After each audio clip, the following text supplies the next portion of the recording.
You are now tuned into Then Radio. If you enjoy our videos, we ask that you consider joining our Patreon to support our channel.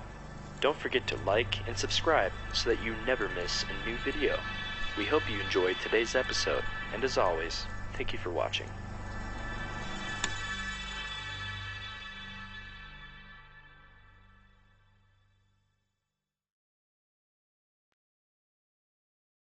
Ladies and gentlemen, we take you now behind the scenes of a police headquarters in a great American city, where under the cold, glaring lights will pass before us the innocent, the vagrant, the thief, the murderer. We take you now to Police Lineup.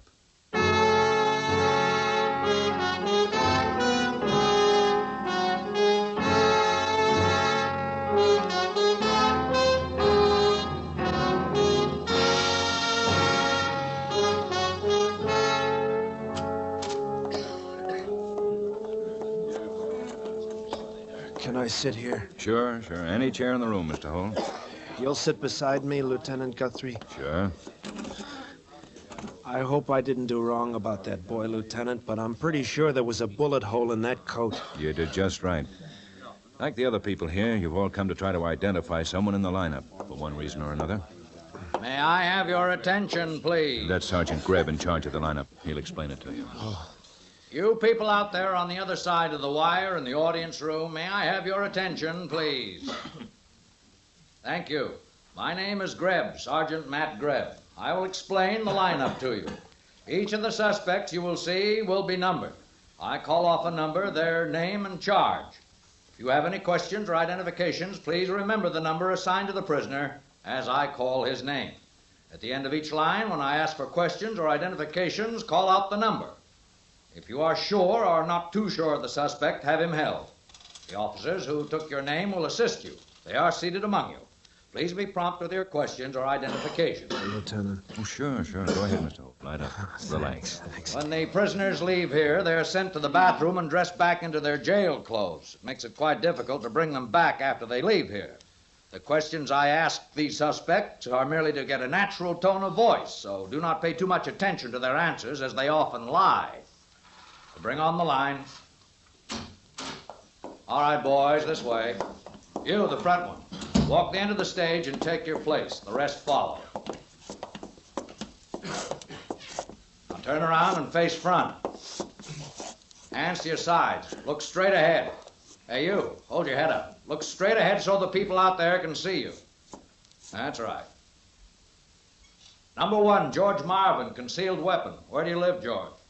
I live downtown. I'm sorry, I can't hear you. Where do you live? I said I live downtown. Where downtown? What street? Moon Hotel on Front Street. How long have you been in town, George? 3 days. Did the officer find a gun on you? Yeah. What kind? 32 on a 45. Number 2, James Hodge, theft. How long have you been in town, Jimmy? All my life, 23 years. Where do you live? 1215 Pennsylvania Avenue. Were you armed when the officer arrested you? No, sir. Never owned a gun in my life. Number 3, Mickey Bianco, robbery. Where do you live, Mickey? I don't know, sir. Where'd you sleep last night? Mission House on Ruxton Avenue. Was anyone arrested with you? Yes, sir. Fella next to me. Number 4, Harry Greco, robbery. Was anyone arrested with you, Harry? Yeah, the kid you just talked to. Known him long? Yes, sir, that's how long. Did you have the gun the officers found, or did Mickey? Me, a war souvenir. And Luger. That was mine. Are there any questions or identifications from the audience? Any questions or identifications from you people out there? Hold number 2, Sergeant. All right, Lieutenant. Rest of you boys go through this door. You, Jimmy Hodge, stay.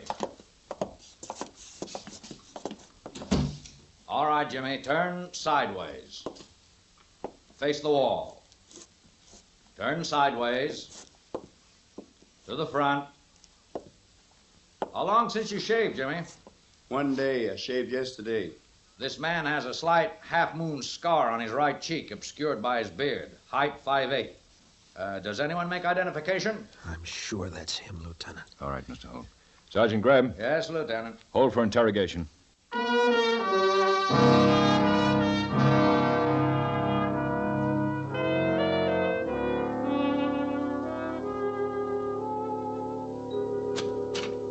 In here, Jimmy. You can sit down. Thank you. Oh, Ben, I picked up the release forms on a couple of the boys in the lineup. We're letting them go. No one identified them. I run them down to communications? Sure, go ahead.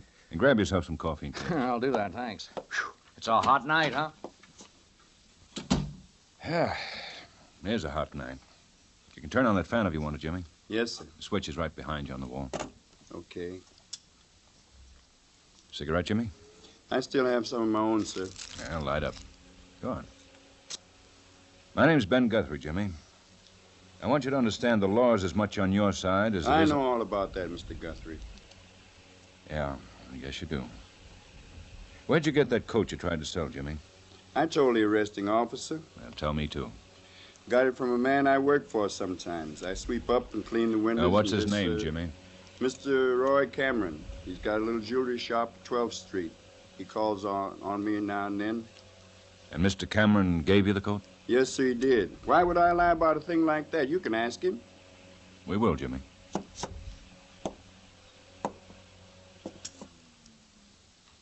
He gave you a coat.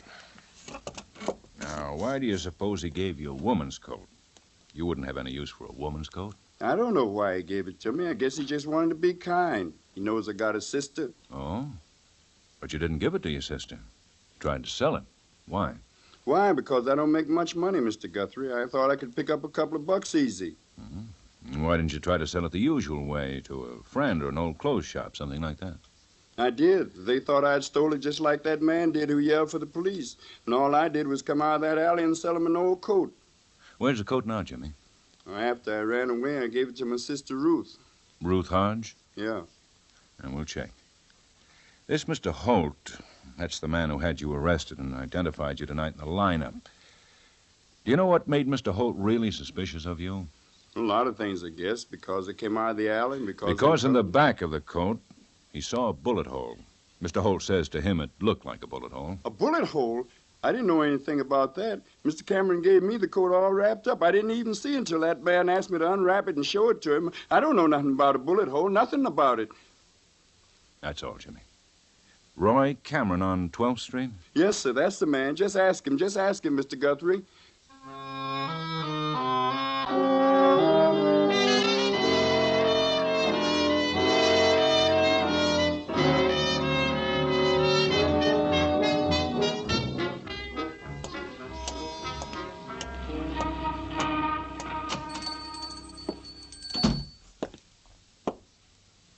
Anyone here? Mr. Cameron. We're coming. Sorry, mister, I was just in the back room brewing myself some coffee. Good morning. May I help you? Watch, an engagement ring? Yes? I'm Ben Guthrie, police, Mr. Cameron. Oh, let us shake hands, Mr. Guthrie. Thank you. I respect you men very highly, all you police. We're holding a boy on suspicion, Mr. Cameron, Jimmy Hodge. Do you know him? Jimmy? Of course I know him. Is he in trouble? No. Before you tell me, please come into the back room and have a cup of coffee with me. Please, Mr. Guthrie. Well, thanks, I will. Good. Through those curtains. Yeah, listen to it. It's perking. Take a cup off that hook, Mr. Guthrie. Mm-hmm. Jimmy said you gave him a woman's coat. Say when. Oh, and thanks. The boy said you gave him... I gave him the coat? Hey, anybody here? Store! Oh, excuse me, Mr. Guthrie. Customers. Make yourself at home. I'm coming. Good morning. May I help you? Oh, mind if we look around, Pops? My wife and me are looking for we don't know, something pretty. Okay, we look around? Please, browse all you like. When you've decided, just call me. I'll be in the back room. I'm having coffee with a friend. Yeah, sure. Go right ahead, Pops. My wife and me get all the time in the world. Oh, you finished your cup, Mr. Guthrie. Another? No, thanks. About Jimmy Hodge, Mr. Cameron. Oh, yes. So many interruptions. The coat. Yes, I gave it to Jimmy. He works hard. I thought it would... What's Jimmy done, Mr. Guthrie? When did you give it to him? Yesterday afternoon when he finished work, about 5 o'clock. What's Jimmy done, Mr. Guthrie? Something bad? It was a girl's coat. It had a bullet hole in it. I know. What? You said something, Mr. Cameron. You said you knew it had a bullet hole in it. I know. It was Anita's coat. My daughter's. The coat she was murdered in. My child, Anita. Then Yes. The father of a murdered girl. 2 months ago, Mr. Guthrie. You must remember it. Yeah, I do. This is a happy day for me, Mr. Guthrie. Tomorrow, Saturday, will be happier. Tomorrow night at 10 o'clock will be much, much happier. Oh? Yeah. Tomorrow at 10, the man who killed my child, Anita, will be executed for murder. Tomorrow. That's why I respect you police, Mr. Guthrie. You'll kill him tomorrow, Saturday.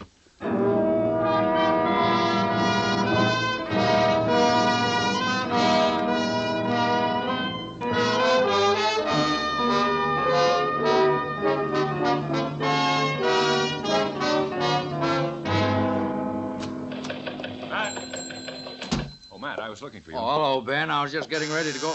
Pardon me. Sergeant Greb. They're ready to run him through the lineup, Sergeant. Oh, I'll be Tell right. him to hold it a minute. Oh, yeah. I'll be with you in about 10 minutes, officer. Right. What's on your mind, Ben? You once ran a boy through the lineup named Charles Dixon. Get out his files. Prince, Galley? No. Charles Dixon murder. Convicted a couple of months ago in a hold-up shooting. Papers called it the Anita Cameron Case. Oh, yeah, I remember. Well, Dixon's slated for execution Saturday night. Why, that's tomorrow night. Yep, that's the one. Well, what is it, a last-minute plea? The DA want the files? No, me. Oh, sure. Well, by the way, did you get the 415 report I put on your desk? No, haven't been upstairs yet. Well, maybe I can save you some time. Alley attack on a woman off Pennsylvania Avenue. What about it? Woman's name is Ruth Hodge. Ruth Hodge? Why, that kid we had in the lineup last night, Jimmy Hodge, his sister's name was Ruth. Oh? Well, anyway, she's at St. Anthony's Hospital. I just thought I'd let you know. Ruth Hodge? Jimmy gives her a coat with a bullet hole in it, and she gets beaten up. Do a thing for me, Matt. Files? Files on Charles Dixon. Get 'em. Wow, there isn't much time. That kid's slated to die Saturday night, and That's tomorrow night. Get the files, Matt, and while I'm gone, read 'em. Read 'em carefully, Matt.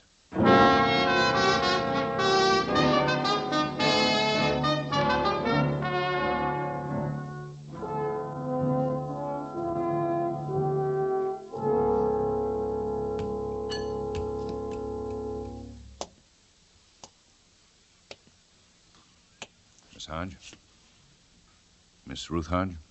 Yes, Doctor. I'm a policeman, Miss Hodge. My name's Ben Guthrie. I've already been questioned. You police did that already. I know. I'm afraid I'll have What to do ask. you want to know? What happened? Who beat you up? I told them all about it. Well, tell me. Who beat you? I don't know. I don't have any new answers, Mr. Guthrie. A man wanted your money, is that it? The police keep telling me that's it, but it's not that at all. All right, what is? My coat. The man wanted the coat I was wearing. Oh? I told him that. The coat your brother gave you? Yes, Jimmy gave me that coat. Well, all right, Jimmy gave it to you. Now, then what? I don't know. Well, it's important that you should know, Miss Hodge. Jimmy gave you the coat. You put it on and wore it. Yes. What, didn't you care that it had a hole in the back of it? What? The hole in the back of the coat. Oh, it didn't show much. Well, all right, what happened? I walked into the side street, the one that looks like an alley off Pennsylvania Avenue. Fenmore Place it's called, where I live. Go on. A man was there, standing in a doorway, I guess. Walked up in back of me and whispered in my ear. He said, don't turn around, but that he'd give me $10. He said it was for the coat I was wearing. Well, then what? I screamed. He started to hit me. Tried to tear the coat off of me. He said, stop screaming, but I didn't. Guess he got scared. He ran. Would you recognize the man? No, he was in back of me. I told you. Yes, you did. Where's the coat now? It's hanging over there, Mr. Guthrie. It's in the closet. This one? Yes. Take it, Mr. Guthrie. Take it. I don't want it anymore.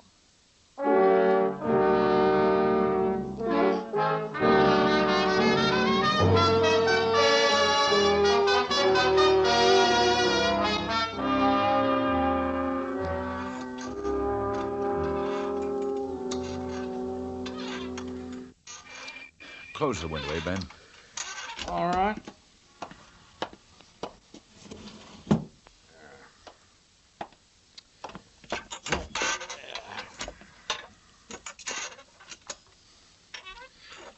You could stop swiveling, too.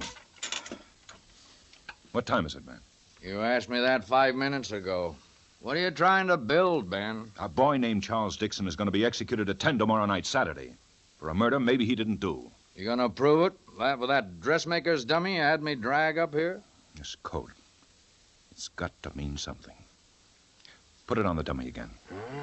You mean what's left of the coat, don't you? Okay, there it is. Turn it around. We've been doing this since 8 o'clock. I asked you, what are you trying to build? I told you, a boy's life. Look, Ben, 8 o'clock I brought this dummy into your office. Then I dress it with a dead girl's clothes. Anita Cameron's blouse, Anita Cameron's coat. The bullet hole in the blouse matches the bullet hole in the coat. Right on the same line. 10 o'clock, it still matches. 10:30, coffee. Yeah. 11 o'clock, we've torn the coat apart. Nothing. 11:30, we got a torn-up coat. There's got to be something there, Matt. That coat's got to mean something. First of all, it wasn't mentioned in the transcript of the trial. I called Cameron about that. You know that. The man just forgot to mention it. That's all. That's human. When he found his daughter, he took the coat off her to try to help her with her wound. Then why was Ruth Hodge beaten up for the coat? Well, maybe the guy liked women's coats. I'll go over it again for you, Ben.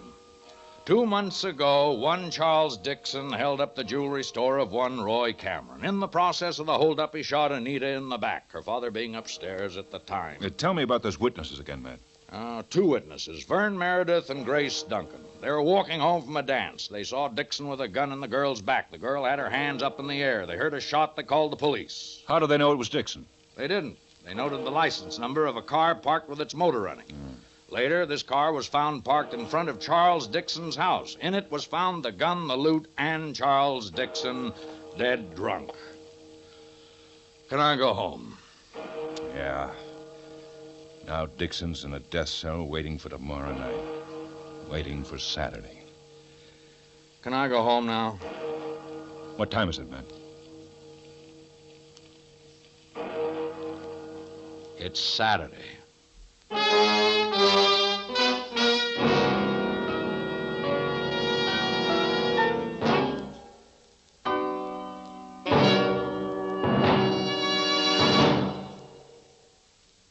You are a witness behind the scenes at police headquarters as we bring you Police Lineup.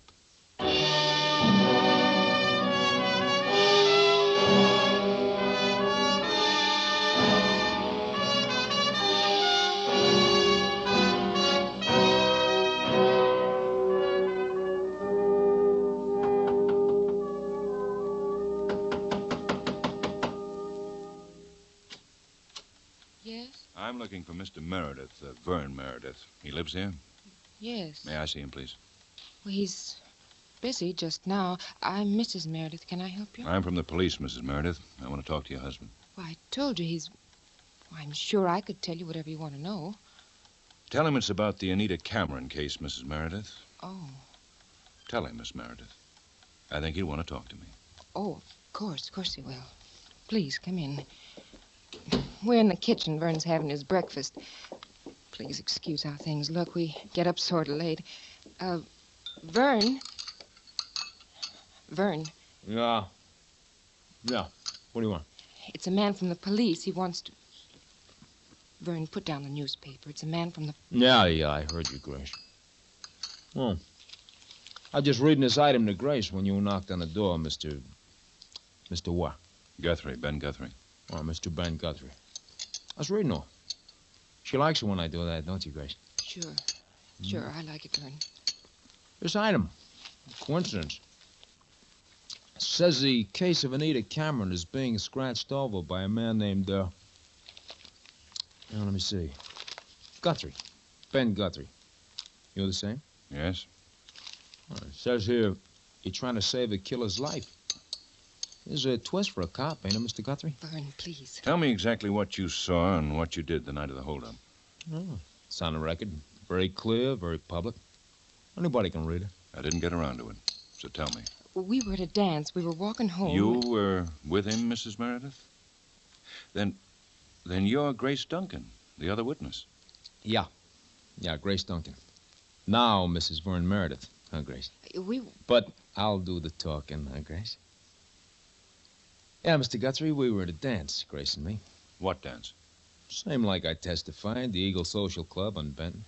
Vern was walking me home. I'll tell him, Grace.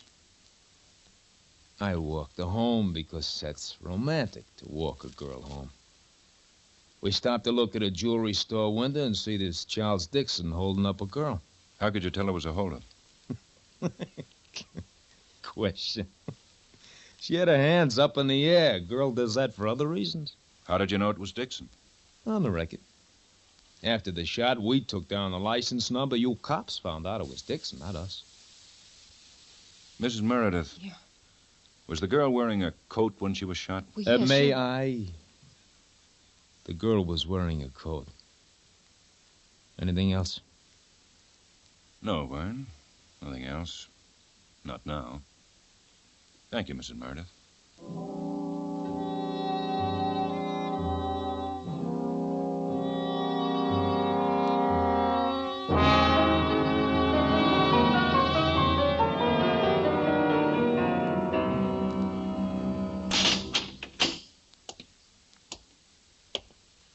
Charles? Charles Dixon. My name is Ben Guthrie, Charles. I'm a policeman. I want to know... Policeman? I want to know what... What? I'm going to be electrocuted. What do you want me to say? Anita Cameron. I killed her. I shot her in the back. Did you? They told me I did. I believe I did. They keep telling me I did. I believe it. You went into the jewelry shop to rob it. Anita Cameron came downstairs when she heard a noise. You made her turn around and shot her in the back. Is that what you did? What? Listen to me. Yeah? You're sure of it, then? You murdered Anita Cameron. I was drunk. I was at a dance and I got drunk. Why did you get drunk? I did it before. I liked it. You don't understand, do you? I'm trying to help you. Did I tell you? I want to be electrocuted. That they say it won't hurt. Did you know, when they kill a man, electrocute him, it's painless. Think, Charles. Think of something to tell me. Something I can go on, someplace that'll take me. Someone I can talk to. What happened that night when you were drunk? Why did you leave the dance? I was drunk. Did you have the gun when you left the dance? Drunk. Why did you tell her to turn around before you shot her? Almost the way I feel right now. Drunk. Then you don't really remember? You don't remember a thing? I killed her. They keep asking me to say so. They say a man always confesses before he's electrocuted. Makes a man feel better. So I'm saying it. I killed her. And I don't feel anything at all.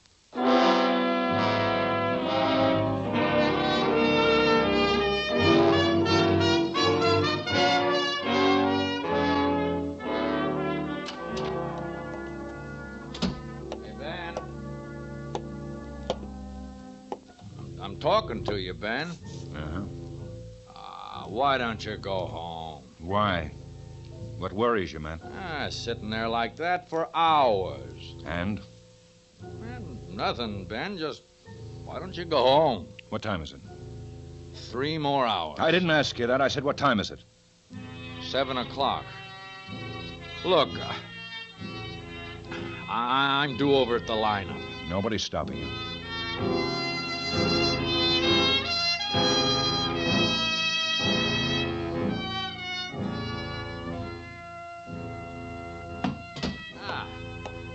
Coffee, Ben. I brought you some. Didn't you do that a little while ago? Oh, yeah, that got cold. This is nice and hot. You think Charlie Dixon killed that girl? You want an honest answer or an answer that'll make you feel good? Just an answer.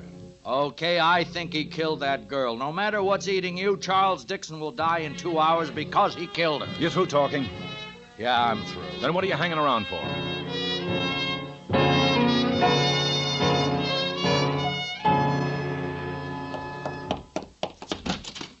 Matt, come in here. Yeah. Yeah, well, what do you want? Why did someone beat up a girl to get that coat back? Oh, you asked me that 15 minutes ago. I still don't know. How did they know about the coat the same time I did? I don't know. How? Ah, you sloshed your coffee. How did they know about the coat the same time I did? I've been telling you, Ben, I don't know. Call up Cameron's jewelry shop. Get me Cameron. It's 9 o'clock, Ben. Let the poor guy alone. Call him. Okay, Ben, okay. Let me look up the number here. Let's see now. Oh, yeah, there.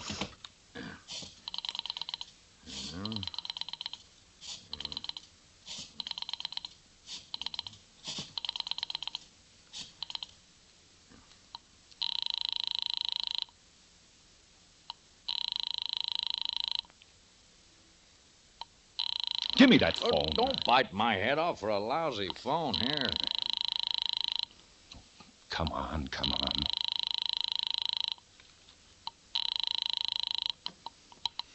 Hello? Mr. Cameron? Yes? This is Guthrie, Mr. Cameron, Police Department. One question. What do you want, Mr. Guthrie? Who was in your shop when I was talking to you? Who was in your shop? Don't yell at me, Mr. Guthrie. I was trying to think. It was, I remember now, it was Vern and Grace Meredith, but they left the store. They didn't buy anything. Don't take your hat off, Matt. We're going out.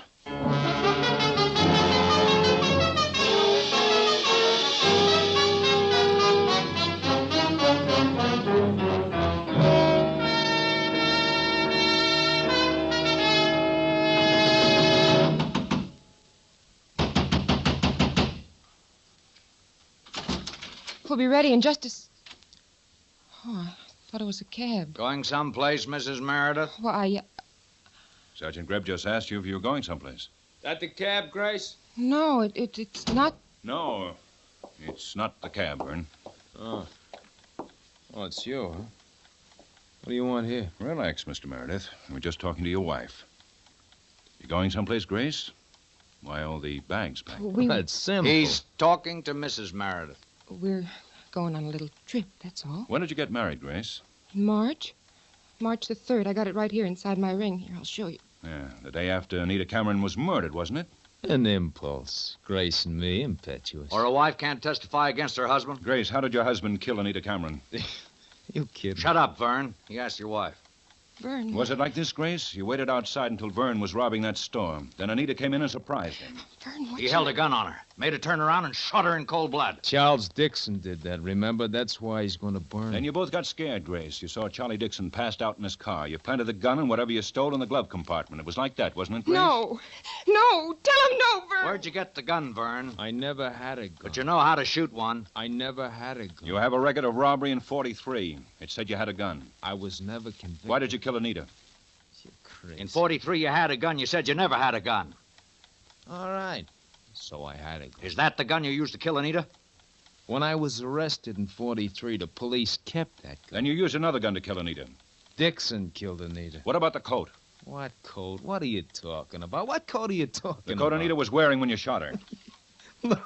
Look, we gotta catch a kid. The coat, Vern. You beat up a girl to get it back on Pennsylvania Avenue. You hid in an alley and beat up a girl to get the coat back. Why? Vern, I told you. Shut up. Leave her alone. Come on, I said leave her alone. Get you. Okay, Vern. Over there. Over there and face the wall.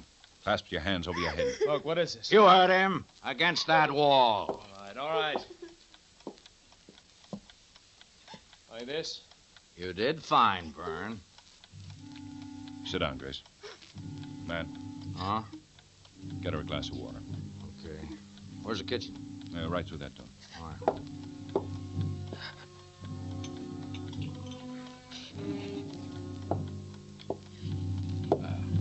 Here you are, Mrs. Meredith.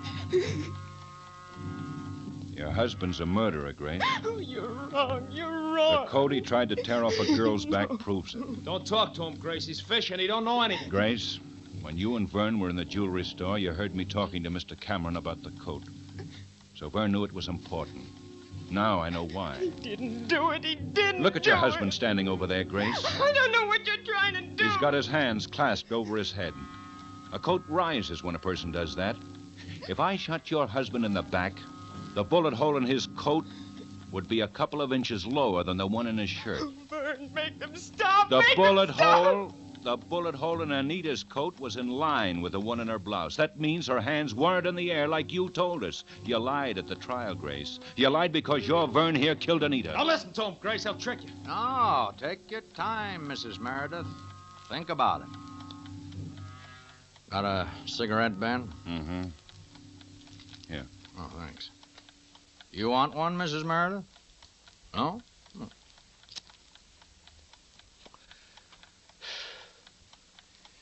My, we're sure having a hot spell. Mind if I open the window? Ah, there, that's better, isn't it? He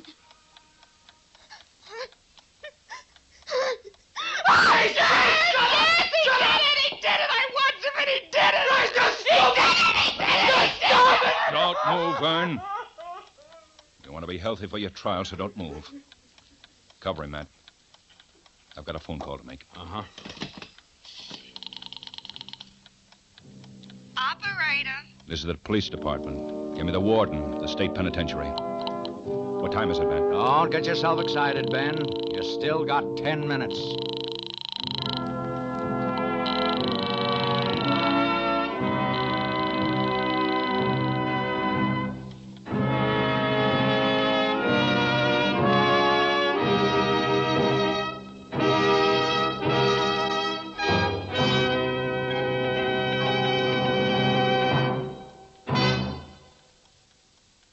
Police Lineup was produced and directed by Elliott Lewis, written by Morton Fine and David Friedkin, and stars William Johnstone as Lieutenant Ben Guthrie and Joseph Kearns as Sergeant Matt Grebb. Music was composed and conducted by Eddie Dunstetter. Featured in tonight's cast were David Ellis, Jack Edwards, Jester Hairston, Byron Kane, Vivian Baber, Lillian Byoff, Herb Butterfield, and Anthony Barrett. You've been listening to Police Lineup, where before you have passed the innocent, the vagrant, the thief, the murderer. Listen in again next week when Police Lineup brings you...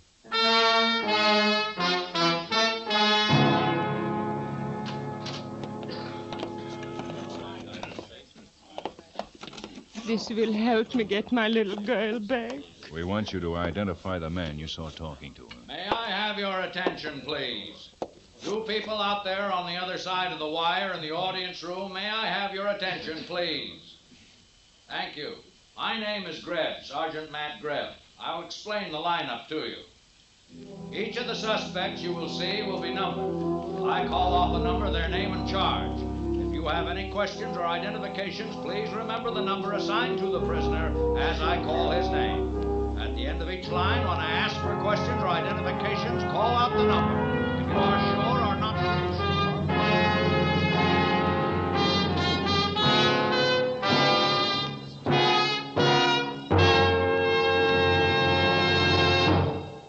This is CBS, the Columbia Broadcasting System.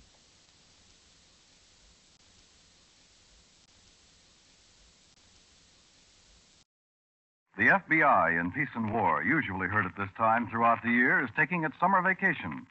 The FBI in Peace and War will return to CBS 6 weeks from now, August 31st.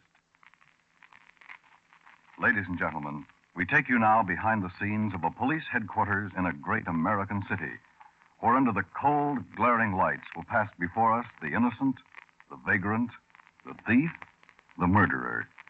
We take you now to the lineup.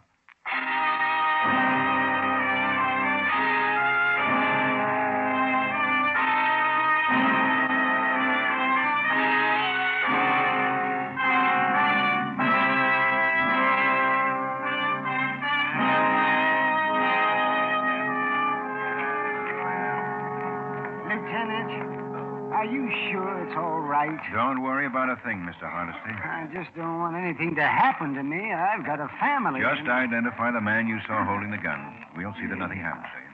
Now, sit down. Gangsters. I should never have taken that job as janitor there in the first place. A suite of offices. A nest for gangsters. You should have thought about that. May I have your attention, please? You people out there on the other side of the wire, may I have your attention, please? Thank you. My name is Grebb, Sergeant Matt Grebb. I'll explain the lineup to you. Each of the suspects you will see will be numbered. I'll call off a number, their name and charge. If you have any questions or identifications, please remember the number assigned to the prisoner as I call his name. At the end of the line, when I call for questions or identifications, call out the number. If you're sure or not too sure of the suspect, have him held. I don't like this, Lieutenant. I'm worried. The officers who took your name will assist you. They're seated among you. Please be prompt with your questions or identifications. When the prisoners leave here, they are sent to the bathroom and dressed back into their jail clothes. It makes it quite difficult to bring them back here after they leave.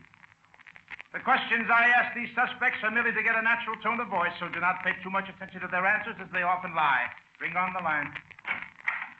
This way, boys, right down the stage. You, the front man, walk to the end of it, take your place. The rest follow. Turn around and face front. Hands by your sides. Look straight ahead so the people out there can see you. Number 1, John Meston, vagrancy. Where do you live, John? House on 69th Street. I know that, but what number? Ain't no number. One with a flag and over now. All right. What were you doing when the officer arrested you? I was in the barrel. What were you doing in a barrel? Nothing, Lieutenant. When things get going bad, I find me a barrel and I sit in it until I feel better. Anything wrong with that? Number 2, Lee Dahlgren, carrying concealed weapons. Where do you live, Lee? Blue Point Hill, 1256 Park Boulevard. That's a pretty tony place, Lee. What were you doing on Skid Row with the Luger? Walking. Where'd you get the Luger? It's not mine, it's my wife. Where'd she get it? I was going to ask her today where she got it. Number 3, Aram Kojaran, theft. Where do you live, Aram? Uratu, Armenia. Armenia. What are you doing here? Getting ready to go back to Uratu, Armenia. What were you doing when the officer arrested you? Practicing my profession like so I had in Uratu, Armenia. What's your profession, Aram? Pickpocket. Number 4, Eddie Gaynor, suspicion of murder. Where do you live? Wherever you led me. Number 4. Mr. Harris. Number 4. All right, Sergeant. Turn sideways, Eddie. Okay. This is sideways. Again, so your back is to the audience. Again, sideways. Front, Eddie. Is this man identified? How about it, Mr. Hardesty? Number 4.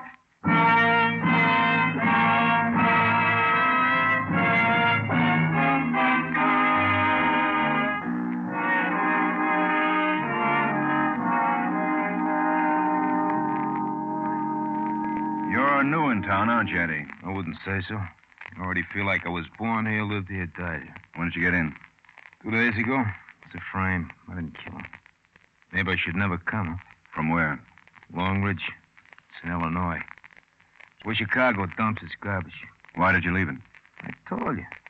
I wanted to better myself. Live like real people live. Especially rich people. What do you do, Eddie? Come again? I mean, what's your work, your profession? How do you make a living? Oh, that. I steal, beat up on a week. The price is right, I'll kill. There are other ways to make a living. Johnny Taranto was a big man in our town. The price for killing him must have been high. Who paid you to kill him, Eddie? Nobody. Because I didn't kill Johnny Taranto. Why should I kill him? I needed him. For what? What I said, to better myself. Johnny was big. He was a hoodlum, a gangster. Like I said, like you said, he was big. Good connections. When I get to town, the wind whispers in my ear, Johnny Taranto. With Johnny, it'll be good. I don't kill what's good for me. Hardesty, the janitor, the man who identified you, said he heard shots early this morning while he was cleaning up. Saw you running out of Johnny's office with a gun in your hand. Found Johnny with bullet holes in him. Just like I found him. Tell me how it was. It'll do good. Tell me. Walking down the hall of Johnny's office, I hear shots. Quick, I run in. Johnny's slumped over his desk. He's dead with his head on his penny bank. I reach for my gun. I don't have it. Oh? I don't have it because my gun got there ahead of me. It's on the floor at Johnny's feet. My gun. And they timed it perfect. They knew I had an appointment with him at 2 o'clock in the morning. Why didn't you leave it alone? Why'd you pick up your gun? Why did you run? You must be kidding. Must be making big ha-ha jokes with me, huh? Why does a guy like me run? Who arranged your appointment with Taranto? Something who sells perfume, cologne, things like that. Ruby Lloyd? Yeah. Ruby. Never saw him before in my life. About 5 o'clock, he picks me up at the pool room where I've been hanging out.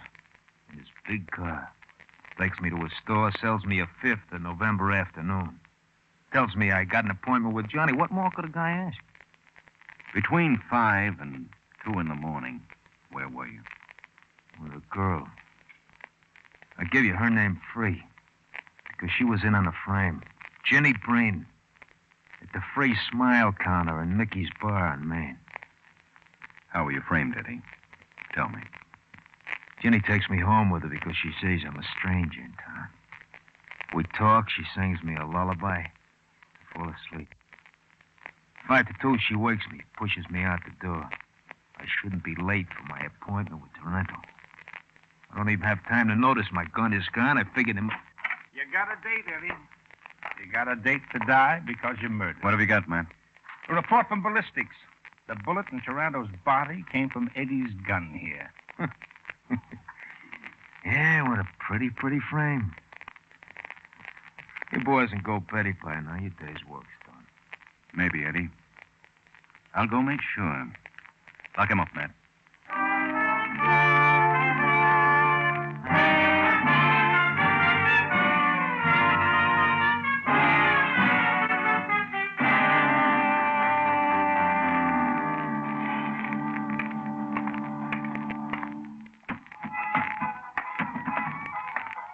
You drinking what, mister? Scotch, Johnny Walker.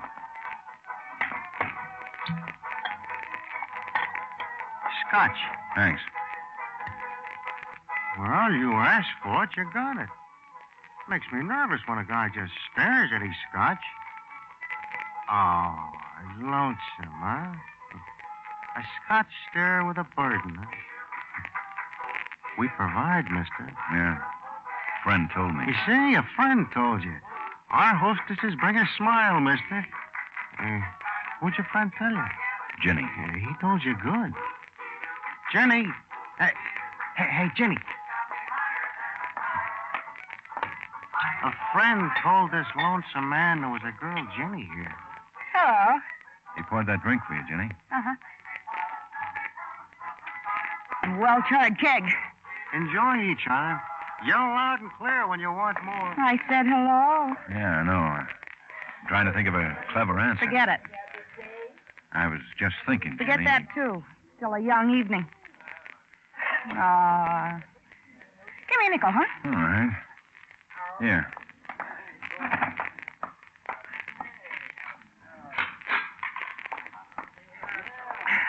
What'd your friend say about me? That you're nice to talk to? He was in last night. It's a good song. It's a real good song. Last night he came in feeling unhappy. He said, Jenny, listen to him. What line of work are you in, mister? Oh, you call it public relations? Fancy. I like things made out of silk.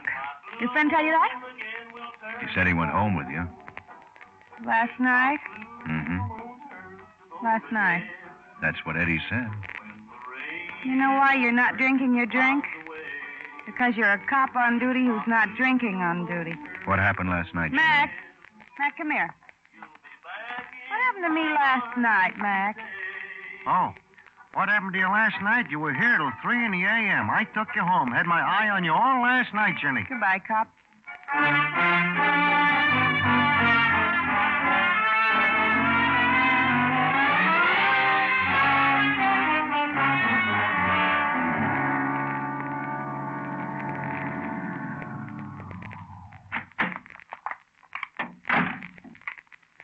And Ben. Hey, just in time. I was just going to close up. Hi, Ruby. What's the matter, Ben? You going out and you need to smell good? I guess an English cologne on sale will make you smell like a dove. Come on in. I locked the door because if another customer came in, I'd be rude to him. I'm that tired. Well, what can I show you, Ben? It's always such a pleasure to wait on you. You stayed open today, huh, Ruby? I shouldn't have done that. Should have stayed home and sewed the black band on my sleeve, huh? Yes, but I've got a sale going on. It's been advertised in the press, on radio, and TV. Oh, I couldn't disappoint my clients. Johnny Taranto might have been disappointed. Well, Johnny might have been at that. In many ways, he was a sensitive man. You know, Ben, I've been so engrossed in this sale, I didn't even think of it in that way. Oh, forgive me, Johnny. That's all Johnny's death means to companion, his number one errand boy. Well, at the funeral, I'll be his number one mourner. Oh, why'd you pry into my emotions, Ben? Where were you last night, Ruby? Around 2 o'clock, say. Well, with my wife at home. I couldn't sleep, so my wife played hearts with me. You can check that with her maid. She let us use her cards. I don't keep a pack in the house, you know. With Johnny Taranto dead, the syndicate could crown you king in this town, couldn't it, Ruby? Oh, it could, but I gave up all that years ago, as everyone knew, even Johnny. And you know, in my heart, I hate perfume. What did you promise Eddie for the job? Eddie Gaynor? Well, you think I hired him to kill Johnny? It could work out good for you that way. You get rid of Johnny, frame the kid, retire from toilet water. Oh, if I weren't so exhausted, Ben, I'd be angry with you. Well, look, it was like this. Word comes to me a kid from out of town wants to contact Johnny. I'm a friend to man, so I arrange a meeting. How do I know the kid is unstable and will throw bullets like stones into Johnny's face? Oh, here, I'll let you out there. I'll manage. Don't take your wife away for a vacation, Ruby. We'd miss you both.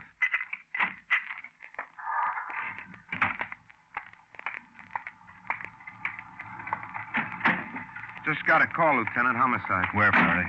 Alley between Maple and Truth, 23rd Street, 3 blocks away. Red light siren. Let's go. Yeah.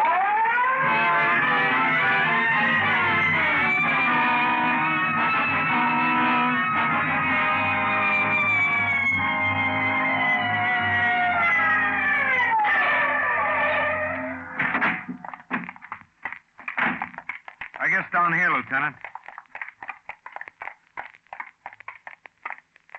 Yeah, there. I should have figured it. No purse. Might make identification a little tough. No, I know who she is. Huh? A girl who liked hillbilly music. In the bar? Yeah. Call them all, Faraday. Tell them to come to an alley and pick up Ginny Breen.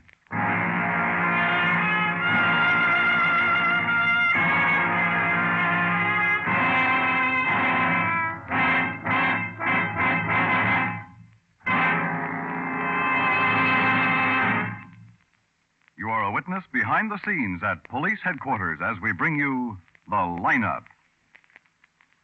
It's not only murder in an antique shop, it's murder by an antique method which faces Mr. Keene when he comes to CBS again tonight.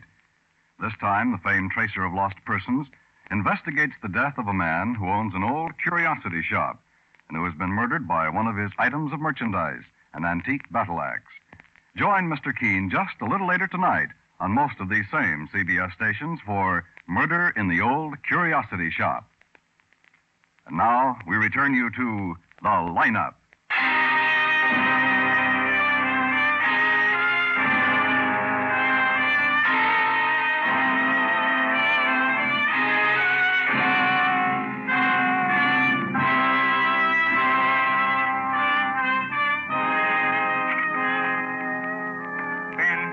Yeah, Matt, come in.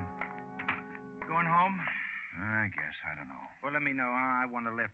2 in the morning's long enough to work. I need the bed. Me too. What's worrying you, Ben? A gang killing? You've been through it before. Sometimes we come up with a killer, sometimes no. So you sleep on it. As simple as that, eh? Simpler. A young hooligan comes to town, knocks over Johnny Taranto. What's comfort? I know. So you sleep on it. Matt. You're still trying to alibi Eddie Gaynor? He said he was framed. A young hood, his gun at the scene of the crime. Oh, don't get philosophical about a punk like that. Why was Ginny Breen killed, Matt? A hanger-on. She rubbed noses with hooligans. She could have come to me 5 years ago, and I would have told her what happened. Maybe I couldn't have said what alley, but there would have been an alley in it. We've got to find out who killed him, Matt. We will. And who killed Johnny Taranto? Eddie Gaynor. I don't know. I really don't know, Matt. How can you not know? Taranto runs everything in this town that's got a fast dollar strung to it. He buys lots with these fast dollars, most anything he wants. Let's not kid ourselves. Taranto owns his part of this town. Someone wants it, hires Eddie Gaynor to kill him. Let's not kid each other, Ben. I'll drop you off, Matt. Such late hours, you boys keep. What's on your mind, Tobin? What's on my mind, he says. What's on a lawyer's mind at a time like this, in a place like this, with boys like you? Stop jingling those coins, Tobin. All right. What's on your mind? Read it. Read it and pop a tear. A writ. Habeas corpus, boys. Release Eddie Gaynor. Writ says so. I'll wait for him at the desk. Sleep well. What stupid... I'll go on with your education, Ben. Eddie Gaynor's just been sprung. People with connections. Don't say it. Come on, I'll take you home.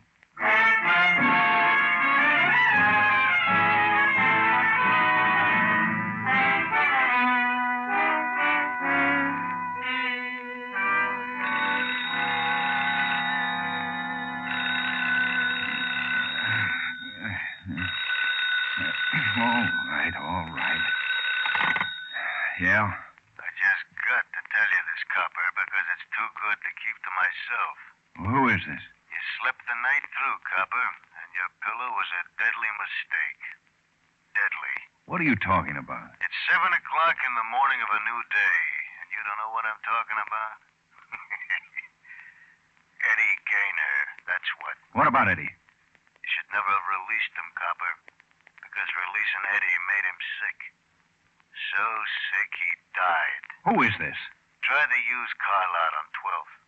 Murray's. That's where you'll find Eddie. Because Eddie was used up.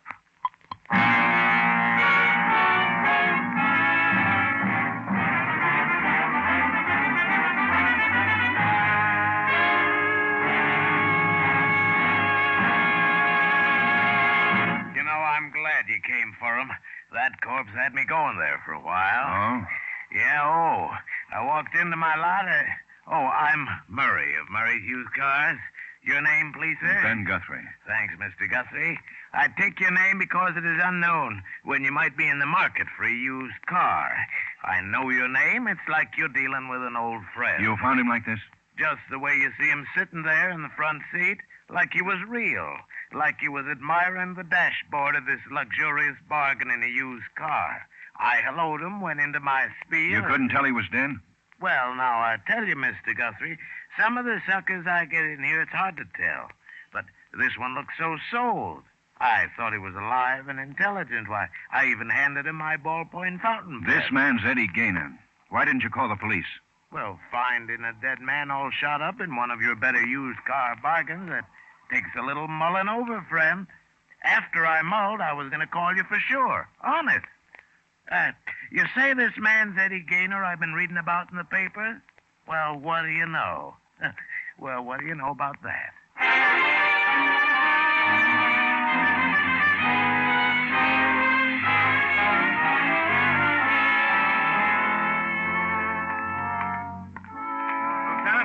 Lieutenant Guthrie. Yes, what is it, Flaherty? That lawyer, Tobin. We still haven't been able to find him.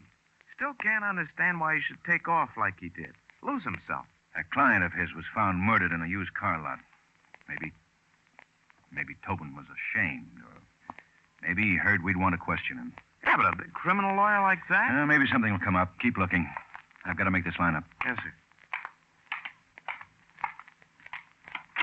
And what did you say to the officer, Lee? I didn't know he was an officer. What'd you say to him? Just, did he want to see the sights of the city, tour of the spot, have a good time? You know. Number 26, Mooney Roger, hearse snatching. Where do you live, Mooney? I believe that's the man, Sergeant. I believe that's the man, Sergeant. Yes, I'm sure of it. Sergeant Greb. Yes, Lieutenant. Send that man to my office for interrogation. The woman, too. Right.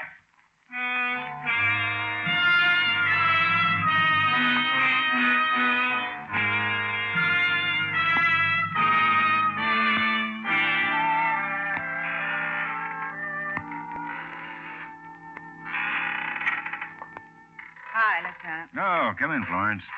Sit down. Mooney will be here in a minute. Do I look awful? These clothes fit me like a bag. I can't help it, Lieutenant. I felt conspicuous all during that lineup. Oh, it'll pass. You're getting to be a good policewoman, Florence. I did good, huh? You're dead, Mooney? Just fine. I want to tell you, miss, when you're off duty, not being a policewoman, hold on to your purse tighter. There's guys like me for real on the streetcars. What have you got, Mooney? I'm a good stoolie, huh? Yes, I told you. The lady, the miss, does she think... Mooney, you're good stoolie. Yeah. It's clever the way I arranged for the cops to pick me up so the boys won't know my true profession, so I can stay alive. So much shooting lately. Yeah. What have you got? You're looking for a lawyer, Tobin. Mm-hmm. I got a friend. Runs a Ferris wheel at the Bayshore Park. He's got a little room underneath the hotel. There, huh? You might try there, Lieutenant. Once Tobin did my friend a big favor. Larceny rap. You might try there. You're a good stoolie, Mooney. Yeah.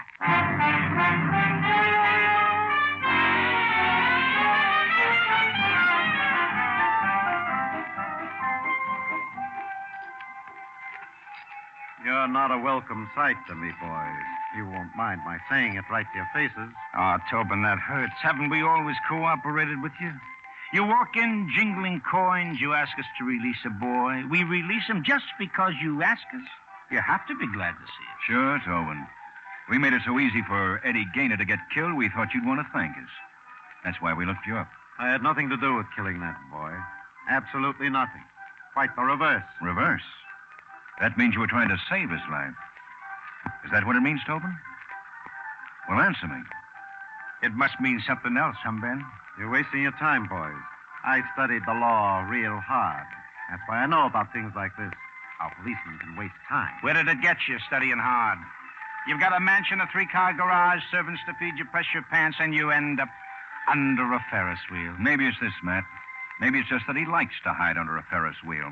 Other people ride, he hides. It's just like you say, boy. But there's one thing we don't understand, Tobin. Why do you like to hide? If you're all clear like you say, what's the need? I forgot. Maybe you thought no one would notice how Eddie was killed.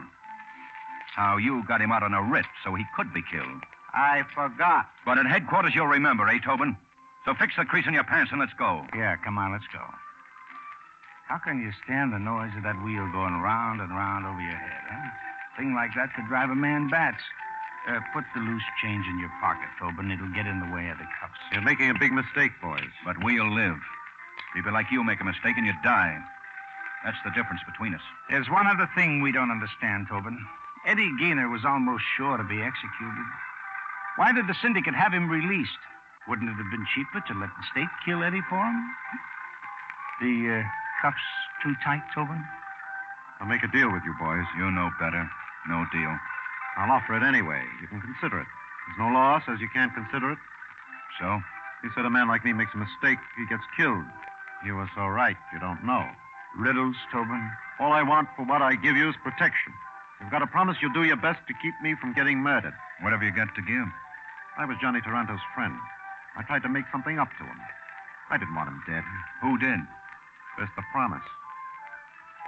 All right, kind heart, I'll tell you anyway. Eddie Gaynor was framed because someone wanted Johnny dead. Johnny was killed, and Eddie was the perfect pigeon. It was my own idea to get Eddie released. I thought Johnny would like that, for me to use this someone's pigeon to avenge Johnny's death. This someone killed Johnny. Who? Ruby Lloyd. And the girl? Ruby Lloyd. And Eddie? Ruby Lloyd. He'd kill me, too, if he could find me. Prove it to us, Tobin. How? We'll get you to the phone. You'll call Ruby. Tell him he doesn't have to look for you anymore. You'll be at Taranto's office in an hour. You don't believe me, huh? You'll protect me? If we have to. You'll have to.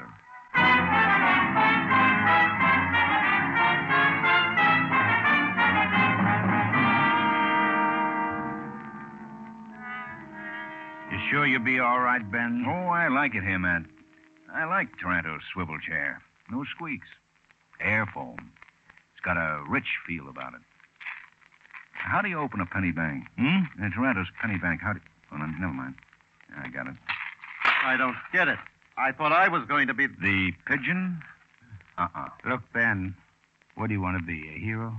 Ruby Lloyd expects to meet Tobin here, doesn't he? I just want to surprise him. I didn't realize that you Take boys... him out of here, Matt. Hold him on a... Well, he'll tell you what you hold him on. An open charge will make it. Take me away, officer. You sure, Ben? On your way out, turn off the lights. All right. See you, Ben.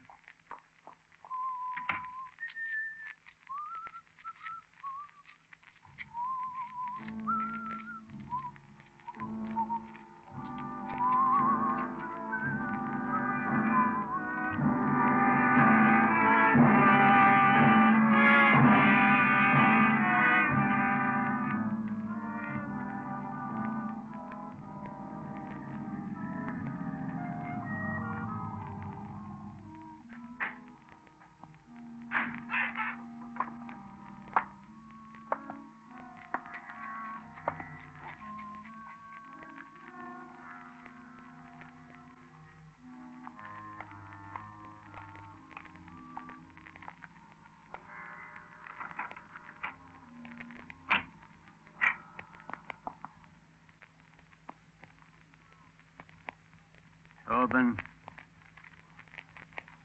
Tobin? You here?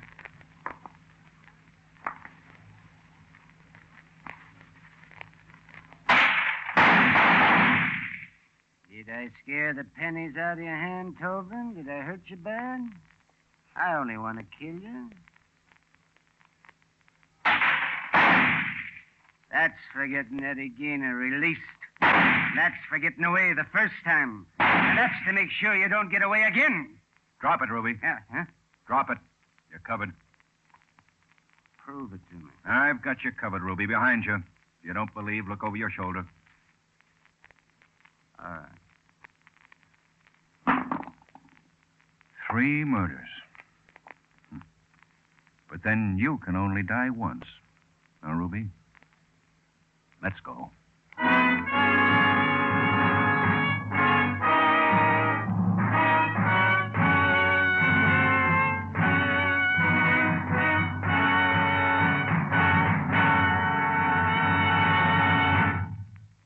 The Lineup was produced and directed by Elliott Lewis, written by Morton Fine and David Friedkin, and stars William Johnstone as Lieutenant Ben Guthrie and Wally Mayer as Sergeant Matt Grebb.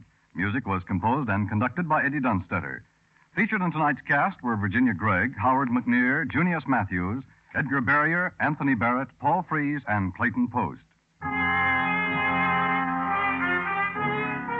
The mysterious death of a man in Philadelphia in April of this year will be the unsolved murder case presented on CBS' new anti-crime show, Somebody Knows, tonight. And after the facts are presented, $5,000 reward will be offered again for clues you may have leading to arrest and conviction of the killer. Somebody Knows, a vital clue which has not yet come to light when these taken-from-life cases are presented each Thursday on most of these same CBS stations. Somebody Knows will be along just a little later tonight on CBS. This is CBS, where crime photographer solves the case on Thursday nights, the Columbia Broadcasting System.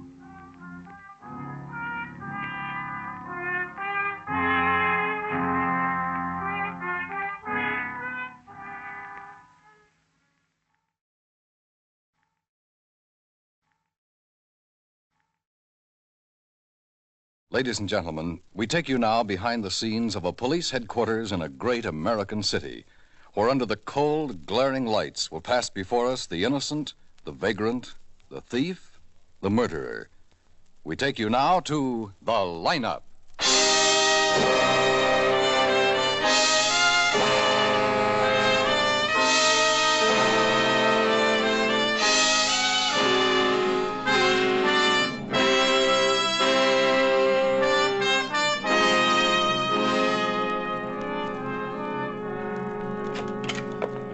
You found him, Lieutenant Guthrie, so soon? Yeah, we think so. And we'll be sure when you identify him. Sit here, Mr. Weber. Thank you. I have never been at anything like this before. Never. What will I have to do? What am I supposed to do? Will I have to face him? It'll all be explained to you in just a moment, Mr. Weber. The lineup's a new experience for most people, and it certainly is for me. I'm assaulted and robbed and threatened with murder, and May I have your the very attention, next please? morning you found it. You people out there on the other side of the wire in the audience room, may I have your attention? That's Sergeant Grebb. He's in charge of the lineup. Thank you. My name is Grebb, Sergeant Matt Grebb. I'll explain the lineup to you. Each of the suspects you will see will be numbered. I will call off a number, their name and charge. If you have any questions or identifications, please remember the number assigned to the prisoner as I call his name. At the end of each line, when I ask for questions or identifications, call out the number. If you are sure or not too sure of the suspect, have him held. The officers who took your name will assist you. They're seated among you. Please be prompt with your questions or identifications. He makes me nervous, Lieutenant. I may not When the prisoners leave here, they are sent to the bathroom and dressed back into their jail clothes. It makes it quite difficult to bring them back after they leave here. The questions I ask these suspects are merely to get a natural tone of voice, so do not pay too much attention to their answers, as they often lie. Bring on the line. All right, boys, all right, this way. You, the first boy. Huh? Yes, you. Don't stop. Keep moving. Walk to the end of the stage and take your place. The rest follow. Now turn and face front. Hands to your sides. Look straight ahead. You, the boy on the end, no whispering. Keep your faces front. The people out there are here to look at you. Number 1, Ralph May, assault. Where do you live, Ralph? With him? The guy down the line there, Milburn? Where do you live, Ralph? A flop house on Main. Milburn and me, we got beds there. When'd you come to town, Ralph? 2 weeks ago, 3, I don't remember. Milburn will, though. Why did you come here? We was looking for work. What kind of work? Picking fruit, mending fences, something to keep us outside. The arresting officer found a weapon on you, Ralph. What was it? That's no weapon. That's just a bailing hook from my last job. Number 2, Stan Fremont robbery. Where are you from, Stan? From here. Where do you live? In a house with my wife with a kid. You been arrested before? No. Where'd you get the gun the officer found on you? I borrowed it from a friend. Number 3, Jeff Carper, grand theft. Where did the arresting officer pick you up, Jeff? I don't know. You don't know because you're a stranger here? I'm no stranger. And we've been meeting here regular for the past 6 years, Sergeant. I don't know because I was drunk. He found a gun on you, a police 45. Did he? Just a minute. Where'd you get the gun, Jeff? Who knows? I was drunk. Maybe it was a gift from Elmira. The car you stole, where'd you dump it? I stole a car? Number 4, Milburn Scott, assault. Where are you from, Milburn? Lots of places. I mean originally, where are you from? Kansas, Topeka, Kansas. Been arrested before, Milburn? Yes, sir. Where? Lots of places. Who was arrested with you last night? The guy down the line there, Ralph. Are there any questions or identifications from the audience? Number 3, that's the one. You sure, Mr. Weber? Yes, I'm sure. I'm real sure. Any questions or identifications from you people out there? Sergeant Graham. Yes, Lieutenant. Number 3, hold for interrogation.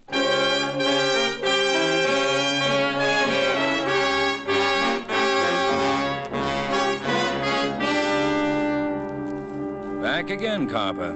You were sitting in that chair last week, too, weren't you? The week before. Don't get too eager, Lieutenant. Carper, you know what this folder is I've got in my hand? Sure, you wave it at me every time. The record of me versus police. The record of you versus the police. May 1937, conviction of petty theft, 1 year. January 1939, conviction of robbery, 3 years. August 1943, suspicion of assault. No conviction, Lieutenant. September 1943, suspicion Oh, of... now, Lieutenant, that's one I don't like to hear about. Embarrassing. A man your age it ought to be. What was I yanked out of the lineup for this time? Grand theft, intent to do great bodily harm. Mr. Weber said murder. Now, wait a minute. Maybe we can throw in a kidnapping charge, too. Wait a minute.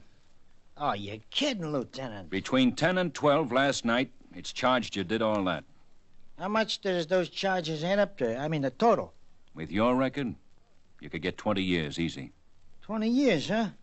Hey, what about slugging a guy and taking $4 from his wallet? What are you talking about? Jack rolling, roughing up and stealing. Between 10 and 12 last night, that's what I was doing. Only one customer, only made $4. You said in the lineup you were drunk last night. That was to protect myself. You're trying to tell me you committed a robbery last night between 10 and 12? Is that it? Yeah. I remember the time was 10:45 because I confessed I heist the guy's watch, too. $1 watch, I give it back. What guy? Put down on the record I'm cooperating this time. When I emptied the Fink's wallet, I saw the name Lionel Austin. Lives someplace in Clover Avenue. You check, huh? Well, we will.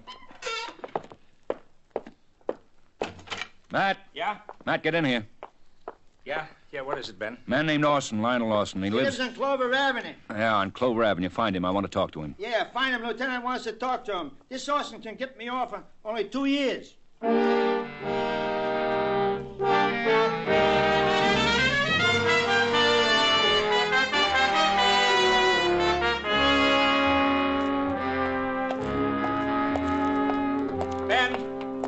Ben. Hi, Matt. We got Austin? Well, almost. Yeah, that's novel. How almost? He'll be home at 4 o'clock. We can talk to him then. All right. Wait a minute, Ben. Wait a minute. Huh? A 201 just came in. Homicide. Where? Paradise Motel. You know, the one on top of Lookout Point. You gonna take it? Uh-huh. We'll both take it.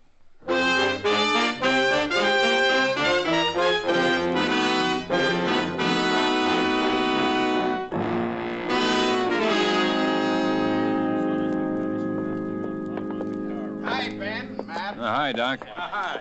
Well, you got here fast, Dr. Lynn. Why shouldn't I? I win my cigars that way. From you, from... I even beat the camera boys this time.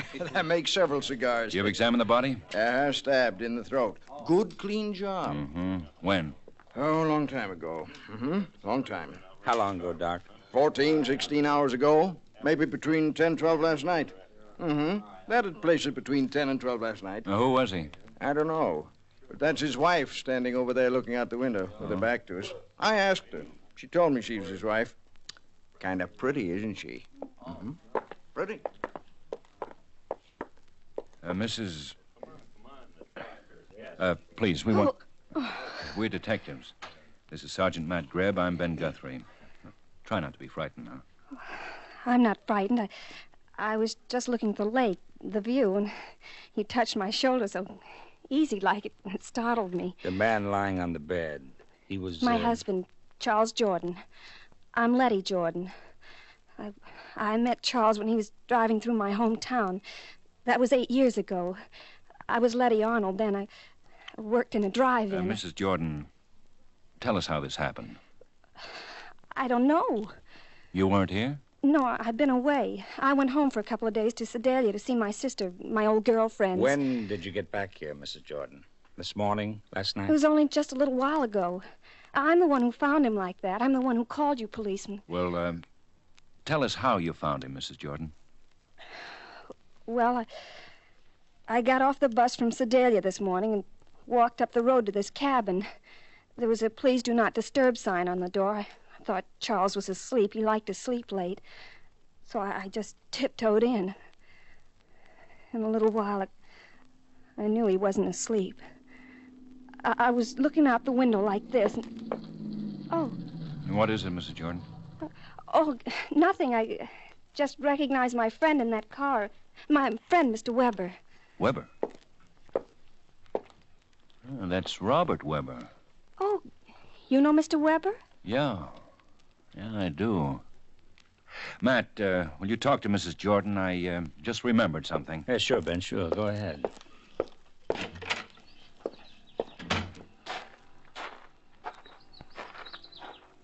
Mr. Weber. Yeah? It's Lieutenant Guthrie. I didn't know you lived here, Mr. Weber. The Paradise Motel? Oh, I've lived here for a good long while. The view, the lake, it's very pleasant here. Oh, do you mind holding these packages for me, Lieutenant? I'll get the key to my cabin. Sure. Thank you. There we go. Here, I'll take them now. It's a typical bachelor's place, Lieutenant. I'm afraid I haven't got much to offer you, but there ought to be a jigger of bourbon. Thanks, Mr. Weber. Not now. You, live here alone, you say? Oh, yes. That makeup kit. What? On the radio there, the makeup kit. It's a woman's. And the initials are L.J. Who's L.J., Mr. Weber?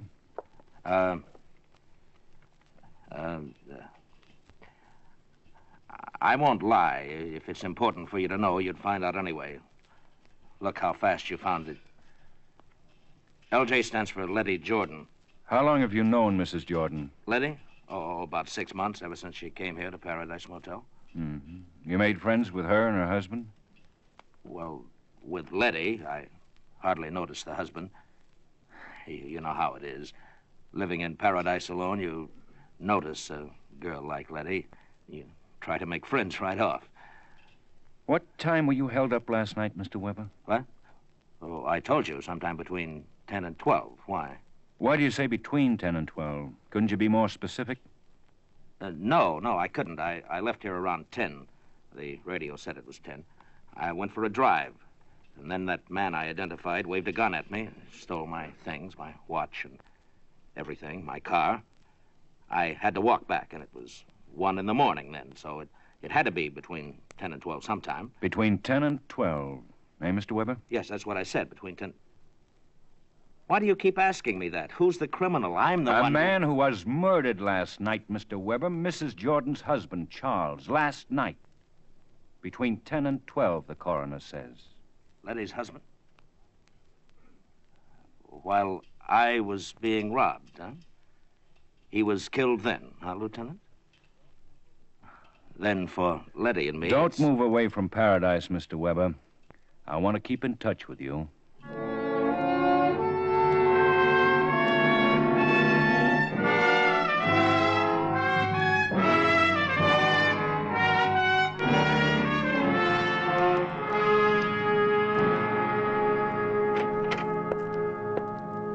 Oh, Ben. Come in, Matt. Come in. Sit down. You know what I think? I know. What I've been thinking, too. Only let's not jump at things, Matt. You figure Robert Weber's the murderer, don't you? Uh-huh, sure. Maybe. Look, Ben. Robert Weber drives his car out of town, abandons it. Reports to the police that between 10 and 12 last night, he was forced to drive his car out of town at the point of a gun. Had to hitchhike back. Go on. Then he comes to the lineup. Waits until a suspect with a known criminal record is questioned. Picks Carper, a suspect who can't account for his movements last night. So Mr. Weber points a finger at Carper and says, him. That's the man. Tricky. Yeah, tricky. Also the way it happened. I told you, let's not jump at it. Okay. No jumping. But admit it, Ben, it makes sense. Mr. Weber. Especially Mr. Weber. The way he made certain time was established. How many times did he mention the hours between 10 and 12? Oh, lots of times. And his motive. The old line, the classic. He's in love with another man's wife. Well, motive's there, all right. Well, start from there, Ben, with the motive. Man wants other man's wife. Kills man. Now, get an alibi. Weber does. Says he's being kidnapped, robbed, threatened at the time of the murder. Even tells us who does it. Jack Carper. Oh, brother. Well, let's not worry about it, Matt. We can prove it. Let's do it, huh? Well, we've got to wait an hour for Mr. Lionel Austin to get home. Yeah, if Austin confirms he was rolled by Carper at 10:30 last night, we've got a murderer. Name Robert Weber. Imagine the guy. Picking out a man in the lineup for an alibi. Saying he was being worked over by Carper at the time of the murder. Weber's a killer. A clever killer. And now take it easy, Matt. We'll find out in an hour.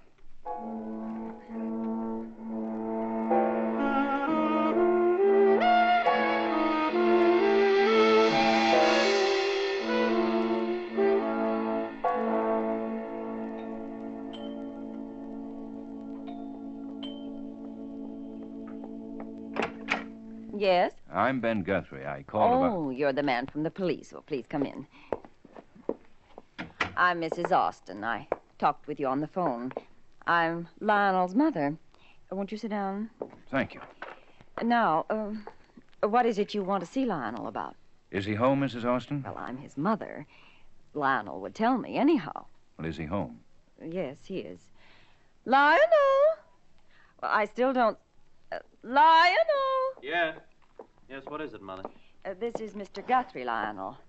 My son. Oh, Lionel? Hello, Mr. Guthrie. Yeah, Mr. Guthrie's from the police. But I didn't do anything, Mother. Well, of course you didn't, son. Mr. Guthrie, what is it you want with Lionel? Where were you last night, Lionel? Between 10 and 12. Well, I don't see what... Lionel. At the movies, where I told Mother I was going. Of course. I saw Louisa. Ruth Hussey was in it. I like her. Yeah, such a sweet, sweet girl. I saw it twice. Were you Jack Roll last night, Lionel? Was he what? Mr. Guthrie? That means thrown into an alley and robbed, Mother. Lionel, how would you know such a thing? Oh, they're crime magazines, Mrs. Austin. Right, Lionel? That's right. Lionel, it depends upon what you tell me. The police are pretty sure they have a murderer. They can be positive, depending on what you tell me. Were you Jack Roll last night? Were you? Me? Of course not. Of course I wasn't. Well, of course he wasn't, Mr. Guthrie.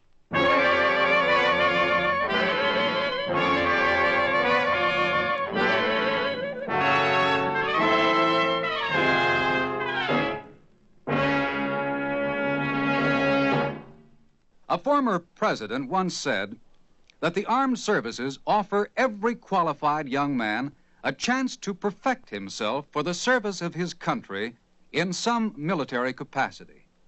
The members of the armed forces can be proud that they are serving their country while performing their assigned military duties. As U.S. citizens in uniform, our military personnel have definite responsibilities to their God, to their country, and to themselves.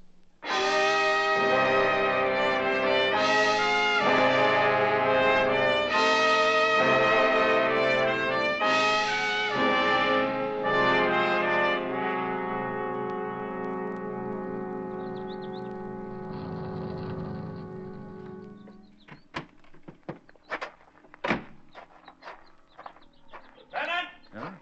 Lieutenant Guthrie! Where are you? Up here, Lieutenant. The dirt road to the left of the motel. That is, if you're looking for me. I am, Weber. I am.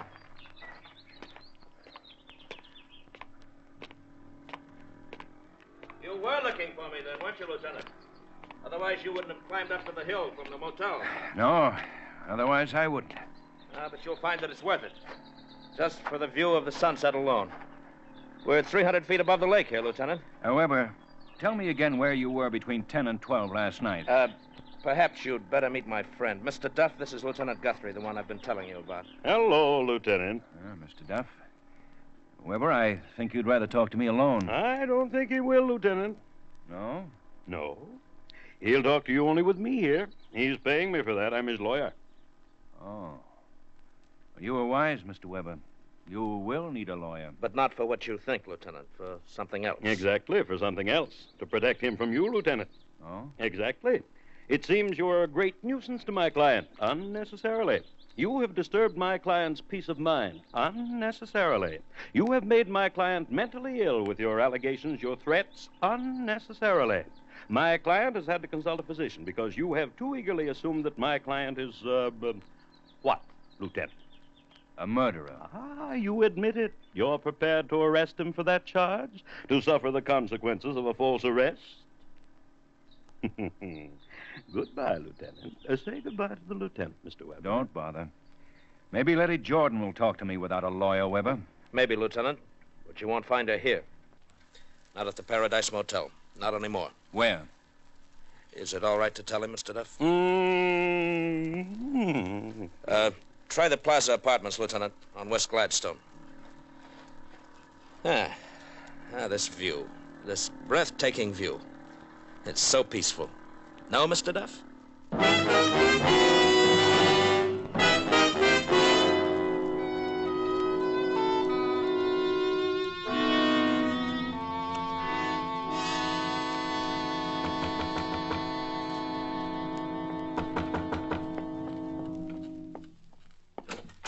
Yes? Oh, please come in, Mr. Guthrie. Thank you.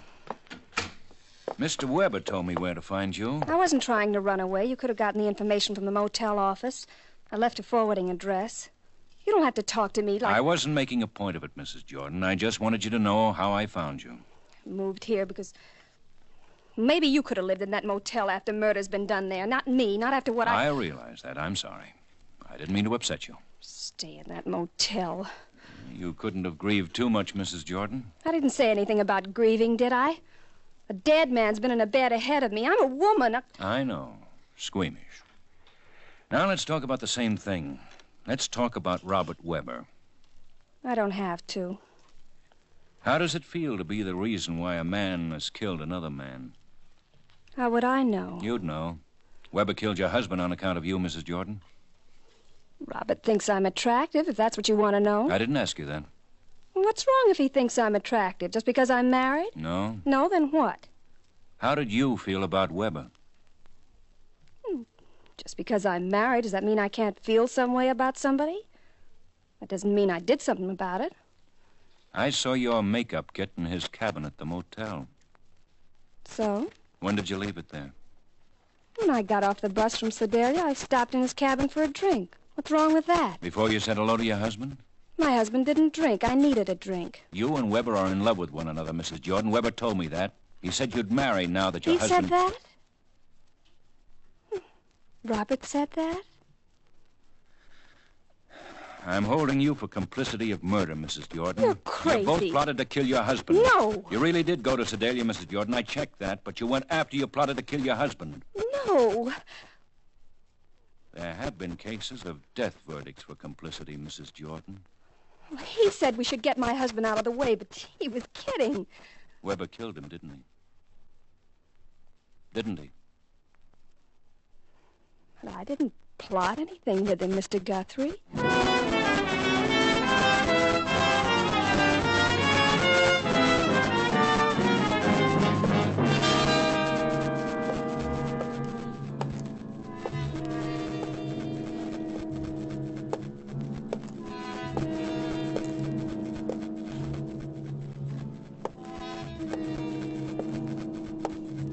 Ben, sit down. Ben, please, you've been walking up and down and round like an animal for a half an hour now. You don't say a word. It makes me nervous. I'm your friend, Ben. It makes me nervous the way you do that. I'm your friend, Ben, please. Weber killed Charles Jordan, didn't he, Matt? Uh-huh. You know he killed him. Oh, don't tear my head off. I said uh-huh. Weber's girl, Letty, confessed he planned to kill her husband. Uh-huh. So he murdered her husband so he could have Letty to himself. Uh-huh. We could pick him up, charge him, try him, execute him because he's a murderer. We could do that, but we can't. He's got an airtight alibi. Because he wasn't at the scene of the crime. He was being held up at the edge of the town. How do you kill a man when you're not there to kill him? How do you get... You know, if I were you, Ben, I'd bring that Carper in here again. Talk to him. Make him... Lieutenant Guthrie, an officer's here with Carper, as you requested. Huh? Tell him to send Carper in, alone. Now, look, fellas, I confess that I cooperated. I like you guys very much. You've become very dear to me. But why do you break up my canister? I already won 12 addresses from my cell intimates. Carper, that man you said you held up. I know. He said I got more often than $4. Why do chickens always say they got more feathers than they got? He said more than that. He said you didn't jackroll him. Nothing happened to him but a movie. Why, the dirty, low-down, conniving crook? What does he mean I didn't rob him? Let him face me face to face, and I'll make him confess to it that he... Oh, how evil can they get? Where was it you jackrolled him, Carper? Where? Where else for a chicken like that? Baker Street, where the lights are few and dim and like wet lipstick. Yeah. That's what I figured. Let's call on a boy and his mother, Matt.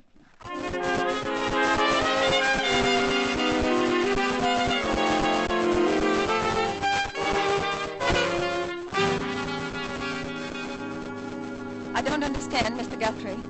No, I don't understand it at all. Why you should come around here at nearly 10 o'clock at night. All you want to do is persecute my son. The lieutenant asked you a question, Mrs. Austin. Where is Lionel? He's upstairs with his ship models. Please call him. I will not. He needs his relaxation before he retires. Ben. Yeah, Matt. Go get him. Don't you dare. Don't you dare. What is it, Mother? What's wrong? Lionel! You better come down, Lionel. It's the police.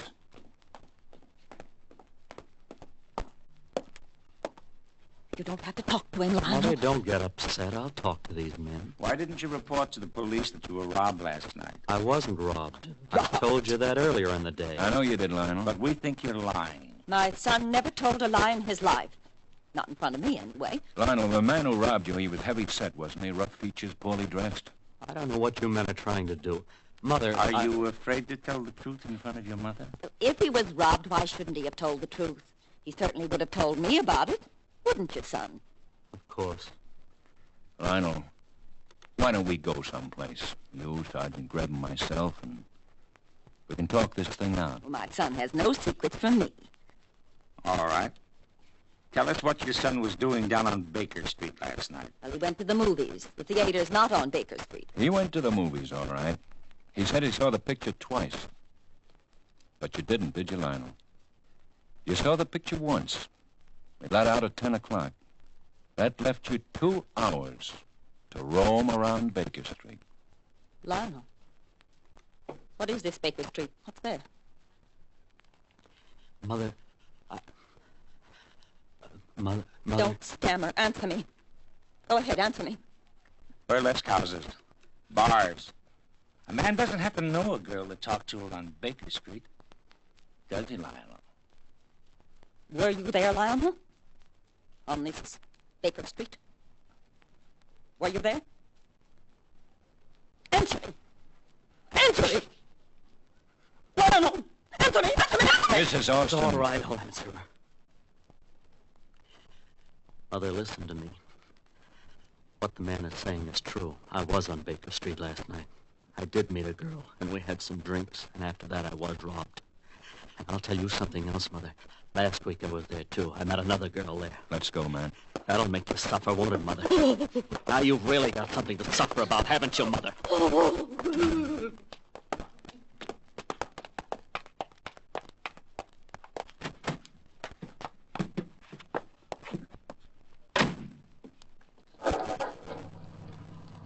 Well, where to, Ben? Paradise Motel? Sure.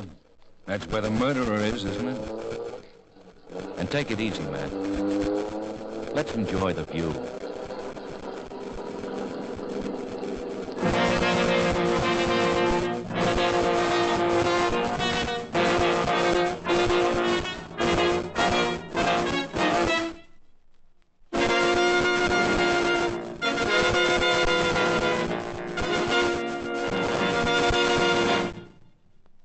Lineup was produced and directed by Elliott Lewis, written by Morton Fine and David Friedkin, and stars William Johnstone as Lieutenant Ben Guthrie and Wally Mayer as Sergeant Matt Grebb. Music was composed and conducted by Eddie Dunstetter. Featured in tonight's cast were Irene Ted, Alvina Temple, William Conrad, Leo Cleary, Jack Edwards, Lou Merrill, and Stanley Farrar.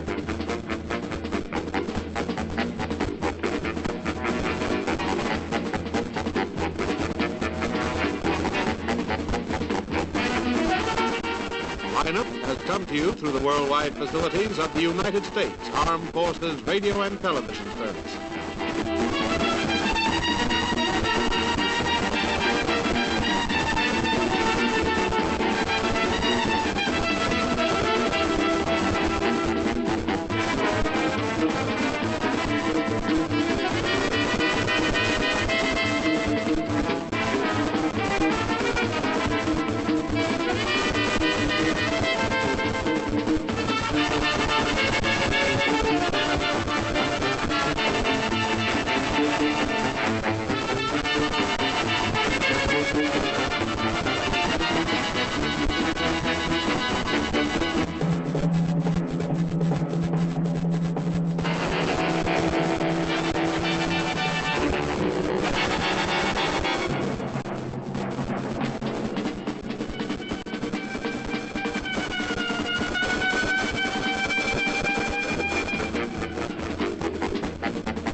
Ladies and gentlemen, we take you now behind the scenes of a police headquarters in a great American city, where under the cold, glaring lights will pass before us the innocent, the vagrant, the thief, the murderer. We take you now to the lineup.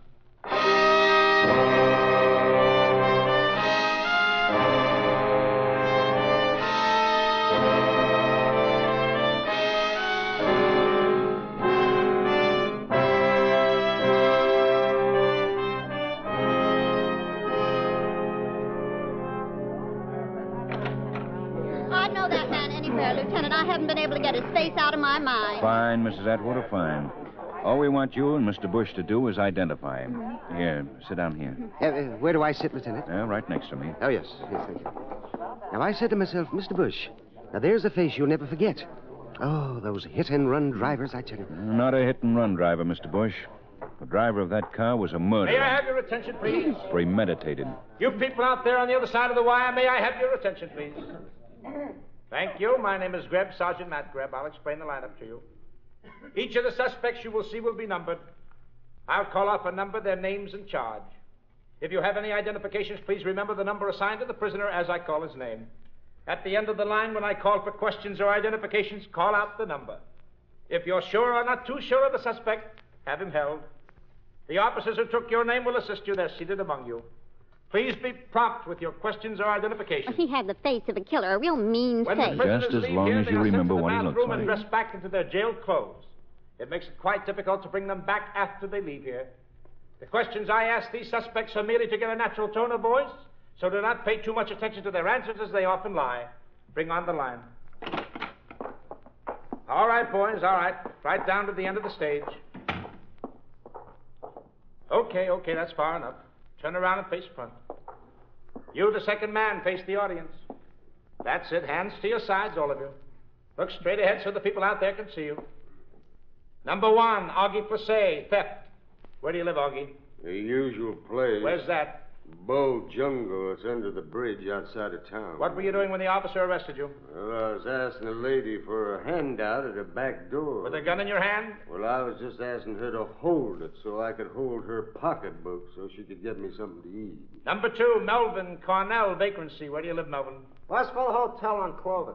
Where were you when the officer arrested you? Standing in front of the Westfall Hotel on Clover. What were you doing there? I was shifting my feet, getting ready to walk. Where were you going? I don't know. I hadn't thought about it. Number 3, Lyle Brooks, theft. Where do you live, Lyle? 3000 the Hilton That's him, What were you Lieutenant. doing Number with three, the dozen him? fountain And the one before him, number 2, I'm sure of it. Oh, hold it, Sergeant. Right. Let's see number 2 again. Okay, sir. Step out here, Melvin. Turn around, Melvin. Slowly, slowly. That's it. Okay, that's enough. That's him. That's the man. What about it, Mr. Bush? Oh, now, please, now, just a moment. I have to I consider. tell you, that's him. That's the man I saw run down that girl. How could I forget that face? Lieutenant, that's the man. Hold for interrogation, Sergeant. Right. Is that all you want with me, Lieutenant? No, you come with me. You too, Mr. Bush.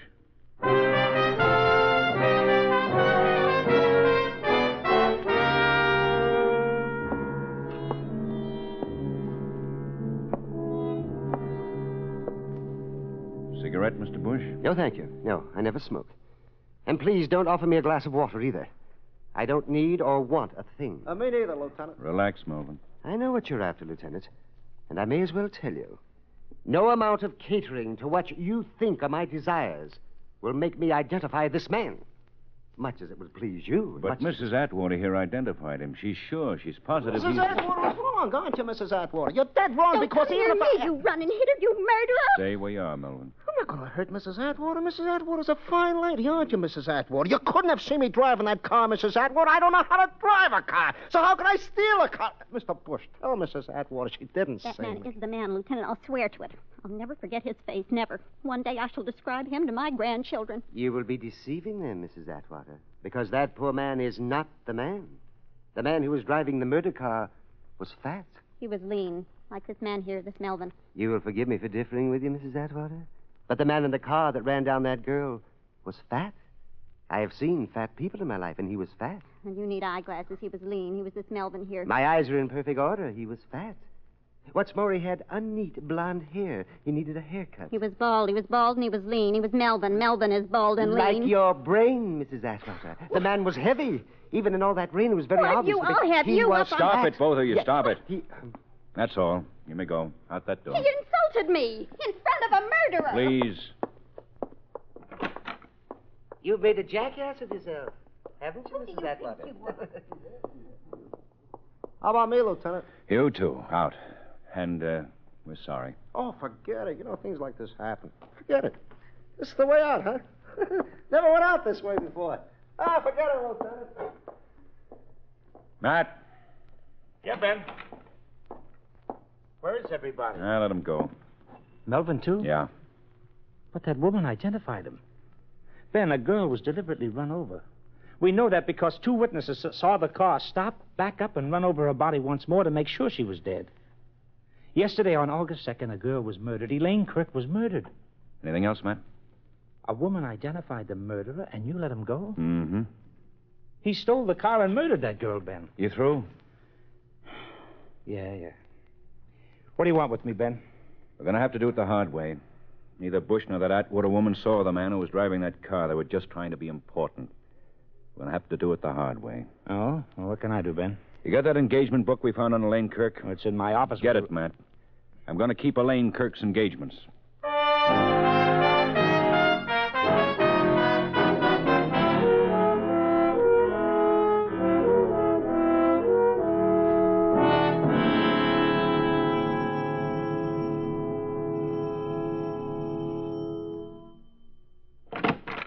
What can I do for you? I'm from the police, Ben Guthrie. So, what can I do for you? I'm looking for Frank Bennett. Why? Is he in? Don't you catch on? I'm Frank Bennett. What do you want to see me about? About a girl named Elaine Kirk. In here. About a girl named Elaine Kirk. You know she's dead, don't you? I know. In her belongings was an engagement book. On yesterday's date, August 2nd, was your name. Did you see her yesterday? She wrote it down, eh? Did you see her? Yeah, sure I did. We had cocktails yesterday afternoon about 5. That's too long ago, eh? My prints wouldn't be on the glass now, eh? What was the occasion? She called me yesterday morning, said she wanted to see me, and I always said yes to Elaine. Whatever she asked me to do, I said yes. All right. What about yesterday? Over cocktails, she told me that she was going to get married. Why should she single you out to tell? Because once I'd been there myself. Once she was telling her friends that she was going to marry me. And it didn't work out? Well, her friend said it another way, but didn't work out, does it nicely? Yeah, wait a minute. To tell you she was going to get married to a man named David Finley? Yeah. Mm-hmm. His name's on the list, too. Lucky him. You know this David Finley? Well, I've got nothing against him, Mr. Guthrie, except that he got the last kiss in the world from Elaine Kirk. I don't know why. I'll never know why, but that's the way it was. Not to a guy like David, not a girl like Elaine. A special kind of girl, wasn't she? That'll do it nicely, too. Say, do something for me, Mr. Guthrie. What? Talk to David Finley. I was going to. Then come back and explain to me why Elaine should give her life to him.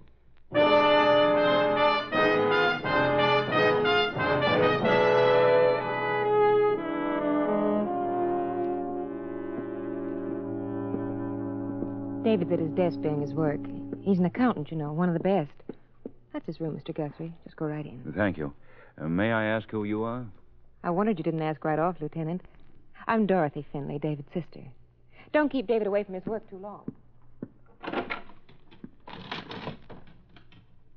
Be with you in a minute. Just want to total this column of figures. Go right ahead.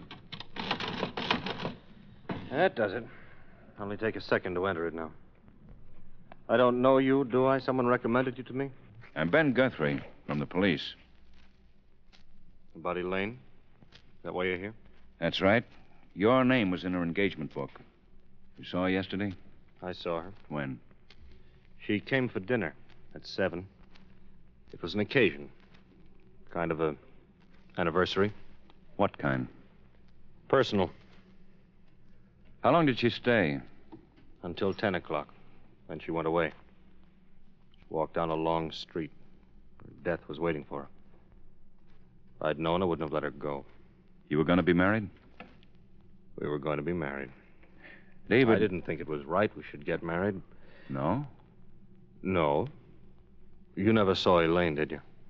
No, I mean, when she was... No, you never spoke to her. You weren't fortunate like me. You only saw her when death made her ugly, huh? David, You never saw the other way. And you'd know that when I told her was right, she shouldn't marry me. Not me. I'm sorry, Mr. Guthrie. Did she ever mention anyone? Talk about anyone? Elaine is dead.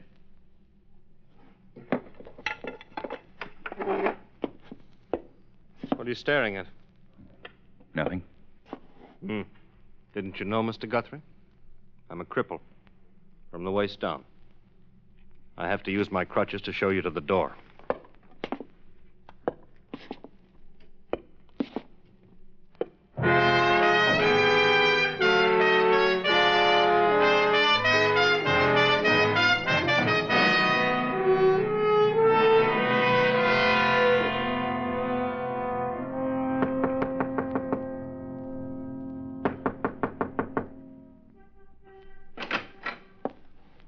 Yes. What is it? My name is Ben Guthrie. Yes, Mr. Guthrie. What can I do for you? I'm from the police. What do you want? Can we go inside? No, we can't. What do you want? I'm trying to locate a girl named Janet Irish. I'm her mother. Her name was on a list. It's important that I see her, Mrs. Irish. You can't. No one can see her. No more. No one sees Janet. Well, I'm afraid I'll have to insist. Insist, then. Listen to me. Janet is dead. Janet is dead, Mr. Guthrie. She was killed. Killed? How? A hit-and-run driver killed her. Oh, I'm sorry. It's just that a girl named Elaine Kirk had Janet's name on her appointment list. Yes. She came here yesterday. To console me. Yes? Yesterday was the anniversary of my daughter's death. Yesterday, on August 2nd, Janet had been dead a year.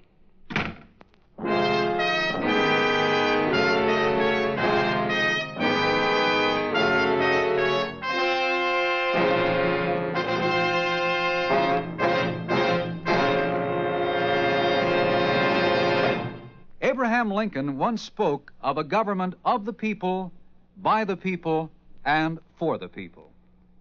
Members of the armed forces are as dedicated to the proposition of maintaining this government today as were those soldiers who sacrificed their lives on the battlefield of Gettysburg during the war between the states so many years ago.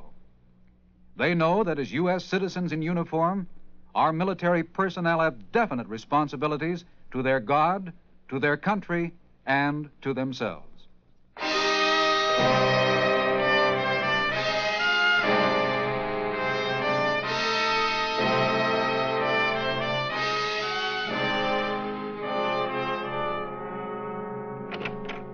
Ben? Oh, come in, Matt. Come in. Did you find anything? Oh, newspaper clippings, file reports, nothing very satisfactory. All right, let's have it. Well, it's just about what Mrs. Irish told you. A year ago, her daughter Janet was hit by a car. The car didn't stop. Janet died on the way to the hospital. Driver of the car was never found. No wonder Mrs. Irish was bitter when I told her I was from the police. Yeah, no wonder. She told me Elaine Kirk had stopped in to offer condolences. Well, people do that. But doesn't it bother you that they were both killed by hit-and-run drivers? Yeah, it bothers me. What do you think? I don't know. You spoke to the man who owned the car that killed Elaine, didn't you? Sure. The car was stolen, all right. He and his wife went to the movies with some friends, parked the car, left the keys. When they got out of the movies, the car was gone. Nothing there, huh? Except the man was screaming when they found the car later because his fender was bent. I bleed for him. Let's go back a minute, Matt. We were saying that Janet and Elaine were probably friends. That fact keeps throwing itself at me. And both killed the same way. You can call it coincidence. Would you? How do you expect me to answer that, Ben? I don't know anything more about this than you do. I know. The thing to do is to find out. Two girls, friends. If their manner of death was not a coincidence, what was it? What secret, what thing did they share together?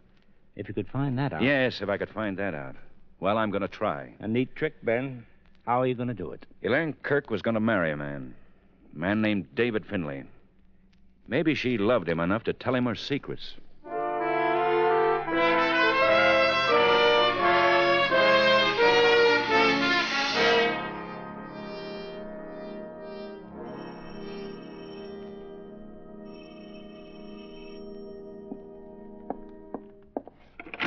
What is... Oh, it's you, Lieutenant. I'm glad you've come back. I wanted you to come back. Your brother, Miss Finley. May I talk to him, please? He's not here. He's at the athletic club, the swimming pool. He swims there every day for exercise because he's... I know. Of course you know. Everyone knows about David. He's so brave and good. So efficient, so helpless. I drive him to the pool every day. I'm going back to pick him up in a little while. Well, I'll come back a little later then. Will you tell David... No. Please, don't go. But, Miss Finley, just tell David that When I tell you what I'm going to tell you, I bet you won't go. What is it, Miss Finley? Come in the house. Well, what do you want to tell me? I murdered Elaine Kirk. Come in the house, Lieutenant Guthrie.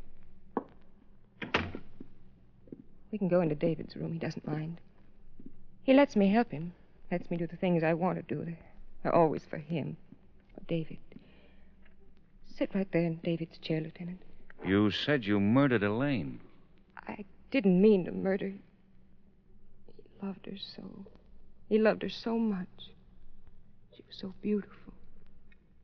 You won't tell him I killed her. Why did you do it? I don't know. Somewhere deep inside my brain, there must have been a hate for her. Big enough to make me kill her. Big enough to make... Miss Finley. Now, Miss Finley. I didn't want to do that. I wanted to be brave like David. I'm all right now. I'm all right. Do you realize what you've said to me? Yes, it was murder. As if I'd committed it with my own hand. What? As if I'd struck her down with my own hand. Tell me about it. The night Elaine died, it was raining, remember? There was thunder and lightning. David wanted her to stay with us overnight. She said no. She wanted to walk home in all that rain. That long, long walk home through the park. I should have made her stay. It was my fault. I should have made her stay. I should. Now, Miss Finley, Frankie. Now, stop it. Stop it. It's not your fault. It happens that way sometimes. It's not your fault. It is. It is. It's time for you to pick up David, isn't it? Oh, yes. I'll be late. Thank you. Thank you for helping me. I'll go pick up David. Well, that's better. That's much better. Miss Finley, there was a name on Elaine's engagement book, Elsa Weaver. Do you know her? No, but I've heard Elaine talk about her. She's a society editor on the Globe. Are you going to talk to her, too? Yes.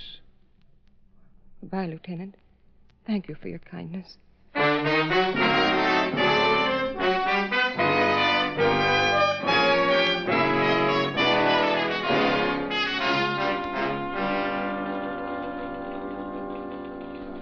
You say you're a policeman, Mr. Guthrie? That's right.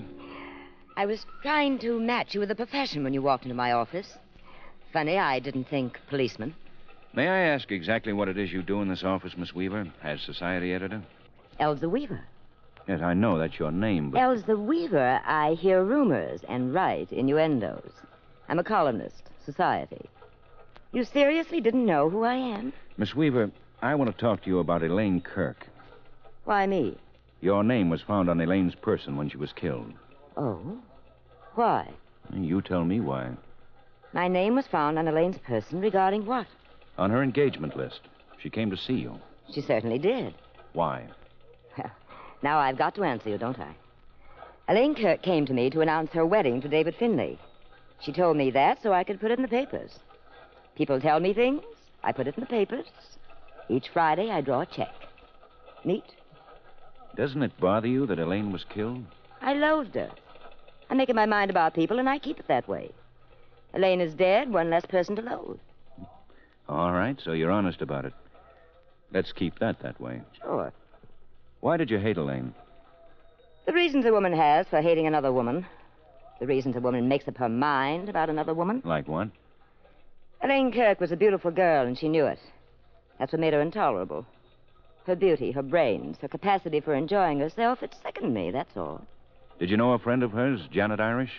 Casually. Think about this, Miss Weaver. It's important. Was there anything these two girls had in common, shared? Of course. What? Frank Bennett. Frank Bennett? That hulk. That gorgeous boy with the hair, and the smile, and the black eyes. How well did you know him? Arm's length. That's one of my burdens. Let me tell you how it was, Mr. Guthrie. When I knew Frank, he was engaged to Elaine Kirk. Janet Irish was Elaine's friend. So? So? Join me in my thoughts. Frank Bennett was never lonely. Am I clear, Mr. Guthrie?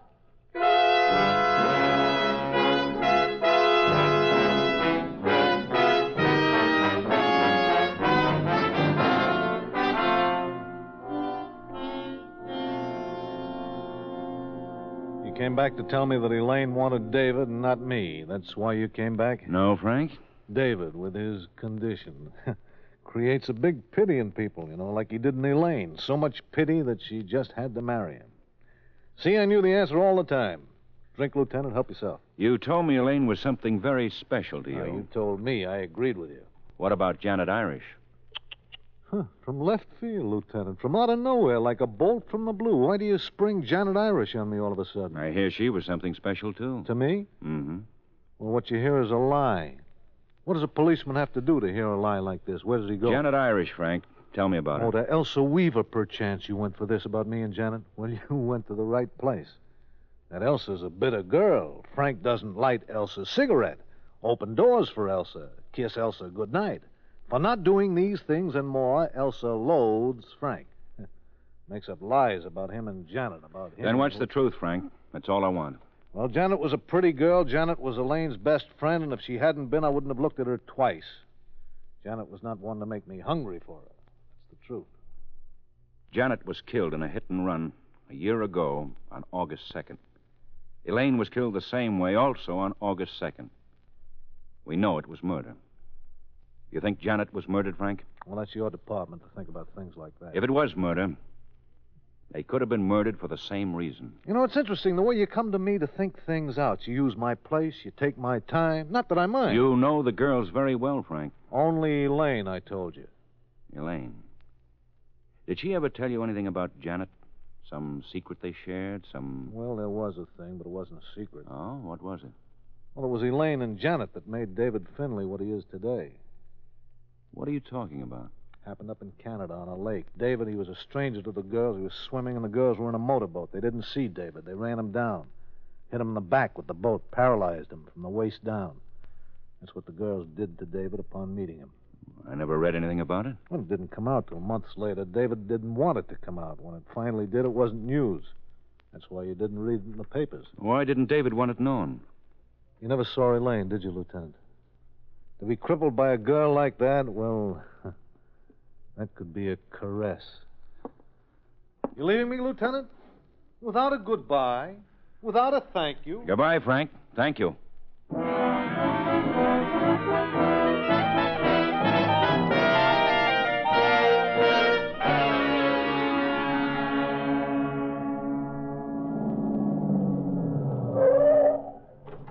What took you so long, Matt? I've been waiting 15 minutes. Take it easy, Ben. I had to find somebody to take over the lineup for me. What do you got? Answers. And a murderer. Come on. In here.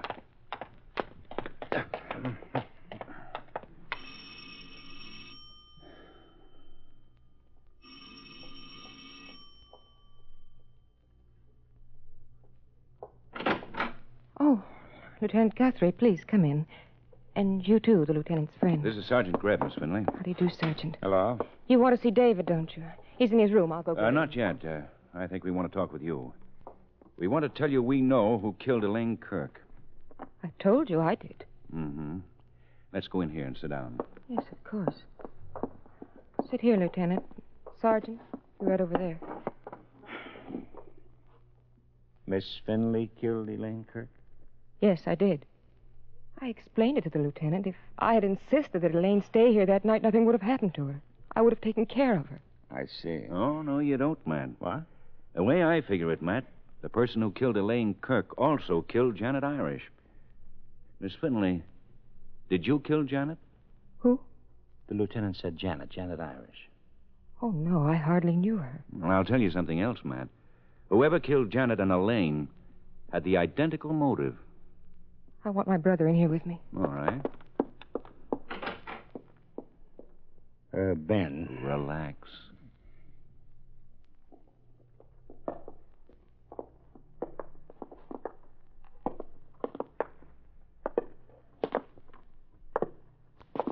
Hello, Mr. Guthrie. My sister tells me the other gentleman is Sergeant Greb. That's right, David. She also tells me you know who killed Elaine and Janet. That's also right. Tell me, David, how long ago did you have your accident? 2 years ago. On August 2nd? Yes. How are you getting along? Pretty good. Swimming, the exercises I take. I even drive a car. I'm making progress. Before long, I'll even be able to take care of myself. Oh, David. David, it'll be a long time. You know that. You know, that's all I've got now, time. I'm glad your sister brought you in here, David, so I can tell you who killed Elaine and Janet. Someone who despised them for what they did to you. Elaine made it up to me. She made it up 1,000 times. Miss Finley. Yes? Tell us how you killed Janet Irish. I told you I hardly knew her. You ran over her a year ago on August 2nd. Killed her with a car, like you killed Elaine yesterday on August 2nd. With a car. Both of them on the anniversary of your brother's accident. Oh, no, I didn't. David, tell them I didn't. Dorothy. Tell them. I can't. I can't tell them that. David! You're the only one who could have hated them so much. I did it for you. For you, David. For what they did to you. A cripple. Look at you. A helpless cripple. You? My sister? Yes, I killed Janet. But with Elaine, I waited. I saw it was happening. She was falling in love with you, David. The longer I waited, the more she had to lose. 1 year of loving you. And then I killed her. Then I killed her. Oh, take her out of here. And hold wait on, David. Elaine? Could she have done that? A crippled. Take her out of here! Matt. Uh-huh. You better come with us, Miss Finley. David. David, David.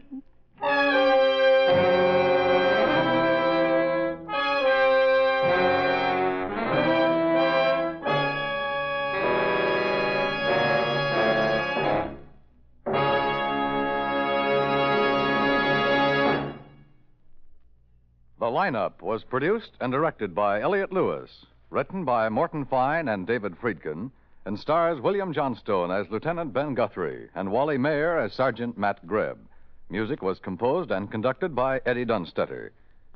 Featured in tonight's cast were Peggy Weber, Ann Stone, Lillian Baeff, Howard McNear, Lou Krugman, Sheldon Leonard, and Larry Dobkin.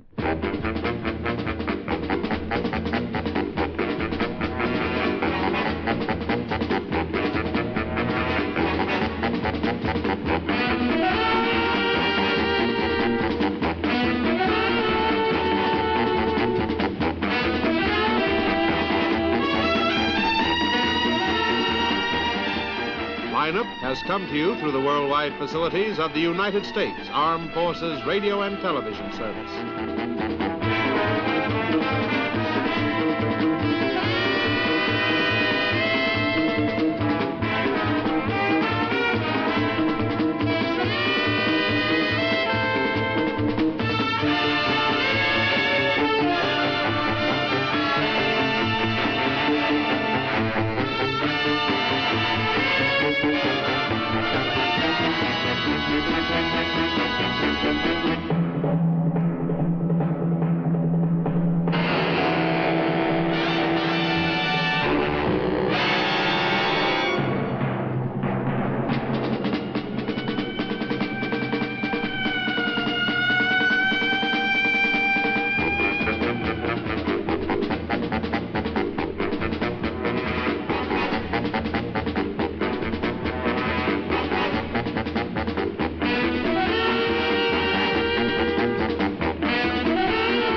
Ladies and gentlemen, we take you now behind the scenes of a police headquarters in a great American city, where under the cold, glaring lights will pass before us the innocent, the vagrant, the thief, the murderer.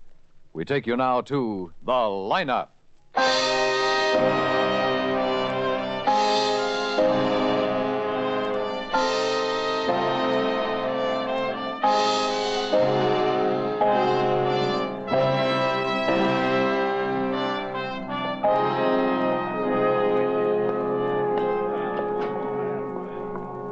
I won't have to nurse you through this, will I, Mr. Magnoni? You know what to do, how to behave. Are you kidding, Lieutenant? I bet I'm your most steady customer at these shows. You know, it's getting so as I look forward to them. You enjoy the lineup, eh, Mr. Magnoni? Well, let's put it this way. If something disturbing don't happen in Magnoni's gin mill, I sulk. If someone don't get their teeth pushed in, I feel like I've been passed by the world. Yeah, they tell me you had a good one last night. Oh, one of the best. This character got loaded in a way I never saw before, and I've seen many ways. He beat the other man up with his fists. He didn't use Only a tire with his fists. Also in a way I've never seen before. You know, it's a wonder the man didn't die right there. They tell me he's dying in a hospital, though. Maybe murder, huh? You think murder? May I have your attention, please? Hey, there's the sergeant. I like him. You He people grows out there on on the you. other side of the wire in the audience room, may I have your attention, please? Thank you. My name is Grebb, Sergeant Matt Grebb. I'll explain the lineup to you. Each of the suspects you will see will be numbered. I'll call off a number, their name, and charge.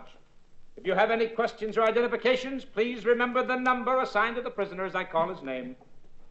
At the end of each line, when I ask for questions or identifications, call out the number. If you're sure or not too sure of the suspect, have him held. The officers who took your name will assist you. They're seated among you. Please be prompt with your questions or identifications. When the prisoners leave here, they're sent to the When the prisoners bathroom. leave here, they are sent to the bathroom. I know it and as dressed good as back he into their does. jail Better. clothes. It makes it quite difficult to bring them back after they leave here. The questions I ask these suspects are merely to get a natural tone of voice, so do not pay too much attention to their answers as they often lie. Bring on the line. All right, boys, come on. Move right up to the end of the stage. You keep moving. Get a move on. Come on. Now turn and face the front. Hands to your sides. Look straight ahead. You, the third boy, lift your face so the light hits it. That's it. Number 1, Myron Graham, possession. Where do you live, Myron? 1312 Troost Avenue. What's your business, Myron? I'm a salesman. What do you sell, Myron? What the kids ask me for. What do you sell? What the kids ask me for, that's all. Shoelaces, potato peelers, things kids need. High school kids? I don't ask them, do they got an education? Number 2, Harry Weston, assault. How do you make a living, Harry? I'm a musician. I blow a clarinet. Where? At Troy Club on 15th. Why did you hit the girl? She wanted to walk me home. That was a reason to hit her? Sure, 2 of them were walking me home already. 3 girls is a crowd. With me, anyway. Number 3, Kip Stanley, theft. Where do you live, Kip? Out of town. Where out of town? Lakeshore Village, 1016 Shore Drive. It's expensive out that way. How do you do it, Kip? I keep my nose to the grindstone. My shoes shine, my pants pressed. I am pleasant and courteous. How do you live in such an expensive place, Kip? Friends lend me money. What friends, Kip? Friends I meet on the street. I tip my hat, bow slightly, show them my revolver. They become friendly, lend me money. Number 4, George Miller, assault. Where do you live, George? Look, I don't feel so good. Where do you live, George? Matson Hotel on Elm, I think. I got that old The feeling. man you beat up, George, did you know him? Let him sweat a little more, The then I'll man you say. beat up, George, did you know him? Look, I keep telling you, I'm not feeling good. The hangover will go away, George. Tell me about the man you hit. I don't remember. Look, Magnoni, if that's the man, tell us. Tell us right now. Are there any questions or identifications from the audience? Any questions or identifications, please? Magnoni. Yeah, that's him. Number 4. Sergeant? I'll take care of it. Sergeant Greb? Yes, Lieutenant. Number 4, hold for interrogation.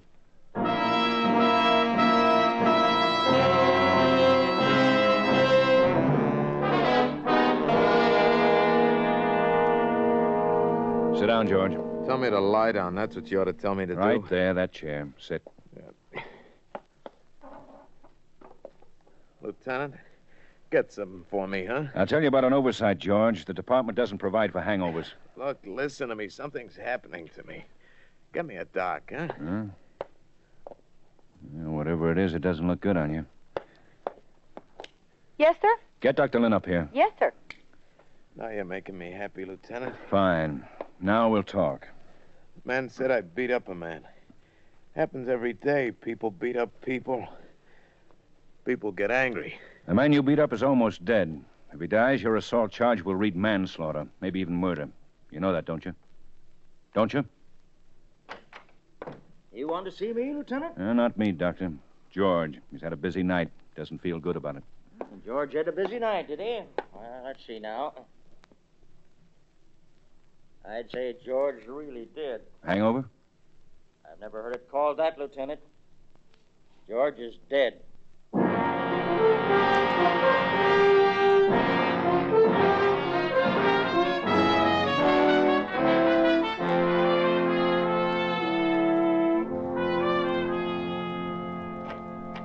I come bearing gifts, Ben. Oh? The coroner's report, a few sundry and assorted items, very interesting, and this nice cold drink, and a pair of straws. You owe me a dime. Mm-hmm. That's what I said. You owe me a dime. He was poisoned, eh? George Miller was poisoned. Okay, you'll buy me a cold drink the next time, huh? Yeah, he was poisoned. Yeah, it could have been suicide. Dr. Lynn doesn't think so, I don't think so, and I know you don't think so, so why tease ourselves? Maybe we're sick, Ben. I never felt better. Why do you say that? A man dies, our minds say he died because he was murdered. Occupational disease. 9 out of 10 times we're right. In the case of George Miller, I know we're right. I don't know yet. That's because you don't know things I know. Oh? First of all, Dr. Lynn's autopsy report on George Miller says Miller was loaded with a type of poison no one in his right mind would choose to kill himself with. What time? All I know is on George Miller it took almost 24 hours. In the home stretch, it hurt him good, real good. Like a hurt few people know, Dr. Lynn says. Well, you said you had something else. What else? There was a bullet wound in Miller's body. Oh? Maybe 2 months old. Tended to by a professional hand, Dr. Lynn said. Well, here. Return the bottle so you can get your deposit back. Thanks. Not at all. What else? Well, the technical geniuses say Miller's hair, his mustache, and... Remember his hair and mustache? I remember. A dye job. The color of Miller's hair is brown. It was peroxide that made it what it was today. That's all, eh? No. No, that's not all, Ben. I had a photographer fix me up a picture of Miller, how he would look with his natural hair and without a mustache. Now, here, take a look. There, that remind you of somebody? Yeah. But maybe I better check it on the wanted board. Yeah, go ahead and do that, Ben. I already did, but you go ahead and do that. Uh-huh. George Bailey, wanted for bank robbery. Says here under a picture. Mm-hmm. George Bailey, George Miller. Same man. Robbed Springfield Bank, June 1950, with accomplice Joe Raddick. Both at large, dangerous. Well, let's get Miller's picture in all the papers. The old dope about the robbery. I don't know, maybe the publicity will give us a murderer. Maybe Raddick. Maybe somebody else. You'll know what else to do without my telling you, huh? Sure. I'll get the deposit back on my bottle. Here. Don't forget your dime.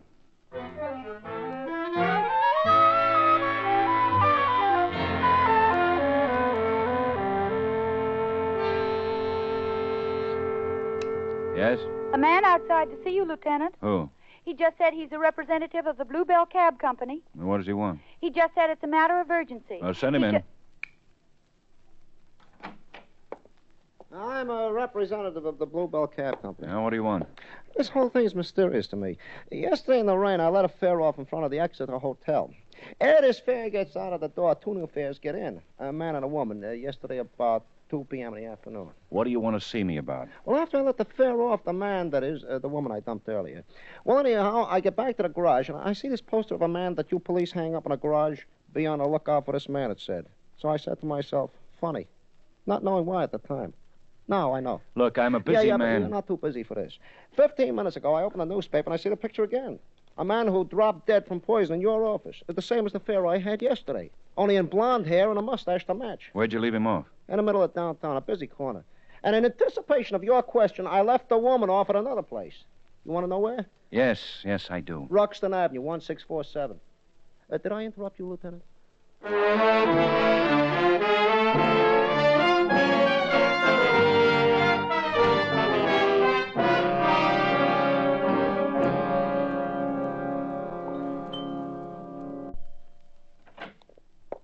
The doctor's office hours are from 4 to 6. I'm sorry. My name's Guthrie, police officer. Oh, I see. Please come in. Did you want to talk with Dr. Crossan? Well, I'm not sure. Who are you? Mrs. Crossan, what is it you want? Do you know a man named George Bailey, Mrs. Crossan? Is he one of my husband's patients? Maybe you'd better talk George to him. Miller. Well, I'm afraid I don't know what you're talking about. They're the same man. Mr. Guthrie, you might as well know I'm frightened. I'm not used to policemen coming in here and asking about men who have two names, about do I know him. Jean? Jean? You'd better talk to my husband, Mr. Guthrie. I'm trying to find out about a woman who took a cab ride yesterday about 2. You called me, Peg? Oh. Yes, what is it? Dr. Crossan? Yes, what is it? I'm a police officer, Dr. Ben Guthrie. I have my regular office hours, Mr. Guthrie, but, an officer? I was asking your wife whether she used a cab yesterday about 2 o'clock. Jean, I don't know why this man is It's here. just routine, Mrs. Crossan. Don't get upset. My wife is upset. What do you want? About the cab. All I'm trying to do is find out if your wife used a cab yesterday. I don't see how It's not your possibly... business to see, Doctor. I'm asking your wife a question, a simple question. There's no reason to get panicky. I'm not panicky. I told you I'm just not used to anything like this. Peg came home in a cab yesterday about 2 o'clock. It was raining, so I took a cab. Of course. Was there a man in the cab with you? Yes. I don't know who he was. Well, what happened, Peg? Well, it was raining. And we were both waiting for a cab in front of the Exeter Hotel. I had lunch there, and one stopped. The man said it was his cab. I said it was mine. It was raining. So we both took it. And he dropped you off here? Well, I didn't tell you, Jean, because I didn't think it was important. But I didn't know who he was. I don't have any idea who he was, Mr. Guthrie.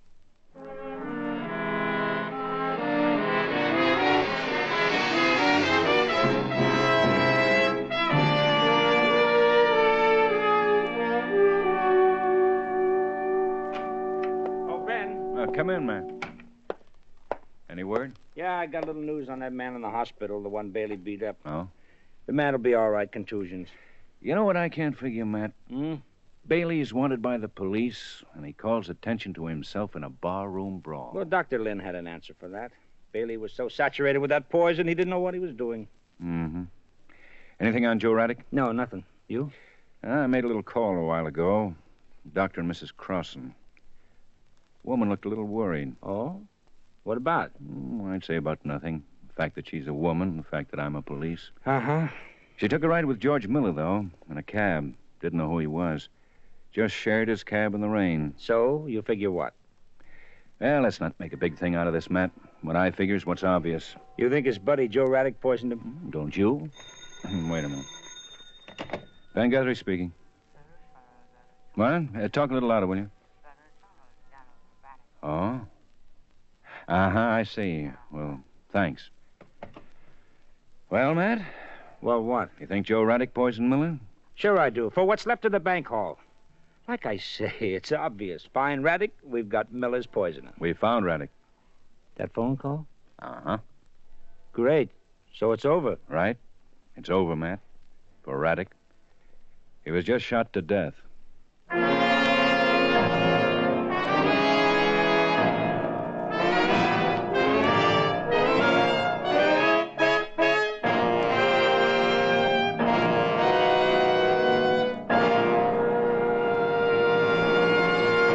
I am happy to see what splendid names you have made for yourselves among the civilian population.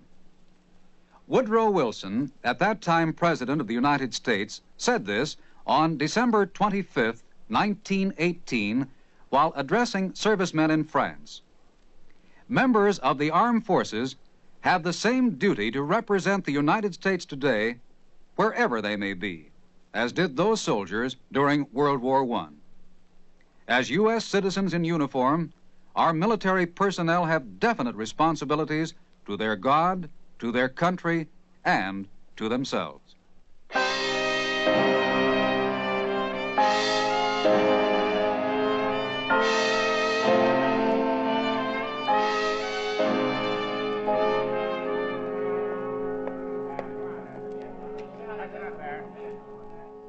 All right, Norrie, in here. I ain't no criminal. Bring him, Matt. Yeah.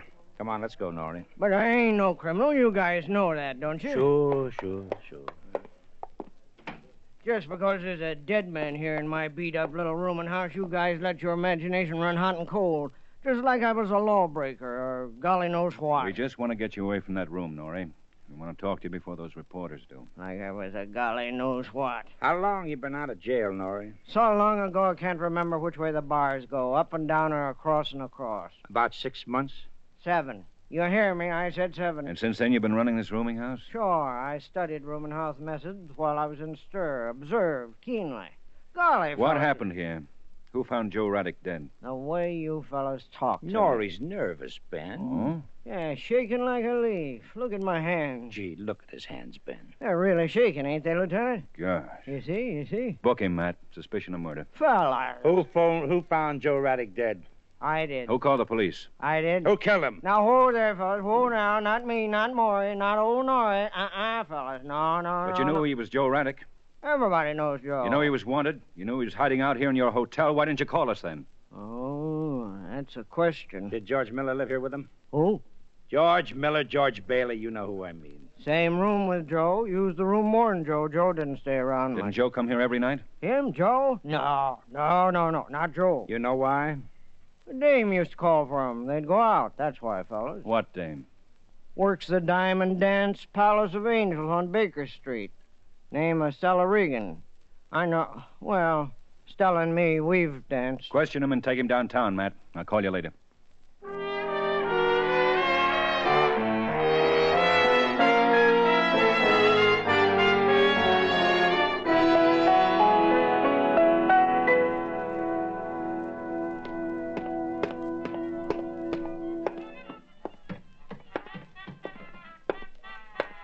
Hey, Mac. The way I tower over you so close says you can't go in without you buy rolls of tickets. Rolls. Without rolls, nobody gets in. Oh, why don't you say so right off, Mac? For a policeman, it's free. I will even hold open the door and escort you in. There you are. Pick 'em a flower, policeman. Stella Regan. Whoa, Rudy. That's nice Rudy picking. Wetstein. A little faded, maybe, a little wilted. But Stella makes the night smell good. She's that one. We sell refreshments, too. Rudy, you don't know what it means to me to have you call on Stella. me like this. Miss Regan. I'm very sorry, Peter Pan, but you just lost your chance to Rudy Wetstein here. However, you may try again tomorrow. No, Stella. I'm from the police. Beat it, Rudy. This gentleman has a priority. Beat it, Rudy, please. Now, come on, dance with me, Peter Pan. I'll arrange about the tickets later. Come on. Arrange a place where we can talk, Stella. Quietly. You work fast, Peter Pan. Dance first, then talk. That's what I said. We'll talk first, then dance. Come on.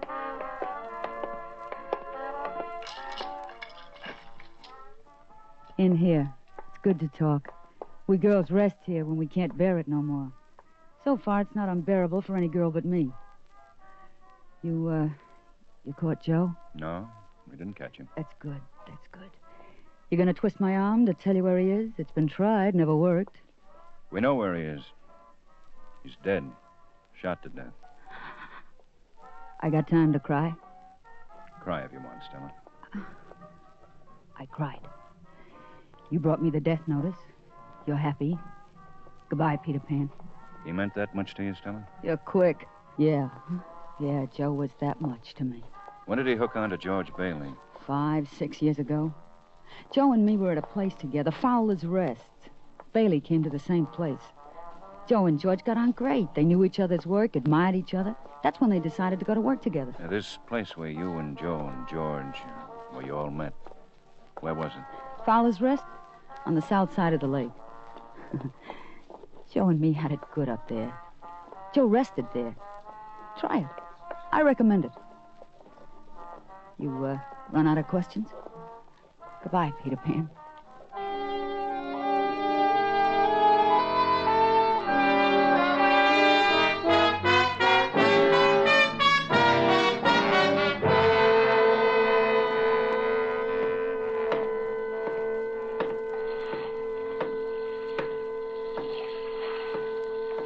Your name Fowler? The man in the boathouse said your name was Fowler. I'm from the police. Here's the badge. My name's Fowler. Mine's Guthrie. Fowler. I'm trying to get some information about about a couple of men. Who? A man named Joe Raddick. He fished here. And George Bailey. Friend of Raddick's. What can you tell me about them? I told you. They used to come here often. Oh, now and then. Have you got anything against the police, Mr. Fowler? Both of my sons are police. I'm friendly to the police. Then what about Bailey and Raddick? Nothing. They fished. Once they had a big time, a party. Yeah, what was the occasion? Bailey got married. Oh? Crossed the lake in Vineville about 6 years ago. Come back and had a party. Big party, very big. I'm friendly to the police, Mr. Guthrie.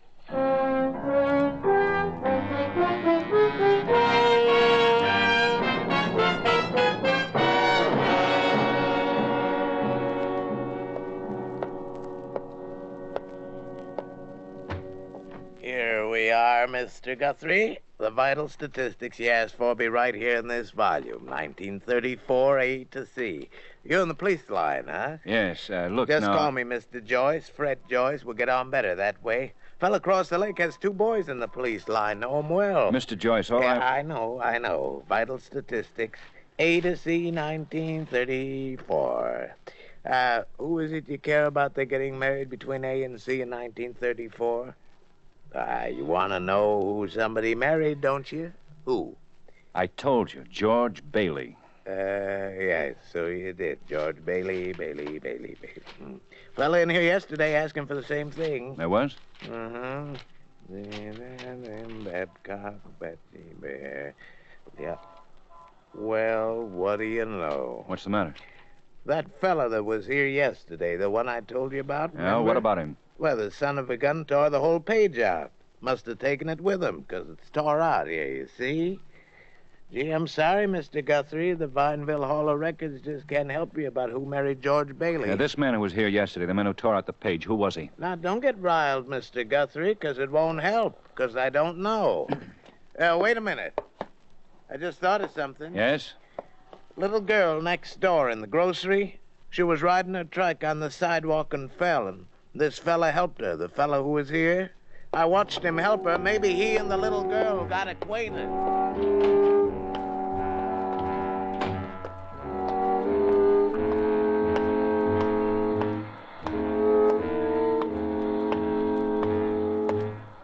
Can I help you, please? Some nice vegetables just came in. You have a little girl who fell off her bike yesterday? I have. Why? Someone helped her when she fell. Do you know who he was? No. But my little girl might. We could ask her. But why should we ask her? Because I want to know. Because I'm a detective. Sure you want to know. Carolyn, come here. Hey, Carolyn, this man's a policeman. He wants to know who helped you when you fell off your bike yesterday. You don't know? When she shakes her head like that, it means she don't know. She's shy with policemen.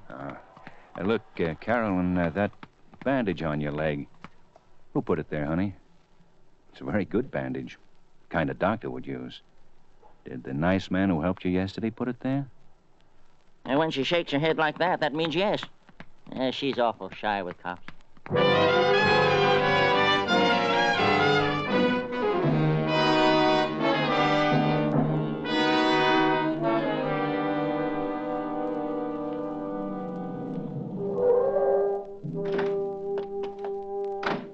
Hi, Ben. Been waiting long? No, just got here. Well, from what you told me over the phone, I'd say you were playing a long shot. Unless you got something else to tell me. No, just what I told you. A bullet wound on George Bailey's body. A little girl with a bandaged leg. Well, the same doctor didn't have to do both of them. Look at it this way, Matt. Assume it was a doctor who bandaged that girl's leg. It could have been somebody else, but... All right. Well, assume it. Why should this doctor be interested in who married George Bailey? Interested enough to tear the page out of a record book? Well, maybe he's the kind of man who likes to tear pages out of books. Come on. Where are we going? That house where that new Nash is parked. The one with the doctor's emblem on it. Dr. Crossan's house. Did you check the bank? Uh-huh. Good.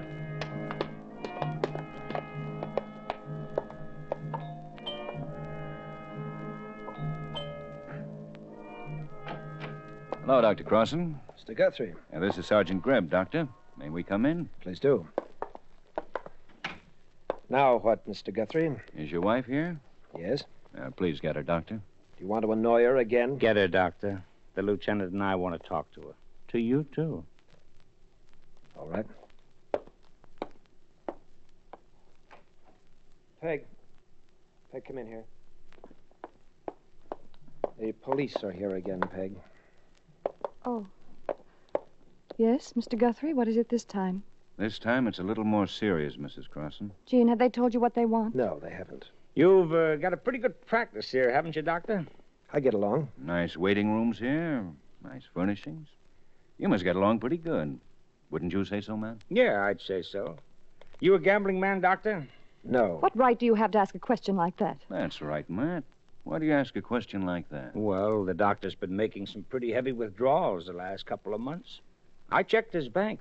That's the only reason I asked. Oh. You a gambling man, Doctor? I have expenses. That's why I make withdrawals. Cut it out, Doctor. You've been paying blackmail. Jean paying blackmail? Haven't you, Doctor? Haven't you, Doctor? Hmm? Or are you going to accuse us of surmising, hmm? What do you say, Doctor? Just because I got in a cab with a man, you hound us. Blackmail to George Bailey and George Raddick, huh? There's Mrs. no proof of Crossan. that. What? You were married to George Bailey once, weren't you? You can't prove that. Jean. You've no proof of it. Because you tore it out of the Vineville records. Well, it doesn't matter. You can't prove it. If we took you back to Vineville and let a little girl look at you, I think we can. A doctor tore the page out of the Vineville records, you. Because your wife's name was on that page, married to George Bailey. All right. Are you arresting me for tearing a page out of the book? Oh, for more than that, Doctor. You're going to lose your license. We're arresting you for malpractice. Oh, please. Please, it wasn't his fault. Not Jean. You brought Bailey here, didn't you, Mrs. Crossan? He forced me to bring him to Jean when he was wounded in that bank robbery. Forced you? How? I was still married to Bailey. Don't you see? I hadn't heard from him for 4 years. I thought he was dead. I thought he was dead. Go on, Mrs. Crossan. Then he came to me wounded, and he said if I didn't get Jean to help him, he'd expose me. He'd ruin my husband. You really loused it for me, didn't you, Peg? What? What did you say? You bring him to me, I help him, then they both blackmail me, bleed me. You were a hoodlum's wife, Peg. If you'd told me, I wouldn't have married you, and this wouldn't have happened. Jean, after what I did for you. Poisoned Bailey when you had lunch with him at the Exeter Hotel. Did it for you. And shot Raddick. Jean, it was for you to rid them, those two. For Jean, I did Murderers. I killed for you, Jean. I killed him for you. For malpractice, gentlemen, you'll arrest me for that. You'll note I had no part of the murders. Jean. All right, Doctor. Mrs. Crossan. Matt, don't bother with the cuffs.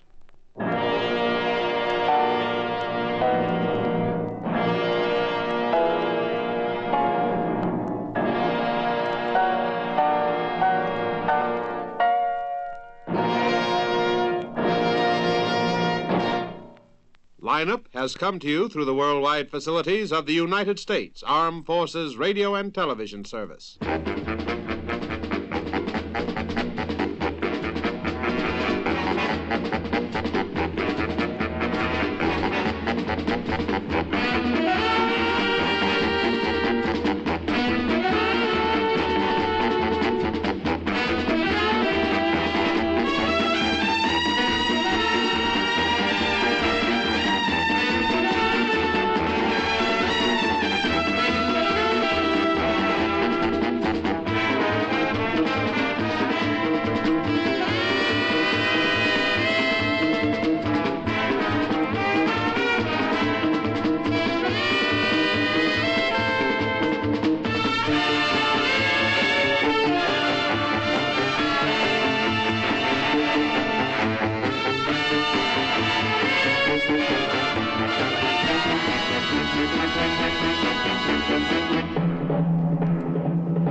Transcription. We take you now behind the scenes of a police headquarters in a great American city, where under the cold, glaring lights will pass before us the innocent, the vagrant, the thief, the murderer.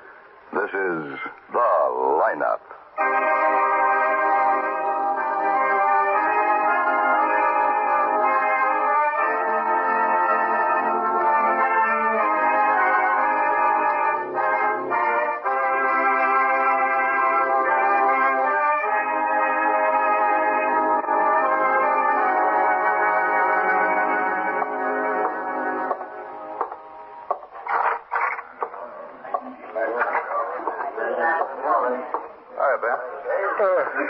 Quiet. Mighty tired. Oh, little. I can't seem to get enough sleep lately. I go through spells like that. I lie in bed, can't get to sleep, kick and toss, and smoke a dozen cigarettes. Yeah. How many in the line? 23. Your witness is down the first row, up out of there. Oh, yeah. Well, thanks. See you later. Yeah. Bradford? Oh, hello, Lieutenant. Been waiting long? Oh, I just got here a few minutes ago. Well, we've got the man. We just need an identification. Yes, that's what the officer said. That officer over there. Oh, Sergeant Quine. Yes. May I have your attention, please? You people on the other side of the wire in the audience room, may I have your attention, please? Thank you. My name is Carter, Sergeant Pete Carter. I'll explain the lineup to you. Each of the suspects you see will be numbered. I call off the number, their name, and charge. If you have any questions or identifications, please remember the number assigned to the prisoner as I call his name. If you're sure or not too sure of the suspect, have him held. Questions I ask these suspects are merely to get a natural tone of voice, so do not pay too much attention to their answers, as they often lie. Okay, bring on the line. Okay, keep it moving. Right over here at the end of the stage. Turn and face front. Hands at your side. Now, when I call out your number, step out and talk up. It's a big room out there, and I want everybody to be able to hear you. Okay, number 1, Steve Walcott, robbery. Stand up straight, Steve. Okay. Where do you live, Steve? 464 South Lake Street. Is that a house, a hotel, or what? House. Who do you live with? My brother. Where do you work, Steve? I ain't been. For how long? How long? I don't know. Over a year, I guess. At least over a year I ain't been. How do you pay the rent? I don't. Your brother pays it? Oh, he's working. Somebody's got to pay it. You own a car? No. Were you in a car when you were picked up? Yeah. Whose car was it? Oh, friends. Who's the friend? Who? Yeah, who's the friend that owned the car? Oh, I guess I can't remember. I guess you forget your friends pretty easy. I guess so. Any weapons? Yeah. What? 38. Well, what kind? Automatic, revolver? Or a 38 revolver, Smith & Wesson. Anyone arrested with you? No, I was alone. Step back. Step back? Back in the line. Oh, okay. You always ask the same question. Okay, number 2. No, not always. Jack Putnam, assault. Where do you live, Jack? 299 West Adams. That a house? Yeah. Who do you live with? My wife. That all? Yeah. Doesn't your mother-in-law live with you? Not anymore. She's in the hospital. What'd you hit her with? A footstool. She's hurt pretty bad. Well, I really just meant to scare her. See, she got the nagging again, and I threw the thing. She didn't even duck. She has a pretty bad concussion. Yeah, I figure we're even. How do you figure? 20 years of nagging and giving me a nervous stomach. Ulcers, insomnia. Nearly breaking up my home a dozen times. Okay. Turning some of my best friends against me. Making me lose a job. Okay, step back. Nearly driving me into an institution. I figure we're even. Step back. Okay. Number 3, Harry Malinsky. Robbery. That looks like the man. Where do you live, Harry? Sure. Park Lake Hotel. Where is that, Harry? 106th and Madison. Where do you work? Where do you work? I don't know. I haven't had a job in a while. Yes, that's him. Any weapons? That's the man who tried to hold me up. Yes, sir. Yeah, yes. 32 automatic. Sergeant Carter. Yes, Lieutenant. Hold number 3 for interrogation.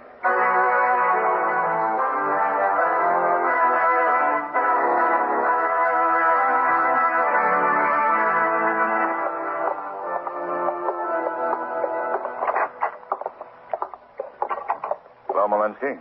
You can save us all a lot of time. Who is the guy driving the car? What guy? Why don't you make it easy? I was alone. You walked into the Brenner's grocery store and tried to stick it up. Okay. There was a guy waiting in a black Mercury sedan. I walked in. I wasn't in no black Mercury sedan. The clerk identified you in the line.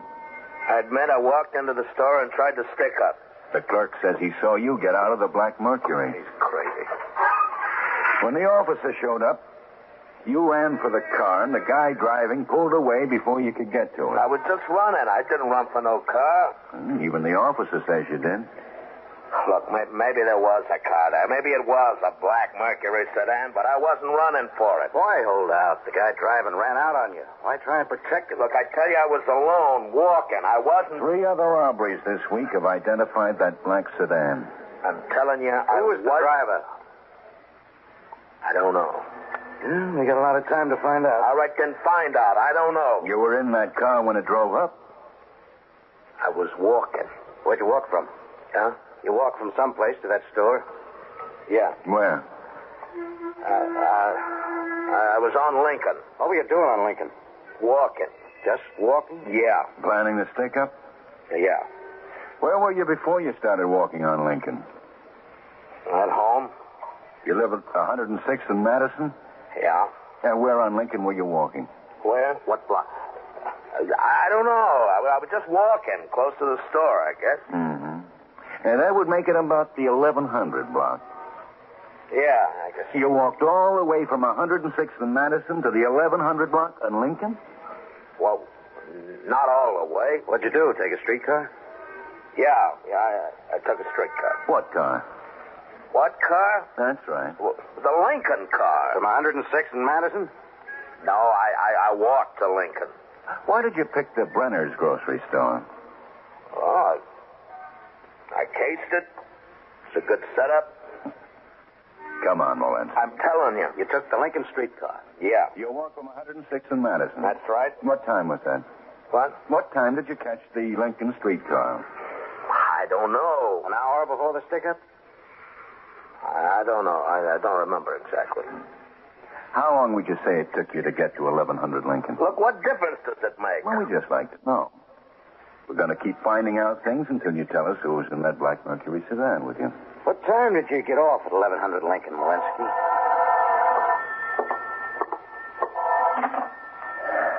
Guthrie. Yeah? Where? 994 East Orange. Right. I'll take it. Well, what's the matter? The guy driving that black Mercury sedan just held up a gas station on East Orange. Shot the attendant. So what do you want me to do about it? Tell us who's driving that car. I don't know. The attendant's pretty bad. Well, I can't help it. I didn't blow him up. I didn't stick up the station. You know who did? No. Okay, Molinsky. Let's go, Pete.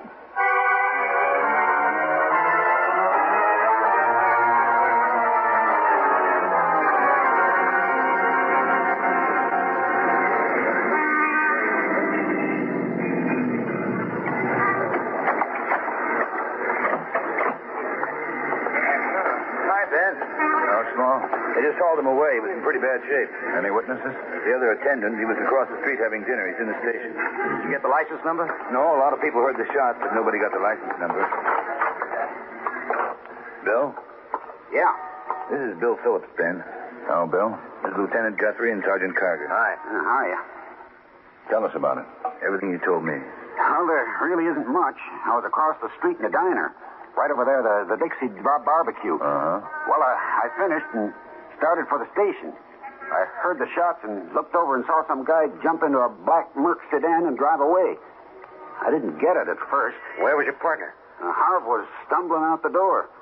That's when I got it through my thick skull that something had happened. I ran across and Harv was unconscious. This guy who jumped into the black Merc, what did he look like? I don't know. It happened so fast, and I wasn't sure anything was wrong at first.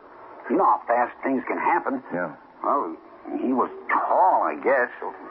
Oh, I don't know. What's the use of trying to describe him when I can't? I'd like to be able to, but really I can't.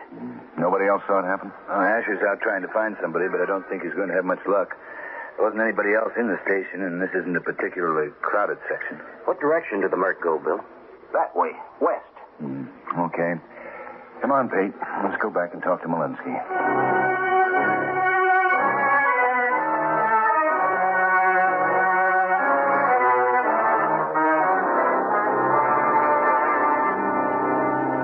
Molinsky? I don't know. I don't know. How can I tell you when I don't know? Look, I told you I wasn't with nobody. I was alone. I walked to Lincoln. I caught a streetcar. Walked to Lincoln from 106th Street? Yeah. You might get off with a lighter sentence if we knew who drove you to that store. Look, I told you I took a streetcar. From Madison? Yeah. Madison runs parallel with Lincoln. No, I mean from 106th Street. If we pick that guy up and he says you were with him in that car, we'll nail you for withholding evidence. Are you kidding? How long did you walk on Lincoln? How long? How long did you walk on Lincoln before you tried to stick up the grocery store? I don't know. Maybe a half hour. I don't know. I don't remember. You just walked? Yeah, I walked. I told you. Which way? I don't know. I was getting ready to pull the stick up.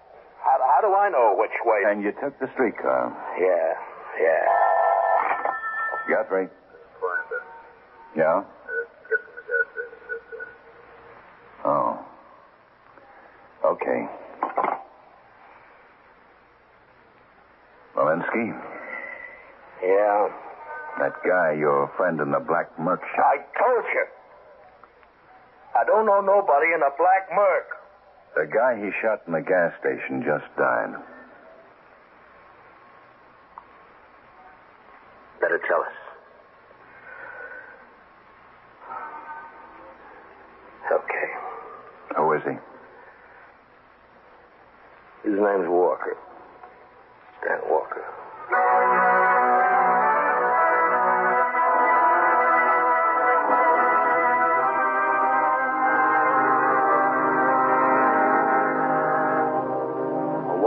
Number 10, manager in 4. 10 must be on the next floor. Yeah. Go up and cover the hall. All right. Yeah? Are you the manager? Yeah. Police. Okay, what do you want? I'm Lieutenant Guthrie. Okay, what do you want? Your name, if you don't mind. Hush. You have a tenant here? Which one? Stan Walker. Number 10. What's he done? We'd just like to talk to him. Number 10. Don't make a lot of noise. Mr. Simpson and 9 works tonight. Well, I'd like the key, please. I can't do that. I have a warrant. Why don't you just go up and talk to him if he ain't done nothing serious? I'd just like you to cooperate. Look, mister. The last time you cops was here, you hauled some guy out and there was a lot of trouble. My tenant's... We'll try not to make any trouble. Well, if Walker ain't done nothing serious... Mrs. Hirsch, do you want us to break down the door? You can knock, can't you? Mrs. Hirsch, who's this? Sergeant Quine. No car in the garage, ma'am. Oh, you're looking for Mr. Walker's car? Yes, and we'd like to go upstairs and see if Walker's in his room. Okay. And we'd like the key. Okay. For Pete's sake, try to keep it as quiet as possible. We'll try. She give you trouble? Doesn't like cops. Seems the last time the law was here, a tenant's complained. Asher staked out in the garage. Yeah. This one's for number 10. Thanks. I suggest you stay in your room. You don't have to suggest nothing. Charlie, you better stay down here and cover the front door. Right.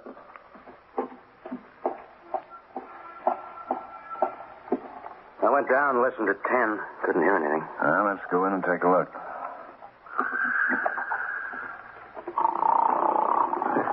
Some guy snoring up a storm at 9. Mr. Simpson works nights. And get over on the other side.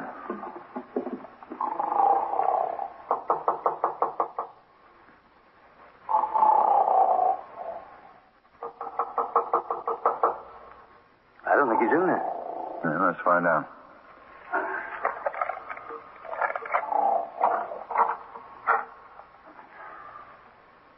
Clear. And get that room. No. Kitchen. Doesn't even look like he spent the night. Well, let's see what we can find. Let's see, start in here. And if we don't find anything?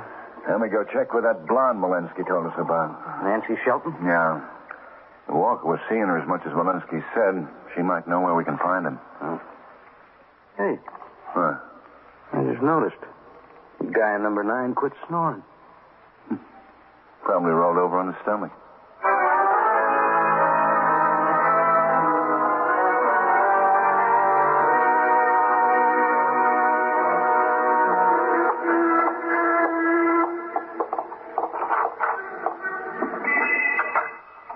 Where's Small? Well, he should be. Oh, there he is. Hi, Ben. Girl in the room? There's a girl in the room, all right, but it isn't Walker's girl. It's a roommate. Well, where's Nancy Shelton? Desk clerk said she went out about an hour before I got here. Doesn't own a car, takes taxis. Oh. And what's the roommate's name? Bernice Eddington. I saw her when she came down to get a paper. Pretty girl. You haven't talked to her? I said good morning. He'd have to do that. Quine and Ash are over at Walker's. Wasn't there? They got a call here if Walker shows. I'll let you know. And what's the room? 104, second one at the head of the hall. Okay. Bernice? Yeah, Eddington.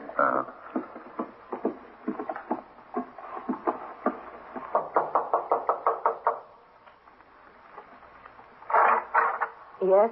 Miss Eddington? That's right. Now, we're the police. Police? I'm Lieutenant Guthrie. This is Sergeant Cargan. How do you do? Police? And we'd like to talk to you, please. Why, I'm just getting ready to go out. Meeting Nancy Shelton? Nancy? I know she went out early this morning. Do you mind if we come in? All right. What's the matter? Nancy in trouble? Where'd she go so early this morning? I don't know. I was asleep. I woke up just as she was leaving. What's wrong? What did she do? You know Stan Walker? Dan Walker? Yes. Do you know him? I knew it. What? Dan got himself in trouble. I knew it. How did you know it? He's no good. I never did like him. I told Nancy she shouldn't ought to go running around with him because he's no good. Could Nancy have gone out to meet him this morning? I don't know. I guess she could. Oh, look, Nan's a nice kid. If Stan did something, she didn't have nothing to do with it. How long has she known Walker? I guess about 6 or 7 months. I didn't like him when he first came here. Mm-hmm. Do you know Harry Molinsky? Harry Molinsky. Is he a friend of Stan's? Yeah, Short, dark, kind of mean looking? that's right. I met him. He's been up here a couple of times. Nan tried to fix me up with a date, but I didn't want to. I didn't want to go out with no friends of Stan's. I just never liked Stan from the beginning. And I didn't want to go out with nobody who was a friend of his. Nancy didn't say where she was going? No, honest. What's Stan done? He's in a lot of trouble. I know it. Look, fellas, Nan's really a great girl. I've lived with her for... Maybe that's her now. Now, look... You better answer it. Yeah, all right. Yes? Lieutenant? Yeah, what's up, Small? A blonde girl just drove up to Walker's apartment in a black Merc. She went up to Walker's apartment, had a key, and took out some of his clothes. Quine and Asher are tailing her. Oh, gosh, I told her to stay away from him. I told her. She should have listened.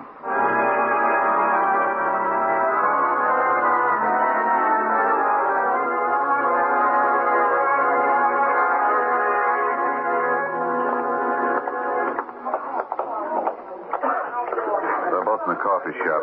It's pretty crowded in there. Yeah, well, Asher's in there with him. She packed the suitcase and met him here. He's got on dark glasses. No idea what train he's taking? I hate to take him in the middle of all this crowd. Oh, we can do it fast. 4 of us. I don't think he'll try to use his gun. You and Asher stay behind us. And when we do it, step in and get the girl. Right. Oh, hold it. There they are. Heading for the trains. There's Asher. Yeah, might be just as well. Pick him up on the train away from all this crowd. All right, don't stick together. Follow him right on the train? Yeah. Show your tickets, please. A westbound train. No one has I wonder if she's going with him. Hasn't got a suitcase. Well, come on. Car 14, bedroom B, ramp A. Thank you. Next. Excuse me, let us through. Wait a minute, you'll have to show Police. Oh. Let's go.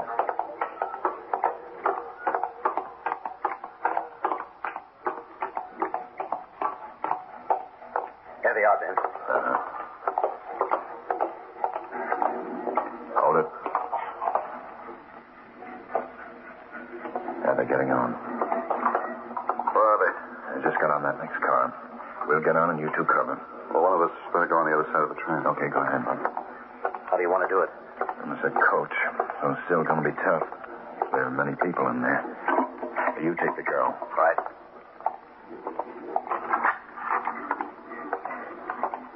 There he is. Hey, spotted us. Stan, what's wrong? Take the girl. What's wrong? Let me go. Let me alone. Asher, he's running up that way. He's out in the yard. You see him? There's Asher. Go toward the tower, Asher. He might be behind that line of cars. All right, take that end, right? There he is, Ben. Walker! Stop!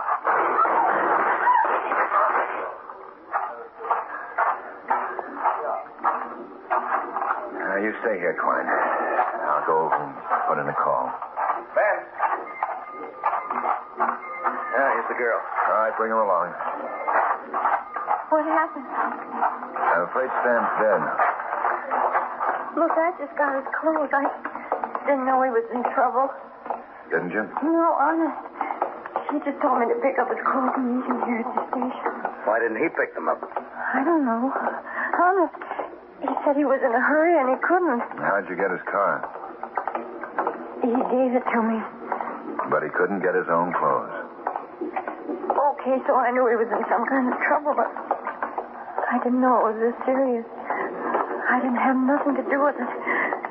Miss, one of the things that makes our job tough is people like you. Tickets, please. Please show I'll go to jail? Car 104, ramp A. Thank you. Let us through, please. Yes. Come on through. Is everything all right? Yeah? Oh, miss, did Walker buy his ticket under his right name? Williams. Uh-huh. There's a reservation that's not going to be used, coach 403. And the name? Williams.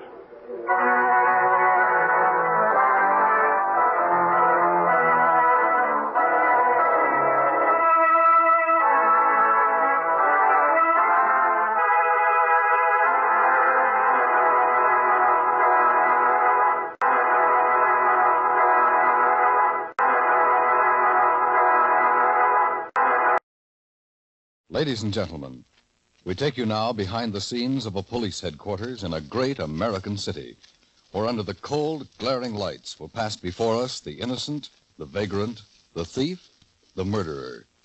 This is the lineup.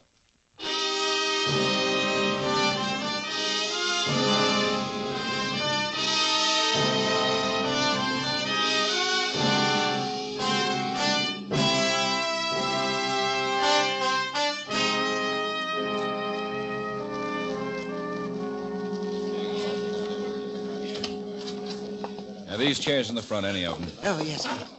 Can I smoke, Lieutenant? Sure. No, thanks. Just put one out. How is the woman? Well, they operated this morning. She's pretty low. And the man who owned the car? We picked him up. Did he do it?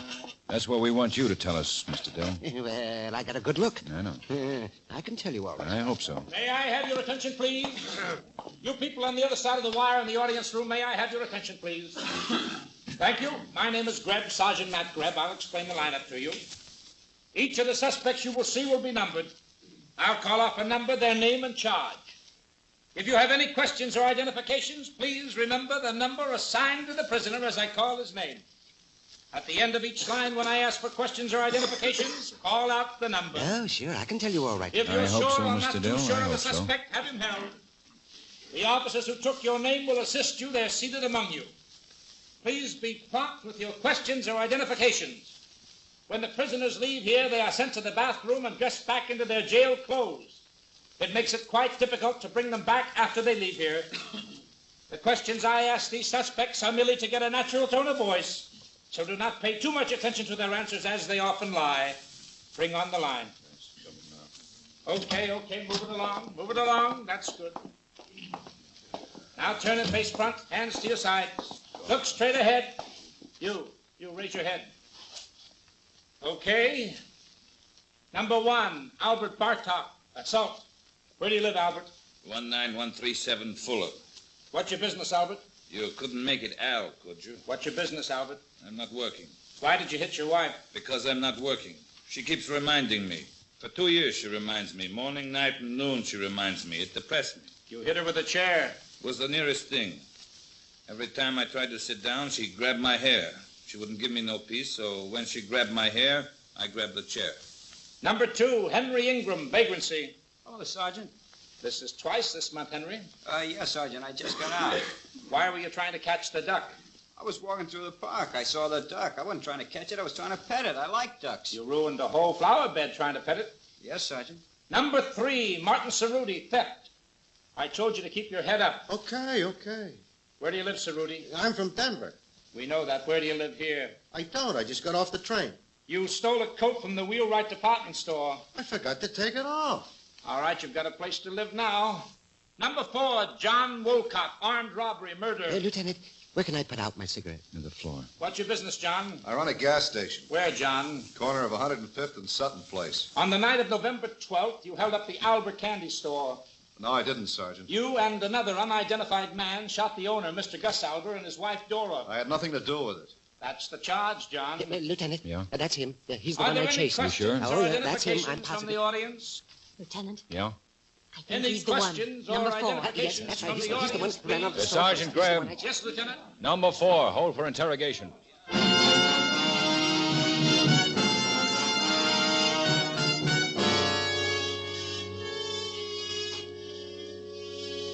Sit down, John. All right. Liable to be a little rough on you. I didn't do anything. I told you before I didn't do anything. One witness of Mr. Dill chased a man, saw him climb into a station wagon, got the license number. It turned out to be your car, John. In the lineup this morning, Mr. Dill identified you as the man he chased. He's wrong. 2 other men and a woman also identified you. They all agree they saw you run out of that candy store with another man. The owner of that store died last night. I'm sorry. His wife's in bad shape, but she'll live. Look, I've never been in that candy store. I didn't shoot anybody. You live with your brother? Yes. George Walcott? Yes. Where was he that night? You keep asking. He went to a movie. And he didn't take the station wagon? I told you, no, he didn't take the station wagon. Does George have a key to the station wagon? How many times do I have to tell you? Does he have a key? No. He didn't take the car out of the garage that night. Somebody did, John. All right. Somebody took it out. I didn't. George didn't. Go find out who. When Mrs. Albert is better, when the doctors say it's all right for us to see her, We'll ask her for an identification. Okay. 2 men held up a store, killed her husband. 4 witnesses have already identified you as one of the men. Mrs. Alba will know for sure. She won't forget who killed her husband. Okay. I got the brother in your office, Ben. All right. Nothing? Not yet. Take this one back upstairs. Uh-huh.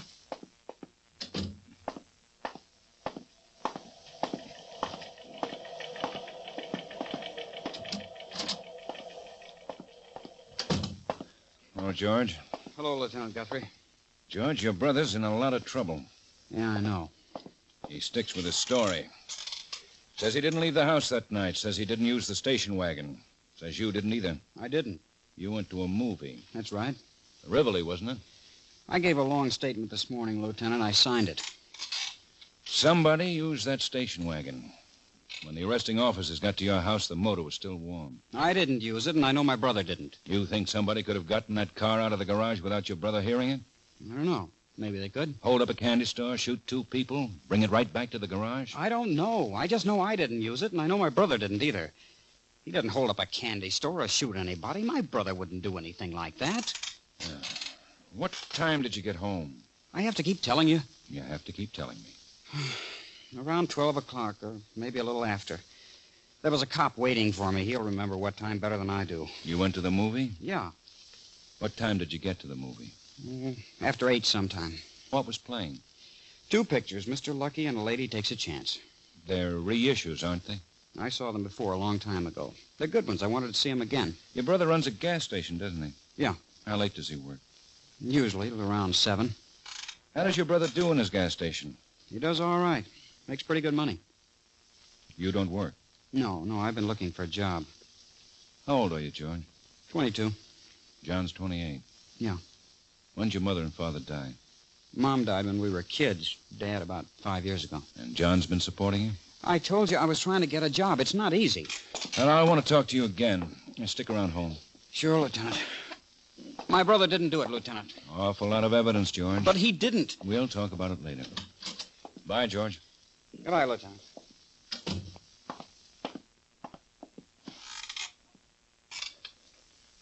Howard? Yes, Lieutenant. George Walcott's coming out. Put a man on him. Right. What's the matter, Ben? You look unhappy. I'm tired. Want some coffee? You got it made? No, but it'll only take a second. Well, you won't have time. The hospital called. It's all right to see Mrs. Albert. Oh, okay. Hey, here's the report on John Walcott. On good months, he averages about $300 clear, pays $85 a month on the mortgage. A lot of people doing a whole lot worse. Let's get Walcott and take him down to the hospital with us.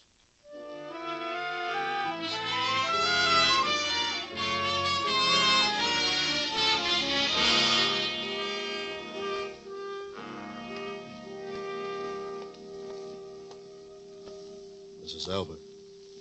Mrs. Albert. Yes? What is it? This is Lieutenant Guthrie and Sergeant Greb. They want to talk to you. All right. We won't take long.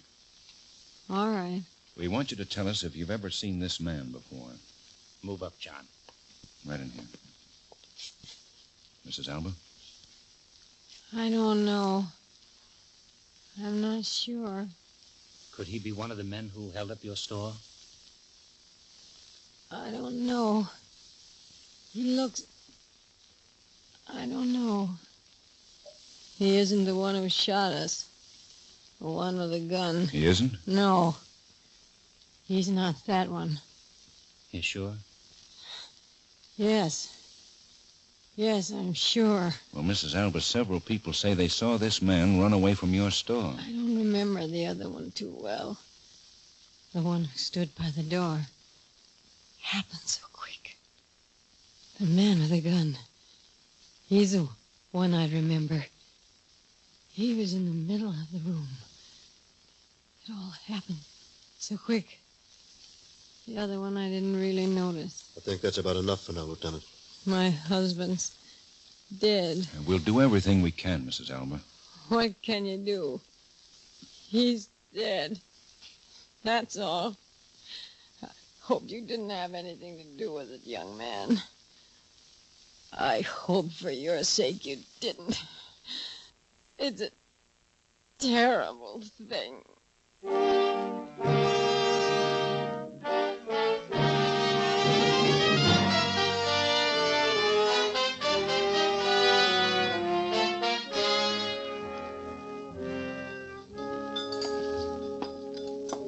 Thanks, man.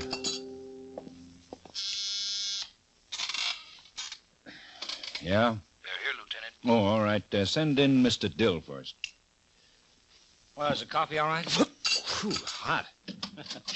Dill, Lieutenant. Come in, Mr. Dill. Oh, how are you, Lieutenant? You met Sergeant Graham? Yes. Hello, Sergeant. Hello, Mr. Dill. Have a seat. Thank you. Mr. Dill, we know definitely the man you identified this morning wasn't the one who actually did the killing. He was one of the men who ran away from that store. Well, we're interested in the other man now. What did he look like? Well, it all happens fast. Like I told you, I was just walking by when I heard the shot and then the scream.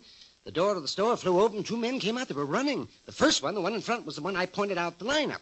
You didn't notice the other man? No, not exactly. I got kind of a look at him, but it all happens fast. I guess I was more interested in the other one, the one I recognized. You don't think you could identify the other one? Well, they separated, like I told you. They started running in different directions. I went after the one who climbed in the station wagon, and I got his license number. You went right after him? Well, I took a look in the store first. I wanted to see what was going on. Then you went after him? Well, I went after the one with the station wagon, yes. I saw the 2 people lying on the floor, blood, and, well, I just went after him. How far did you chase him before he got in the station wagon? Oh, about a block, I guess. And how far away from him were you when he drove the station wagon off? Oh, I don't know. Guess about 50 feet.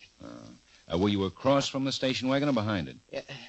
I was behind it. I was chasing. Yes, I know, but he didn't cut across the street? The station wagon wasn't parked on the other side of the street? No, he just ran up the block. Station wagon was parked on the same side of the street. Well, did he turn around and look back at anything? Well, I don't remember. I don't think so. He just ran up to the car and drove off before I could catch him. But you recognized him? Oh, sure, the man this morning in the lineup. You don't remember anything about the other one? No, I'm sorry, I don't. All right, Mr. Dill. Is that all? Yeah, that's all, and thank you. Oh, sure, anytime. Mr. Dill. Yes? If this man was running away from you, you were behind him the whole time. You were about 50 feet away, behind the wagon, when he drove off.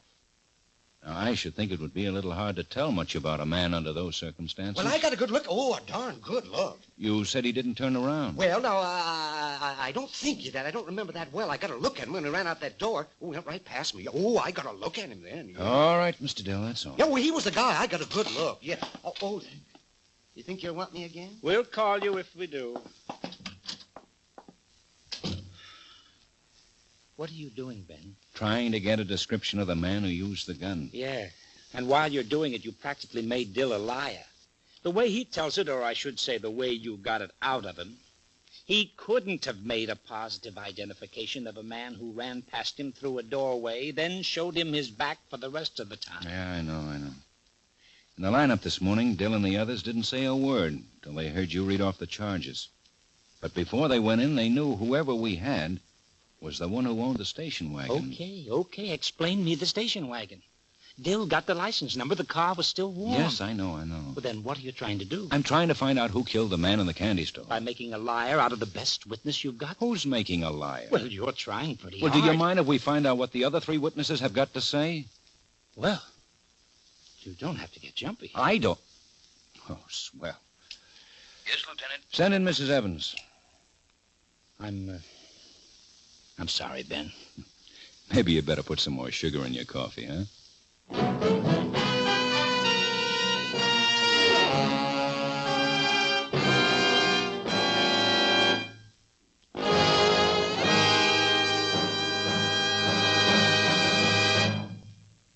Two fellas who certainly know their way around the popular music world will be guest experts on Songs for Sale tomorrow night on CBS. Join Frank Sinatra and Johnny Mercer with Jan Murray and the others on Songs for Sale this Friday night. And also be listening for that hour of top drama with Up for Parole and Broadway's My Beat. They'll all be here on most of these same CBS stations.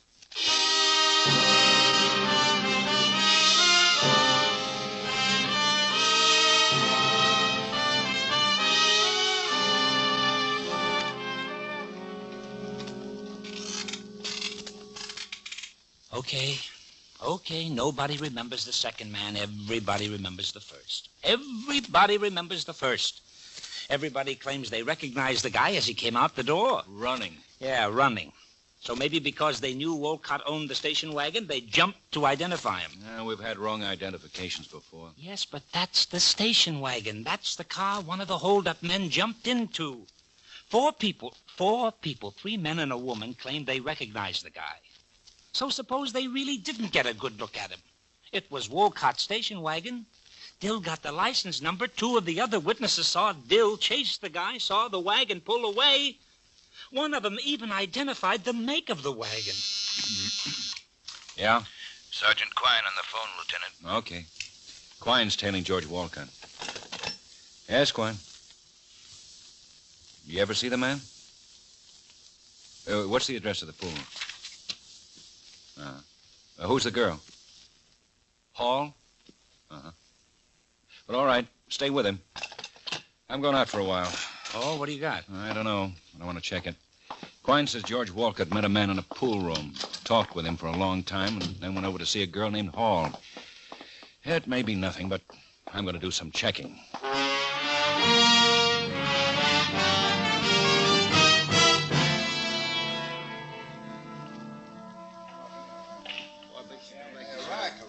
Sure, I know Wolcott.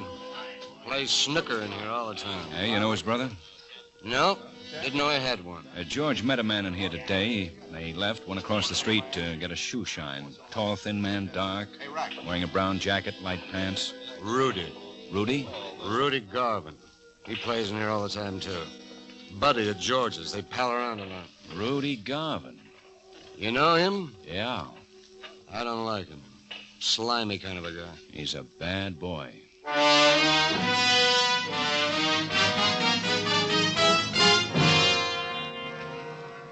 Yeah, I kind of remember him. Well, you gave him a shine. Tall, thin, dark man, brown jacket like pants. Yeah, I think so. With a younger fellow, brown hair. Yeah, about an hour ago. Pay any attention to what they were saying? No, sir, I just shined the shoes.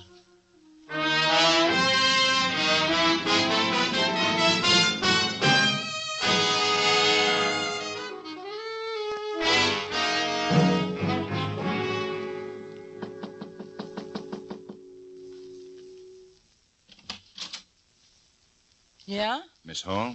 Yeah. Lieutenant Guthrie, police. Oh. What do you want? I'd like to talk to you. Come in. Apartment's a mess. You know George Wolcott? Yeah. You done something? He came to see you a little while ago. Sure, I know him. We're just friends. You done something? You know Rudy Garvin? Yeah. Friend of George's. What did George want? Just say hello. He just stopped by to say hello. How well do you know him? Not too well. We're just friends. You know his brother? No. Never met him. How well do you know Rudy Garvin? Like I know George. Say, what is this? Where were you last night? Last night? Home. I stayed home all night. I was going to clean the apartment, but I got to reading a book. Did you see or talk to George or Rudy any time last night? No. Gee, I sure would like to know what this is all about. Did the boys do something dishonest? You just forget about it, Miss Hall. You just forget about talking to me. Sure. Thanks for your help. Anytime. Sure sorry the apartment's such a mess.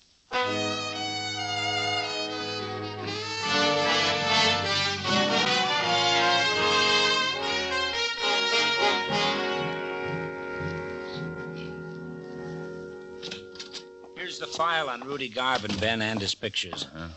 Yeah, a dozen arrests, 2 convictions, petty theft and possession. A cheap hood with a nasty disposition thinks he's tough. Yeah. Here's Quine's last report on George Wolcott. Tailed him from the girls to the east side of town where he met the same man he met in the pool hall. Rudy Garvin. Young Wolcott's in his house now. Quine staked out across the street. Check on this, Miss Hall. Here's the address. Put a man over there to watch you. Right. I'll check back. I'm going down to the hospital and show this picture of Rudy Garvin to Mrs. Alba.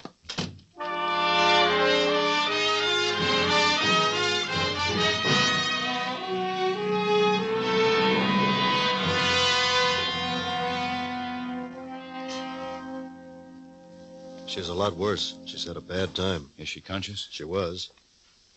Mrs. Alba. Yes. Mrs. Alba, the lieutenant's here again. He wants to talk to you. Hello, Mrs. Alba. Oh. Hello, Lieutenant. I won't take much time. I want you to look at this picture. All right. Lieutenant. Yes? Lieutenant, that's the man. You're sure? That's the man with the gun. The one who shot me. That's the one.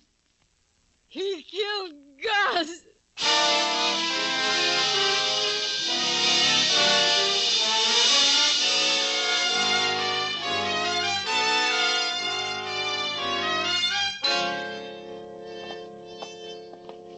Quine brought in George Wolcott about 5 minutes ago.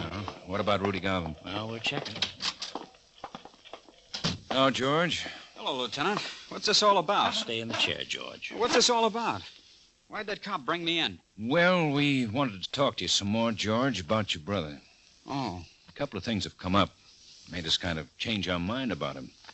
You mean you don't think he did it? We're pretty sure he didn't. Well, I told you so. He wouldn't stick up a store or shoot anybody. No, I guess not. He just isn't the kind. He knows who did stick up that store, though. He knows who was using that station wagon.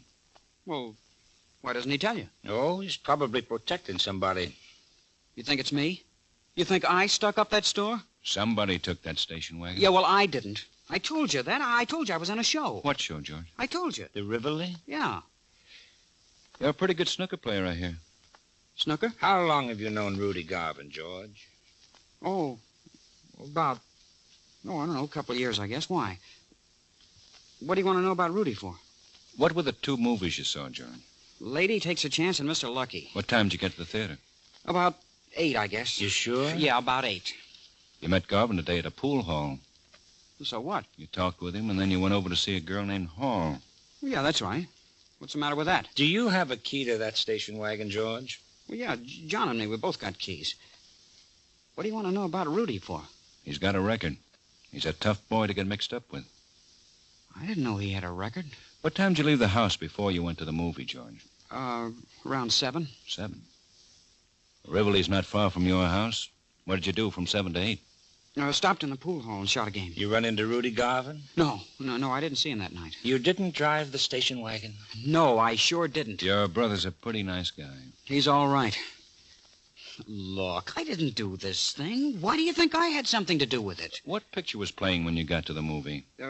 Mr. Lucky. They had a newsreel, I suppose. Yeah. Your brother's been supporting you for a long time, hasn't he? Yeah, I told you I was trying to get a job. You went out looking for a job? Yeah. Where'd you go? Who'd you see?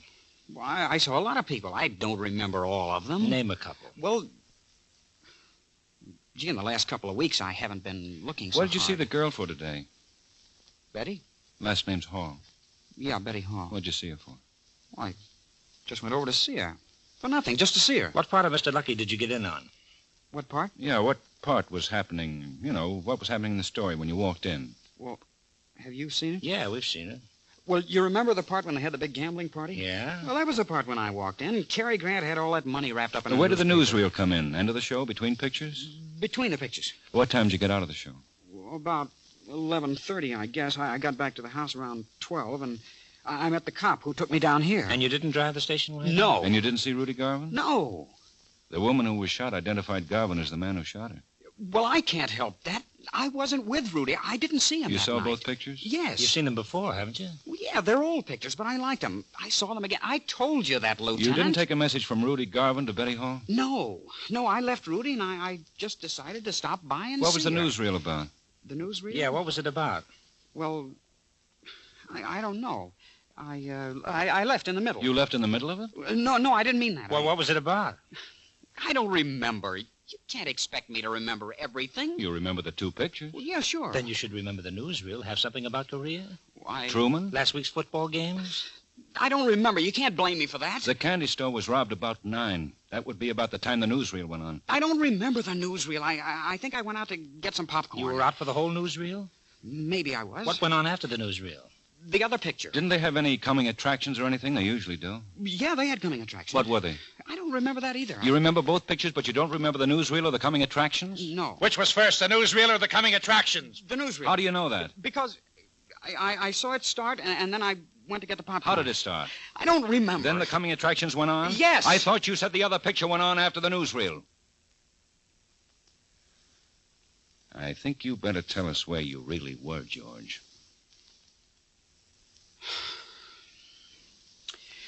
Okay. Get a stenographer, man. Right.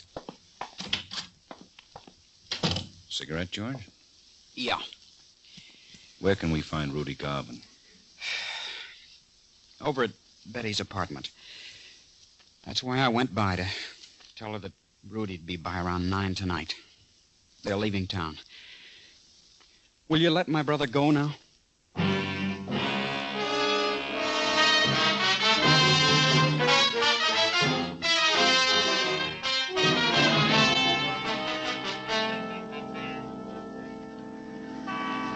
There's 2 cars at the end of the street. Quine and Asher are around back. 2 men at each side of the building. Quine and Asher moved everybody out except the girl. She's still in there, hasn't left her room. What time is it? 9 o'clock.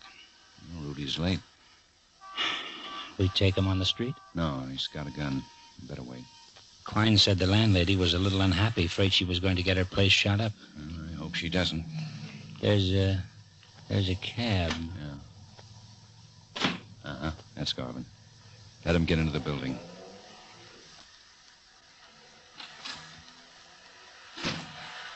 All right, let's go.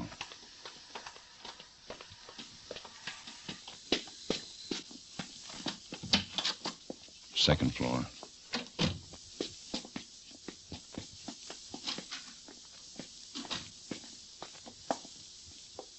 Third door.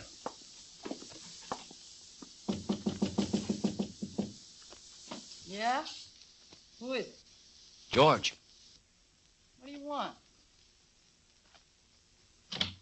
What do you want? Look out, Matt!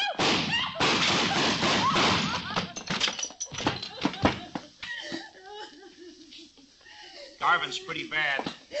You better get an ambulance. Boy, we sure wrecked this place. Don't worry about it. Betty never cleans it anyway.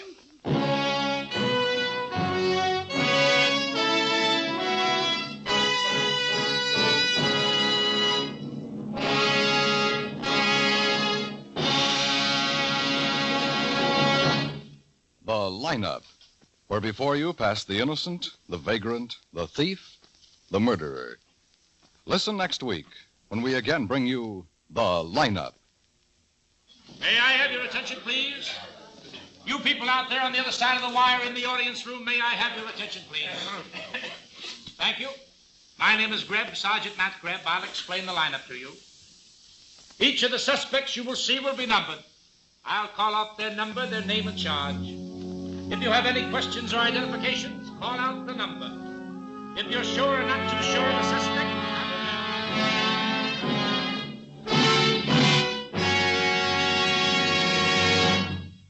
The lineup stars William Johnstone as Lieutenant Ben Guthrie and Wally Mayer as Sergeant Matt Greb, and was written by Blake Edwards with music composed and conducted by Eddie Dunstetter. Featured in tonight's cast were Howard McNear, Raymond Burr, Sam Edwards, Clayton Post, Hy Averback, Jeanette Nolan, and Gene Tatum. The lineup is produced and directed by Jaime Del Valle.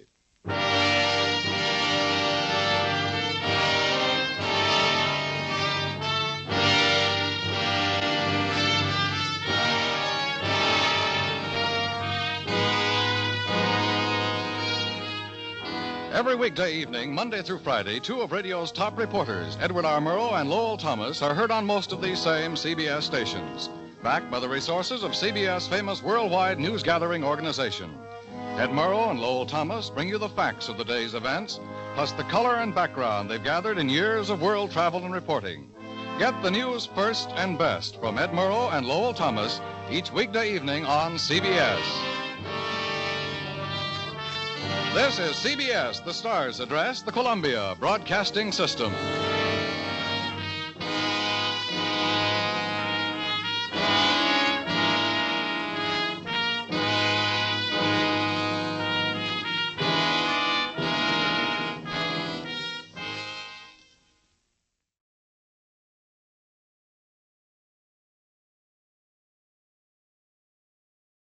Ladies and gentlemen, we take you now behind the scenes of a police headquarters in a great American city, where under the cold, glaring lights will pass before us the innocent, the vagrant, the thief, the murderer. This is The Lineup.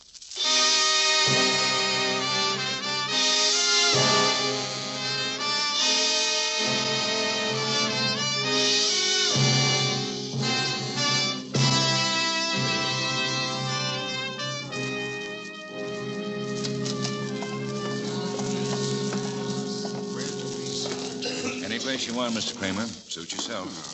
Well, what's wrong with right here? I sure won't need no ringside seat to peg that dame again. Where was she burned up? The minute she climbed in my cab, I could tell. She certainly wasn't mad when I saw her. She was scared stiff. Well, that was about 45 minutes later, Mr. Kramer, when she went in your drugstore. Yeah, plenty can happen in 45 minutes. May I have your attention, please? You people out there on the other side of the wire in the audience room, may I have your attention, please? Thank you. My name is Greb, Sergeant Matt Greb. I'll explain the lineup to you. Each of the suspects you will see will be numbered. I'll call off a number, their name and charge. If you have any questions or identifications, call out the number. If you're sure or not too sure of the suspect, have her held. The officers who took your name will assist you. They're seated among you. I bet you really get some Please characters be up prompt there, with huh, your Lieutenant? questions or identifications. When the prisoners leave here, the matron takes them back to the bathroom where they dress back into their jail clothes. It makes it quite difficult to bring them back after they leave here.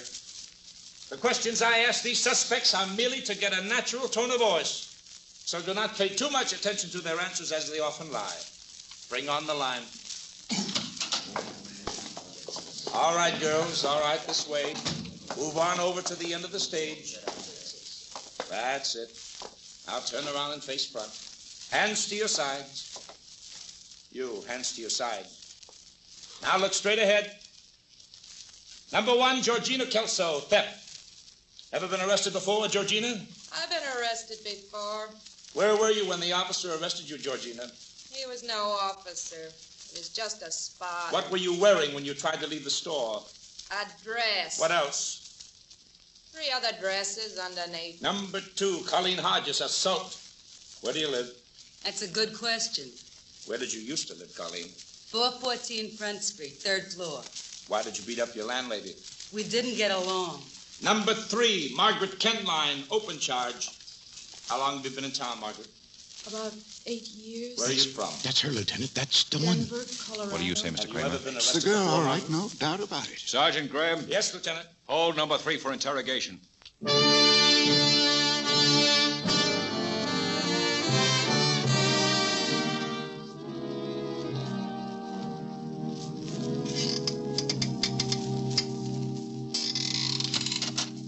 In here, Margaret. Say, Ben, I'll be down in communications if you want me. We're letting a couple of them go. Nobody identified them. Okay? Yeah, sure. Oh, here. Here's those cigarettes you wanted. Oh, thanks, man. Well, sit down, Miss Kenline. Thank you. I'm Lieutenant Ben Guthrie.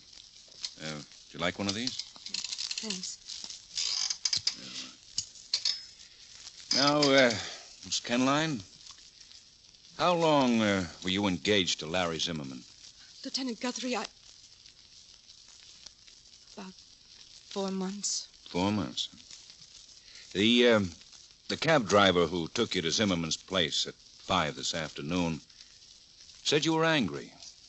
I was. At Zimmerman? Yes. I guess it's an old story until it happens to you. I found out this afternoon that Larry had been seeing another woman. It had been going on for weeks, right under my nose. I was humiliated and hurt. Well, when I found out, I went to his apartment to really read him off good. Mm-hmm. Now, who is this other woman? You know her?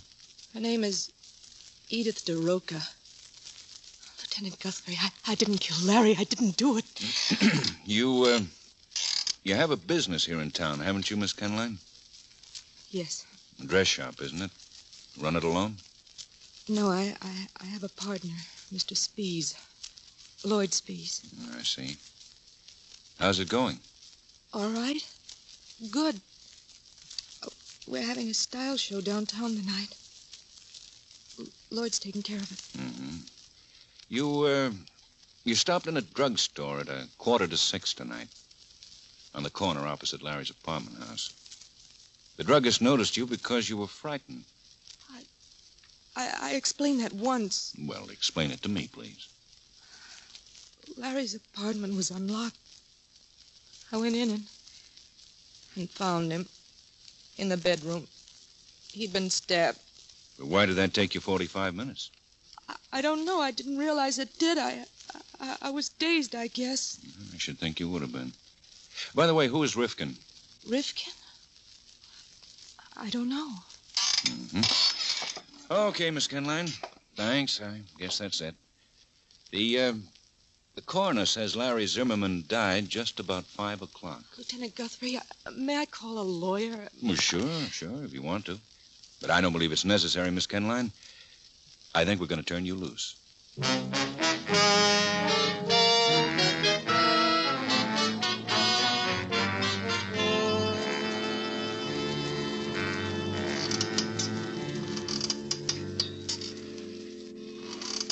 Matt, close the window and sit down, will you? You're making me nervous. Oh, I'd be nervous if I were you, all right. I'd be good and nervous. Close the window, huh? I don't understand it, that's all. I just don't understand it. Understand what? Why you let her go, that Kenline girl? I told you she's being followed. I put Peters on her. Yeah, but even so... Well, we couldn't have held her anyway, not for long. Besides, there's a couple of other items, Matt. That manila envelope they found up there with the name Rifkin on it, for one. Ripped open and empty. If we knew what had been in it. Yeah. And then, Matt, from the looks of the bedroom, Zimmerman put up quite a struggle, so the boys say. More than you'd expect if he was fighting with a woman. Even a jealous one, mad enough to kill him? I don't know, Ben. Well, come on, Matt. Let's go out there and have a look.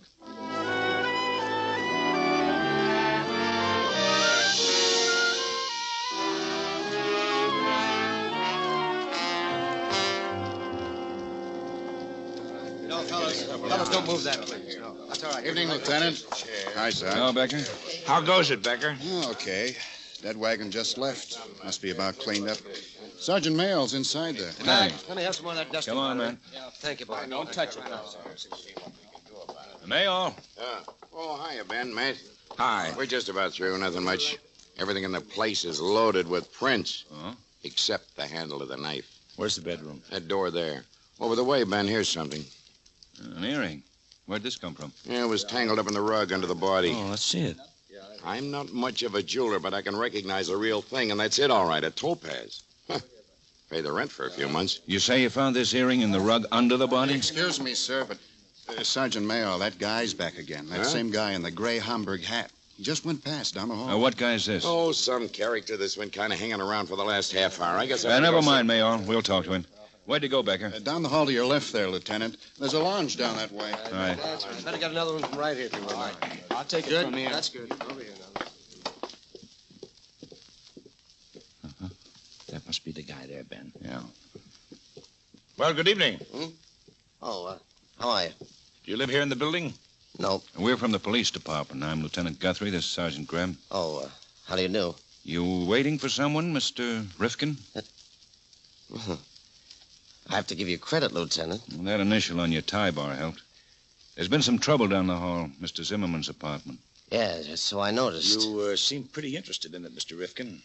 Well, you had my name, Sergeant, so maybe you know why I'm interested. No, we don't. Why are you? Zimmerman owed me some money, Lieutenant. I expected to be paid tonight, close to $25,000. That's quite a debt. And it was my money in the first place. No profit. I don't follow you. He was a broker, investments. I placed that money with him to be invested. Then I found out he was trimmed on his last deal. He took an awful beating. I told him I was pulling my money out before it went, too. Told him that this morning on the phone. He didn't like it, but he said he'd have it for me tonight. Zimmerman's been murdered. I guess you figured that. Yes, but how did you get my name? Do you mind? No. We found it on a manila envelope in his bedroom. Oh, and the money? Well, what about the envelope had been opened. It was empty. What? That money's gone? Robbed, huh? Looks that way. Yeah, that's the way it looks. Well, I guess that takes care of that, huh? Just a minute. Where do you live, Mr. Rifkin? We may want to get in touch with you. Oh, sure, I hope so. The Beekman Plaza, room 220. The first name's Walter. Room 220. Okay. Well, smoke, Ben? Thanks. You've got to get back for the lineup, don't you, man? Well, pretty soon. You coming? No. Let me have that earring, Matt. Yeah. I'm going to look up a lady.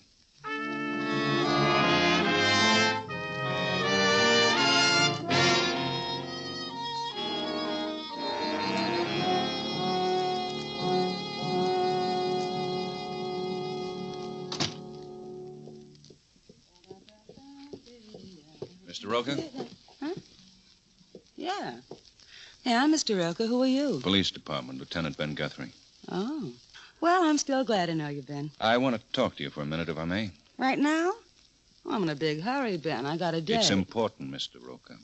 About Larry Zimmerman's death. Oh. I already heard about that. Poor Larry. You don't seem too broken up, Edith. You think it'd help any? No.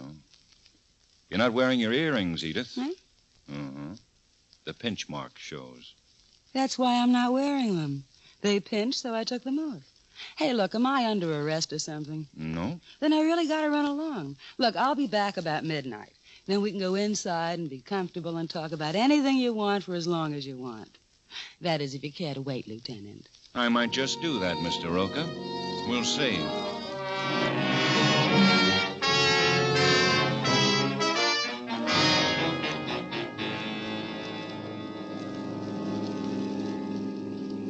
That dress shop on the corner must be the one. Yeah. How come the lights are still on? Well, they had a style show. Spees, the partner, ran it. Stop here, Becker. Yes, sir. And wait in the car for us. Come on, man. Right.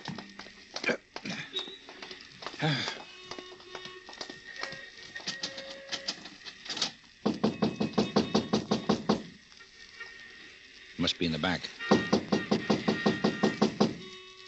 Oh, here he comes. Mr. Spees, open the door. We're police. Police? Well, come in, please. Thank you. I'm Lieutenant Guthrie. This is Sergeant Greb, Mr. Spees. Well, how do you do? Hello. How do you do? I suppose you've heard about Larry Zimmerman? Yes. Yes, I have. It's a terrible thing. Margaret, Miss Kenline, told me. In fact, she just called me from her place not 5 minutes ago. She's frightened. She thinks she's being followed. Yeah, I know. There's nothing to be worried about, Mr. Speed. It's a plainclothes officer. An officer? Oh, I see. Mr. Spees, we'd like to know how Miss Kenline got acquainted with Larry Zimmerman. Well, as a matter of fact, it was through me. Yes, Larry and I were quite good friends. We lived next door to each other, for over a year. Do you know much about his business, Mr. Spees? How he made his living? Well, no, not much, actually. He was sort of an adventurer, really. Quite a successful one, I always thought. Very clever with money. Investments, so. A gambler, in a sense. In the market, you mean? Oh, yes. I always counted my pennies and envied the nerve Larry had to plunge. Mr. Spees, do you happen to know if Miss Kenline had topaz earrings? We found one at Zimmerman's place. Forgive me, Lieutenant Guthrie, but I really believe we should try to get in touch with Margaret, Miss Kenline. You see, I told her if she was afraid to stay home, she should leave and go to my place. That's Monroe Avenue, 4111. Now, I'd planned on leaving. All right, maybe you're right. What's her number? Oh, it's Abby, 2344. On the phone's right there. Yes, that's right. Well, she's really quite upset, you know, Sergeant. It's got me worried, too, you know. Anything should happen tomorrow, I just don't know what I'd do, really. Yes. I can appreciate how you feel. No answer, Ben? She must have already left. No answer. Hello? Hello. Who's this? Peters? Yeah. This is Lieutenant Guthrie. Oh, I lost her, Lieutenant. She's gone. I was slugged. A man in a gray hat. A Homburg.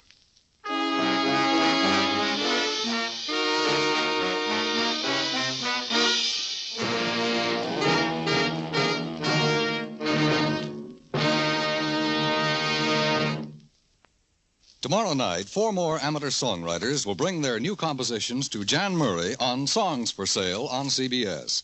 And one will have his song chosen for nationwide publication and plugging. Among these contestants is a retired Army colonel whose West Point classmates numbered Marshall and MacArthur. Another will be a girl who was on the United States Olympic gymnastic team. The third is a theater usher, and the fourth entry is a husband and wife team from Alabama. Songs for Sale brings you an hour of bright new music and bright new merriment by Jan Murray. Be listening for Songs for Sale tomorrow night on most of these same CBS stations.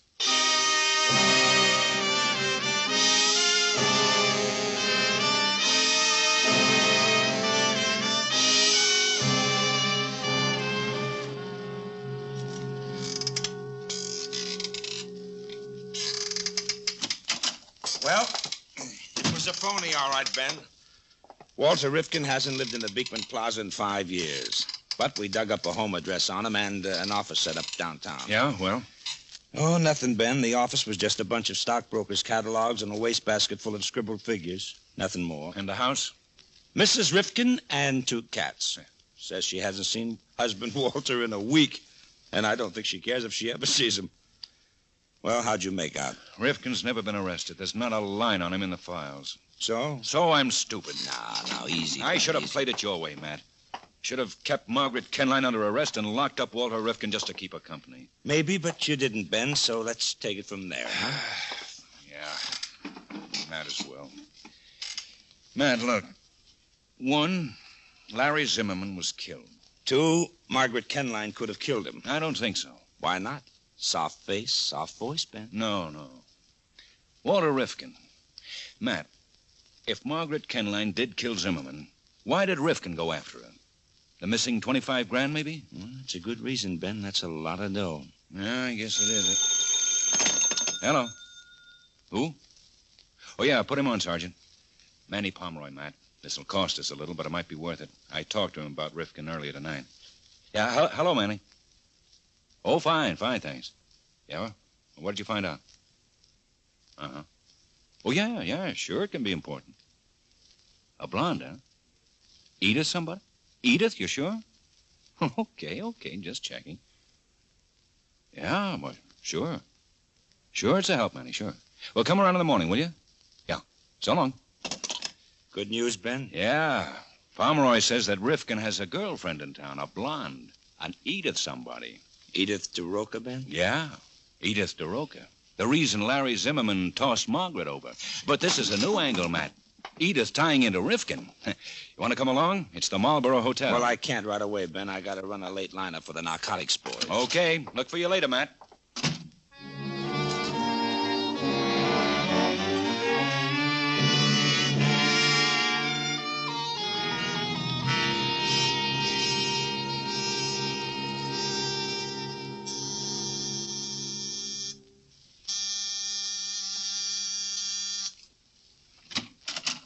Oh, you again.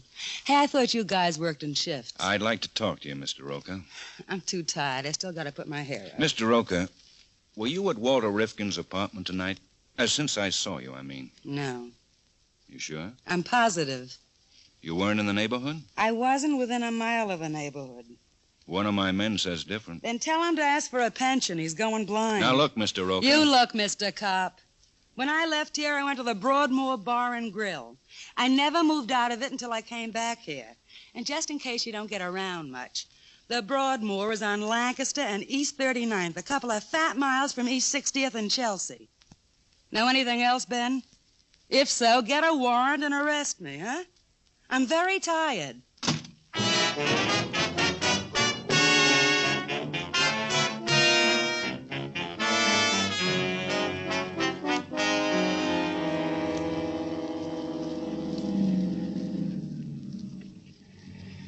Here we are, Lieutenant.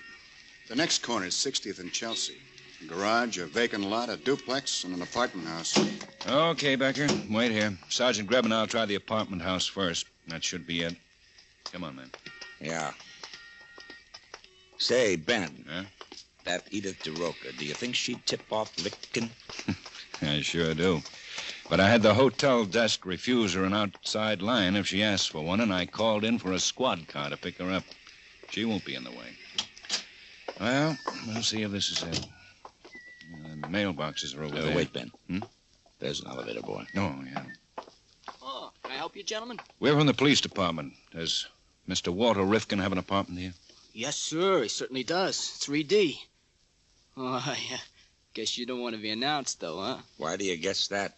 Been any trouble? Oh, not exactly trouble. Now, what happened, son? Oh, nothing much. It was just a girl. I think he called her Margaret. Maybe it was Marjorie.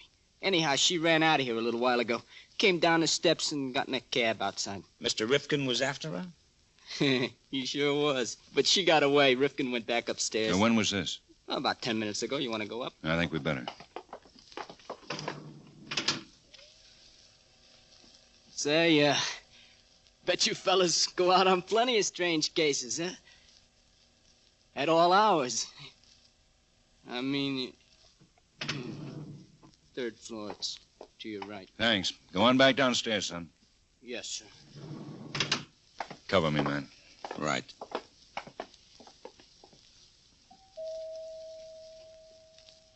Who is it? The police, Mr. Rifkin. Lieutenant Guthrie. Well, Lieutenant, what brings you here? Mr. Roca was very helpful, Mr. Rifkin. Edith. She said she didn't want to be mixed up in a murder, Mr. Rifkin. May we come in? Why, sure, why not? I've nothing to hide.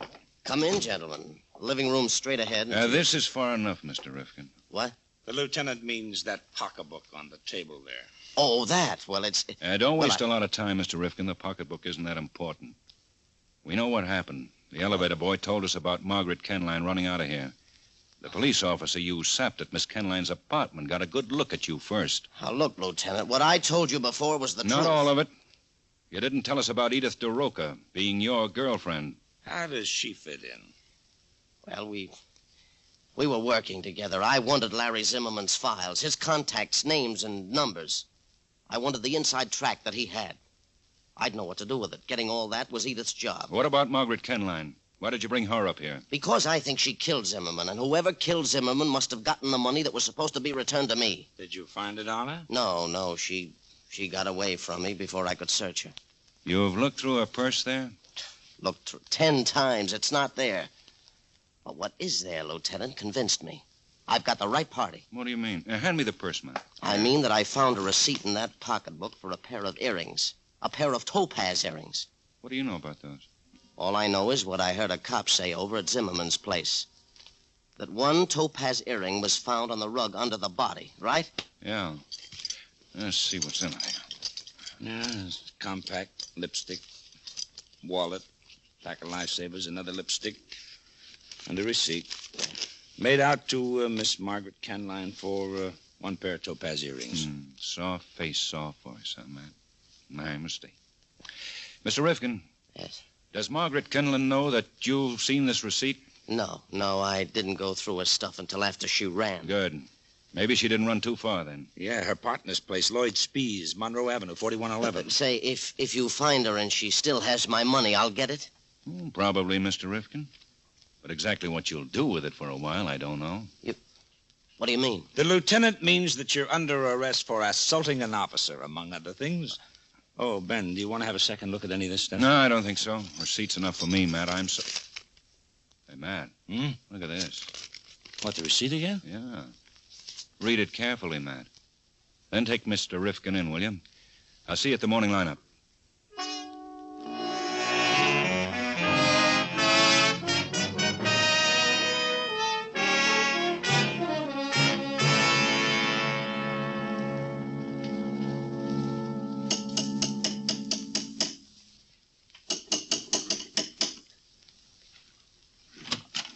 Why, Lieutenant Guthrie, I didn't expect to see you again tonight. Well, come in. Thanks. Mr. Spees, has Margaret been here? Why, no, she had... Well, not tonight. I mean, you care for a drink, Lieutenant? Spees. Yes, Lieutenant? She was here, wasn't she? Oh, no, she...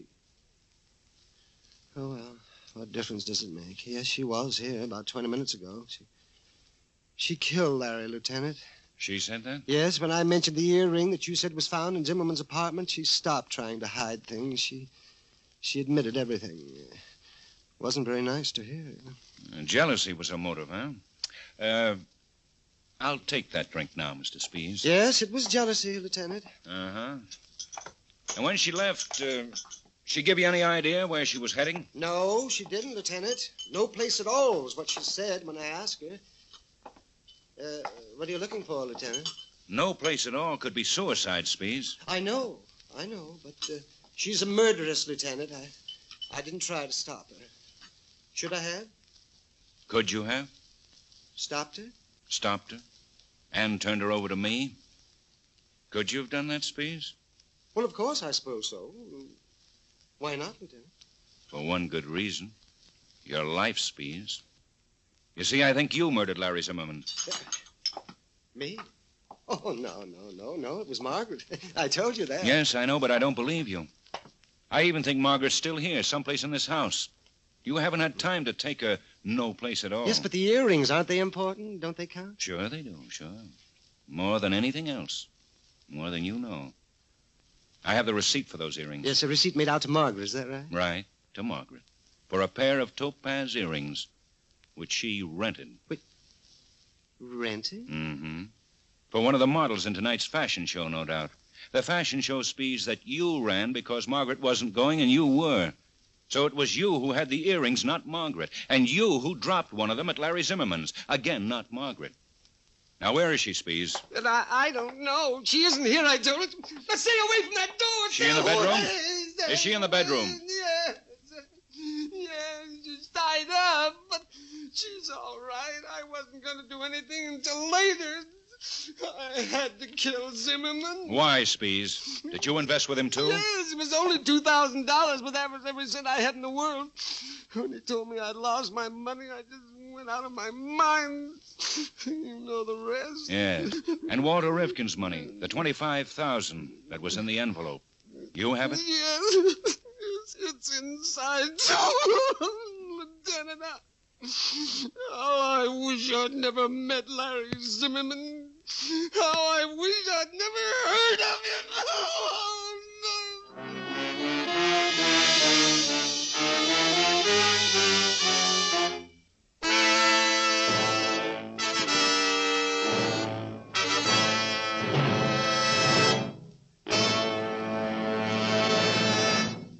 The lineup, where before you pass the innocent, the vagrant, the thief, the murderer.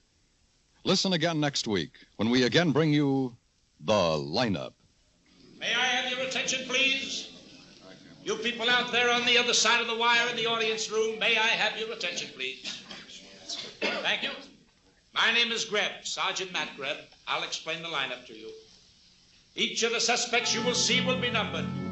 I'll call off a number, their name and charge. If you have any questions or identifications, call out the number. If you're sure or not too sure of the suspect, have it now. An officer who gives your name will assist you. The lineup, starring William Johnstone as Lieutenant Ben Guthrie and Wally Mayer as Sergeant Matt Greb, was written by Gene Levitt and Robert Mitchell, with music by Eddie Dunstetter. Featured in tonight's cast were John Stevenson, Ken Christie, Gene Bates, Irene Winston, Sidney Miller, Howard McNear, and Eddie Firestone. The lineup is produced and directed by Jaime Del Valle.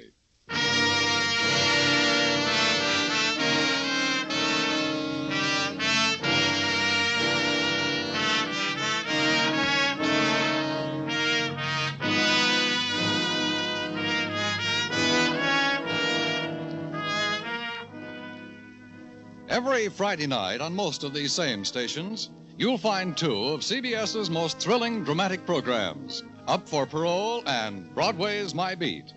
Up for Parole brings you hard-hitting, factual stories of men and women behind bars who are seeking another chance to live in human society. Broadway's My Beat brings you the adventures of Danny Clover, a plainclothesman along the Great White Way. Up for Parole and Broadway's My Beat are heard every Friday on CBS. Be listening, won't you?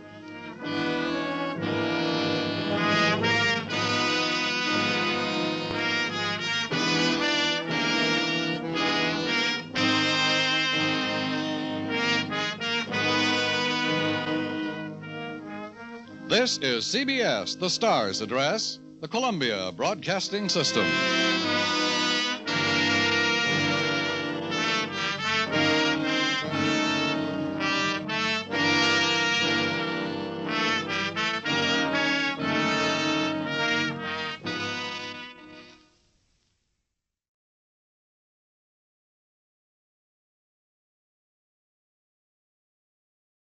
Ladies and gentlemen, we take you now behind the scenes of a police headquarters in a great American city, where under the cold, glaring lights will pass before us the innocent, the vagrant, the thief, the murderer. This is The Lineup.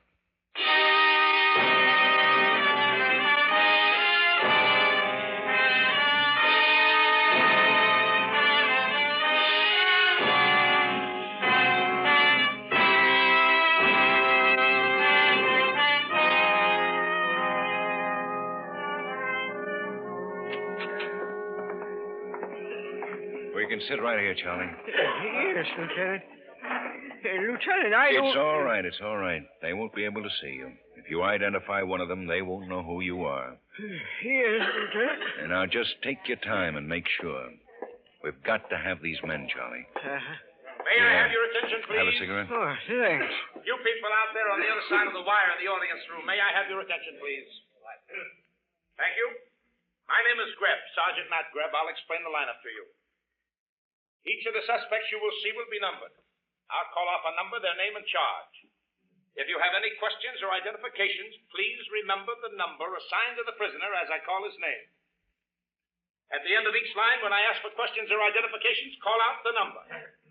If you're sure or not too sure of the suspect, have him held. The officers who took your name will assist you. They're seated among you. Please be prompt with your questions or identifications. When the prisoners leave here, they are sent to the bathroom and dressed back into their jail clothes. It makes it quite difficult to bring them back after they leave here. The questions I ask these suspects are merely to get a natural tone of voice. So do not pay too much attention to their answers as they often lie. Bring on the line. All right. Move up to the end of the stage. That's right. Keep it moving. All right, now turn and face front. Hands to your sides, look straight ahead. Number 1, Alex Polk, breaking and entering. Where do you live, Alex? 718 East 108. On the night of November 16th, you broke into the house of R.R. Foster, 2243 South Rockford Street. I didn't take nothing. Nothing. Well, you don't have to in this state, Alex. Just breaking in is enough. Yeah? What do you know? As long as I didn't get nothing, I should have rang the doorbell, I guess. Number 2, Peter Machinsky, narcotic suspect. Where do you live, Peter? Fairmont Hotel, Madison Avenue. That's a pretty nice hotel, Peter. Services are good. How about it, Charlie? Where do you work, Peter? I ain't working right now, Sergeant. Stand still. I'm sorry, I'm nervous. You got a monkey on your back? No, Sergeant. I put the junk down a long time ago. A year anyway. Number 3, Nicholas Garcia, disorderly conduct. What's your business, Nicholas? I work for the city, Sergeant. This is your first offense, Nick? Yes, Sergeant. You were pretty drunk. My wife left me, ran off with a guy. He wasn't a policeman, was he? No. You used some pretty rough language on Patrolman Duff. I don't remember, I'm sorry. Well, watch your language the next time. Some of the boys are sensitive. Yes, Sergeant. Number 4, Oscar Cook, narcotic suspect. Where do you live, Oscar? How about that one, Charlie? You have quite a that stash ain't one on of you, 'em. Oscar. Well, it's a frame. The pig slipped it on me when he picked me up. This is your third offense. It's going to be pretty rough. I wasn't hauling, see? The coolest. The pig stashed it on me. Look who's calling who a pig. Number 5, Ernest Schaefer, narcotic suspect. Where do you live, Ernest? 76 East 103rd Street. Where do you work? How about it? I don't work, Sergeant. Not that one either. And how long have you been putting it down, Ernest? Huh? What are you dreaming about? Beats me. It's pretty crazy, though.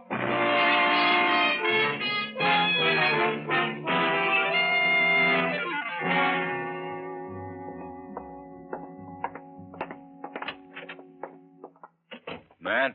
Oh, hello, Ben. This is Charlie, Matt. Hello, Charlie. Hi, Sergeant. I'm sorry you couldn't identify any of those men. Yeah, so am I. Take him down and show him the mug file. Maybe you can find one of them there. Yeah, sure. I'm going up to narcotics. I'll be in Captain Walter's office. Okay. Come on, let's go, Charlie. See you later, Lieutenant. Yeah. 32671 South Lincoln. Attention, all units. All units in the vicinity of 45th Avenue and 108th Street. A 211 and a shooting. Code 3. Attention, all units in... Hello, Ben. Oh, Bill. Relax. Yeah. The old boy identify any of them? No, but we'll keep trying. Well, I'll have the boys keep hauling them in. Charlie can look at every narcotic suspect we've got a package on. Some we haven't. It's a rotten mess. Yeah, rotten. You sure this old bum can identify the 3 men? Charlie says he can. I don't know. He was flopped under the bridge, says he heard the car pull up and stop. Got scared. Couldn't figure who'd be stopping that late at night. And he saw these guys kill Fisher. No. He didn't see them kill him. He heard the shot and looked up. Saw the 3 men lift Fisher over the railing and drop him in the riverbed. And he could recognize 3 men standing up on a bridge late at night? He says so. Couple of lights on the bridge, only 20 feet to the riverbed. He says so. I hope he can. I went over and saw Fisher's family myself. Yeah. I've had dinner over there. Mom's a great cook. She took it pretty hard. So did his wife, Jean. Fisher was a good cop. Boys in the precinct are taking it pretty hard, too. We'll get the guys. Fisher was going to make the contact at 8 tonight. Yeah, you're supposed to meet a man named Black. Francis Black. My department's been trying to bust this ring for a long time. Fisher was close. This Black was a pusher for the stuff. Fisher got his confidence and made a deal to buy $10,000 in heroin. He was supposed to meet Black last night at 8 o'clock in the bar, and then Black was supposed to take him to the big boy. We had a stakeout in the bar and across the street. Fisher met Black all right. They got into Black's car and drove to the river where they took the ferry. We staked out a car on the other side. And they switched cars on the ferry. Yeah. So we didn't catch on until Black's car didn't drive off. Had it all set up. Must have known Fisher was a cop before Black met him in the bar. Yeah. Now, what about Black? He's got his apartment staked out, but he won't show. Ben. Come on in, man. Oh. Hello, Captain. Hi. You want to go over there now, Ben? Yeah, I guess so. I've got Charlie looking at the mugs with Sergeant Quine. Okay. Well, we'll see you later, Bill. We thought we'd take a few minutes and go over and see the Fisher's family. It won't make you feel good. Mom Fisher's fed the whole department at one time or another. She's a fine person. I'd feel a lot worse if I didn't stop by.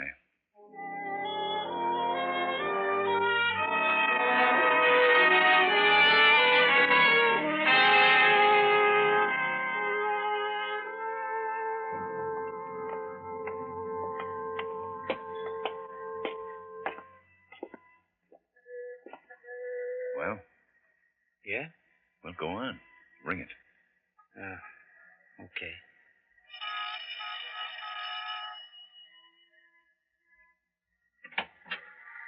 Hello, Jean. Hello, Ben. Hello, Matt. Hi. Come in. Thanks.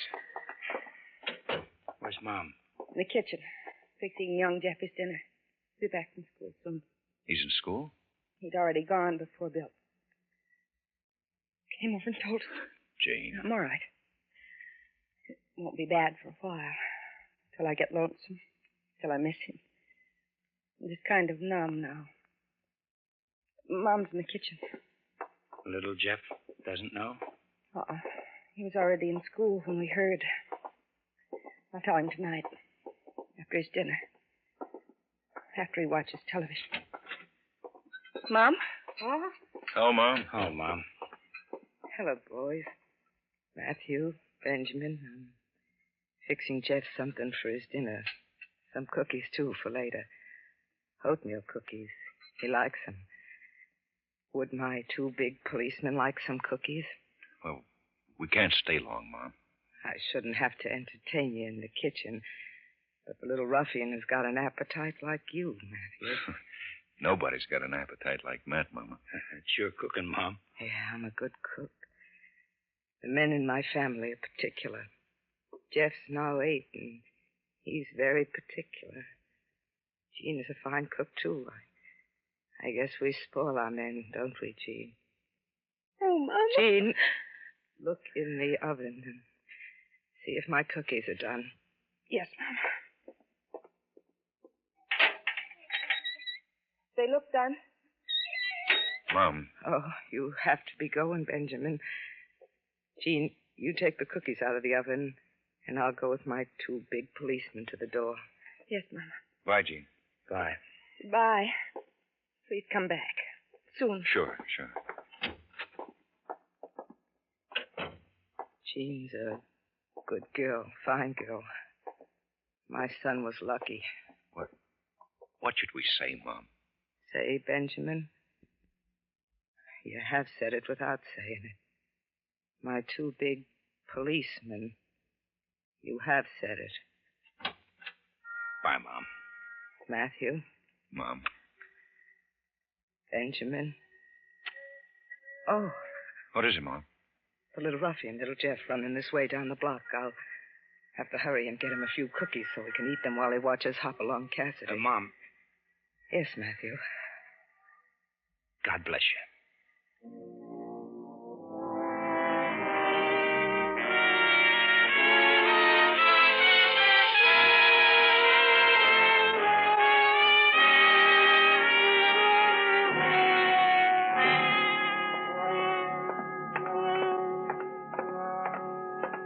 Ben. Yeah, Bill. I didn't want to call you over at Mom. Hey, what's the matter? Just brought a guy in, a 211, shooting. Francis Black. Oh, dead? Very. 4 slugs in him. I was just going to get that old bum for an identification. He's down with Sergeant Quine. Yeah, let's go get him. Where did they find the body? 45th and 108th Street.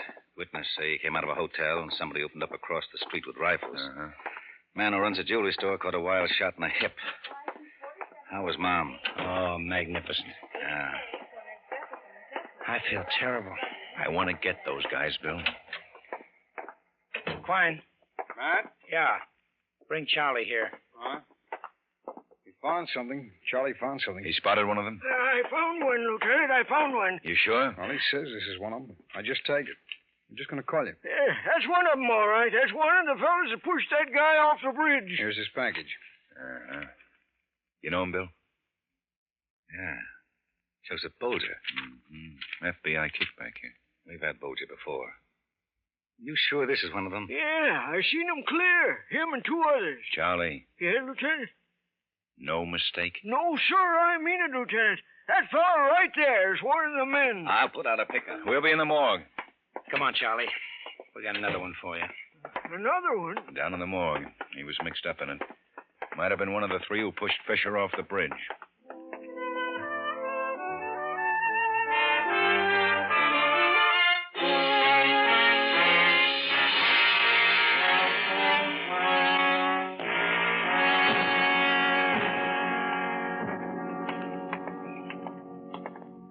Hi, Matt. Lieutenant. Hi. The one you just got in, George. 211, shooting. Francis Black? Yeah, that's right. Right here. Come here, Charlie. Stand right. Okay. That's it. Pull it back, George. Sure. Well, know him? I Well, yes or no? think so. You do? It's hard to tell with him lying down. Sit him up. Oh, but look. It's all right. Sit him up, George. Sure. Well, Charlie? That's one of them. Sure? Yeah, I'm sure, Lieutenant.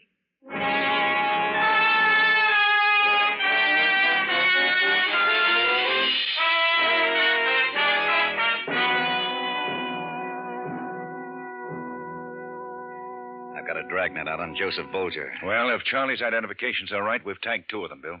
Pretty easy to figure why Francis Black was killed. Guys with those rifles didn't like him getting mixed up with a cop. Knew we had him spotted. So they blasted him before we could pick him up. Yeah. You said that Fisher made his contact with Francis Black in a bar. What bar? A place on 73rd Street, Angelo's. We've got a man watching it. Uh-huh. Well, what about the guy who runs it? No record. Name's Angelo Giuseppe. We talked with him, showed him Black's picture. Never saw him before. Didn't remember him coming in last night. Has he seen the mug on Joseph Bolger? Not yet. You want to take it over? Yeah, long shot. But I don't want to sit around and wait. Don't blame you. Let me know if you get anything. I don't want to miss it. Nobody does. Everybody wants in on this one.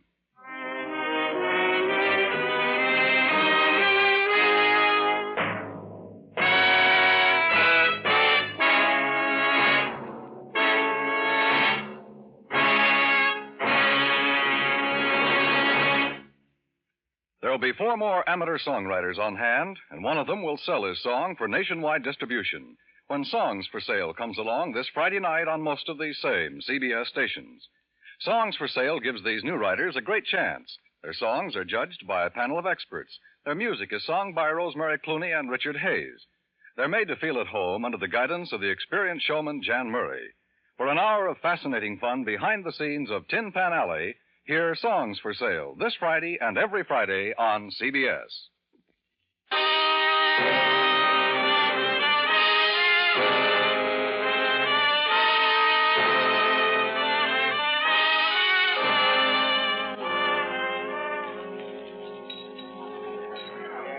Sure, Lieutenant. I talked with some of your boys this morning. They showed me the picture of some guy named... Francis Black, Angelo? Yeah. He was supposed to have been in my place last night. Supposed to have met that cop who got killed, but I never saw him. I see. Well, how about this guy? Oh, let me get my glasses. All right. Name's Joseph Bolger. Let's see. Yeah, Joseph Bolger. Hey, Lieutenant. Yeah? This one's been in my place many times. Joseph Bolger? Well, he don't call himself a Joseph Bolger. Al, I think. Al something. When was the last time he was in, Angelo? Oh, 2-3 days ago, I think. Comes in once or twice a week. Been coming in once, twice a week for about a year. Once or twice a week. I see. Well, how well do you know him? Well, not too well. He don't say much, you see. I know he calls himself Al... I don't know, something... Never said where he lived? Well, never said nothing, no. I heard a couple of guys call him Al one time or another. Yeah. I always said, hello, Al, when he came in. It's a good policy. Know the customers' names, make them want to come back. Look, Angelo, you haven't seen him in 2 or 3 days? No, but he'll probably be in. I'm sure he lives around here. Oh, well, why are you sure? Well, a guy don't keep stopping into a bar once or twice a week for a year in the evenings if he don't live close by. You know, you go out of your way to a real classy joint maybe, but not to my place. It's nice, it's comfortable. I don't worry my drinks, but class, I ain't got.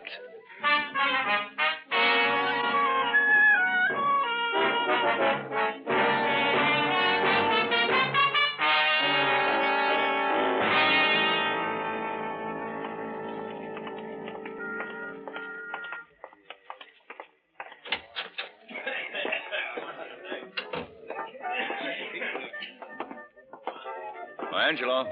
Yeah, Lieutenant. This is Sergeant Greb, Angelo. Oh, hello, Sergeant. Hello, Angelo. Angelo, starting now, there'll be 2 officers in your place from the time you open in the morning till you close at night. Uh-huh. Sergeant Greb and I'll take over for today. Tomorrow there'll be probably 2 others. All right, Lieutenant. Now, look. If Joseph Bolger comes in, try to act like there's nothing wrong, understand? Yeah, but get out of the way. Go to the back room or something. And we'll try to take him without any shooting. Yeah. And now we'll sit over at that table. Bring us a beer or something. Okay. Glad I paid my insurance last month.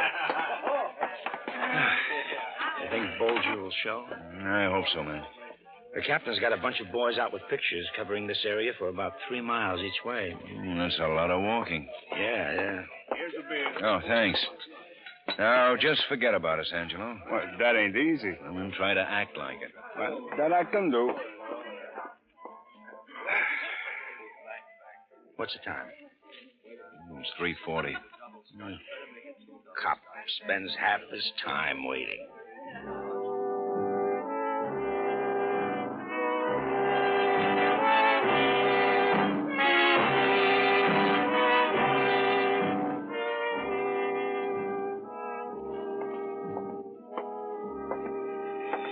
O'clock, boys. Yeah. Well, there'll be 2 more tomorrow morning. Sure. Good night, Angelo. Good night.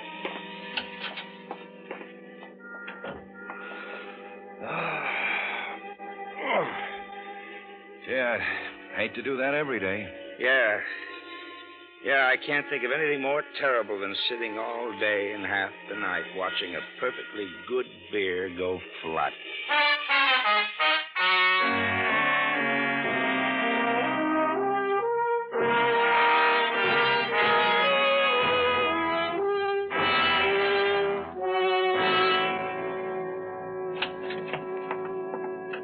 Morning. Morning, Ben. Well, 3 days now, Bill. Yeah. Quine and Asher in the bar today. And Matt and I go tomorrow again. Wish we'd get something. Take it easy. How close can you get? Got one, identify the other. My boys have showed Bolger's picture to everybody in that area. Nobody knows him. Nobody's seen him. Yeah, I know. It's too bad more of us couldn't have been to Fisher's funeral. I'm sure Mom understood. Ben, we've run in every narcotic suspect we can get our hands on. We've sweated stoolies. For 3 days now, we've questioned every hood in the city. We've got all the roads covered. Airports, bus stations. Where is Bolger? I wish I knew. I'll see you later. I gotta go down to the line. Okay.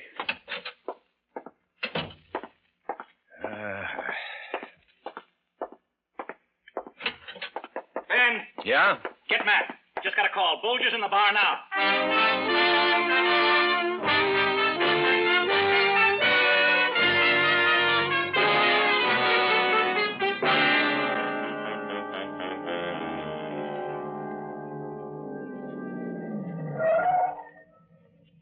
I told Quine not to take him till we got here. How do we do it?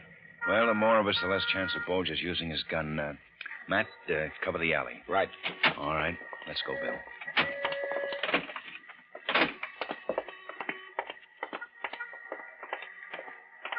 Now, let me go in first. I'll get next to him. Let's see. Give me about 30 seconds. Okay.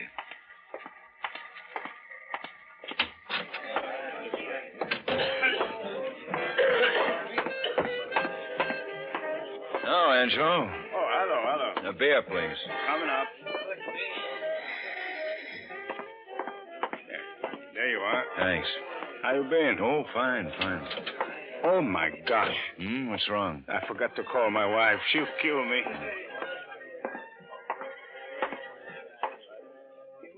Don't move, Bolger. He said don't move. Look out. Fine. Asher. Go! Let me go! Get him out in the alley now. I got his gun. Open the door there. Come on. Get out there. Hey, what is this? Now, wait a minute. We want the other guy. What other guy? What are you talking about? You know what we're talking about, you lousy cop killer. No. You're going to tell us where he is. No, wait. Bolger, you got 10 seconds to make up your mind.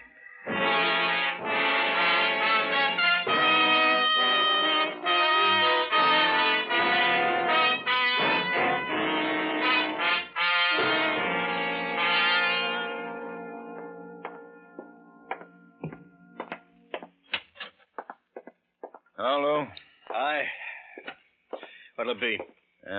Better make it a Thompson and a shotgun. One Thompson, one shotgun. There's the Thompson. Okay. Who gets the shotgun? I'll take it. Okay. How much ammunition? 2 drums for the Thompson, 6 rounds for the shotgun. Here, sign out. Okay. What's the number on the Thompson then? 67612. 67612, Thompson. The shotgun? 645128. 645128? Yeah. 645128. 2 drums for the Thompson, 6 rounds for the shotgun. Okay. I've sure been hopping the last half hour. Everybody's been down here. We've got a lead on the third guy who killed Fisher. Yeah, I heard. Some guy named Shaw. Yeah. Well, this is one time I don't mind being busy.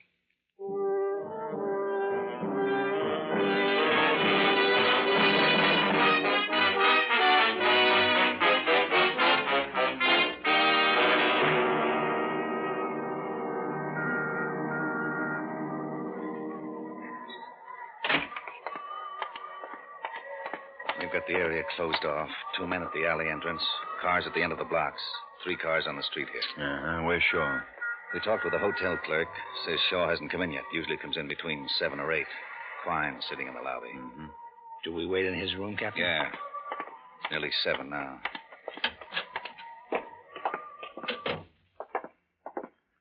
Shaw's room is 208. Clerk, Yes, sir. give us the key to 208. Yes, sir. There you are. Quine, Yes, sir. we're going up to the room. If Shaw comes in, just get behind him. Follow him up. Right, Captain. Take the elevator. 2? Yeah. Office called. Bolger signed a full confession. Bolger and Black were pushing the stuff for Shaw.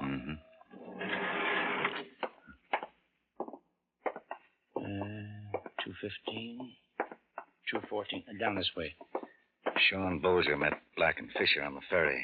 Shaw recognized Fisher as a cop. Drove the bridge. Killed him. Yeah. Oh, here. 208. Bolger still says Shaw pulled the trigger? Yeah. Hey. Come on, let's go. Take the stairs, Matt. Captain, Shaw came in and shot that officer. Yeah. Quine. Went down.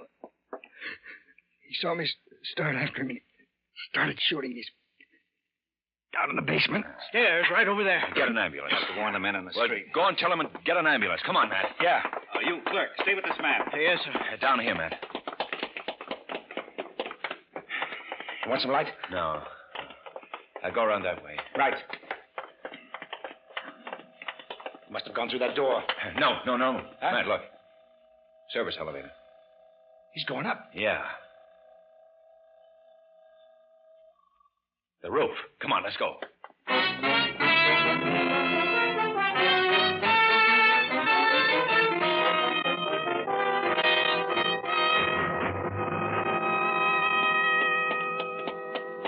He can't get off. He's 10 stories up.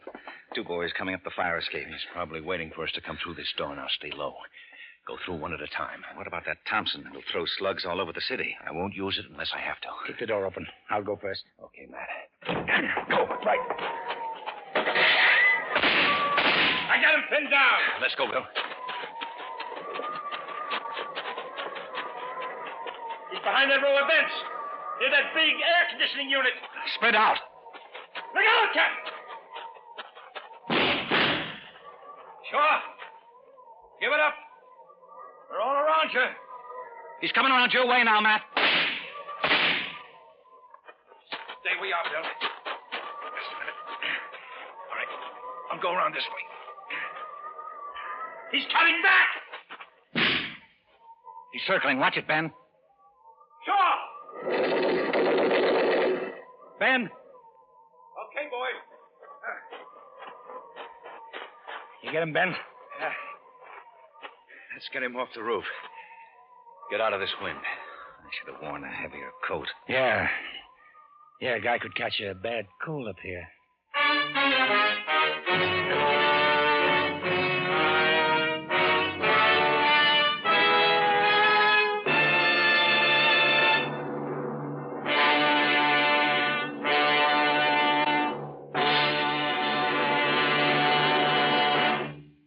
The lineup, where before you pass the innocent, the vagrant, the thief, the murderer. Listen again next week when we again bring you the lineup. May I have your attention, please? You people out there on the other side of the wire in the audience room. May I have your attention, please? Thank you. My name is Greb, Sergeant Nat Greb. I'll explain the lineup to you. Each of the suspects you will see will be numbered. I'll call off a number, their name, and charge. If you have any questions or identifications, please remember the number assigned to the prisoner as I call his name. At the end of...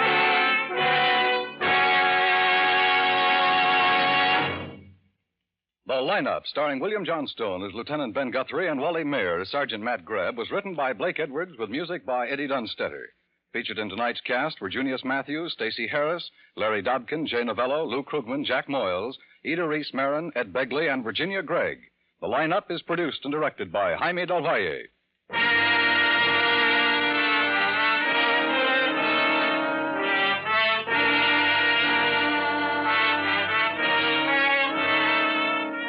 Every Friday night, Broadway's My Beat brings you the latest adventure of Danny Clover, the handsome young plainclothesman who patrols the Great White Way. Wealthy playboys and panhandlers, Apollonis and chorus girls, flashy big shots and shoeshine boys. They're Danny's friends, and when a crime is committed, their inside stories help Danny to find the thief or killer. Friday night also brings you the CBS famous anti-crime series, Up for Parole, the hard-hitting factual stories of men and women behind bars who seek another chance at freedom. You're sure to enjoy both Broadway's My Beat and Up for Parole. They're heard every Friday on most of these same CBS stations.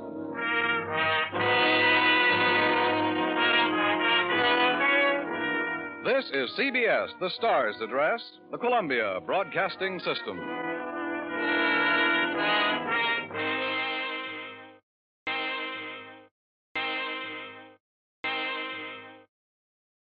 Ladies and gentlemen, we take you now behind the scenes of a police headquarters in a great American city, where under the cold, glaring lights will pass before us the innocent, the vagrant, the thief, the murderer.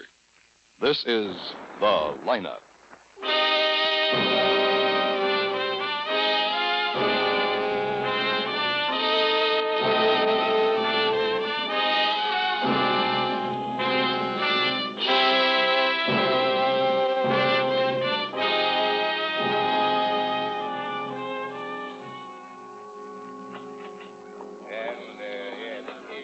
We can take this row right here.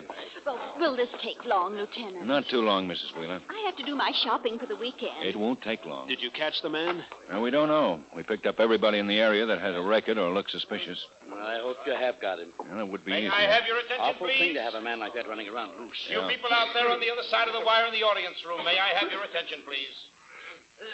Thank you. My name is Greb, Sergeant Matt Greb. I'll explain the lineup to you. Each of the suspects you will see will be numbered. I'll call off a number, their name, and charge.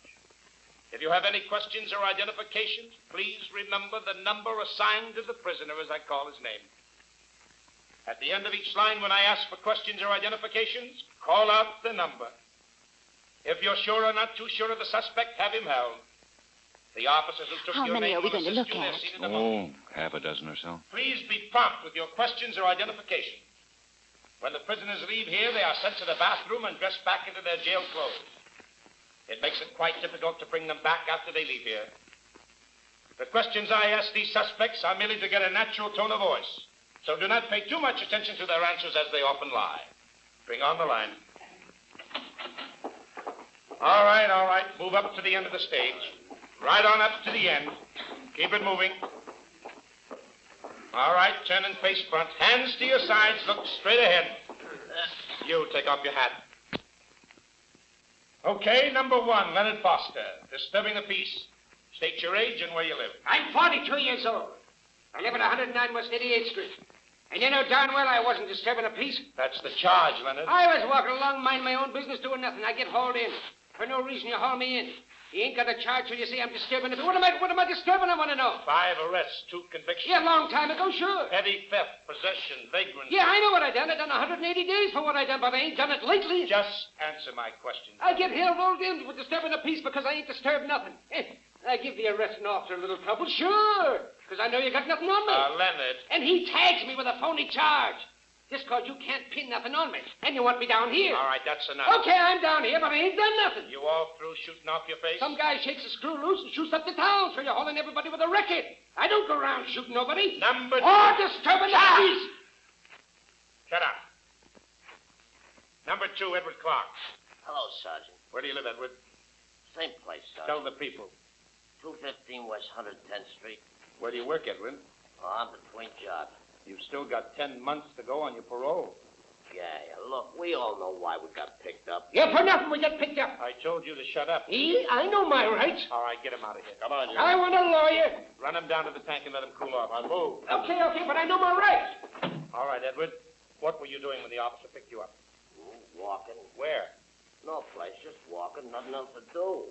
I didn't shoot nobody. I never even come close. Okay, number 3. State your name and where you live. John Eggleston, 110th and Orange. You've got quite a record, John. Not for killing nobody. You know about the killing? Sure, some psycho gets wild with a gun and kills everybody in sight. He killed 7 people, wounded 3. Pretty psycho. Number 4. State your name and where you live. Thomas Cashin, 53376. You were picked up a long way from home. I'm a wanderer. What were you doing when the officer picked you up? Window shopping. You were picked up a block away from the shooting. Yeah, I even heard it. But you kept on window shopping. None of my business. Sounded like backfires to me. You don't know the difference between backfires and gunshots? Me? Well, how would I know? 1938, arrested on suspicion of armed robbery. 1939, breaking and entering, served a year and a day. 1941, suspicion of murder. Same year, convicted and served 3 years for armed robbery. Make a heck of a movie, wouldn't it? Number 5, state None your name of and these where you men are the one you're looking for, Lieutenant. Sure, now, How about the rest of you? I don't see him. No, he's not up there. Some of these guys. You said you were leaving your girl. Sergeant Greb. Yes, Lieutenant. No identifications. Run on the next bunch.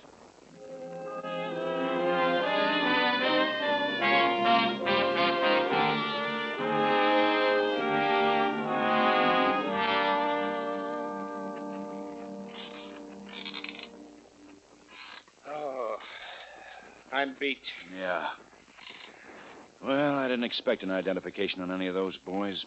The man we're looking for probably doesn't even have a record. Well, we'd better get him in a hurry. The whole town's yelling for an arrest. He's a mental case. No doubt about that. No motive in his killing. Shoots anybody indiscriminately. 7 people.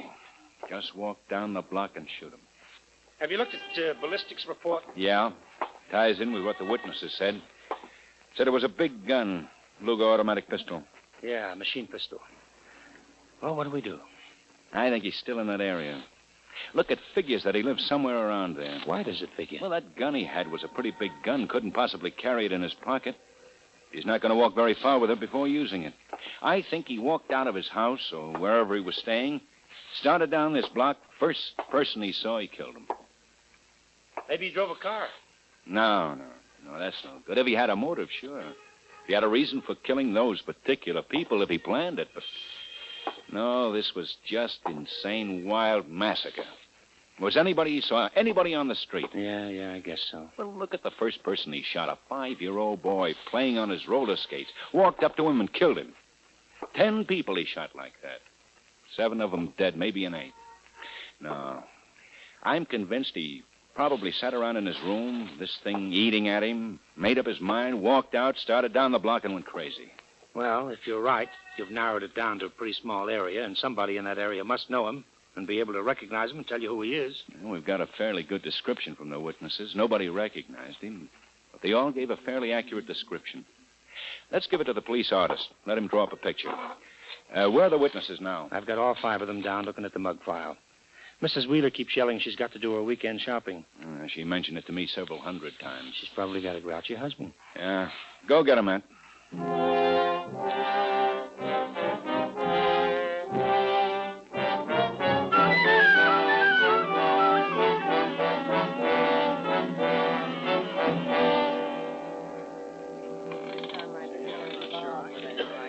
Now, if you'll all just sit down, please. This is Mr. Collins. He's going to listen to your descriptions of the killer and try to reconstruct his likeness. Mr. Case? Yes, Lieutenant? As nearly as you can, will you again tell us what this man looked like? Why, certainly. He was... Just a minute, please. Now, the rest of you, if you have anything to add, speak up. If you disagree, say so immediately. All right, Mr. Case. He was about as tall as the sergeant. Yeah, he was. Yeah, he was about... You're about 6 feet, aren't you, Matt? Close, within a quarter of an inch. And he was thin. He was wearing a white shirt. Just a minute. Yes. You said he was thin. How thin? What would you say he weighed? Oh, I guess about 160. Oh, thinner than that. My husband weighs 160. He was thinner than that. Well, he could have been. I'm not a very good judge. No, more like 150. Mm-hmm. You all agree? Mm-hmm. Well, Yeah, yes. about right, yeah. He was wearing a white shirt, Mr. Case? Yes, white shirt and dark pants. I don't know what color pants. Brown, I think, brown. He was just wearing a shirt, no coat? That's right. And in this weather, too. Well, that makes it look more like he didn't walk too far. Shirt and brown pants, huh? Mm-hmm. That's right. Anything else? I can't think of anything. No, I can't. The rest of you? No, I can't think of it. No. All right, now, this is really important. How many of you got a really good look at his face?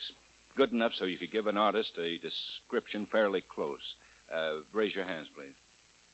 Everybody but Mrs. Wheeler? Oh, I only saw how he was dressed, Lieutenant. All right, Mrs. Wheeler. Now, we'll start with the complexion. Lieutenant.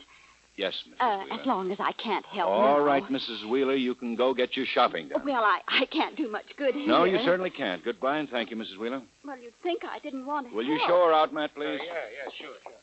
Now, would you say the man had a dark, medium, or light complexion, Mr. Case? Well, I'd say it was definitely dark. Yes, it was. Okay. Dark hair? Oh, yeah. That's right. It was cut very short. You couldn't miss it. Would you say he had a long head or a short, round head? We had a very thin face. The head was long. Very heavy eyebrows. Dark eyes. Oh, wait a minute. They weren't so heavy. Heavier than yours. Well, not Oh, like John certainly Lewis, heavier but than mine. heavy. Look, I got a good look at him, too. Oh, Now, for just a heaven's minute, sake. wait. Well, Wait I a just minute, wanna will try you and- please? Hold it.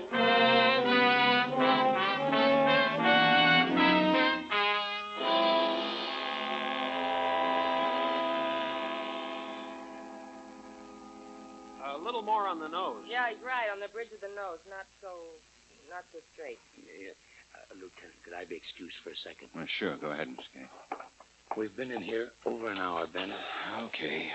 Squad room is crawling with reporters. We'll have to give them some action soon. Don't you think I'd like to give him some action? Oh, now, don't get jumpy. That's nearly it. That's pretty close to what he looked like. I think he had more of a pointed chin. You know, it stood out more. I don't know. That's pretty close. You've disagreed with everything I've said. Look, lady, I'm sorry. I just don't think his chin You was... don't think anything. You just say no. But It don't look like that. No. Say what you like, lady. Get as nasty as you want. I don't think Please, he had now, to... please, look, I know it's tough for everybody, It but... wouldn't be so tough if this here monkey Now, was... wait a minute, please, wait a minute. I heard one of you say that it looked pretty much like the killer.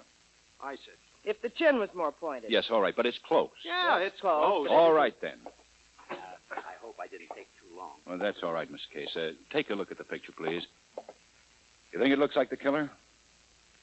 Yes, that's very close. Now, if you'll just change... Thank you, Mr. Case. Get the picture, Matt, and let's get out of here.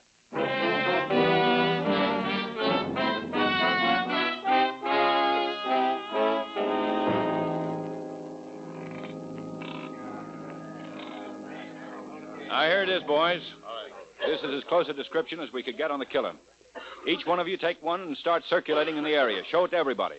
Newspapers already have these, but they won't be out for a while. Hand them up, Quine. Right. Come on, man. Right.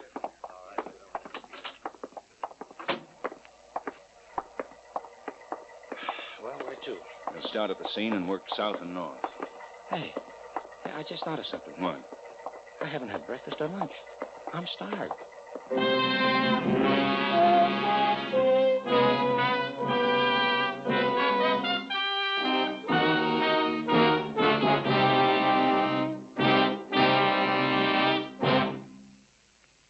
It's an event you wait for 12 months. The grand finals of Horace Height's original Youth Opportunity Program. And next Sunday night's the big night for 1950. The most talented young Americans Horace Height has ever discovered in his famous nationwide auditions will be heard competing for the championship and the $5,000 grand prize. Arthur Olson, 17-year-old piano sensation from Minneapolis. Sidney Barabas, the brilliant young coloratura. Jesse Owens, baritone, who left his shoeshine stand to win one of Horace Height's quarterfinal rounds. You'll find them and the others on CBS next Sunday night when the Horace Height Original Youth Opportunity Program comes your way on most of these same stations.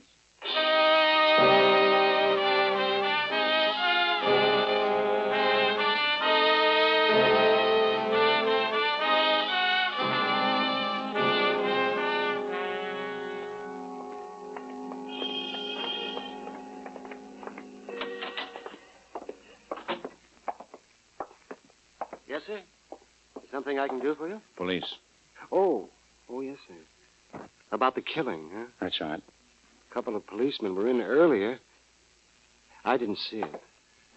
This man. Ever been in your store before?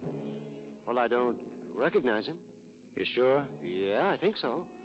I don't think I've ever seen him before. You run the store alone? Yes, sir. All right. Thank you very much.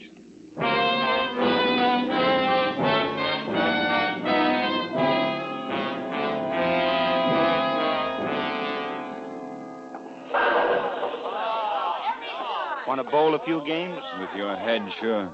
Oh, that's very funny. There's a bar over there, Matt. You take it. I'll talk to whoever's in charge of the alleys. Right. Hey, you want an alley?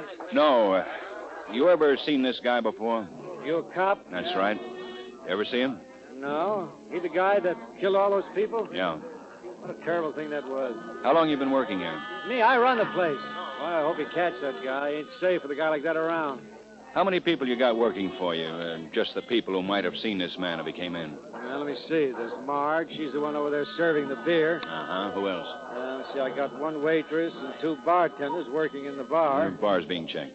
Let's see. My wife, Marge, the waitress, two bartenders, and my wife. Well, that's all that's working here outside of the pinboard. Okay, let's talk to them. Sure.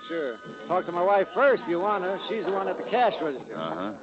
When I opened the place, she took over the cash register. It figured. Tell me, you married? No. Congratulations.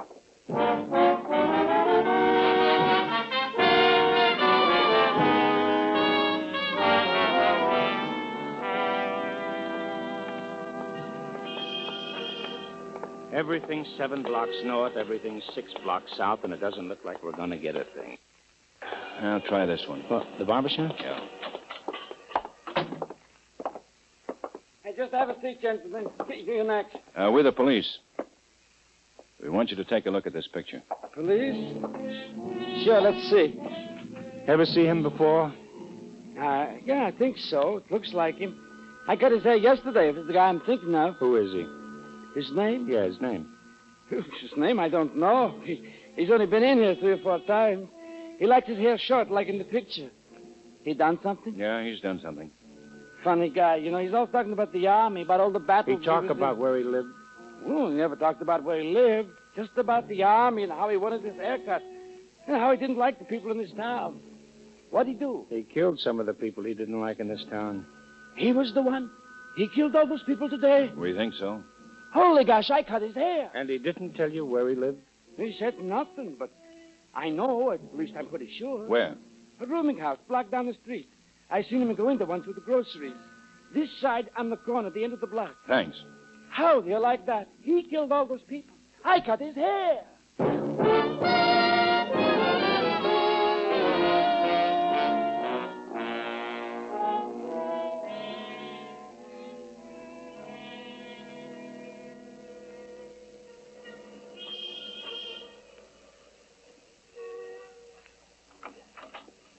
Yes? You the landlady? Yes, that's right. You want a room? Police. We want to talk to you. Oh. All right. We'd like to come in. All right. What's wrong? Shh. Keep your voice down. It's about one of your roomers. One of my roomers. Take a look at this picture. Oh, him. What's he done? Who is he? Name's Fitch, Arthur Fitch. What's he done? Is he in? Yeah, it's been a couple of hours ago. Still in his room, I think. What's he done? Where's his room? Second floor, first door. Where's your phone? One on the wall. On the one we got, you'll have to pay a nickel. How many other people in the building? It's just me. We got one vacancy. Everybody else is working. Mm-hmm, I see. Would you mind telling me what this is all about? We want Arthur Fitch on suspicion of murder. Murder? This is Sergeant. Murder? Captain Waldo. Keep your voice down. Hello, Captain. This is Sergeant Greb. Ben and I are in a boarding house on 103rd Street, 314. We think I got a man. Yeah, that's right.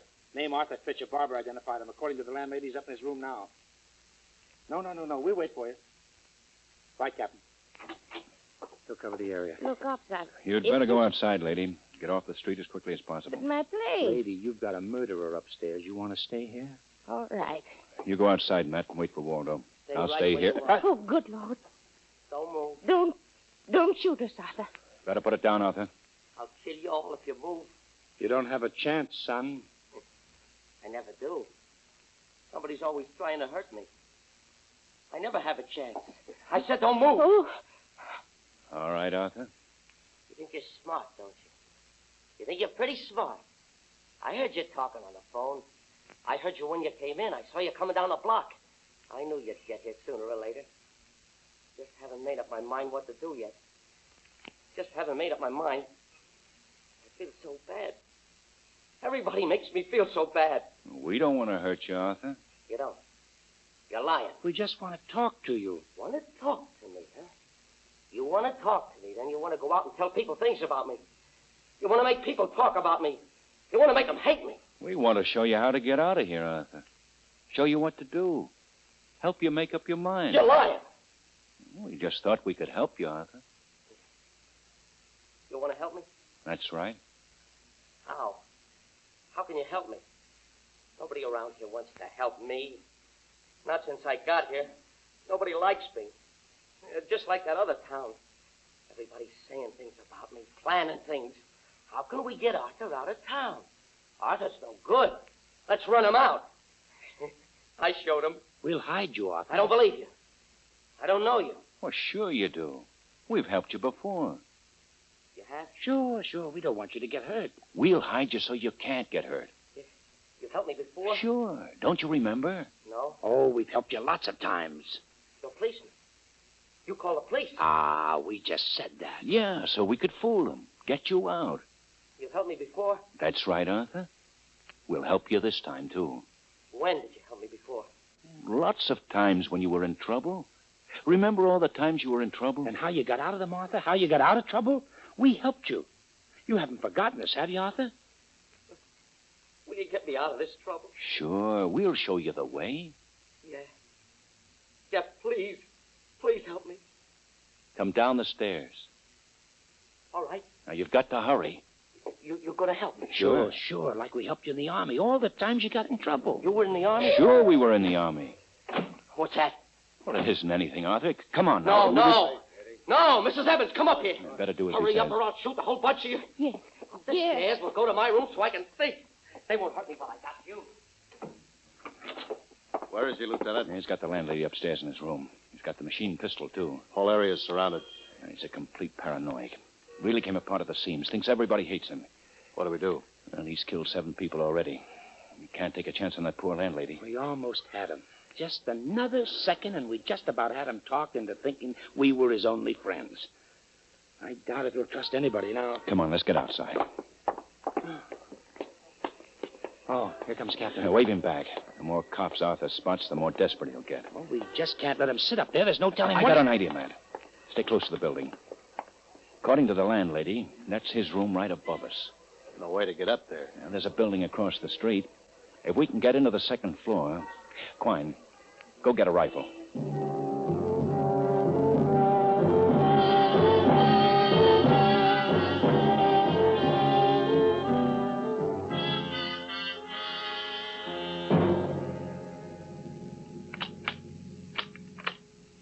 Can you spot him? No. I can see right into his room, but I can't see Arthur or the landlady. Probably sitting down. If he'd only get in front of that window. Yeah, we can't wait. No telling when he's liable to start using that gun. Then we're no better off than when we started. We are if somebody can get him in front of that window. Well, how's that going to be done? And I'll worry about that after I see whether I can talk my way into his room. Ben. Can you think of a better way? No, but how about me trying it? You're a better shot than I am. Okay. I hope you're a better shot. Remember, if I do get him in that window, I'm the fat one.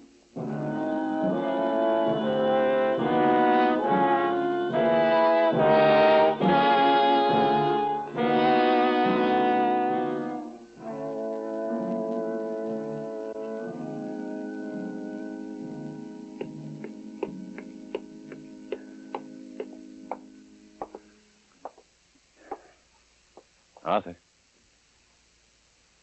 Arthur? Who is it? Your friend, Arthur. Oh, why don't you go away? I still want to help you. Why do you lie like that? Why don't you admit it? You want to kill me. You've got to trust me, Arthur. I know a way to get you out. Now listen. Listen, you better leave. I've got Mrs. Evans in here, and I'll shoot her if anybody tries to get me out of here. Please. Please go away. Then just look out the window, Arthur. You can see the way to get out yourself. I don't want to look out the window. Go away, I'm warning you. Then just let me talk to you. I can't hurt you by just talking to you. I don't want to hear anything you got to say. I feel bad. Oh, you. Arthur, if I can prove I'm your friend, if I can prove I've helped you before, will you trust me? You can't prove that. Well, let me talk to you. I'll prove it. It's getting late. It's getting late. I got to make up my mind what to do. Arthur. How can you prove that you want to help me? If I can prove that I helped you other times, will you believe me? I won't say. Supporting Everett Sloan in the voice of Company A were Lillian Bayef, John Gaynor, Barney Phillips, Jack Crucian, and Sam Pierce. Listen. Listen again next week when we return with the Diary of Sophronia Winters, starring Mercedes McCambridge. Another tale well calculated to keep you in suspense.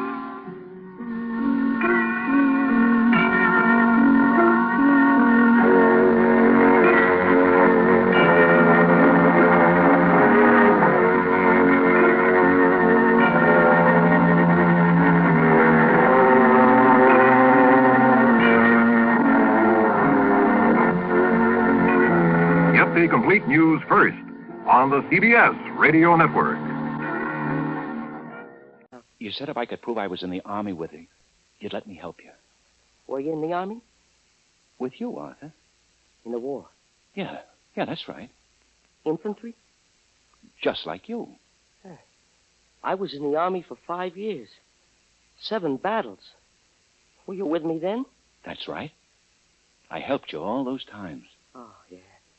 Oh, terrible times. I was decorated. Yeah. You did a wonderful job. Yeah. I got the Purple Heart. I was wounded. Well, I know. Don't you remember in the hospital? I helped you. Yeah. Yeah. Somebody else was with you. Another man. You both helped me. That's right. Oh, you don't know what it's like in war, Mrs. Evans. He'll tell you. All that killing. Have to kill him or get killed yourself. I can help you out of this, Arthur. Just like those terrible times in the war. How? Just look out of the window. Out of the window? Yeah. I got a car down there, on the street, right below the window. I don't know. Oh, they'll never get you. I don't know. Well, you've got a gun. Yeah. Well, look out the window. Look at the car. You'll come with me? Sure. I'll help you. Why do people always have to hate me? We'll climb out of that window, get in that car. I made them all sorry for not liking me. Well, you see the car? No. No, I don't. It's all right, Mrs. Evans. It's all right. I didn't see the car. There wasn't any car, Arthur. I gotta tell you something. Go ahead. I feel terrible about something. I gotta tell you. All right, Arthur. I'm really ashamed. But I never really was in the Army. I just made it up.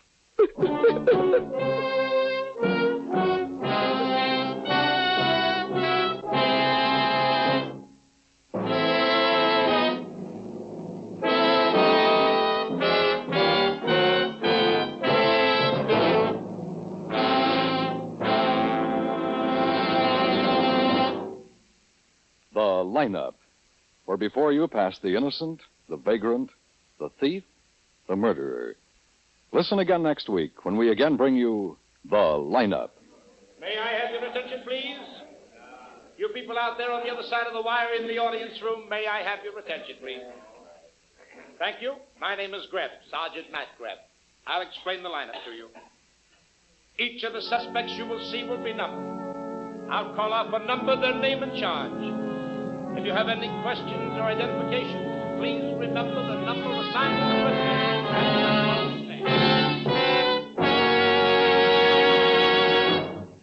The lineup, starring Bill Johnstone as Lieutenant Ben Guthrie and Wally Mayer as Sergeant Matt Greb, is written by Blake Edwards with music by Eddie Dunstetter. Featured in tonight's cast were Lee Patrick, Elliot Reed, Wilms Herbert, Howard McNear, Sidney Miller, Clayton Post, Joe Duvall, and Virginia Gregg. The lineup is produced and directed by Jaime Del Valle.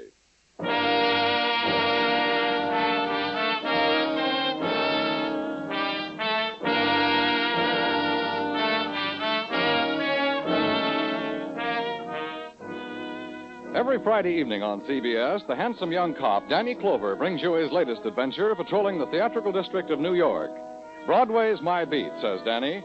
And his stories involve Apple Annies, chorus girls, society women, gamblers, theatrical producers. All of the picturesque characters that are found in Times Square. Be listening for this fine mystery series, Broadway's My Beat, Friday evening on most of these same stations.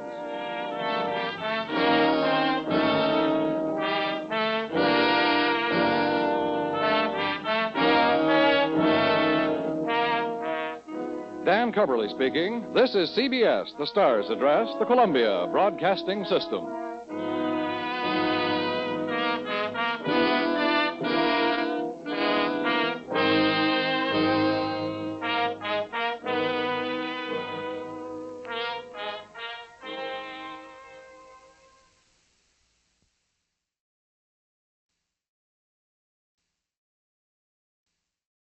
Ladies and gentlemen, we take you now behind the scenes of a police headquarters in a great American city, where under the cold, glaring lights will pass before us the innocent, the vagrant, the thief, the murderer. This is the lineup.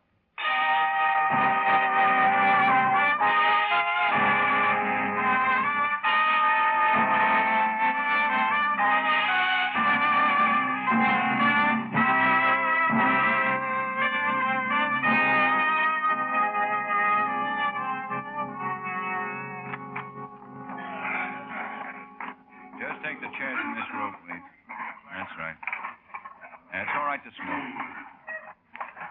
May I have your attention, please? You people out there on the other side of the wire in the audience room, may I have your attention, please? Thank you. My name is Greb, Sergeant Matt Greb. I'll explain the lineup to you. Each of the suspects you will see will be numbered. I'll call off a number, their name, and charge. If you have any questions or identifications, please remember the number assigned to the prisoner as I call his name. At the end of each line, when I ask for questions or identifications, call out the number. If you're sure or not too sure of the suspect, have him held. The officers who took your name will assist you. They're seated among you. Please be prompt with your questions or identifications. When the prisoners leave here, they are sent to the bathroom and dressed back into their jail clothes. It makes it quite difficult to bring them back after they leave here. The questions I ask these suspects are merely to get a natural tone of voice, so do not pay too much attention to their answers as they often lie. Bring on the line. All right. All right, come on, move it along. Keep it moving right up to the end of the stage. Now face front, hands to your sides. Look straight ahead. Number 1, Bernard Egan, alias Bernard Bushman. Assault. 5 arrests, 2 convictions. Armed robbery. Where do you live, Bernie? I ain't got no special place, Sergeant. It's been kind of tough. I live with friends. Why did you slug the man in that bar? Use some very uncouth language. You're a 2-time loser, Bernie. This won't be easy on you. I should have controlled my disposition, I guess, but the things that Mugg said. You hit him with a bottle. It was empty. Number 2, Rex Gay, alias Gaylord Green, alias Rex Anderson. 9 arrests, 1 conviction, grand theft auto. Where do you live, Rex? 618 North Adams. You stole a car belonging to Mrs. R.H. Henderson. Well, I was walking by, and I seen this here car parked out in the street. It was way out. Anybody could have run into it. I just figured I'd do a good turn and park it right. You were trying to park it right 3 miles away from where Mrs. Henderson left it. You know, that's a funny thing. I pulled out, getting ready to back it in right, see? Some lowlife sneaks in right behind me. Well, I cussed him out, sure, but I couldn't just sit there in the middle of the street, everybody blowing horns, whack, whack, whack. So I went looking for another space. 3 miles away. Number 3, David Hellman, alias Richard Hellman, alias Herman Richards. 16 arrests, 2 convictions. Armed robbery, larceny. Served 15 years in the state prison. Where do you live, David? Lately, the Bowery, Sergeant, the mission. You're not working? I'm on vacation. See any of the boys lately? Well, I've been going straight. You know that. You keep tabs on me. We've been watching you closer than you think.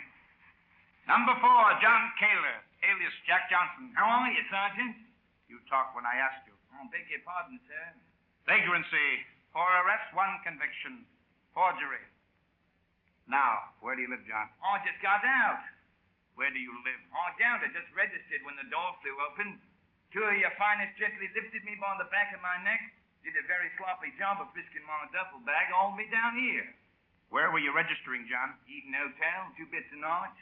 334 West 89th Street. Any questions or identifications from the audience? None of these men? Any questions or identifications from the audience, please? Sergeant Graham. Yes, Lieutenant. No identifications. Run on the next group.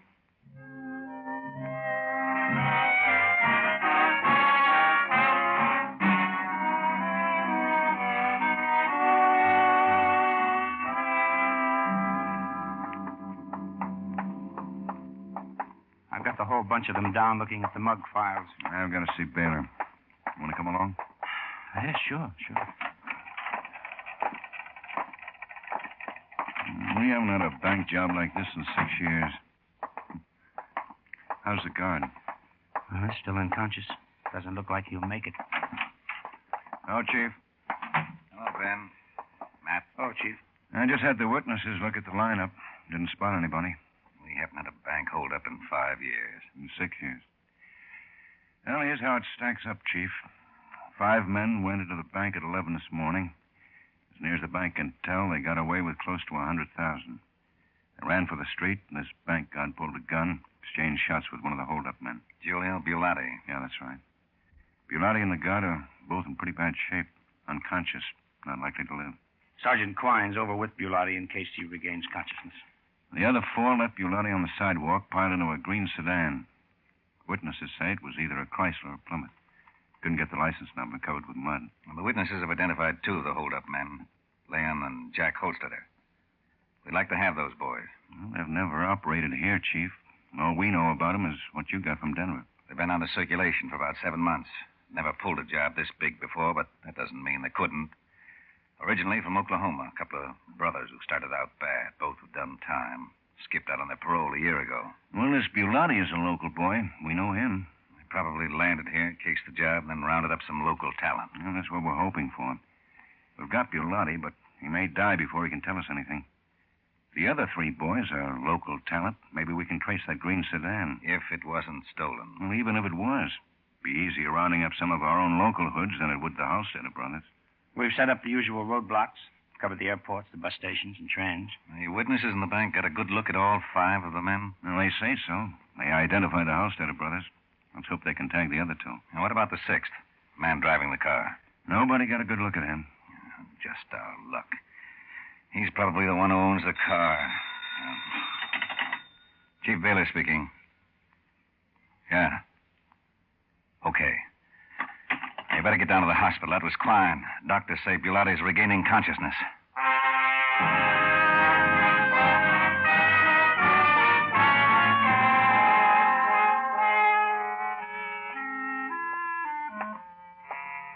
Here comes Klein. Is he still conscious? No. Too late. Yeah. Didn't even get a statement. Just opened his eyes, took a look at me, and died.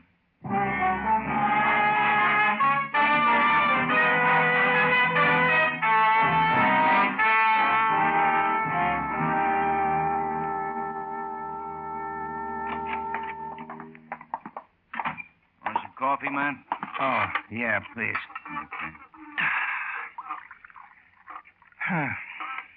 Well, they didn't come up with one identification. I sent them home. Cream, sugar? No. Thanks. Not one identification. Now, they were a little vague. They all got a good look at the Holsteder brothers, but the others were off near the door or by the side of the room. They identified Biolotti's picture, all right. They all got a good look at him while he was lying on the street. I'm keeping Biolotti's death out of the papers. I want the Holsteder boys to think he can still talk. Yeah? I got the men you wanted down in the tank, Lieutenant. Okay. I'll see him in the interrogation room. Stoolies? Yeah. We haven't been able to find out too much on Biolotti. Thought maybe some of the stoolies might give us a lead. Sorry, won't be able to finish your coffee, Matt.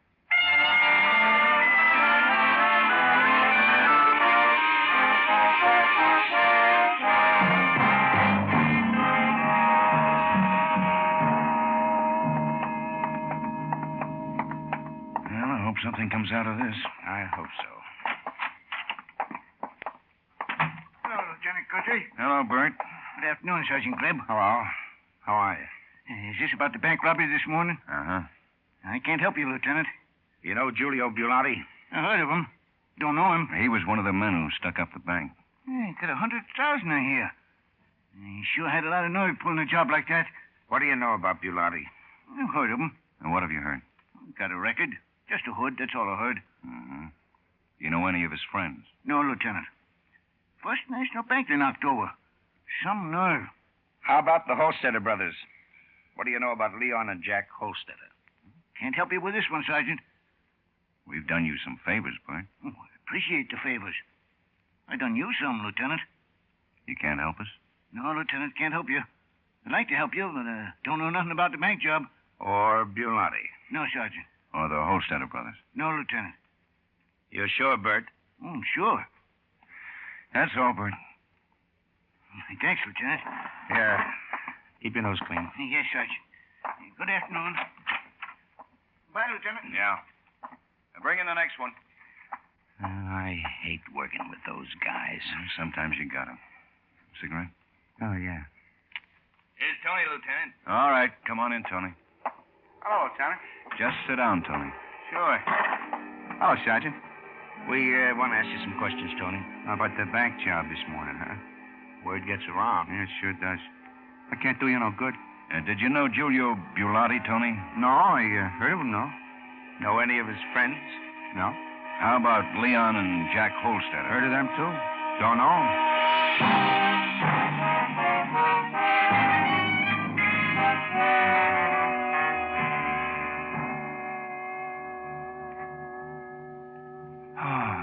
Well, I think we only have one more.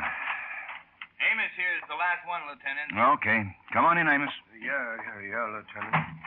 Have a chair, Amos. Hey, thanks. How you been, Sergeant? Fine. We want to ask you some questions. Sure. About the bank holdup this morning. I know. They all do. You know Giulio Bulati? No. I know a kid named Frank Merritt. Oh, you do, eh? Yeah. Good friend of Bulati's. Here he was with him all last night. How about this morning? Couldn't say, Lieutenant. I hear this Frank Merritt is from Denver. Holsteder boys are from Denver, ain't they, Lieutenant? Yeah, that's right. Now, where can we find this Frank Merritt, Amos? I don't know, Lieutenant. Got a hunch he's making himself scarce. How long's this Frank Merritt been in town? About 2 weeks, I think. Drove in from Denver in a green Chrysler sedan.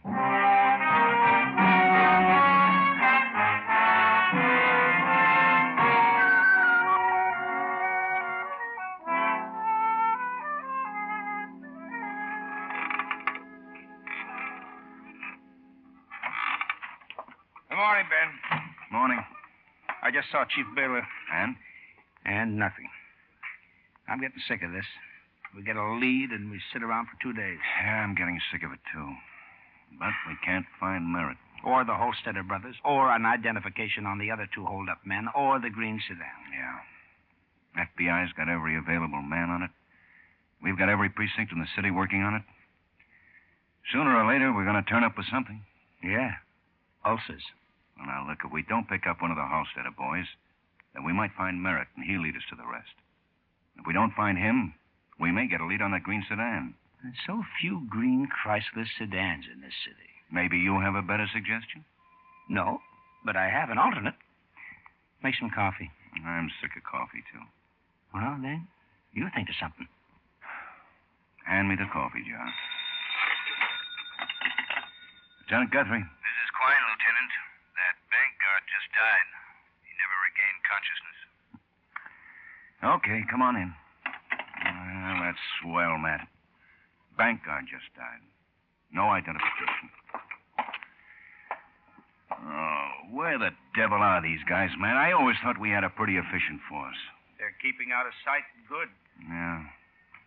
Well, they haven't gotten through the roadblocks. Haven't left the city unless they have Houdini's ghost with them. We'll get them, Ben. Sure. They're somewhere in the city. We've got them trapped and we don't know it. And you know something? Neither do they.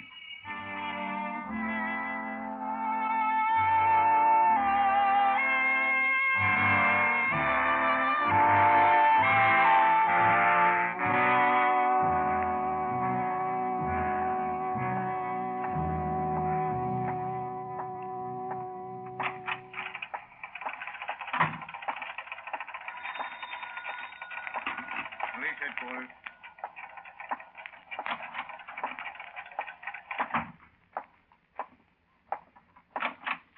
Ben.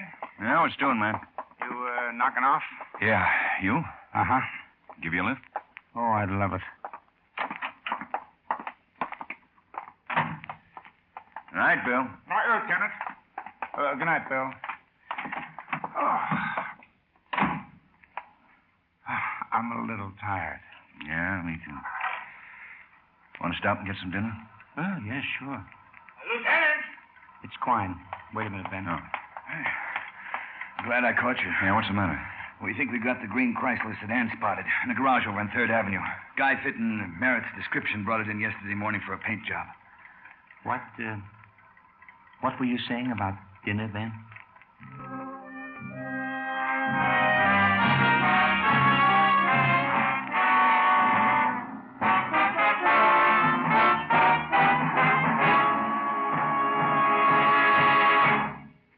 It's your listening post to the world. CBS new program Hear It Now, featuring Edward R. Murrow, Friday evenings on most of these same stations. The top news of the preceding 7 days. International, political, sports, entertainment, all the fields of interest are covered in this fascinating, noteworthy 1-hour program. Oftentimes, you hear the actual voices of the people who've made the news on Hear It Now. Be listening every Friday for Hear It Now, your listening post to the world.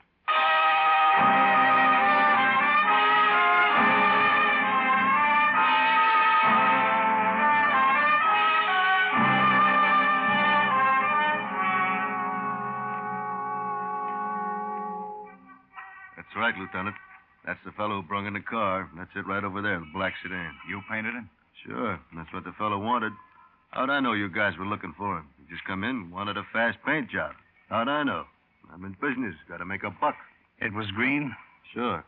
He wanted to yell at first, but I told him if a good job might have to sandblast. Stuff bleeds through. He settled for black and a fast job. Green don't bleed through black. Yeah, when is he supposed to pick it up? Some but time between 5:30 and 6. We close up at 6. Well, it's nearly 6 now. Yeah, maybe he spotted us coming in. We were pretty careful. I've done a good job, too. If you pick him up, who pays, huh? Quine, we get behind one of those cars. All right. Merritt's picking the car up. He's probably expected back with a gang. We can't give him the car and take a chance on losing him in traffic. Well, how can we take the time to haul him down to headquarters and sweat him? His friends will wonder where he is. We can't take the time. Huh? Well, then what? And we'll sweat him right here. Maybe we can drag it out of him in a hurry. You got an office? Sure, right back there. Okay. Get behind one of the cars on that side, Matt. No shooting if you can help it. Right. Shooting? Get out of that cap and overalls. Huh? Get out of them. Hurry up. Okay.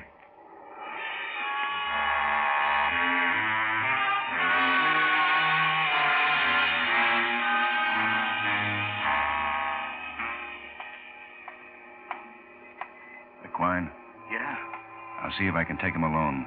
Don't come out unless I give you the word. Okay. Matt. Say, aren't those overalls a little snug? Now, look. I'll take him first. Here he is. Hey, you. We're just closing. I know it. I got a car here. Oh, okay. It's that Blackman right over there. You remember I brought... Now, you ain't the guy who was here yesterday? No, he's back in the office. Oh. Well, look, I'm in a hurry. Say, you must be Mr. Merritt. Yeah. Hey, how did you know? Keep your hands where they are, Merritt. What is this? Police. Hey, now, wait a minute. Don't move. Put your hands behind your head. Hey, you're making a mistake. Where can we find the Holsteder boys? Who? Here's his gun. Get him in the office. Move. No, look, wait a minute. I tell you, you're making a mistake. That bank guard died, Merritt. What bank card? What are you talking about? Move. Okay. But I don't know what you're talking about. You stay out here, Quine, in case somebody else shows. Garage man's hiding down in the grease pit. Help him close up. Yeah, sure. All right. Sit down, Merritt. Look, sit down. Why don't you guys listen to me? You got a permit to carry this gun? Permit? Yeah. Where is it? I left it at home. In Denver? No, where I live. Where do you live? Look, you got no right to ask me. You were one of 6 men who stuck up the First National Bank 3 days ago. You're crazy. You and the Holsteder brothers. Well, I didn't stick up no bank. I don't know nobody by that name. You know Giulio Bulati? Bulati? Giulio Bulati. No. He knows you. He couldn't. Who? Well, why couldn't he? Because I ain't never met him. I don't know him. He swears he knows you. I can't help it. Maybe he does, but I don't know him. I never heard of him. He says that you were in on that holdup. He's a dirty liar. I tell you, I don't know him. He's in the hospital. We got a sworn statement. I don't know him. He didn't like being left behind. What are you talking about? Left behind? After he got shot outside the bank, you left him lying there. I didn't leave him nowhere. How could he I? Named all 6 men in that holdup. Well, I wasn't one of them. I swear you got you and the Holsteder brothers. I don't know any Holsteder brothers. That's your sedan out there, isn't it? Yeah, so what? This is a murder rap, Merritt. That bank guard died. Listen, you can't do this to me. Your I know my statement is enough to execute you. I don't know no Bulati. What were you doing 3 days ago at 11 o'clock in the morning? 3 days ago. The 16th. At 11 o'clock in the morning. I don't know. I don't remember. How do you expect me to remember 3 days ago at 11? You better start remembering, Merritt. I was having breakfast. Where? Well, I don't know this town very well. I don't remember. Some drugstore. Near where you live? Yeah. Where do you live? Rooming house on Baker Street. What's the address? 412 West. There's no drugstore around there, Merritt. Sure there is. One on the corner. That's the one you had breakfast in? No. You went to another one? Yeah. You walked? Well, no, I went to a drugstore further away. I don't remember which one. You drove? Yeah, I drove. In that car out there? Yeah. A dozen people identified that car as the one in front of the bank. Well, they're all nuts. They got the license number. They couldn't have. Because it was covered with mud? No, they just couldn't have. I wasn't near the bank. You know where the bank is? No. Then how do you know whether or not you were near it? You're a stranger in this town, aren't you? I told you, yeah. That car was identified as the hold-up car. You're in trouble, Merritt. Why? I didn't do anything. Get me a lawyer. We've got sworn statements from a dozen witnesses and Bulati. You won't stand a chance against the jury. I didn't pull no hold-up. Sworn statements, Merritt. I don't believe it. How do you think we found you? Might not execute you for state's evidence. I don't know nothing about it. Okay. I'm satisfied just to get this one, Matt. Take him down and book him on armed robbery and first-degree murder. Oh, wait a minute. We'll get the Holsteder brothers whether you help us or not. Yeah. Got a cigarette? Yeah.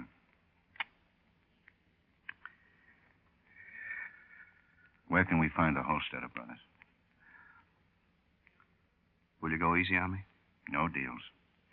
I'll do what I can. You'll die if you don't help, Merritt. Okay. The Holsteder brothers are down in a shack in the freight yards. Who were the two other men in on the holdup? I thought you said Bilotti squealed on all of us. Well, I hope you won't hold this against us, Merritt. But Bilotti's been dead for 3 days.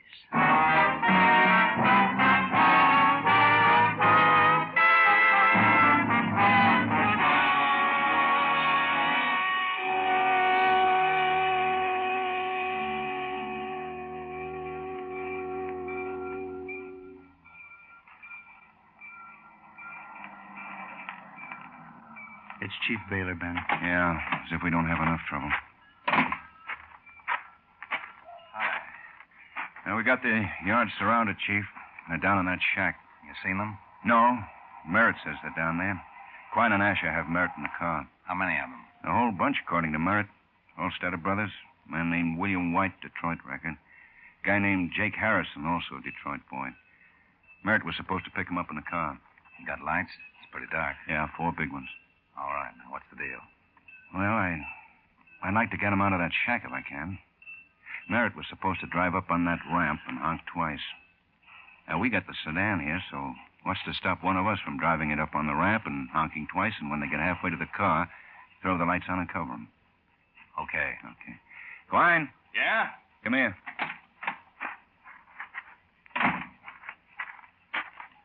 You still want to take that car down on the ramp? Yeah, sure. Well, go ahead. When you get down there, honk twice. All right, Matt. Alert the men. Right. Quine will have to drive the sedan down to the Lincoln Street entrance to get out on the ramp. Take him about 5 minutes. I hope those guys in the shack are patient. I hope those guys are in the shack.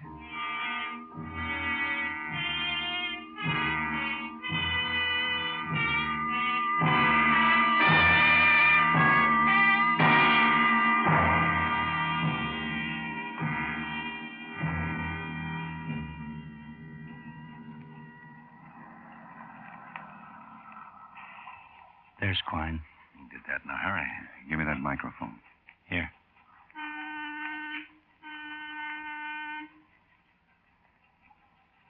Here they come. I count 3. Where's the other one? They're about halfway, Ben. Let them get a little further away from the shack.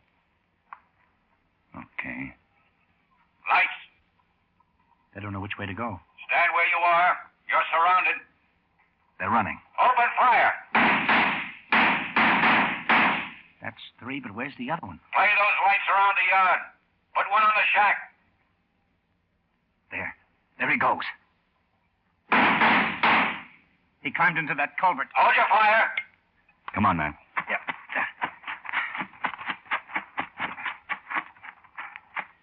That's the river overflow. Yeah, careful, Matt. We'll be sitting ducks for it. I'm going in. I'm coming, too. Come on. Stay out of the light. Keep against that wall. Okay, Ben, okay. Yeah. Come on.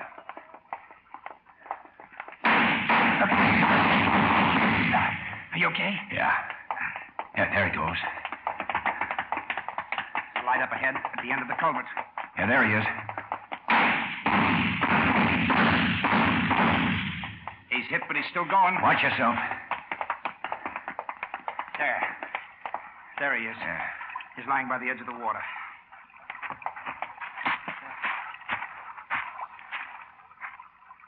Roll him over. He's dead. It's Leon Holsteder, all right. Yeah.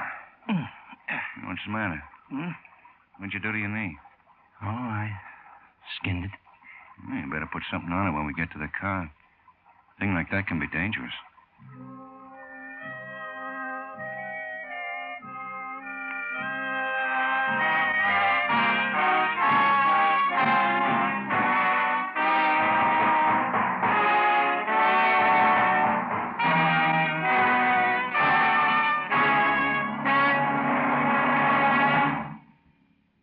Lineup, where before you pass the innocent, the vagrant, the thief, the murderer. Listen again next week when we again bring you The Lineup. May I have your attention, please? You people out there on the other side of the wire in the audience room. May I have your attention, please? Thank you. My name is Greb, Sergeant Matt Greb. I'll explain the lineup to you. Each of the suspects you will see will be numbered. I'll call up a number, their name and charge. If you have any questions or identifications, please remember the number assigned to the prisoner as I call his name.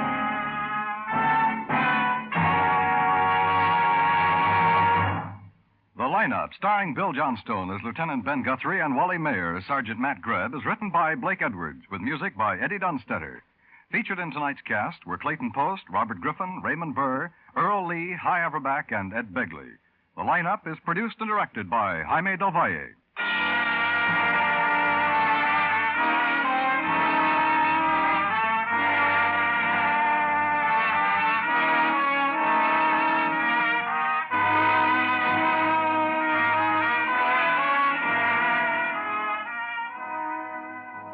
Attention young women who are college graduates or who are in their senior year. Is the field that you've chosen for a career overcrowded? Is it a field that offers equality of opportunity? Now, if you're worried about getting started, listen carefully. You can begin your career at a salary of over $300 a month. You can have additional schooling and training while you are earning. 1 month a year, vacation with pay, a chance to travel, and most important, you can serve your country at a time when you are needed. Sounds good, doesn't it? The Army is now offering to young women with college degrees the opportunity to become second lieutenants in the WAC regular Army. That means a lifetime career with security, with all the advantages and privileges of male officers. But you'll have to hurry.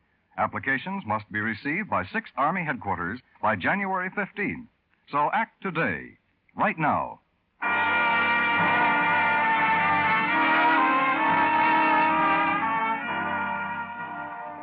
We must see ourselves as others see us.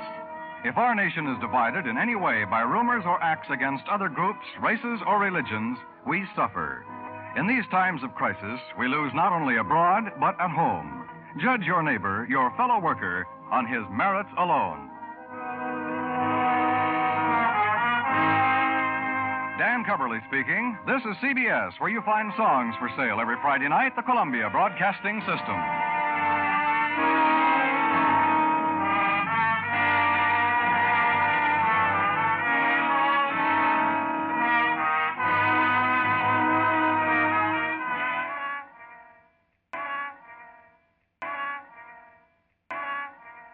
Ladies and gentlemen, by transcription, we take you now behind the scenes of a police headquarters in a great American city, where under the cold, glaring lights will pass before us the innocent, the vagrant, the thief, the murderer.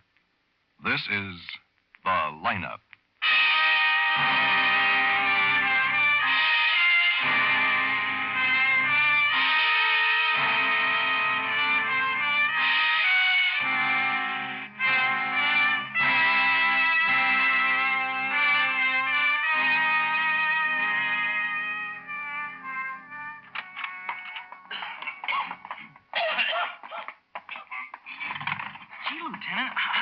I was getting into all this. I thought all I had to do was to tell you what I saw in Whitegate Park last night. That is all you have to do, Sidney. Here, sit down. It'll only take a few minutes. We want to see if you can identify the man in the park who walked past the bench where you and your girl were, that's all. We picked up someone who fits the description you gave us. Oh, yeah, sure. Well, like I said, Lieutenant, Gloria, my girl, that is, was repairing her lipstick when this guy sauntered by. Boy, imagine me putting a finger on a murder. Now, hold it, Sidney. May I have Just your look and attention, listen, please? You people out there on the other side of the wire in the audience room, may I have your attention, please? Thank you. My name is Greb, Sergeant Matt Greb. I'll explain the lineup to you. Each of the suspects you will see will be numbered. I'll call off a number, their name and charge. If you have any questions or identifications, please remember the number assigned to the prisoner as I call his name. If you're sure or not too sure of the suspect, have him held. The officers who took your name will assist you. They're seated among you. Oh, wait till I tell the guys in the block about this, huh, Lieutenant? Your identification. When the prisoners leave here, they are sent to the bathroom and dressed back into their jail clothes. It makes it quite difficult to bring them back after they leave here. The questions I ask these suspects are merely to get a natural tone of voice, so do not pay too much attention to their answers as they often lie. Bring on the line. All right, boys, all right, let's move. This way, over to the end of the stage. That's it. Now turn and face the front. Hands to your sides, look straight ahead. Number 1, Charles Heltzer, assault. Why were you fighting, Charles? Self-defense. He said he wished I was dead. Talk up, Charles. It was self-defense. He said he wished I was dead. Witnesses say you started it, Charles. They ain't witnesses. They're doggone liars. His buddies. Number 2, Maurice Calder, drunk and disorderly on private property. Where do you live, Maurice? It all depends on the weather. Why did you start a disturbance in the theater lobby? I was drunk, I guess. Anyhow, when I got inside, I found out I'd already seen the picture, and they wouldn't give me my 40 cents back. Number 3, Jimmy Vedder, vagrancy. How long have you been in town, Vedder? 61 years, Sergeant. I don't know if I was born here. There, Lieutenant. That one. Like I told you, bald and with a nose that's flat as a pancake. Sergeant Graham. Yes, Lieutenant. Number 3, hold for interrogation.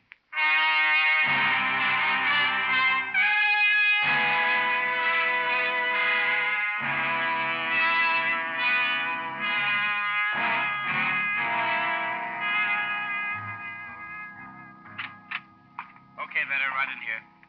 I'll be back in a few minutes, Ben. Okay, Matt. Come in, Vedder. Sit down over there. Yes, sir. We want a few facts, Vedder. Early this morning, an unidentified woman of about 60 was found choked to death in the park. A nice-looking unidentified woman of about 60, Vedder. Nice-looking until she was strangled. So the coroner says she was murdered sometime between 9 and 11 last night.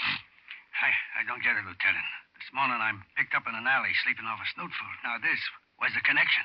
A kid who was necking in the park last night, not 50 feet away from the dead woman. That's the connection, Vedder. A kid who read about the killing in this morning's paper and came in and gave us a description of the man he saw in the park at a little after 11. I still don't get it. Well, then try this. The description the kid gave us was a bald man with a nose flat as a pancake who keeps sniffing all the time. That, Vedder, is the reason we picked you up, not for sleeping in an alley. No. And just to make it all real tight, 5 minutes ago, the kid identified you in the lineup. No, that ain't so. He couldn't have. It was dark there in the park. Okay, Lieutenant, I was in the park, all right. I might as well save us both a lot of time and tell you the rest. You killed her, Vedder? A stick-up that got out of hand when she started to yell? No, Lieutenant. She was dead when I got there. Could I have a smoke, Lieutenant? Yeah.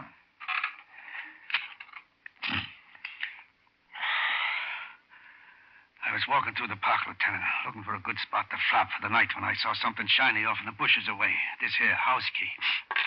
When I bent down to pick it up, I saw the body. She was dead like a doornail. And there was no one around? You sure of that? Positive. I looked good. Anyhow, I was flat broke, so I went through her pockets. She didn't have no pocketbook. Just $1.50 and change in her coat. That's all I took, and I beat it. I walked slow past those kids on the bench so they wouldn't be suspicious. That's all, Lieutenant. The truth, so help me. The lineup's finished, Ben. Is there anything I can do? Yeah. Turn Vedder here over to Sergeant Quine, will you, Matt? Gonna hold him on suspicion of murder. Lieutenant, I already told you. Let's go, Vedder. Be right back, Ben. Right. Hi, Becker. Hi, man. Good morning, Lieutenant. Here's the first report on that body in Whitegate Park. Not much. No identification yet, Becker. And it may be a while. Most of the stuff she was wearing was homemade and home washed, so no labels and no laundry marks. Also, there's no record of her prints here or in Washington. Coroner's office is checking on her dental work now. Call you as soon as we get something, Lieutenant. Right. See you, Matt. Yeah. Well, Ben, what did Becker have? Does it look like Jimmy Vedder? Maybe, I don't know. He says he was walking through the park, spotted this key and then the body. Admits robbing it, no more. Well, where do we go from here, Ben? Well, until we get something on the body. This key, I guess. Come on, let's check with Harrison on the robbery detail. Get a listing of locksmiths.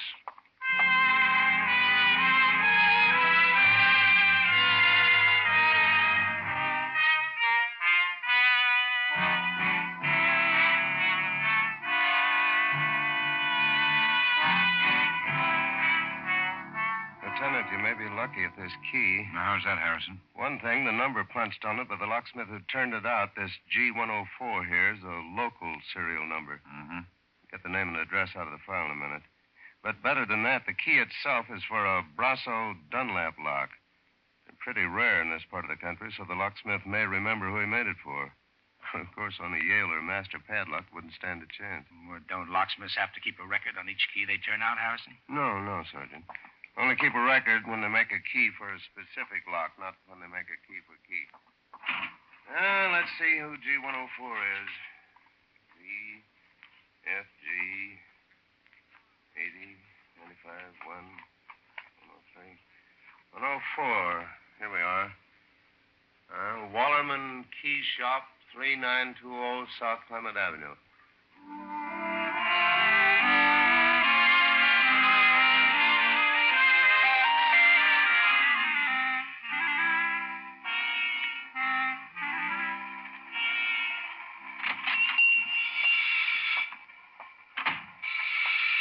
You right ready, gents? Fine. Well, cross your fingers, Matt, and hope he's part elephant. Yeah. Okay. Now, gents, what can I do for you? We're from the police department, Mr. Wallerman. I'm Lieutenant Guthrie. This is Sergeant Greb. We'd like to ask you about a key. Oh, key I made? Yeah. This key, Mr. Wallerman. Do you happen to know who you made it for? Brasso Dunlap, huh? Don't often make one of these, once, twice a year. It's good luck, all right. But it's unusual. Well, what is it, Mr. Wallerman? You remember something? Yeah. Bad temper. Sure. About 2 months ago, officer. Guy with nice clothes and a nice way of talking till he got sore. Yeah, I remember now. Said I took too long. I was a blundering idiot. That's it. You know this man's name? His address? No, I don't. But he does live in the neighborhood. How do you know that? Because I've seen him a couple of 3 times at Tommy Lowe's place. Tommy runs a Chinese hand laundry over the next block. This bird must be a customer of his. What does this man look like? Oh, he's kind of tall, thin face, sharp nose, but don't worry. Tommy Lowe will know him, officer. Just mention his temper.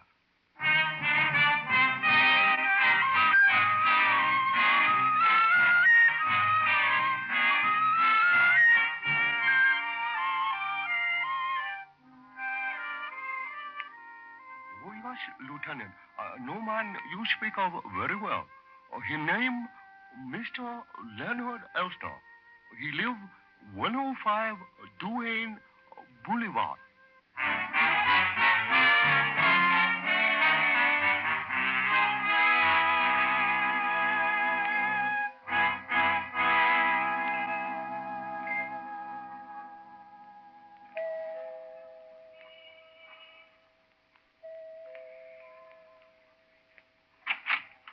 Yes?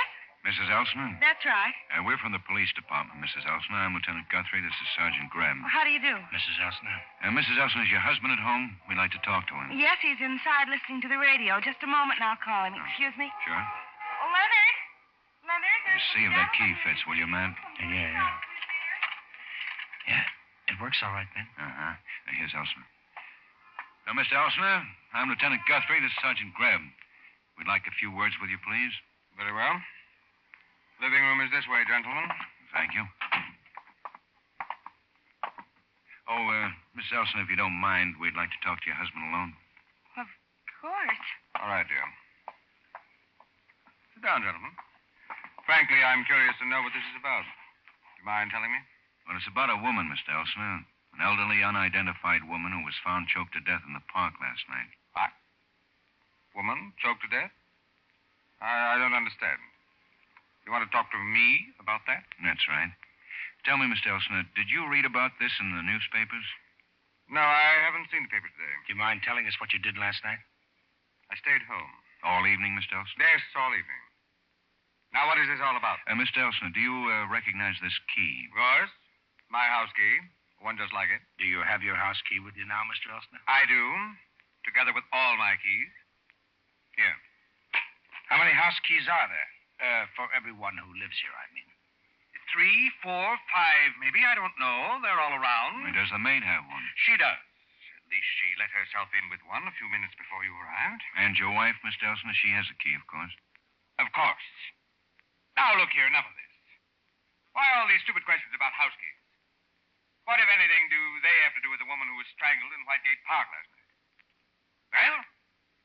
Well, this key was found near the body, Mr. Elsner, and there were signs of a struggle. Which could mean that whoever killed the woman dropped this key. Your key. But I have my house key. I just showed it to you. There. And I'm sure my wife does, too. And what about extra keys? Are they around? I couldn't say. House keys are famous for getting lost, Lieutenant. Did you ever lose one? Since you've been in this house? Yes, about 2 or 3 months ago. Where'd you lose it? Here, at home, in the street? I don't know. It wouldn't be lost if I did. Leonard, darling, your temper, please. Control yourself, please. I'm sorry. Excuse me. I'll be glad to answer your questions. Carol, you'd better leave us No, that won't be necessary, Mr. Elsner. Now, about last night. You say you were here? Yes. Carol here went to bazaar. What was it again, dear? The Woman's Auxiliary of the North Point Country Club. I'm chairman. We're raising money to build a new clubhouse next spring. I see. Mr. Elsner, did you have any callers last night? Any visitors of any kind? Yes, I did. Can you remember them specifically? I think so. There was the newsboy who was making his weekly collection about 9, I'd say. For what paper, Mr. Elsner? The Evening Star. And anyone after that, Mr. Elsner? 2 people. Along about 10, a delivery boy from the liquor store, King's. He brought 2 bottles of scotch. At 10:30, a friend of my wife's dropped in looking for Ruth Millard. She lives at the Park, Netherlands. She stayed about 20 minutes. We watched a television show together, a quiz show called Number Please. A Brooklyn housewife won the jackpot. Some question about Steinmetz. Leonard? Gentlemen, at 11, I had a long-distance person-to-person call from a Mr. Saul Meadow, toy jobber in Des Moines, Iowa. I manufacture toys. Now, is there anything else? No, sir. Not right now, anyway. We'll be in touch. Good night, Mrs. Elsner. Good night. Good night, Sergeant. Good night, ma'am. Good night, Mr. Elsner. Good night.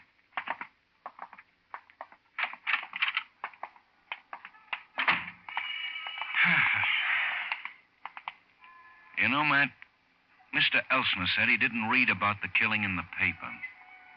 So? So I'd like to know how he knew it happened in Whitegate Park. We never mentioned the park by name.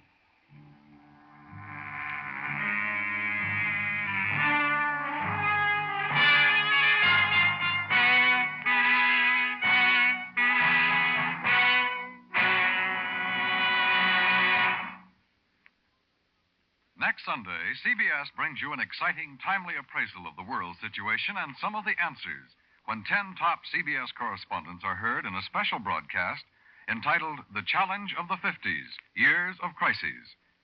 For the past month, these famous CBS reporters have been interviewing world leaders.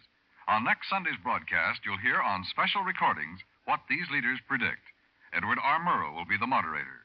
Don't miss this unusual, significant broadcast, The Challenge of the 50s, next Sunday afternoon on most of these same CBS stations.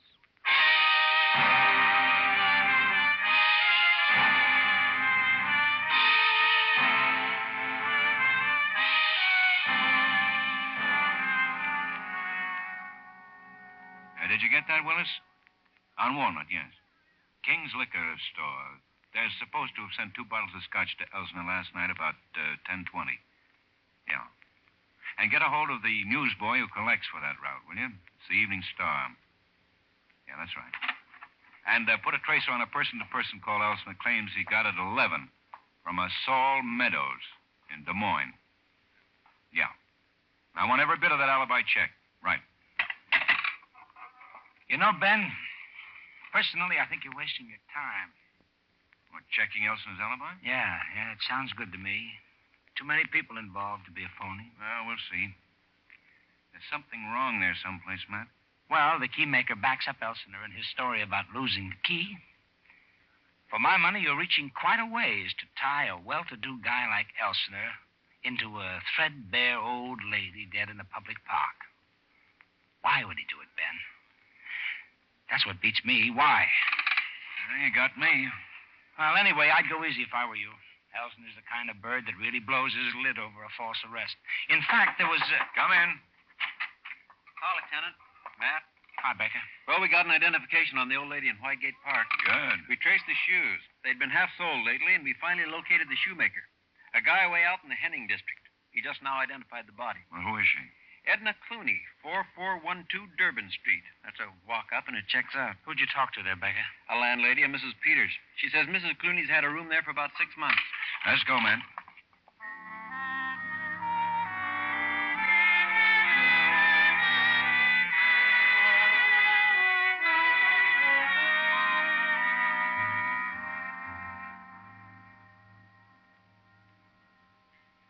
Just can't believe it. She was such a sweet little old thing. Why, terrible, that's what it is. Down this way, gentlemen. Thank you. When did you say it happened? Last night, Mrs. Peters, sometime between 9 and 11. Didn't you notice she was gone today, ma'am? No, I didn't, Sergeant. Sometimes I go a week or more without seeing all my tenants, especially the quiet ones. This is her door here. Ooh, right. Stuffy in here. I'd better open the window. No, I wouldn't bother. We won't be here long. Yeah, we just want to look around. Maybe she kept a date book or a diary or something. If she did, it'd be over there in that table with the drawer. Oh, here, huh? Well, she was sure a tidy housekeeper. She was a nice, sweet woman, Sergeant. One of the best tenants I ever had. Oh, it's just terrible. I can't Now, this imagine. picture, Mrs. Peters, who is it? Do you know? Why, yes, that's her. Oh, my goodness. Now, what's the matter? That's Jim, her son. Why, that boy doesn't even know yet that his mother is dead. Is he here in town? Well, as far as I know, he lives over on the south side someplace, works in a mill over there, a stamping mill, I think. You wouldn't know the name then, huh? Could it be McClellan and Lamb? She's got a metal ashtray here and a letter opener, both stamped with the compliments of McClellan and Lamb, 1024 South Market. Now, let's try it. Now, Mrs. Peters, leave everything just as it is and keep this room locked, will you? We may be back.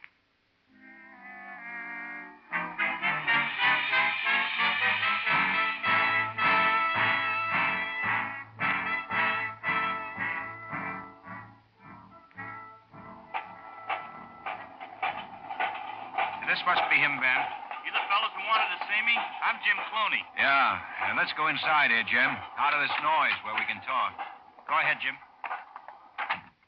I'm Lieutenant Ben Guthrie. This is Sergeant Greb. I'm from the police department, Jim. Police? What do you want with me? No, wait. I'm afraid we've got some bad news for you. It's your mother. Mom? What's happened to her? She hurt? It's worse than that, fella. She's dead, Jim. Dead? It happened last Sunday night. Her body was found in Whitegate Park. Park? But how? She was murdered, Jim. Mom? Murdered? Who did it? We don't know. But maybe you can help us. Just answer some questions. Sure. Go ahead. I'm okay. What do you want to know? When did you see your mother last, Jim? Yesterday afternoon. About 1 o'clock, I guess. Buddy drove me out to her place. Lieutenant, I don't get this. Mom never went out at night. Oh, maybe once or twice to a movie, but the park, she never went in there. When you were with her, did she seem upset about anything? No, not a bit. We just sat around and talked like always. Now, what did you talk about? Anything special? No, the same old things. My job, the draft, my gas station. You've got a gas station, Jim? Oh, it's not really mine. It's one I'd like to have. It's out on Grand. The guy's going to sell out and retire. We used to talk about me buying it and going into business for myself. I'll never have that kind of money.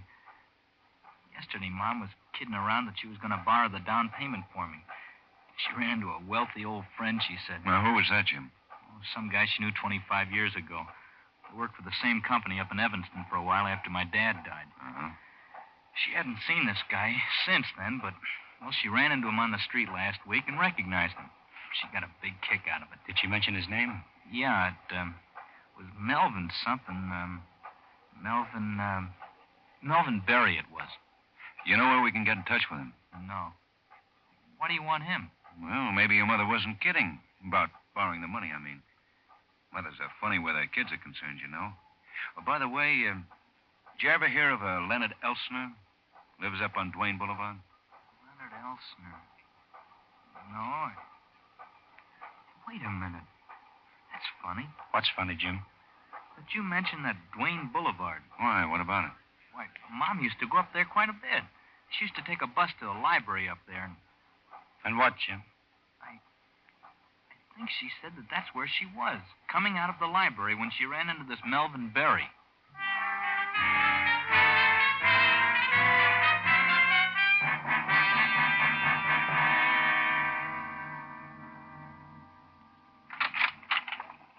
Say, Becker, you seen Lieutenant Guthrie? Yep, about 30 minutes ago, Matt. He was on his way down to the file. Oh, okay, thanks.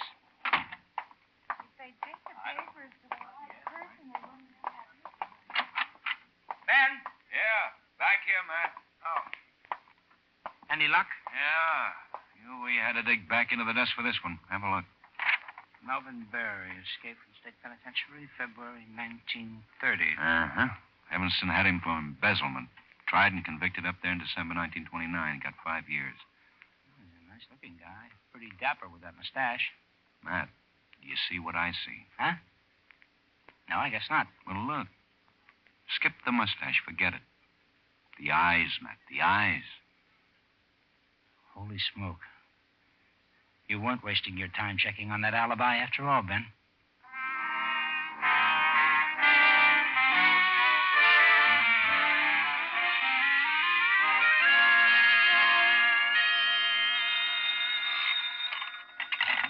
Lieutenant Guthrie. We're good. Put him on. Yeah, go ahead, Willis. What? The checks? All of it? You sure? Okay, Willis, that's all. Don't tell me. Yeah, Elsner's alibi is airtight. That's almost impossible. But it's a fact. Let's go, Matt. Go where? To the Elsner residence, 105 Duane Boulevard. But you just said... I know what I said. Let's go.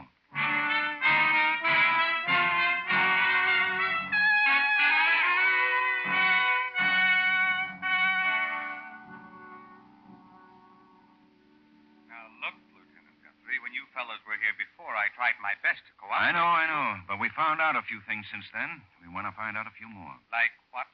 Well, for one thing, there are 4 parks in this city. That's an interesting bit of information. So how did you know the murder took place at Whitegate? You said you hadn't read about it. Neither of us mentioned Whitegate. Why, perfectly natural assumption. That's the largest park in town. I simply assumed... For another thing, we had a long talk with Jim Clooney today. He's the dead woman's son. He told us how his mother ran into an old friend right out here on Duane Boulevard. She hadn't seen the man in 25 years. So what? If you've got a point, get to it or get out of here. Leonard, please. I'll get to it, Mr. Elsner. The man's name was Melvin Berry. Leonard? Be quiet, girl. Go on, Guthrie. We checked on him. He was convicted of embezzlement up in Evanston back in 1929. Escaped from prison in 1930. He was never caught. Of course, we have his picture in prints. It won't be any trouble. I don't know what you're talking about. If this is some crazy way of accusing me of murder, then arrest me. Go on. Nobody's accusing you of murder, Elsner. We know you didn't do it. Huh? But you... Of course not. You were home here. Your alibi checked all the way. That's right. But there are all the circumstances. We can't ignore them in spite of a perfect alibi. You know, Mrs. Elsner, a life like that Melvin Berry lives must be pretty miserable. Constantly afraid that the next time he turns around, somebody will recognize him. Always under a shadow of fear. No matter how successful he is, there's always the dread that sometime, someplace, someone will know him. Don't you think so, Mrs. Elsner? Must be even worse for a woman who loves a guy like that. Wouldn't you say, Mrs. Elsner? She could never escape it, could she? The more she stood to lose, like wealth and social position, the worse it got until finally... Finally, Edna Clooney was murdered. Edna Clooney ran up against a person like that just because she recognized an old friend who had a secret. She didn't know about the secret, but she did want to borrow money. That's all it took, wasn't it? The killer could only figure one way. Blackmail. Everything was ruined. Suddenly, all the fears and all the suspicions that had been piling up for years broke loose, didn't they? Didn't they? Yes. Carol, don't. Yes. Yes, Lieutenant. I can't take any more. I had to do it. I had to kill her. I knew it from the instant Leonard told me she'd recognized him as Melvin Barry. No other way out, no other way. I left the bazaar, arranged to meet her in the park. When she said she wanted money, I grabbed her, choked her. Leonard didn't know anything about it until you came in with my keys. Okay. Give her some help, Elsner, until she gets hold of herself. And we'll all go downtown and put it on paper.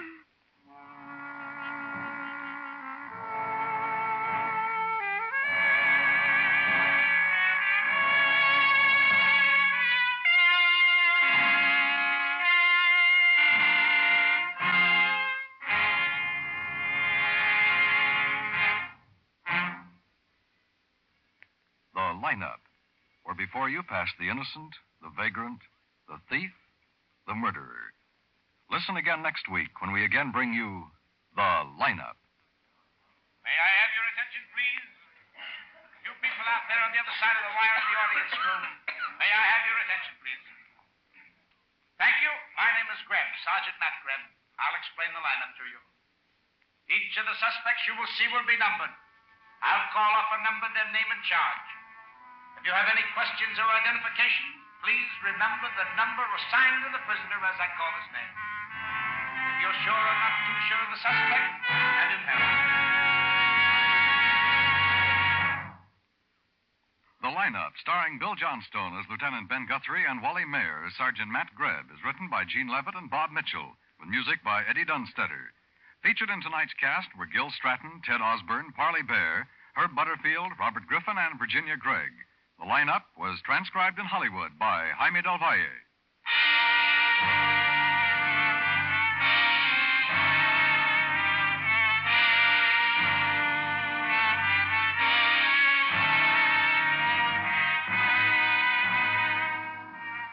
The big postseason football game of the year, the Rose Bowl contest between Michigan and California, will be broadcast next Monday, New Year's Day, over most of these same CBS stations.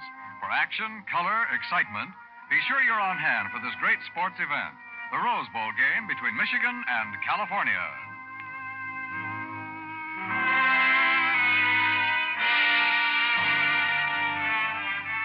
Dan Coverly speaking. This is CBS, where you find songs for sale every Friday night, the Columbia Broadcasting System.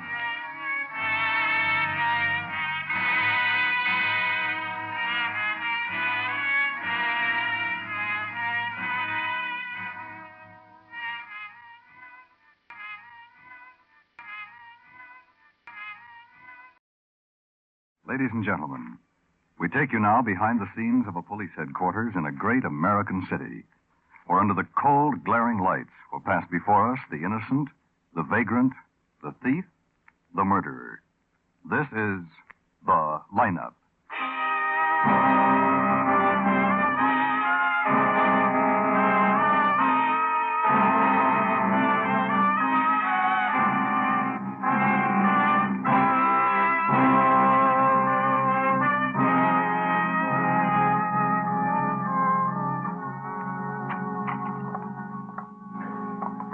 This won't take long, Lieutenant.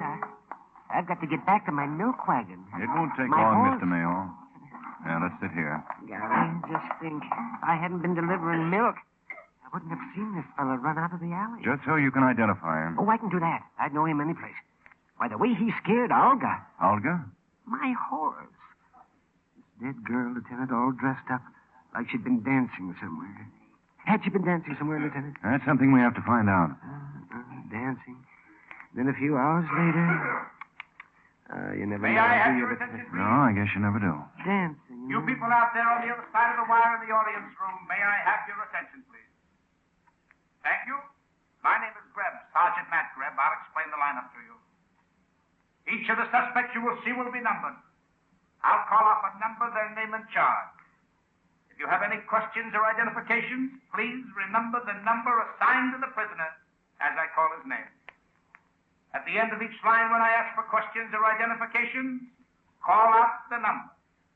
If you're sure or not too sure of the suspect, have him held. The officers who took your name will assist you. They're seated among you. Please be prompt with your questions or identifications. I'll be prompt, all right. The way this fellow's scared. Sure, Mr. Mayo, The bathroom and dress back into their jail clothes.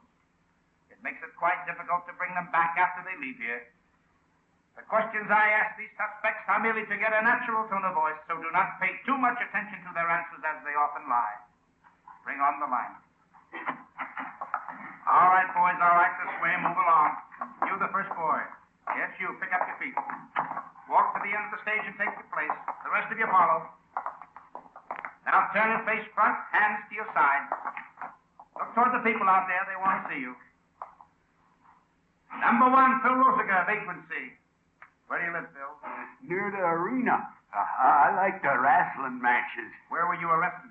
In a wrestler's dressing room. I like to help the wrestlers. What do you do for a living, Phil? I'm between engagements, Sergeant. Number 2, Molly Deegan, burglary. Where do you live, Molly? Baker Street. Where on Baker Street? Number 3. What were you doing when you were arrested? Gone home. The arresting officer found you crawling through a window on Vista Drive. It was foggy. I must have lost my way. Number 3, Ozzie Duval, open charge. Where do you live, Ozzie? I didn't do no murder, honest. Where do you live? Haven't I been doing all right? You had no trouble for me for 6 months now. Haven't I been doing all right? Him. The one with the mean eyes. Number 3. You're sure, Mr. Mayo? His eyes. No wonder he's scared, Olga. Any questions or identifications? Sergeant Graham. Yes, Lieutenant. Number 3, hold for interrogation.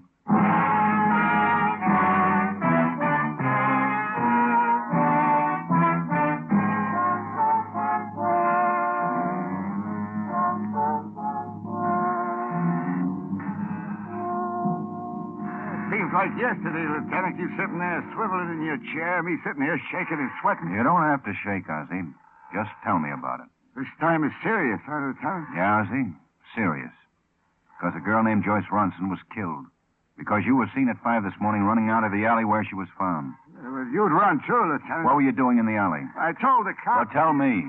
Well, sure, I'll tell you. So I'm sitting here and you're swiveling back and forth in your chair. It don't do no good to lie, I know that. Now, tell me. Sure. Well, it's early morning, maybe 5 o'clock. I'm walking along going home, you know. I passed this alley. I happened to look into it. What happened? Please, Lieutenant, you asked me to tell you. Well, I look into this alley and I see the dame. Her fancy clothes stretched out. I'm curious. I go closer. When I see what I see, I don't have to go closer. I run. What did you see, Ozzie? Somebody plugged her in the head. Bad, very bad. You know she was dead. Why didn't you call the police? What was my record? You kidding, Lieutenant? Ben. Yeah, come in, man. We got the medical on Joyce Ronson, Ben. Time of death established. When? 2 a.m., a little this way or that, but 2 a.m. Oh, what's so funny? You'll have to excuse me for laughing, but I'm happy. A murder charge, and you're happy? Sure, I'm happy. Because from 1 this morning till 3, I was in an all-night Turkish bath. Hillman's. You check, huh? Take him to the door, Matt. Turn him over to Flaherty.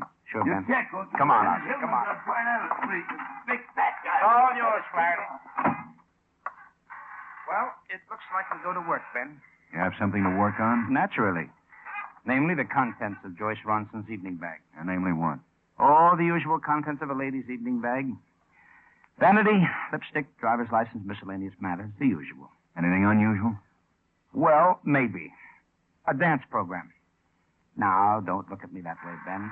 It's one of those cards girls fill out at a dance so they'll know who's got which dance. I know what a dance program is, Matt. Well, sure, Matt, sure. But, look, let me read it to you. Last night's dates on the top, the class of 1934, McKinley High School, 15th annual reunion dance. Reunion dance, huh? Anything else? Yeah. From the look of the program, Joyce danced with only 2 people, Frankie Moore and Vince Bishop. Give me that program, man. Are you going somewhere, Ben? Yeah, I'm going to see how Frankie Moore and Vince Bishop enjoyed the dance last night.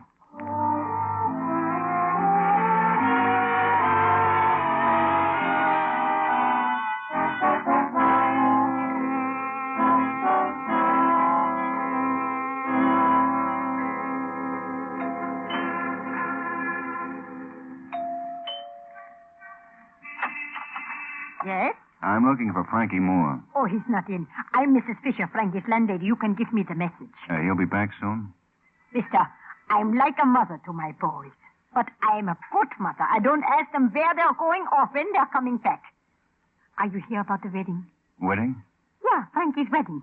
He was getting married this week. He told me, just like he'd tell his mother. He and Joyce were announcing it at the dance last night. Joyce Ronson? Oh, you know her name, so you must be here about the wedding. I'm afraid you're too late. I'm from the police, Lieutenant Guthrie. Oh, then it's the murder that brings you here. I read about it in the papers. Have you seen Frankie this morning? I wish I had. Poor boy. He'll need comforting. A mother's comfort. Somebody to... Oh, no, sir, I haven't seen Frankie. When he comes in, tell him to get in touch with me, please. Of course, Mr. Guthrie. Of course I tell him. Yeah, just as soon as I had a nice motherly chat with him.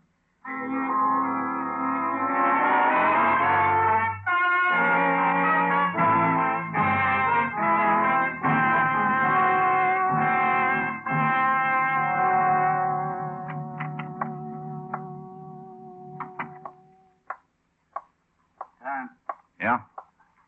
What is it, Fernie? Sergeant Greb left a message for you. Message? Yeah, Lieutenant. He said you didn't have to look for Vince Bishop because he was just picked up for robbery. Where's Sergeant Greb now? Oh, same place he always is this time of day, Lieutenant. The lineup.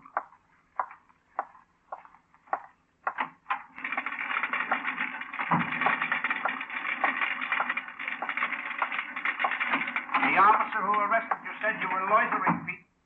What's loitering? Standing around the same corner all night, looking suspicious. Oh, that. Yeah, I guess I was loitering. Number 5, Vince Bishop. Suspicion of robbery.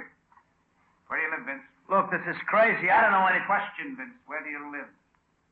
2420 Johnson Lane. What do you do for a living? I run a diner. That's the man who robbed me. Hey, you. Give me back my watch and my wallet. You stole him. You get... All right, take it easy, Mr. Ryan. Sergeant Greb? Yes, sir. Number 5, hold for interrogation.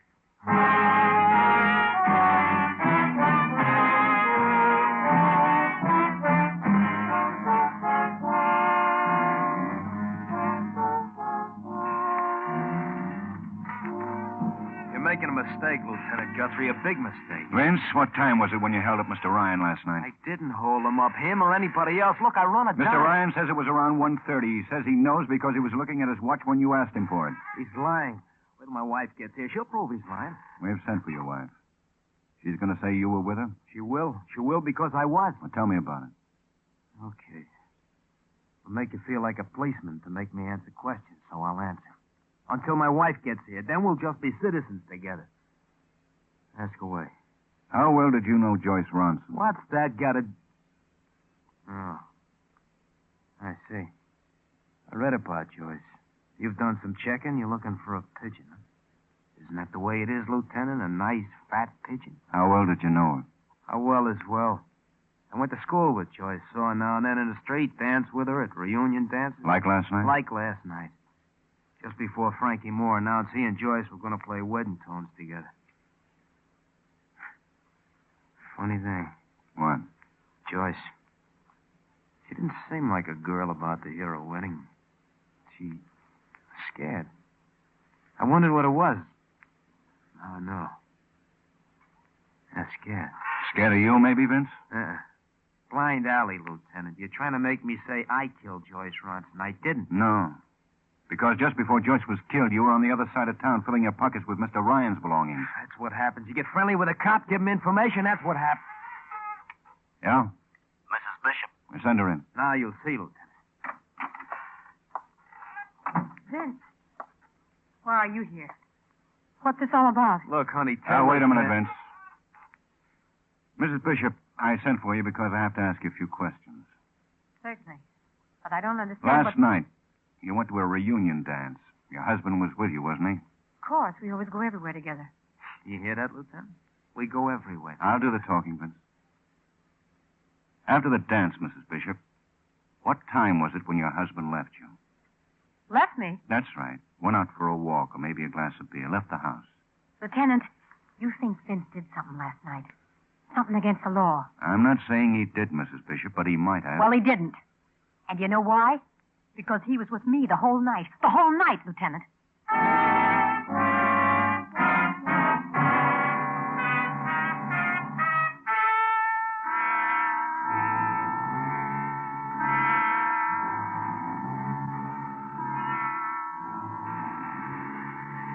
Ben.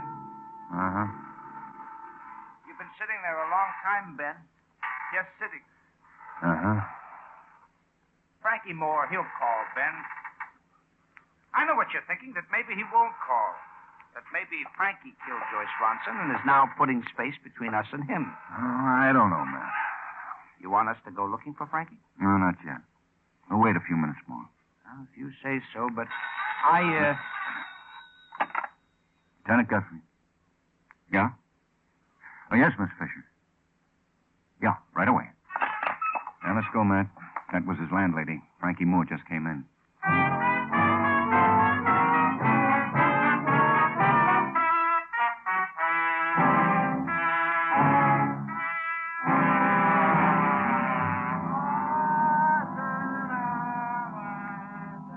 Drunk, my Frankie. So drunk he could hardly stand up.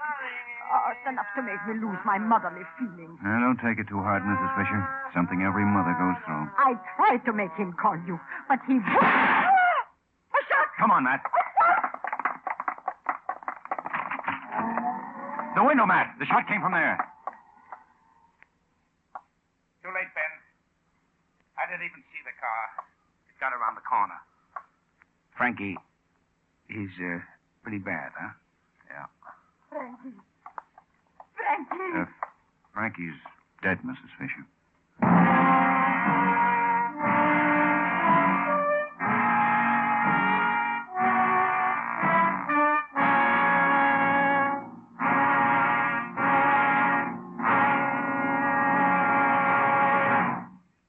It's your listening post to the world.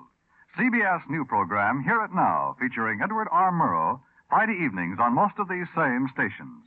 The top international news and all the fields of interest are covered in this fascinating hour program. Be listening every Friday for Hear It Now, your listening post to the world.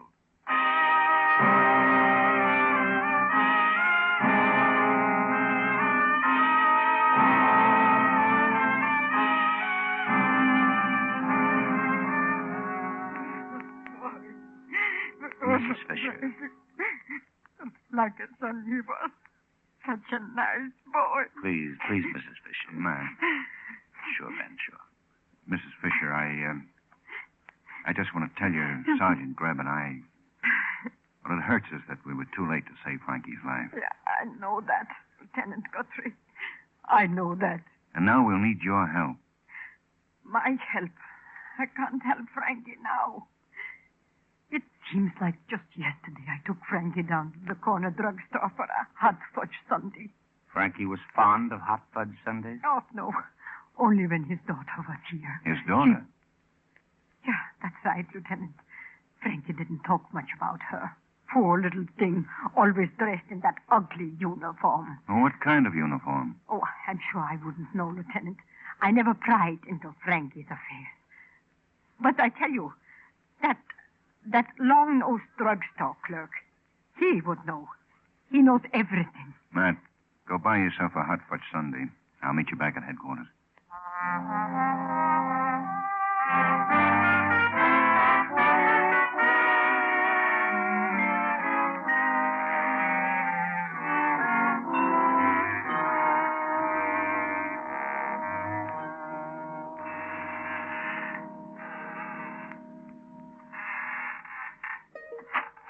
I stopped off to get you some coffee, Ben. Yeah, what did you get, Matt?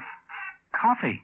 Frankie Moore, what did you get? Oh, 3 items on Frankie Moore. Well, all right, Matt, let's have it. Well, first, on my way upstairs, ballistics handed me a report. Frankie Moore was shot by the same gun which killed Joyce Ronson. What else? Mrs. Fisher was right about Frankie's daughter. The drugstore clerk remembered her and knew all about the uniform. Said it was the kind the kids wear at St. Joseph's Children's Home. You went there? Ben. The headmistress at the children's home told me all about the child, but was unable to produce her, even when I insisted. Well, get off it, Matt. What else? Because the child had been picked up this morning by the mother, identified only as Mrs. Frankie Moore, and accompanied by an old dancing teacher from McKinley High School named Ella Barnes. That's all, Matt? Well, that's all, except that Miss Ella Barnes could not be located. But she's due at McKinley for her dancing class at 4 o'clock, which is in about 15 minutes. Hey, Ben. Your coffee, Ben?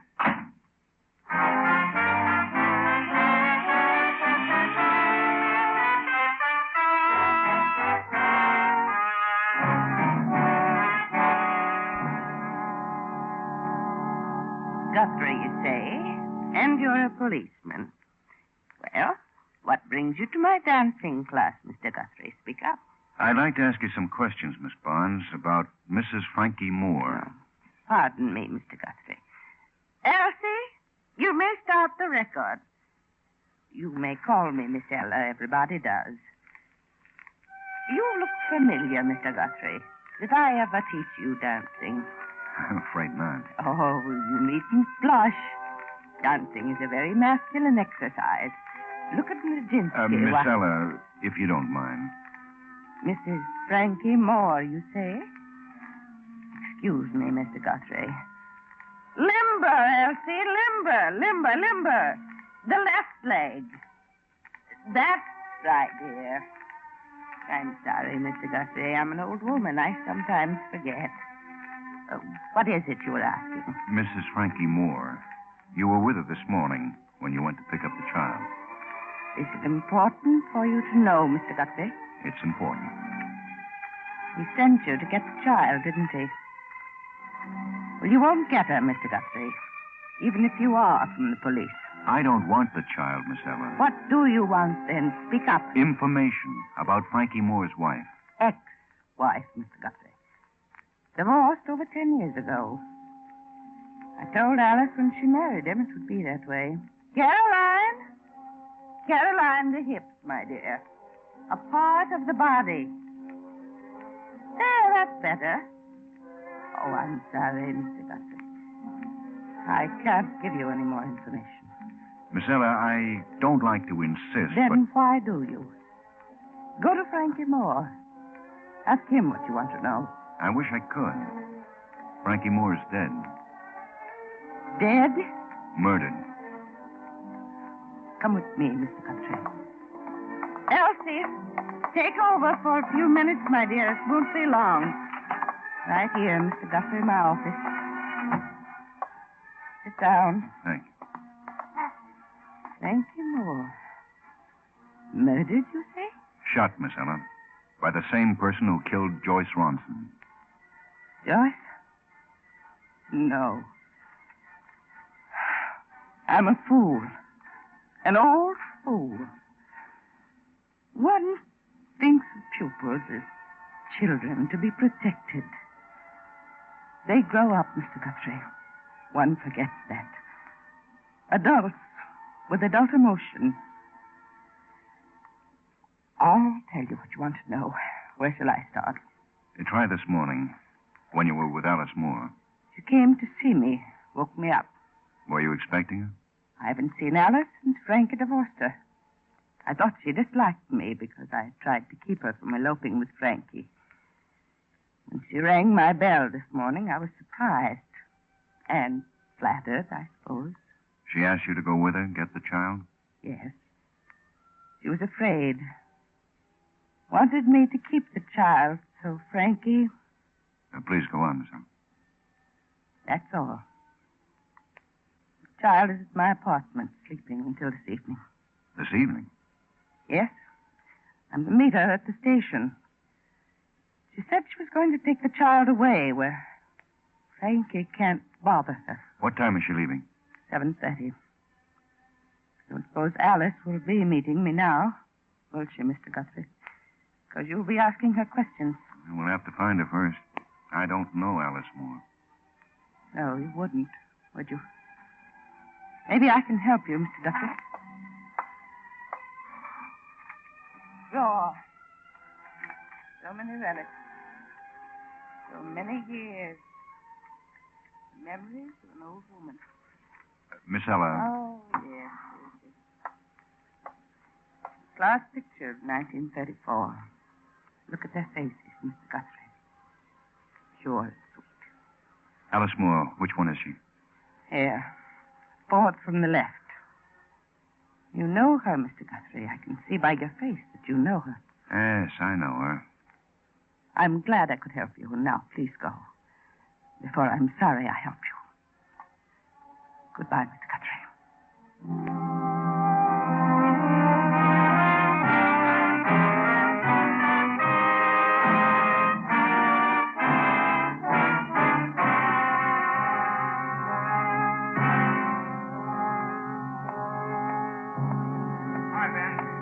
here as fast as I could. Now we've got time, man.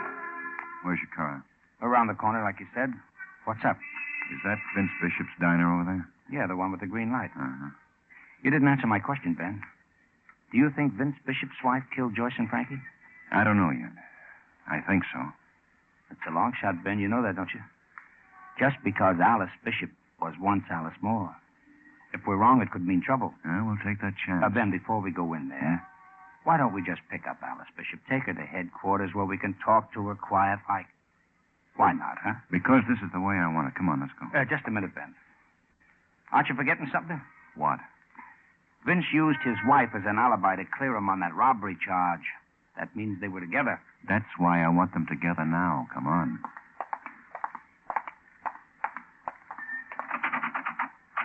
It's locked.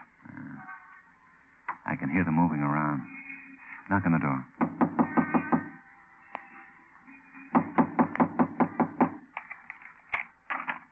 We're closed. There's a sign on the door that says closed. Oh. What do you want? We want to come in, Vince. I'm sorry, Lieutenant. We're busy with The inventory. lieutenant said we want to come in, Vince.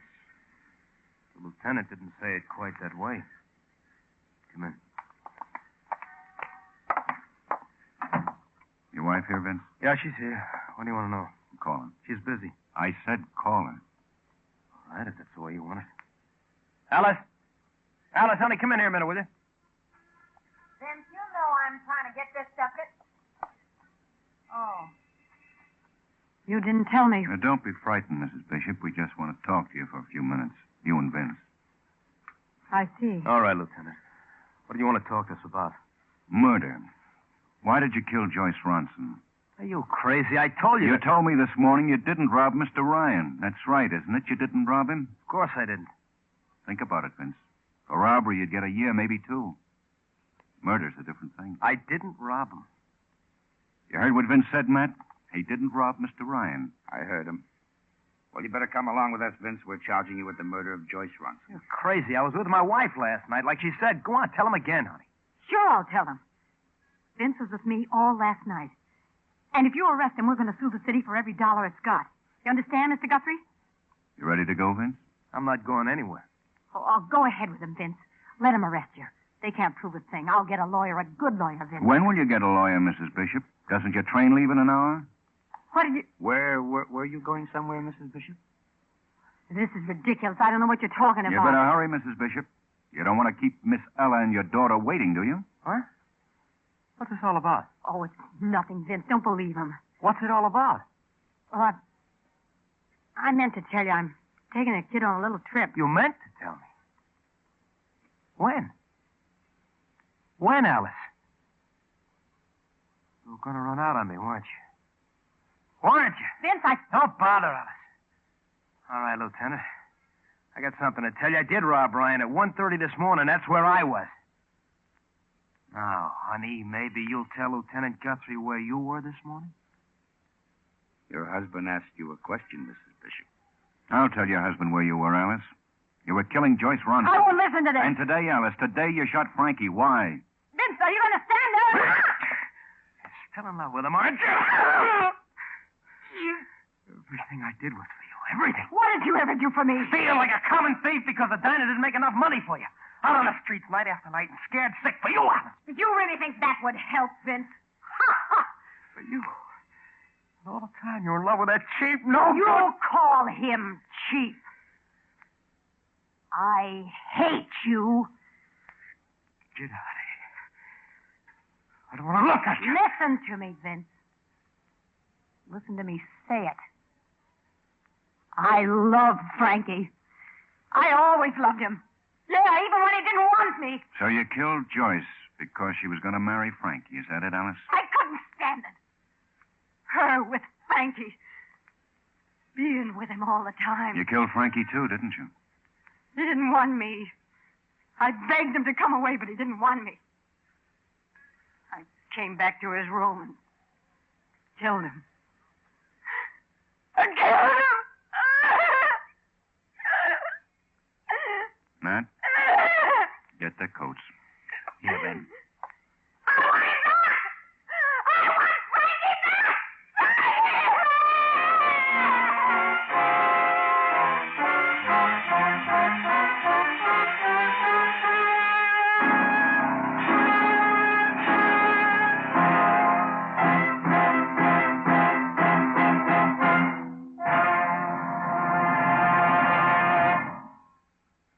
lineup, where before you pass the innocent, the vagrant, the thief, the murderer. Listen again next week when we again bring you the lineup. May I have your attention, please? You people out there on the other side of the wire in the audience room, may I have your attention, please? Thank you. My name is Greb, Sergeant Matt Greb. I'll explain the lineup to you. Each of the suspects you will see will be numbered. I'll call off a number, their name, and charge. If you have any questions or identifications, please remember the number assigned to the prisoner as I call his name. At the end of each line,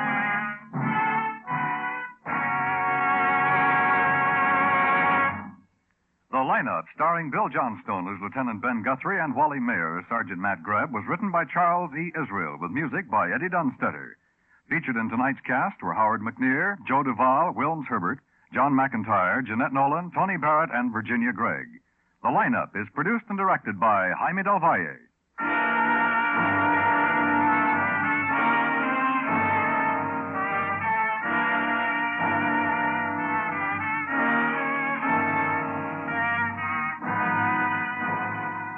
Mark it down. This Sunday, January 7th, the day Charlie Wilde checks in at CBS, the Star's address.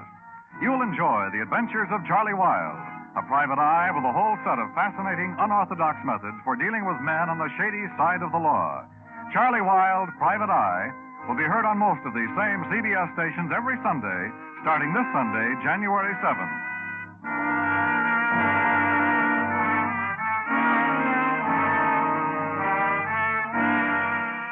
Dan Cubberly speaking. This is CBS, where you find songs for sale every Friday night, the Columbia Broadcasting System.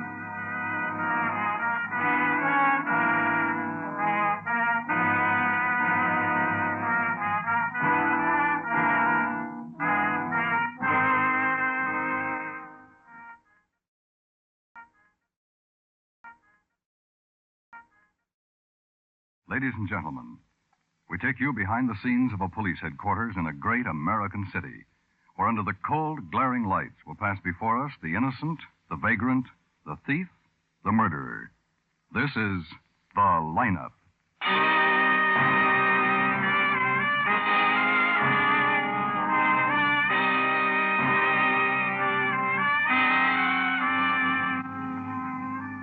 Tonight, The Lineup is presented by your nearby Plymouth dealer. Saturday, he presents the most exciting Plymouth ever built.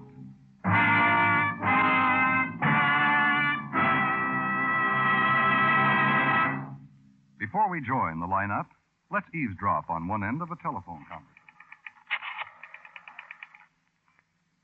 Hello, Chief. Ryan talking. Yeah. Who did it? Plymouth did it. Turned out the car sensation of the year. Can't get you the whole lowdown yet, but Saturday's the big day. Yeah, they'll crack it then. The whole mystery surrounding the new Plymouth. Everybody's going to know on Saturday. What's that? Clues. Well, sure, a couple of swell leads. For one thing, the new Plymouth has safety flow ride. Now, take it from me, Chief, that is one terrific story. Those Plymouth engineers have come up with a tremendous development. Oh, no, not just the kind of improvement you expect in any new model. This is a sensational new idea. And get this payoff. The new Plymouth skims over bumps and holes like it was floating. Takes the bounce and wallop out of those rough roads so you swear you were gliding down a superhighway and... Oh, Chief, gotta cut this off. But remember that lead. New Plymouth with safety flow ride this coming Saturday. Yeah, Chief, I'll keep on it.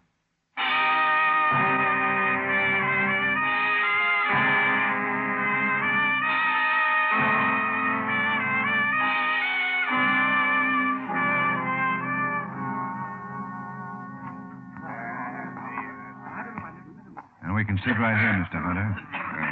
How many men would we look at? Oh, 31 altogether. Our man probably won't be any of these, but we want to cover every possibility. May I have your attention, please? You people out there on the other side of the wire in the audience room, may I have your attention, please? Yes. Thank you. My name is Greb, Sergeant Matt Greb. I'll explain the lineup to you. Each of the suspects you will see will be numbered. I'll call off a number, their name and charge. If you have any questions or identifications, please remember the number assigned to the prisoner as I call his name. At the end of each line, when I ask for questions or identifications, call out the number. If you're sure or not too sure of the suspect, have him held. The officers who took your name will assist you. They're seated among you. Please be prompt with your questions or identifications. When the prisoners leave here, they are sent to the bathroom and dressed back into their jail clothes. It makes it quite difficult to bring them back after they leave here. The questions I ask these suspects are merely to get a natural tone of voice, so do not pay too much attention to their answers, as they often lie. Bring on the line. Okay, men, move on up to the end of the stage. Right up to the end. That's right. Now turn and face front, hands to your sides, look straight ahead. Now, when I ask you questions, talk up so the people in the back can hear you. Okay. Number 1, Bert from Ketchel, robbery. Where do you live, Bert? Fremont Hotel. Talk up, Bert, talk up. It's a long way to the back of the room. The people back there want to hear you, too. Fremont Hotel. What's the address? 634 East 109th. Where are you from, Bert? Oklahoma. Where in Oklahoma? Dallas. Can you people back there hear him? I am, all right. You'll have to be louder. Yeah. You'll have to be louder. McAllister. Anyone arrested with you? Yes, sir. Who? Fellow named Al. Al Kingston? I guess so. I didn't know his last name. Kingston. He's number 28. He's in the other room. Did you have a car? No, sir. Any weapons? No, sir. How long had you known Kingston? About 30 minutes. Number 2, John Mathy, robbery. Face front and talk up. Where do you live, John? 66 on River Street. What's that? Seaman's Hotel. Don't look at me, John. Look right out front so the people can see you. What do you do, John? Ship's cook. Anybody arrested with you? No. Any weapons? Yes, sir. Pistol, wasn't it? Yes, sir. What kind of a pistol? 32, I think. 38. I know. Yes, sir. You have a car? Yeah, Chrysler. Well, sedan, coupe, or what? Sedan. What color? Black. Number 3, Lewis Moore, assault. Where do you live, Lewis? 205 South Maple. Can't hear him, man. 205 South Maple Drive. Look, I don't want to tell you boys again. It's a long way to the back of the room, so you got to talk up. Where do you work, Lou? Fisher and Son. What do you do? What's your work? Countenance. Your landlady says you hit her. Yes, sir. With what? A hot plate. Something you cook on? Yes, sir. I was cooking. She said I was smelling up the building. Why did you hit her? It's a long story, Sergeant. You'd have to know my landlady. Number 4, Ivan Seiberling, drunk and disorderly. Any of these men, Mr. Hunter? Where do you live, Ivan? I leave Lake Park. 644 North Hudson Place, Sergeant. Don't tell me. Tell the people out there. What do you do, Ivan? Construction engineer. You were pretty drunk, Ivan. Yes, sir. The arresting officer said he had complaints before. Yes, sir. She has complained for weeks. Who's she? My wife. You live at 644 North Hudson? Yes, sir. The report says you broke a window at that address.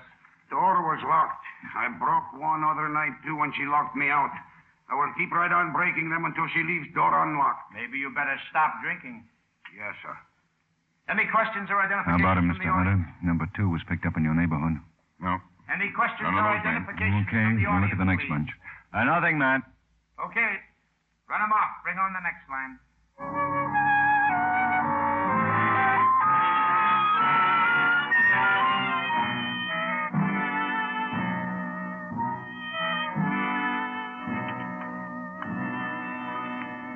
Cup of coffee, Mr. Hunter? Thank you. We won't keep you much longer. There you are. Thanks. Sergeant Greb should be here any minute. And... Hi. this is Mr. Hunter, Matt. Sergeant Greb. Well, Sergeant? how do you do, Mr. Hunter? Grab a chair, man. I voted for you last election, Mr. Hunter. Yeah, good. Didn't spot anybody in the line? No. Coffee, man? No, thanks. Mr. Hunter can't think of anyone who'd want to kill him. And you can't remember seeing anybody suspicious hanging around your house? No, I can't, Sergeant. Well, none of your neighbors saw anybody either. Here's the report from the lab. Bomb was a time bomb. Found pieces of an old alarm clock. And the size of the explosion must have been about 8 or 10 sticks of dynamite. Oh, sure lucky you and the family were in the back of the house. Very lucky. Well, we'll do our best to catch whoever it was, sir. Probably just a crank. Man like myself, politics, public figure, makes a lot of enemies for one reason or another. Maybe this one didn't vote for me last election, Sergeant. Well, come to think of it, maybe he did. Well, we may want to talk to you again, Mr. Hunter, in case we come up with something. Well, my family and I are going to stay over at my mother's until the house is fixed. The address is Lakeshore Drive, number 10. Number 10, Lakeshore Drive. Phone numbers, Oakview, 77687. 77687. Pardon me. Guthrie. Yeah? Oh, yeah? How long ago? Was anyone hurt? Right. Sure. Another bombing. What? A friend of yours, Councilman Adams. Was he hurt? Yeah, both he and his wife are in the hospital. They've got a child. Well, the child's all right. Ruined the house, though. Well, were Adams and his wife hurt badly? But I don't know. Ambulance took them away. I'll have to check with the hospital. This is awful. Everybody should certainly be warned. Yeah, they will be. We'll put a man with you and your family, Mr. Hunter. In the meanwhile, we'll go and look at Mr. Adams' house.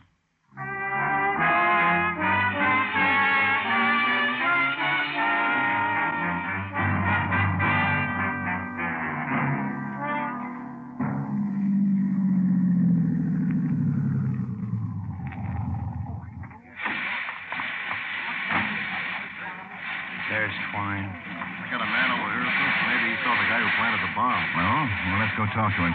Go over and talk to Chief Anderson, Matt. See what he's got to say about the damage. Yeah, sure. This man's a neighbor.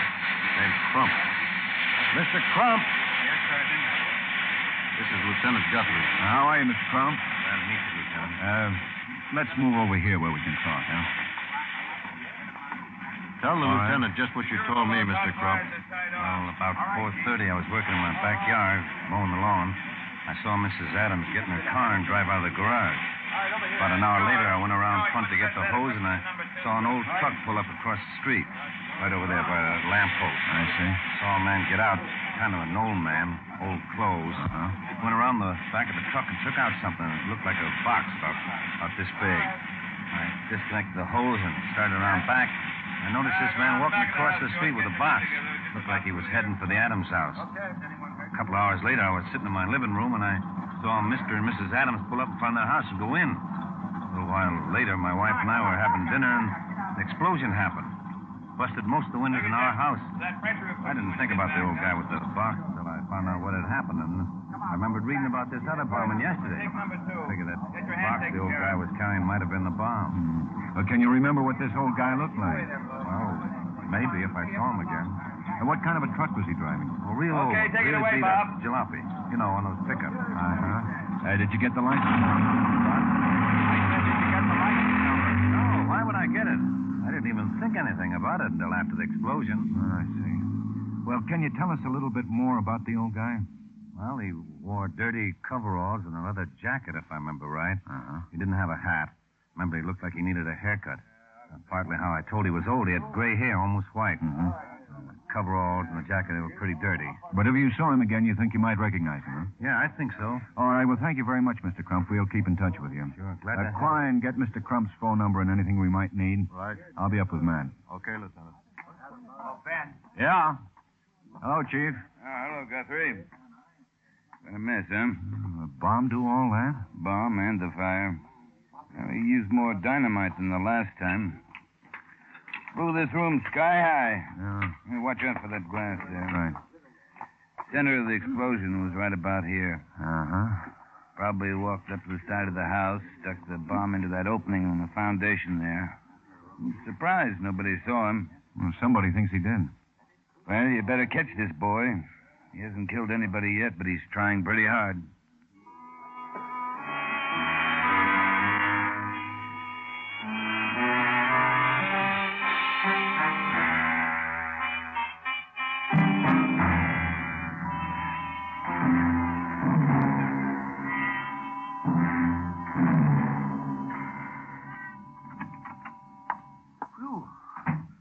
Boy, it's getting cold. Paper says snow.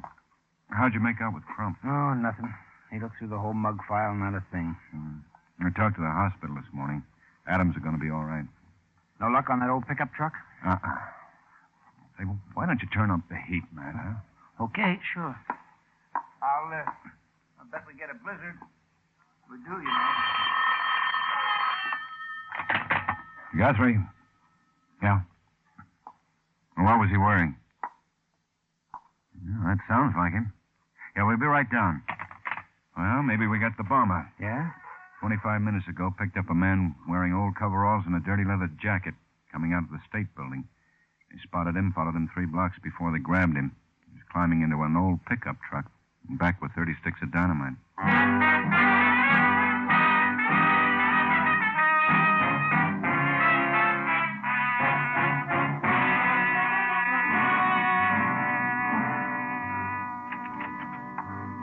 All set, man? Yeah, I've got Crump sitting out front. How many men are you going to show? 3 beside the suspect. Okay. I'll go sit with Crump.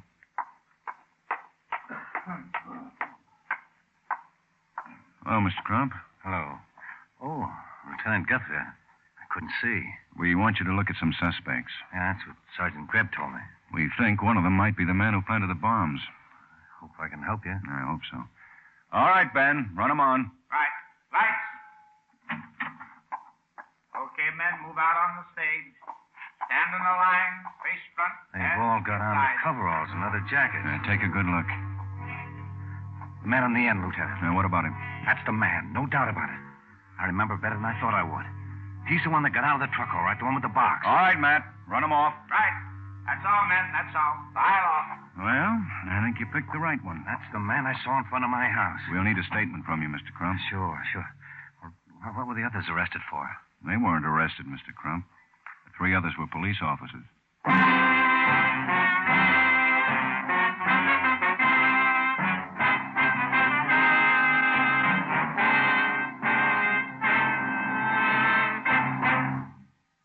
Do you drive a car? Do you ride in one? If so, you've got a brand new experience in store for you. Plymouth Spectacular Safety Flow Ride. A sensational new use of hydraulic principles that gives you a smooth ride on any kind of road. Yes, even those dirt roads outside of town and the worn pavement you've been avoiding because of the bumps. Drive a new Plymouth over stretches like that and you won't believe your senses. Front seat or back, you'd think you were traveling a smooth, paved highway. But don't take my word for it. Prove it to yourself Saturday at your nearby Plymouth dealers. Arrange for your ride in the most exciting Plymouth ever built.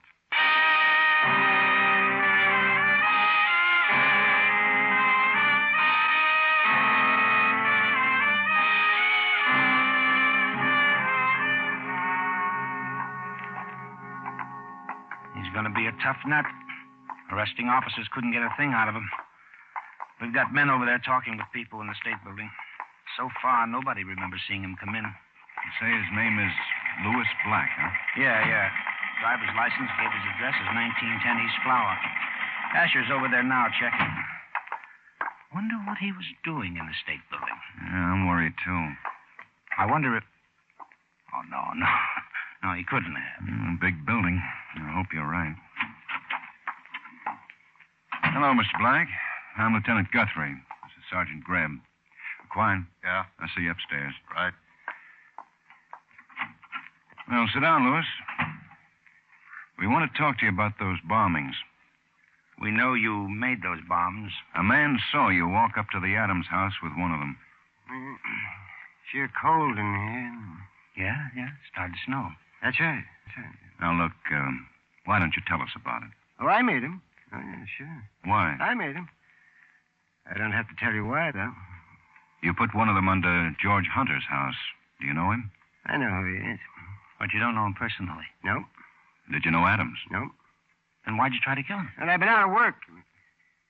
Isn't there a heater in here or something? You've been out of work long? Yes, I am. Hunter or Adams have something to do with it? You sure want to know why I made those bombs, don't you? Well, we'd like to know. Well, it's no fun being out of work. I've been out of work for a long time. You ever been out of work? Yeah? Yeah, well, you know, it's no fun. You try to get a job? Sure, I couldn't get one, though. I kept trying, just couldn't get one. Look, do we have to sit in here? It's really getting cold. We'll get out of here as soon as you tell us all Now, about it. don't try to push me. I don't like being pushed around. I can stand it down here as long as you can. We're not trying to push you. No? We don't like this any better than you do. It's just a job. If it weren't us, it'd be somebody else. Okay. If you had a job, you'd try to do it the best you could, wouldn't you? Well, sure I would. I used to have jobs all the time. Always did the best I could. Now, what kind of jobs did you have? All Louis? kinds. I was a miner once when I worked in Pennsylvania. That's where you're from, Louis, Pennsylvania? Yeah, I done all kinds of jobs once. Then I couldn't get a job. Nobody'd give me one. That's the trouble. There's not enough jobs. They ought to do something about getting jobs for people. Bunch of dirty politicians. They don't worry about guys like me. No, they make speeches. Oh, sure, they get elected. They don't do nothing. Like Adams and Hunter. You're darn right. Adams and Hunter, the whole bunch. Even the mayor. Sure, the mayor. And the governor. Oh, he's the worst one of them. Oh, he's the biggest. Well, he could do something if he wanted to, but he don't. He'd had a job in 3 years. You'd like to take care of the governor like Adams and Hunter, wouldn't you? Oh, no. I'm not going to tell you anything. You think I'm going to tell you something, don't you? But I'm not. What were you doing in the state building? Why don't you try and find out? Look, Louis, we don't want you to get into any more trouble than you're already in. I don't want to talk anymore. I want to go back to my cell. I'm cold. You can go back to your cell as soon as you tell us all about... Lieutenant, can I see you a minute? Yeah, Have fine. some heat in Well, here. it's up to you. All you have... We've got a janitor upstairs from the state building. He remembers seeing Louis Black come into the building by the side entrance. He says Black was carrying a big box. Look. See that the state building's cleared as fast as possible. Rope off the street. Step on it. Right.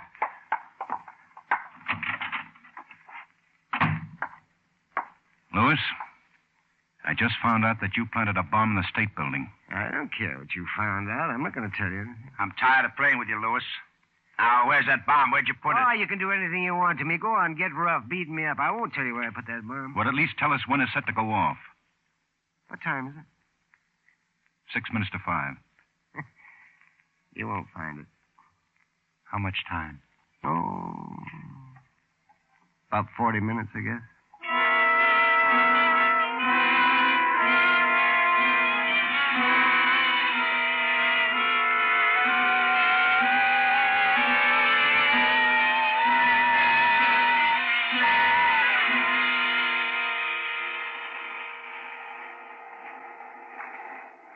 Everybody's out of the building. Find out where he put it? No, he wants it to go off. We got him over in the car with Waldo and Asher. They'll keep working on him. Army car. Captain Phillips, demolition expert. I'm Phillips. Ben Guthrie. Hope we can use you. Know what kind of a bomb it is? Quine will tell you all we know. We've got to get into that building and try to find it. 30 men in there now, covering every floor. Now, who's in charge? Harrison, he's in the basement. Come on, man. Right. What time is it? Well, we got about 25 minutes, more or less.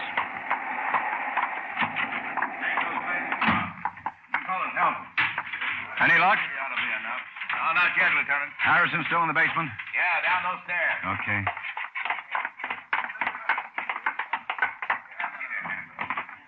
Harrison?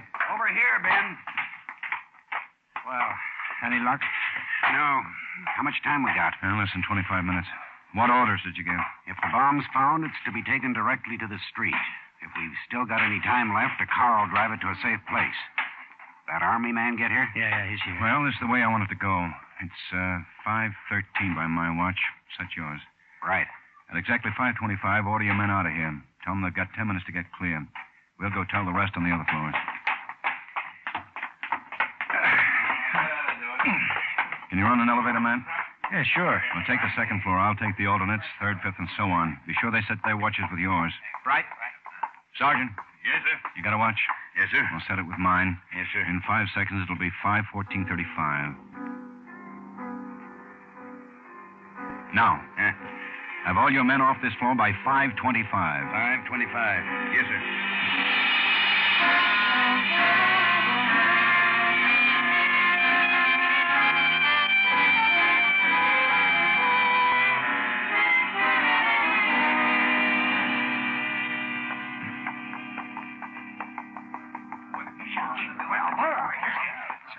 Ben, it's 5:25. Everybody's out. Yeah. Well, what do we do? That's a good question. If Black wasn't lying, we've got something like 10 minutes. Matt. Yeah? Go out to the car and get Black. Huh? Go out and get Black. Maybe the last thing I do, but I'm going to find out where that bomb is.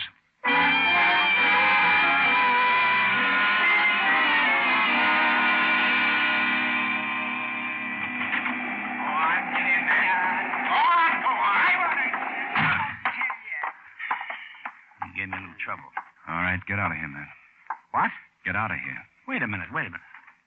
If you find out where that bomb is, who's going to watch Black while you get it? I'll worry about that when I get to it.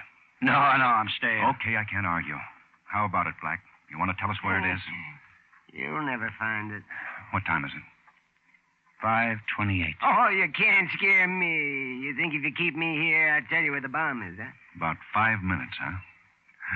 I guess so. You're not very smart. I said 40 minutes. Well, maybe 40, maybe not. I can't be sure. Might go off any second. I guess so. Ah, who are you kidding? You won't stay in here? You're scared. Listen, Black, you're darn right we're scared. But so help me, you're going to tell us where that bomb is, or it's going to blow all of us sky high. Now, shut up unless you want to tell us. Hey, I'm not afraid to die. Well, you're going to have a chance. 8 stories in this building. Yeah. If it's too far away, we may not have time anyway. Let me out of here. Grab him. You're not going anywhere. You're going to stay right here until you tell us where it is. Won't tell you. I won't. Well, then shut up. 5:29. Look, Black. You're not doing anything but wrecking a building and killing yourself. You can't get the governor. He's been taken out. You can't make me tell you. Okay. How much dynamite is in that bomb, Louis? 50 sticks. Hope you guessed right about the time.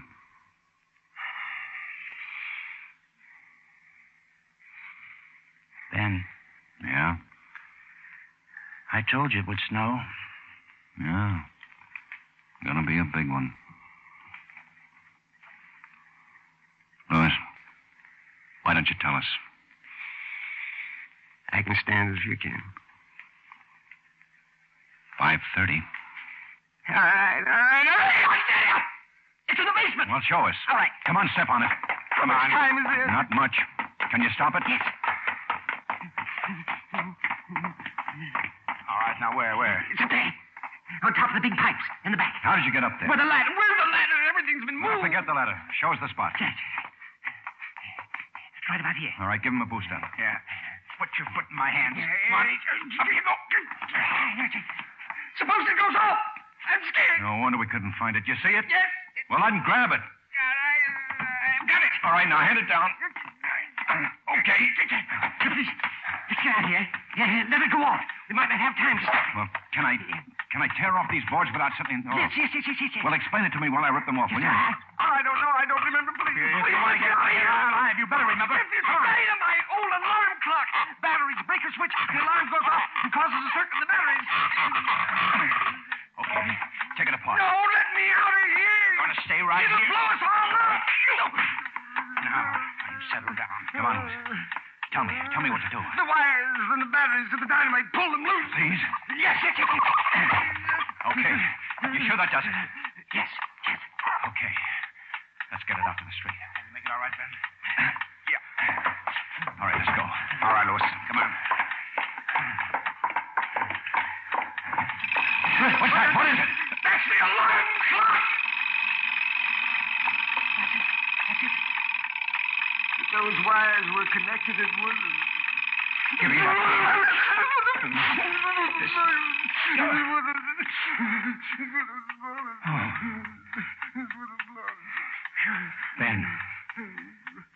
Ben, I may be late to the station in the morning. I'm going to take my alarm clock and throw it as far as I can.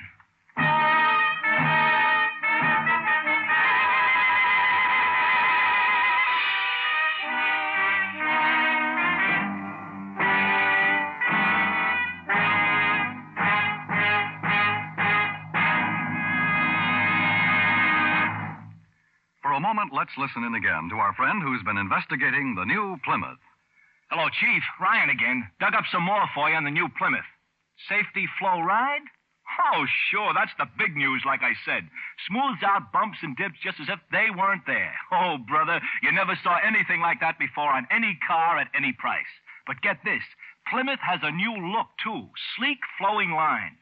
I'm sorry I can't get the whole pitch on the other important new features, but honest, Chief, they've got that new Plymouth wrapped up tighter than a mummy, keeping it strictly sewed up until Saturday. But I can tell you this much. The new Plymouth is a real beauty, inside and out.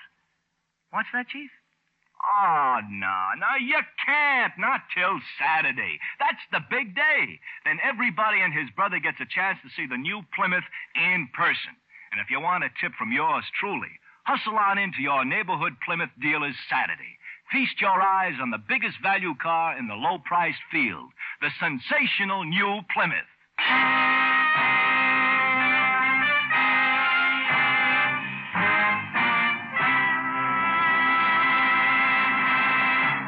The lineup, where before you pass the innocent, the vagrant, the thief, the murderer.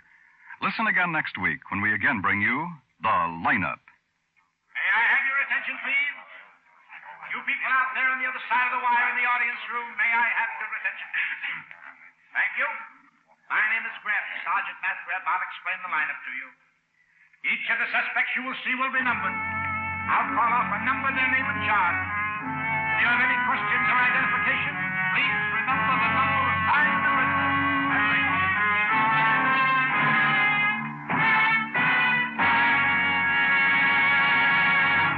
The lineup, starring Bill Johnstone as Lieutenant Ben Guthrie and Wally Mayer as Sergeant Matt Greb, is written by Blake Edwards with music by Eddie Dunstetter. Featured in tonight's cast were John McIntyre, Clayton Post, Sidney Miller, Ed Begley, Joe Duvall, Raymond Burr, and Howard McNear.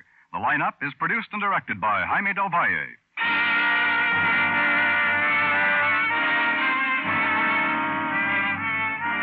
The lineup was brought to you by your Plymouth dealer. Remember, you have a date Saturday at his Plymouth showroom to see the most exciting Plymouth ever built. Saturday's the day, Plymouth's the car. Dan Coverly speaking. This is CBS, the Star's address, the Columbia Broadcasting System.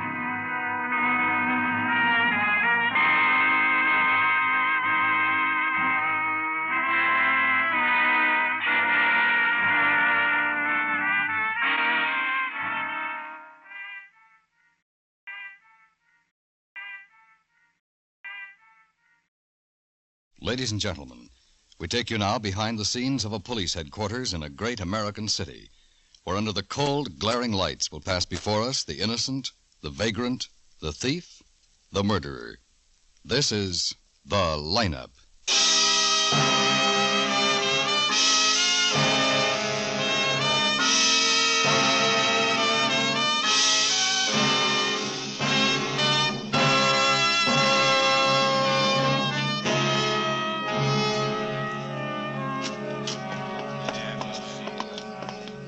You can sit right here. Just any one of those empty seats.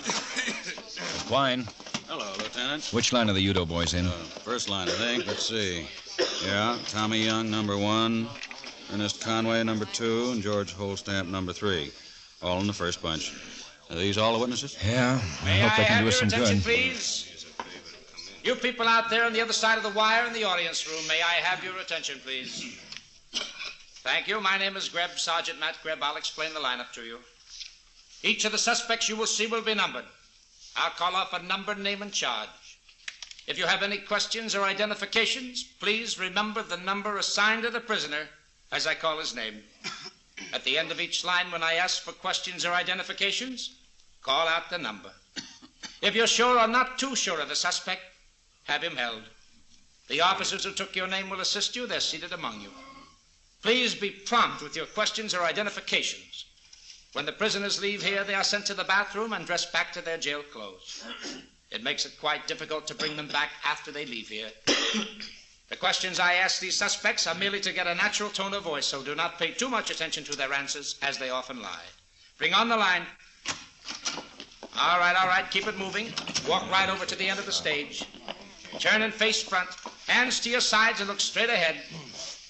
That's right. Now, it's a big room out there, a lot of people in it, so you'll have to talk up, boys. So everybody can hear you now. All right. Number 1, Tommy Young, murder. Take your hat off, Tommy. Now, don't look at me. Look at the people. Where do you live, Tommy? Regency Hotel. You'll have to talk up. Regency Hotel. Tommy Young, 16 arrests, 2 convictions. Grand theft, auto, narcotics violation. Served 8 years and 3 months at Leavenworth. A year and a day at state prison. Who were you arrested with, Tommy? Oh, you know him. You better talk a little louder. You know him. A little louder. You know them. Now, Who were you arrested with? Ernest Conway and George Holstamp right back there standing against the wall. Keep facing front. We can see them. Good for you.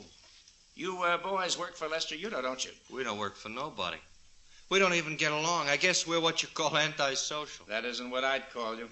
That's pretty funny. I hope you have a pleasant stay with us. Well, that's even funnier. Number 2, Ernest Conway, murder. All right, Ernest, come on. Move up to the front of the stage. Yes, sir.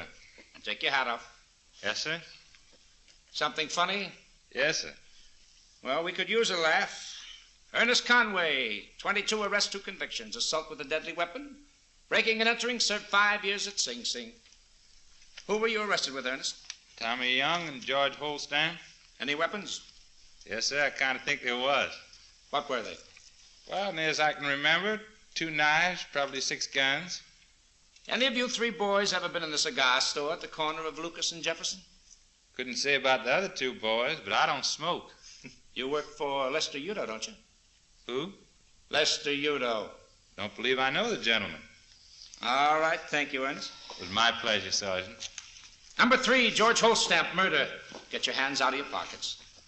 Where do you live, George? Pine Park. Where? 119 Sutton Drive. You boys sure don't like getting arrested, do you? Depends on who arrests me. I'm sorry if the boys weren't polite. Sure. What's your business, George? Keeping my nose out of other people's. Well, then what were you doing in the cigar store last night? Who says I was in any cigar store? You know Ernest Conway and... Yeah. Wait till I ask the question. Well, I know what you were going to say, so... You'll wait anyway. Well, don't yell like that. You scare me to death. Stand up straight. I'm tired. Asher, show him how to stand up straight. Okay. How's this? Sloppy, but it'll do. Forget it, Asher. He gets the idea. All right, George, now that you're a little nicer, we'll tell the people about you. No sense in having your nasty disposition influence them. George Holstamp, 28 arrests, 3 convictions, grand theft auto, served 6 years state prison. Narcotics violation, served 1 year in a Day County jail. Assault, served 3 years in state prison. How old are you, George? 30. You work for Lester Yudo, don't you? No. All right, step back against the wall. Are there any questions or identifications from the audience? Now, hold it a minute, Matt. Hmm? Now, you don't have to worry about any of these men. They can't see you. They don't know who you are. If any of you, those men, have come into your shops and intimidated you, just tell us, and we'll see that they won't give you any more trouble. Any questions or identifications from the audience? Well, how about it, folks? Ben. Just a second, Matt. I wouldn't think that, Now, look, I promise you, you don't have a thing to worry about. We'll give you all the protection you'll need. Now, how about it? Mrs. Fisher? No, I don't think I've seen any of them. No, I don't know them. Well, Mr. Henderson. Yeah? Did one of these men come into your shop the other day and try to push you around? I don't know. I don't think... If you recognize one of them, or even all 3 of them, please tell us. I promise you nothing will happen. No, I don't think I ever seen any of them before, no. I don't none of you? No, I couldn't say. Matt? Yeah, Ben? No identifications. Oh, folks, I can assure you that these men cannot Matt, possibly... run on the next bunch. Yes, sir. Run them up.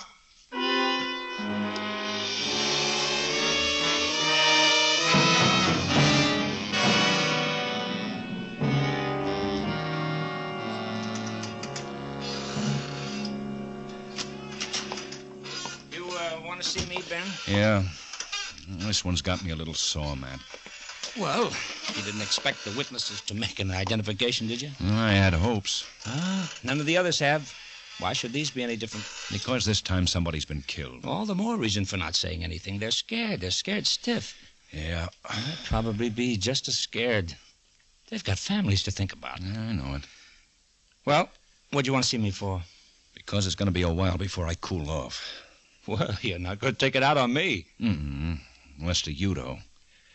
I'm going to tell him what I think of him. He knows what you think of him, Ben. I haven't ever told him. What do you mean? Sure you have. Not all of it. Hey, you better cool down. After I tell him. You think that's a good idea? No. Well, then forget it. Forget it. He knows it won't do any good. No. Okay. I mean, no, I'm not going to forget it. Ben. I feel rotten. I just feel plain rotten. I'm going to get it off my chest. Okay. I know I'm not using my head, but doggone it, Matt. Okay. Want to come along? Oh, I wouldn't miss it. You think it's a mistake, though, huh? Uh-huh. You wouldn't do it, huh? What do you mean I wouldn't do it? Sure, I'd do it. But I still think it's a mistake. If it was up to me, I'd do just what you're doing. But I can't see why you should be as stupid as I am. Well, I haven't pounded the beat in a long time. I could use the exercise. Yeah, you are being unpleasant today.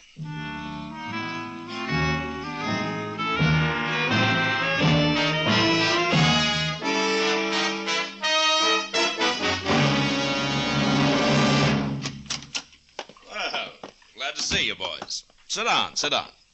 Let me get you a drink. No, thanks, Yudo. All right. What can I do for you? We've got 3 of your boys down in the tank. 3 of my boys? Yeah. Young, Conway, and Holstamp. Young, Conway, and Holstamp. Uh-huh. I'd still like to know what I can do for you. We got 'em booked on a murder rap. Young, Conway, and Holstamp. That's right. Well, look, Lieutenant, what's this got to do with me? One of those boys beat up a man named Goldberg. Beat him up bad. Goldberg died. And one of those boys did it? That's right. Who says so? I do. That isn't much good now, is it, Lieutenant? You can't hold them on that, can you? For 72 hours. You sure I can't buy you and the sergeant a drink? I didn't come down here to play with you, Yudo. Well, fine. Just what did you come down here for, Guthrie? You've been running numbers free and easy in this town for a long time, Yudo. You've got every small businessman intimidated up to the eyebrows. This going to be a sermon, Lieutenant? You've pushed them around, scared them to death, and made yourself about $4 million a year. You say that, too. Now a little guy named Goldberg doesn't want your lousy racket in a shop, so 1 or 2 or 3 of your guerrillas try to change his mind. Now, wait just a minute. You listen to minute. what I have to say, Yudo. Not when you're running off at the mouth. You'll listen and like it. Not at that kind of libel I won't listen to. You go chase yourself out of here and come back with some proof before you start calling names. You don't like something, then get out. You're out of line, Guthrie. I don't have to sit here and take anything from you. Yudo. Yeah. Why don't you have us thrown out? Now, that's not a bad idea, Sergeant. I think it's a fine idea. I'd love for you to start something. If I did, you'd be back pounding a beat. Might be worth it. You're trespassing without a warrant. That's right. Then get out of here. I swear if it's the last thing I do, I'll have you both busted right back to directing traffic. You know something, Yudo? I don't think you can do it. I'd like to see you try, though. Oh, so would I. Which one's it going to be, Yudo? Have us thrown out or have us busted? Well, one thing's sure, Guthrie. You and your muscle-bound friend here are out looking for trouble. And very honestly, I'm not a bit worried, so try and start all the trouble you can. But there's no law that says I've got to sit around while you're doing it. You going somewhere, Yudo? Now, look, I've put up with an awful The lot. lieutenant's got something to say, and you're gonna listen. Why, you two-bit flatfoot. Who do you think you're trying to crowd? I don't think you understand, You Yudo. darn right I don't understand. Who put you up to this? Who did? You're both too smart to pull off a stunt like this. Who wants to ride me? You just don't get it, do you? No, explain it to me. The lieutenant's in a nasty mood. That's it? That's it. Now, you were going to call your boys or have us busted or walk out of here. We say you're going to listen. What's it going to be? All right, shoot off your face. Go ahead, get it off your back. You've got a lot of people scared, Yudo. A lot of people worried about what you might do if they point out one of your boys. One of your boys went a little far this time. I'm going to get him. And I'm going to get you. That's all of it? For a while. Then get out. You get it now, don't you, Yudo? Get what? Oh, we just wanted you to know how much you scare us.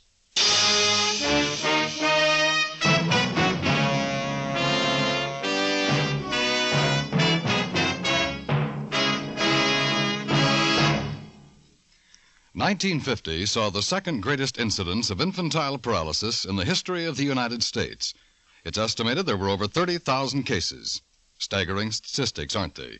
Well, there's something each and every one of us can do to help cut down that number. Give to the March of Dimes. Give as much and as generously as you can, and help the fight against this dread disease. Join the 1951 March of Dimes.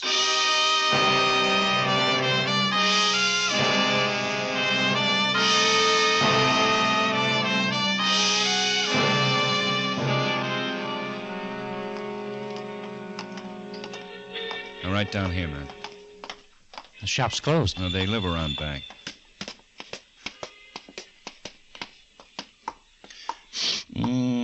Somebody's cooking. Yeah, lots of garlic. Smells great. Yeah? Oh, hello, Lieutenant. Come in. Thank you. This is Sergeant Greb, Mrs. Goldberg. How do you do, Sergeant? How do you do, Mr. Goldberg? You cooking? No, I'm not cooking. Well, we could smell something good when we came up the walk. One of my neighbors, probably Mrs. Feinsman. She starts dinner early. Please, sit down. Thank you, thanks. Lots of garlic? Yeah. Mrs. Feinsman. How are you getting along, Mrs. Goldberg? Not so good, Lieutenant. Abraham and I were married 38 years next month. It's lonesome. Have you got the men? No proof. No witnesses. But some of the other shop owners. Abraham said the other shop owners were all running this numbers game. Well, they're afraid. They won't testify. Oh, but that's not right. If they know something, they should say so. Well, they're afraid of what might happen to themselves and their families. But it's a bigger trouble this way. They've all kept quiet, and mine Abraham was killed. They'll just say your Abraham was killed because he refused to operate the numbers game for these men. But the numbers game is against the law. If we're going to live like decent people, we must obey the law. Sometimes a family's safety is more important than the law, Mrs. Goldberg. A family's safety is the law, Lieutenant. Without the law, there is no real safety. Just fear. Who are we arguing for? You're arguing for both. People are human. And you're arguing both for the law and for people because they are human and sometimes are afraid. Oh, excuse me. Surely, Miss Goldberg. Good evening, Mrs. Goldberg. Oh, Mr. Henderson, please come in. Well, I just stopped by Come to tell you. Come in. Would you have company? I don't want It's to all right, intrude. Mr. Henderson. This is Lieutenant... Oh, we know Mr. Henderson. Lieutenant Guthrie, I didn't see. We asked Mr. Henderson down to see if he could identify any of the men who've been working for Lester Yudo. Oh? I'm afraid Mr. Henderson couldn't help us much. Mrs. Goldberg, Would you like some coffee, Mr. Henderson? No, some thank you. Cake. I have some good homemade cake. No, thank you. I just stopped in to tell you how sorry I am and if there's anything I can You do. sell numbers in your store, don't you, Mr. Henderson? Mrs. Goldberg. I'm sure the officers know about it. I should be going. My wife, she'll have dinner ready. I should be going. Well, we've got to be running along, too, Mrs. Goldberg. Oh, well, it was nice you stopped by. All of you, thank you, Lieutenant. Sergeant. Thank you, Mr. Henderson. You're all very kind. If there's anything we can do, just let us know. Huh? Thank you. Anything you might need, me and the wife would like to do anything we can do. Thank you, Mr. Henderson. It's nice to know people want to help. Isn't it, Lieutenant? Certainly is. Goodbye, Mrs. Goldberg. Goodbye. Goodbye. Thank you again. Can we give you a lift, Mr. Henderson? No, thank you, Lieutenant. I live just around the corner. Fine woman, Mrs. Goldberg. Oh, yeah. Quite a woman. Her husband gets killed and she worries about her friends. Fine woman. Wonderful. You know, she was sure right. About what, Lieutenant? Oh, she said something about families and the law. That without the law, there wasn't any real safety, just fear. With her husband's killers loose, she's worried about her friends. And if one of her friends knew something and he told it? What about his family, then? Well, I'll answer that the way I think Mrs. Goldberg would. There's no real family without the law. Better hurry, Mr. Henderson. Your dinner's probably getting cold.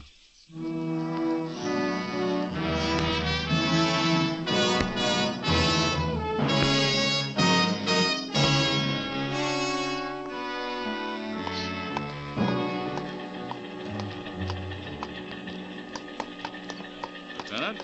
Hello, Quine. Hey, you need a shave, boy. Got up late. Chief wants to see you, Lieutenant. He's a little hot. Uh-oh. Yudo? Mm-hmm. You want to see me, too? Oh, he'll probably get around to you. Just Lieutenant Guthrie for now. Well, I'll get it over with. Look, I was in on this, too, you know. If he wants you, he'll start yelling. I'll see you upstairs. Okay. Good luck. Uh-huh. Oh, Charlie? Ben, would you mind telling me what in the world you were thinking about? You know what I was thinking about, Charlie. And since when have you gotten so howlier than now that... I can remember a couple of times Now, wait a minute. I haven't climbed up your back yet. Sorry. But I'm supposed to, and you got it coming. Okay. Nobody likes Mr. Yudo any less than I do, but we haven't got anything on him. He's still a citizen. He's got a barrel of influence. A rotten barrel. I don't care how rotten it is. It causes trouble. And you're a cop, a servant of the people. You can't go pushing people around just because you're a hothead, no matter who they are. Okay. Oh, what am I talking to you for? Get out of here. Pick you up in the morning? If you get out on the right side of bed. 7 o'clock? Yeah. Oh, Ben. Yeah? You have fun? Yeah, Charlie. A lot.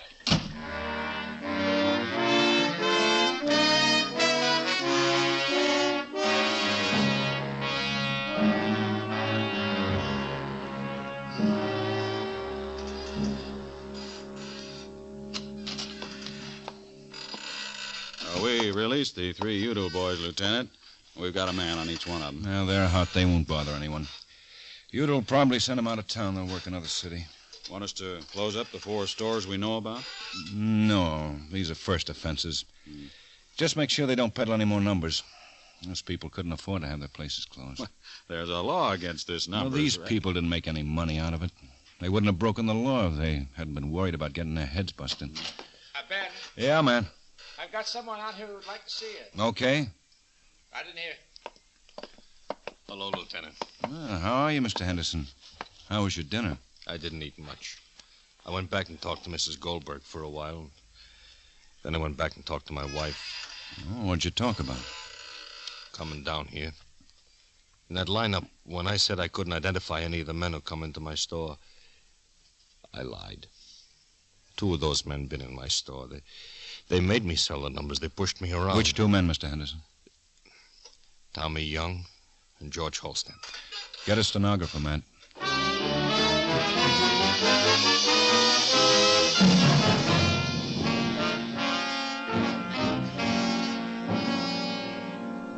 Now, here it is, Charlie. We can get 2 of these boys on Mr. Henderson's testimony. We might even make one of them crack and implicate Yudo, but it still won't nail anybody for the murder.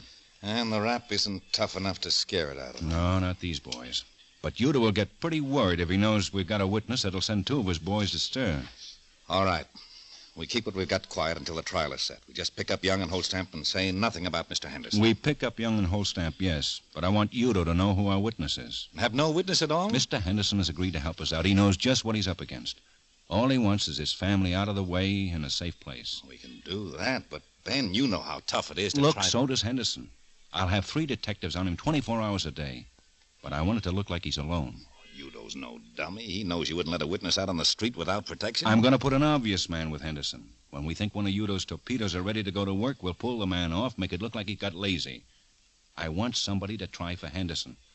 It's the only way we'll get any of Yudo's crowd to tell about the Goldberg murder.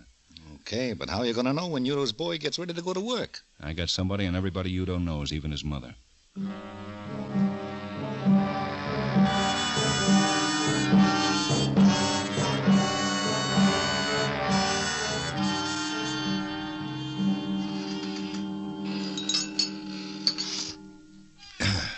Want some coffee? Oh, I've had 7 cups already this morning now. Oh, I think I'm catching a cold. Everybody's got one. Anything on Yudo? He's laying low. None of his boys have even gone near Henderson. Who's with Henderson today? Ames, Fisher, and McCarthy. Quine's playing it out in the open. Hey, I think McCarthy's wife's supposed to have her baby any day now. Shouldn't we give him a shower or something? Gesundheit. Thanks.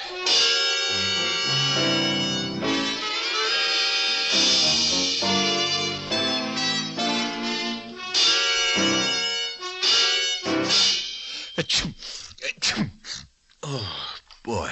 You really got a bad one, haven't you? Oh, yeah. The worst. You know, I haven't had a cold in nearly, where's some wood, 2 years. Let's go, Lieutenant. Yeah, what have you got? One of Yudo's boys, Ernest Conway, just tried to gun Henderson. They're bringing him in now.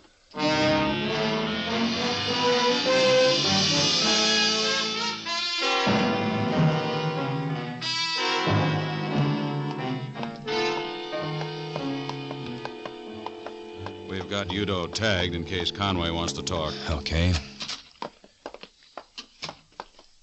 Well, morning, Lieutenant. Hello, Ernest.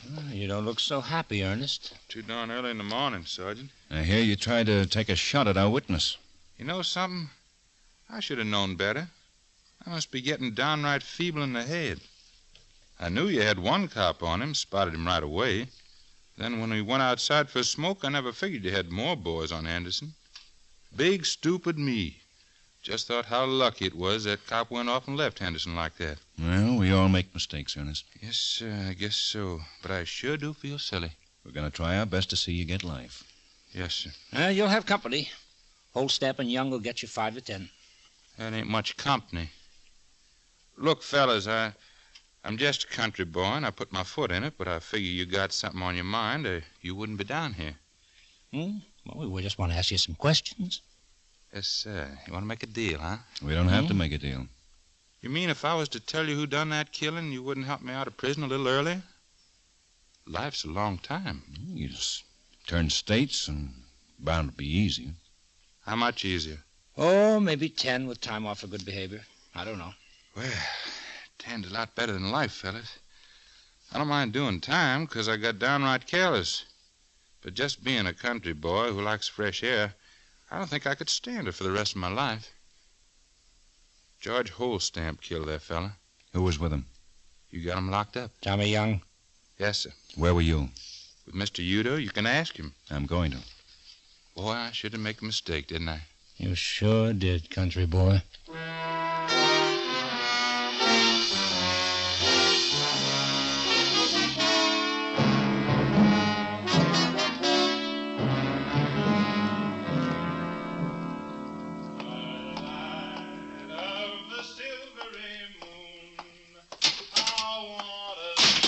Want something, Guthrie? Want to talk to you, George. Sure. Hey, what's up, George? Social visit. Guthrie wants to talk. You don't say. Ask the lieutenant did he have to lock Ernest up in here. I don't know how long I can stand that singing. Yeah, can't you shut that country boy up? Well, he likes to sing. He'll drive us all nuts. Shut up! Show him the confession, Matt. Oh, sure. Confession? Yeah, read it good. Especially that last paragraph. Huh? Ernest, you meathead, can it? Why, that dirty, rotten little... Hey, Tommy! Huh? That dirty little rat! What's the matter? That rotten, no-good rat! Who? Ernest Turner's the rat! What's wrong? He signed a confession. He signed it. I got it right here. Ernest? Yeah, that's right here. He signed it. You shut up, you lousy hillbilly! Signed a confession? He's got us up on a murder rap, that dirty, stinking little... Ernest! Ernest! Did you rat on us? I ain't gonna take a rap for nobody. George, shut up. You shut up. Want to tell us about Yudo? Yeah, I'll tell you anything you want to know about Yudo. Shut up, George, shut up. You shut up, Tom. Hey, fellas. I expect a fella to relax with all that noise going on.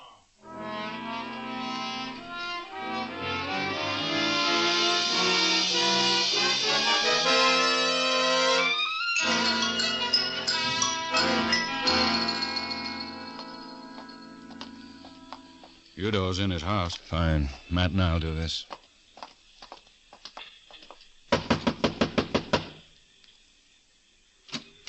What the Get your clothes on, Yudo. What do you want, Guthrie? Get your clothes on. You're coming down to the station. Where's your warrant? Right here.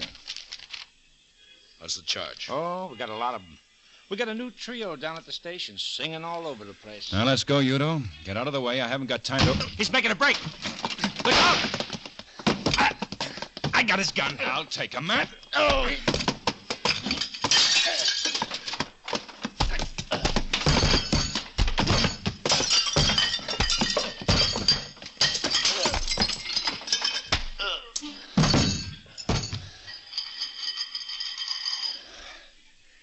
All right. Let's get him out of here. Right. Both okay? Yeah. Help me with Yudo. Hey. What's the matter with you? Oh. You know, I think I'm catching your lousy cold.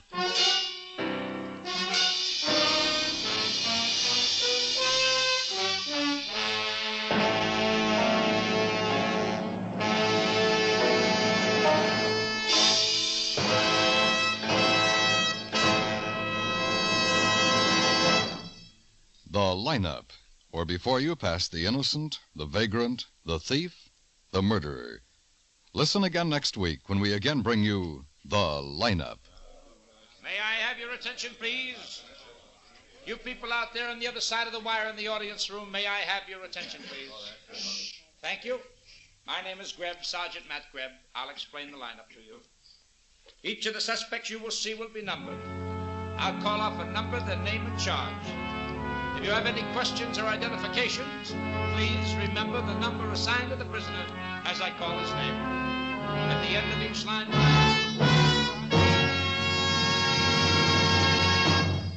The lineup, starring Bill Johnstone as Lieutenant Ben Guthrie and Wally Mayer as Sergeant Matt Greb, is written by Blake Edwards with music by Eddie Dunstetter. Featured in tonight's cast were Dave Young, Ed Begley, Larry Dobkin, Barney Phillips, Lou Krugman, Bill Conrad, and Virginia Gregg. The lineup is produced and directed by Jaime Del Valle.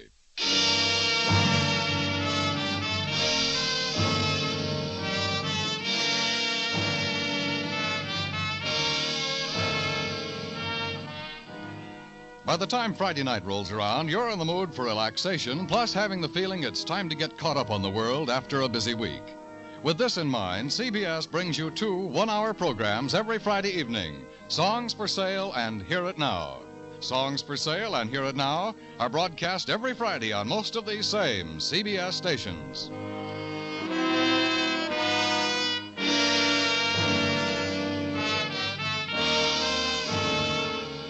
Dan Coverly speaking. This is CBS, where the Jack Smith, Dinah Shore, Margaret Whiting show is heard every weekday evening, the Columbia Broadcasting System.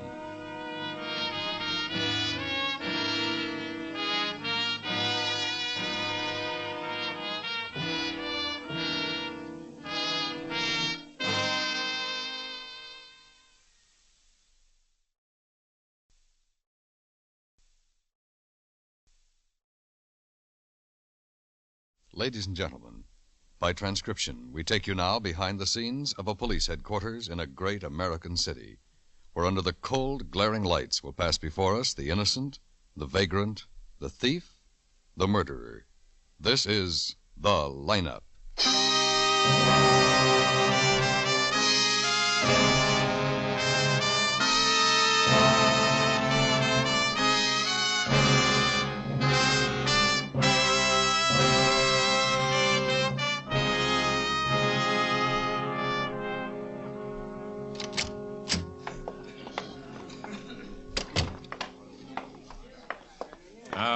Just take any one of the seats. Right here's fine. Hi, Ben. Hello, Coin. How many you got? 6. All in the robberies? Yeah. I don't think we'll get much, though. I'm pretty sure the boys we want don't have a package. May I have your attention, please? You people out there on the other side of the wire in the audience room. Oh, may I okay, have your sure. attention, I'll see you in the office later. Huh? Right. Thank you. My name is Greb, Sergeant Matt Greb. I'll explain the lineup to you. Each of the suspects you will see will be numbered. I'll call off a number, their name, and charge.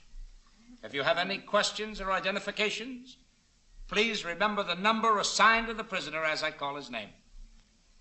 At the end of each line, when I ask for questions or identifications, call out the number. If you're sure or not too sure of the suspect, have him held. The officers who took your name will assist you. They're seated among you. Please be prompt with your questions or identifications. When the prisoners leave here, they are sent to the bathroom and dressed back into their jail clothes. It makes it quite difficult to bring them back after they leave here. The questions I ask these suspects are merely to get a natural tone of voice, so do not pay too much attention to their answers, as they often lie. Bring on the line. All right, keep it moving right over to the end of the stage. Right over here, boy. That's right. Okay, now face front, hands to your sides. Come on, give me a little room up there. Now look, boys, this is a big room. You'll have to speak up so everybody can hear you. A lot of people out there, and they all want to hear what you got to say, so keep your voice up. Okay, number 1, Joel Webster, robbery. Where do you live, Joel? 717 and a half west 108. Is that a hotel, a house, or what? Hotel. Has it got a name? Yeah. Ashton Arms. Who were you arrested with? Nobody. I was arrested alone. I wasn't with nobody. Any weapons? No. Didn't you have a knife? Yeah, but I wouldn't call it a weapon. Well, what would you call it? A knife, just a knife. How big a knife was it? Oh, about this big, like this when it's open. About 8 inches. When it's open. It was open when you were picked up, wasn't it? Yeah, it got open. Okay, number 2. Leonard Palm's robbery. All right, Leonard. Don't look at me. Look out at the people. Can't see him. What? Nothing. All right. Where do you live, Leonard? Just got to town. Okay, where have you been staying? In your tank. I just got to town 2 days ago. Been here maybe an hour. I pull a job. I get picked up. I've been here for 2 days. That's where I've been staying. Where are you from? California, San Bernardino. You mean San Bernardino? Yes, San Bernardino. Were you arrested with anybody? Yeah, I was arrested with another guy, George Lumpkin. Right here, number 7. We're buddies. How long have you known him? Kids together. Lived in Verdun, San Bernardino, over on D Street, right behind where I used to live. Known him 20 years, huh, George? Yeah, about 20. Any weapons? No, we never pulled nothing like this before. We got rolled on a train. Oh, you came in by train? Yeah, boxcar, rods. In the boxcar, a couple of guys piled on and rolled us. We needed dough, so we grabbed a purse, but we never done nothing like that before. Huh, George? See? Okay. Number 3, Carl Young, robbery. Now, how about it? Any of these men? Where do you live, Carl? 889 South Fuller. Have him talk up, Matt, please. Right. You'll have to be louder, Carl. 889 South Fuller. I live there. You always wear glasses? Yeah, I don't have to all the time, but I do. Take 'em off. Keep facing the front.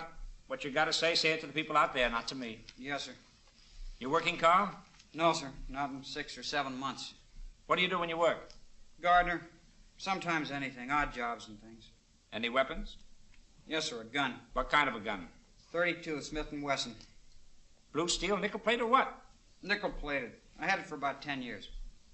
You own a car? No. Were you arrested with anyone? No. Where you from, Carl? From here. I've been here all my life. I was brung up on the south side. I wish I wasn't from here. Now, how about it? Recognize any of these men? All right, number 4. James Newton, robbery. Where do you live, James? 309 Green Lawn. Now, remember what I said about talking up? 309 Green Lawn. That's better. Where's that, James? South side, over near Garvey Hill. Who were you arrested with? 3 fellas. They're in the other room. Guess in the next line. Who are they? Fella named Bleeker. Another guy named,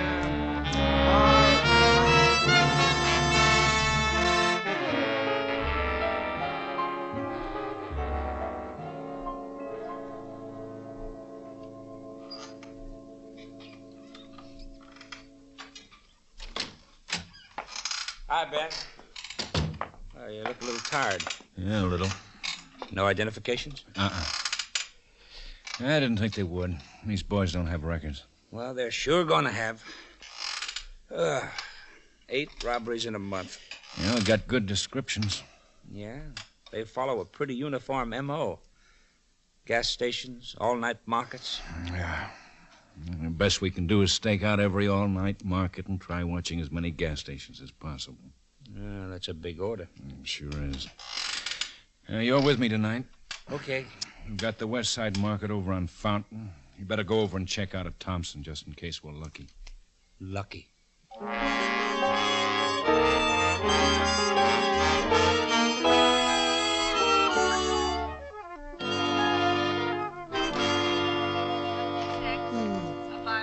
Gee, it's 2:30. Yeah. I'm sure getting tired of sitting here. 88. If you see the humane officer, have him make a code 6. 78 if 502. Proceed. What are you going to do tomorrow? I gotta go qualify if I want to keep my rating. Well, you rate expert, don't you? Yeah. $8 a month. Well, it's my day off, too. I think I'll go along. I'll pick you up. Okay. About 10? I'm picking Quine up, too. Yeah, he's a good shot. Darn good. I gotta get up there. My last qualification was in February. February? Yeah. Boy, what did you start yawning for? You know, I hate guys who pick on all-night spots to stick up. We've already been here 4 hours. Well, one thing these guys aren't consistent about is the time they pick. Liable to be anywhere from 11 o'clock to 6 in the morning. Oh, swell. KQRA 231. Huh? My watch is fast. Attention all units in Area Q. Here's something. All units in Area Q. A 211, code 4 at the Wheeler Market, 608 South Chestnut. All units in Area Q. Well, this is what we've been looking for. Our boys have started using their guns. Ambulance is on its way.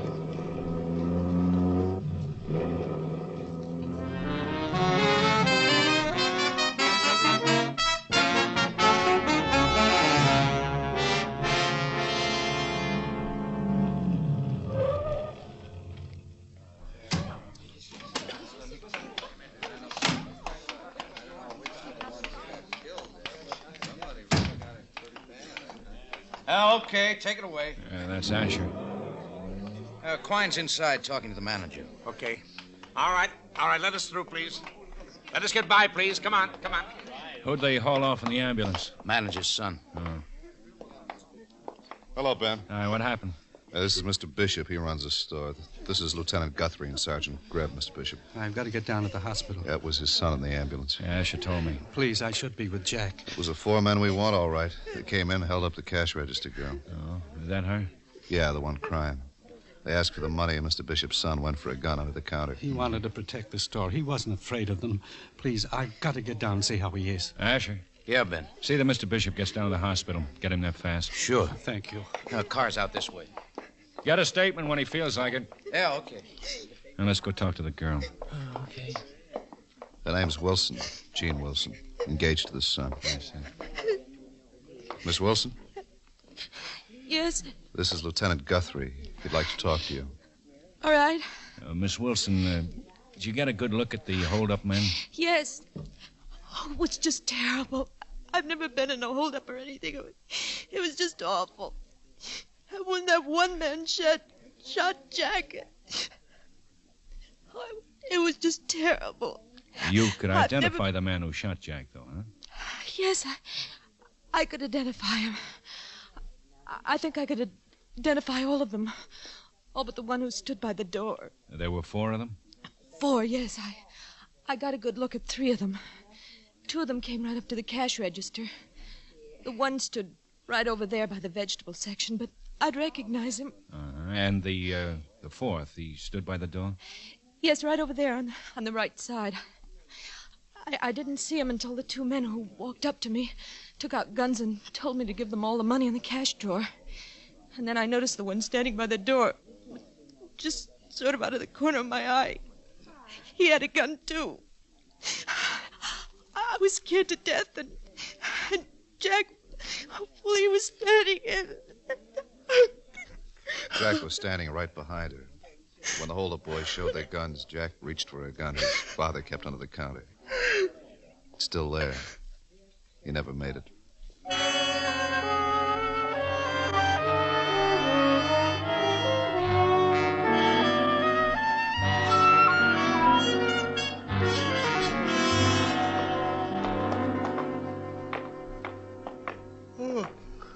Boy, I'm really tired. Yeah, me too. Been a long night. 4:30.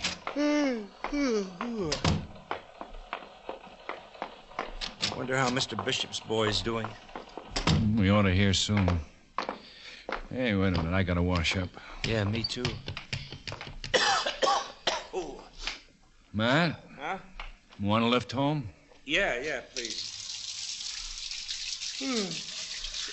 Are you still going out to the range at 10? Yeah, I got to. I have to qualify tomorrow, or I don't qualify at all. I sure wish we'd get these guys. Oh, we will. Might take a while, but we will. Sooner or later, they'll make a mistake. We'll get spotted, and we'll get them. Yeah. Well, the descriptions we've got from all the witnesses, somebody's got to spot them. Hi. Hi. Oh, hello, Asher. How's the Bishop kid? He's dead. Huh? Died 10 minutes ago. I took Mr. Bishop home. He didn't feel much like making a statement.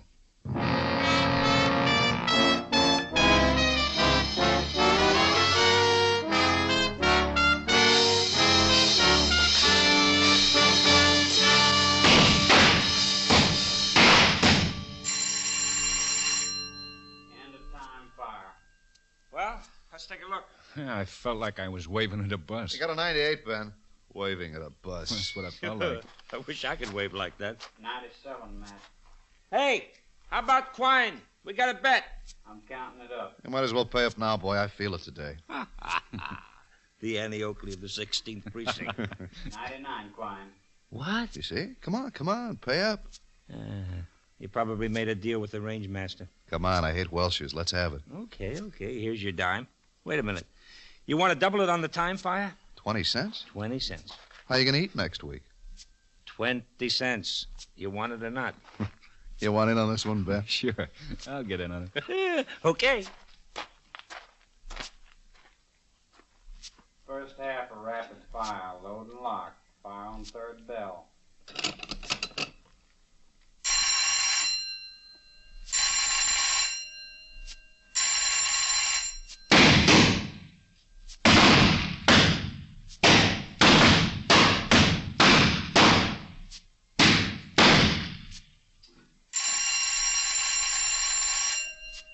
Wow.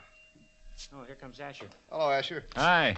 Hey, you boys all look pretty mean. Second half of rapid fire. Load and lock. Fire on third bell.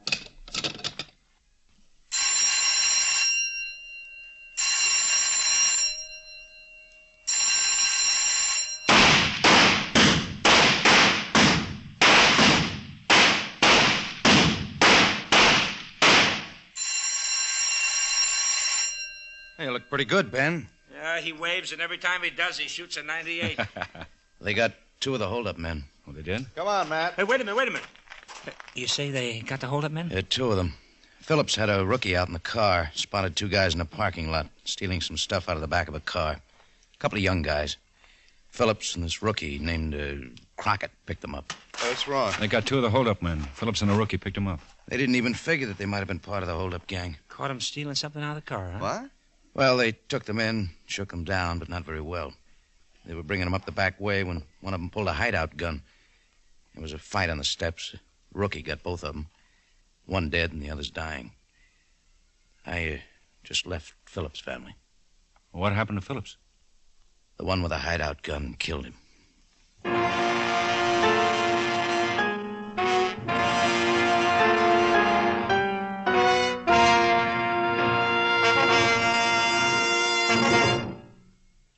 Though each of us hopes the current war will not spread and that world peace will yet be achieved, the present crisis has made intensified military preparedness unavoidable.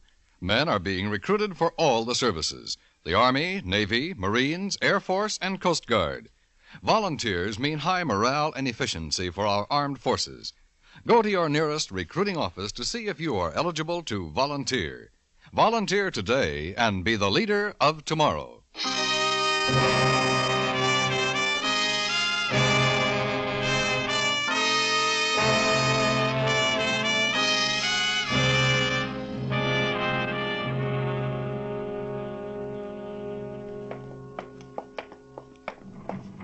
The second floor, please. Yes, sir.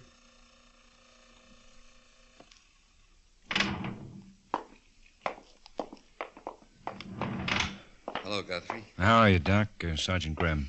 Yeah, I know the doc. Yeah, how are you, Sergeant? Okay. Your man's in here. Bullet severed the cervical spine. He's in bad shape. His partner's in the morgue. Jacobs? Jacobs? He was talking 10 minutes ago. Jacobs? This is Lieutenant Guthrie, Jacobs. He wants to talk to you. Jacobs, we want to know where we can find your other 2 partners. Where's Eddie? He's dead. You killed a policeman, Jacobs. I don't know nothing. You killed a policeman, and we know you're one of 4 men who've been pulling off those robberies. We got Eddie, and we got you. We want to know who the other 2 men are. I told Eddie we should have left those cars alone. Small time. The other two men, Jacobs. No good, Eddie. Let's get out of here. One of you killed that boy in the grocery store. Now tell us who the other two men are. He doesn't know what he's saying. You won't get anything out of him now. We gotta find those other two. Sorry, Sergeant. He's in a coma. Okay. I'll put a man on him in case he comes to and wants to talk. He'll need an oxygen tent if he's going to pull through. Well, do you think he'll make it? I doubt it. That slug went in crazy. Right in his hand, up his arm, and through his body. Must have had his arm out straight. That's right. Pointing a gun. I'm going to see about the tent.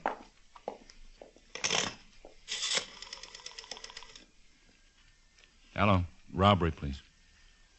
I talked with Crockett, the rookie. He's just sick about it. Hello, Quine. Guthrie. I want a man up here to stay with Jacobs. No, he's in a coma, but he may come around. I want a man here. Yeah. Yeah? Well, what's the address? Just a minute, wait. Give me that pencil, Matt, and that pen. Here. All right, go ahead. 445 North Elm. Okay. His uncle, huh? Ketchel? Uh-huh. Okay. Yeah. Well, Matt and I'll take it. Yeah, bye. What's up? They got an address on Jacobs. 445 North Elm. Lives with his uncle, Mr. Ketchel. Well, things are getting hotter. Which way, Lieutenant? Down. Yes, sir.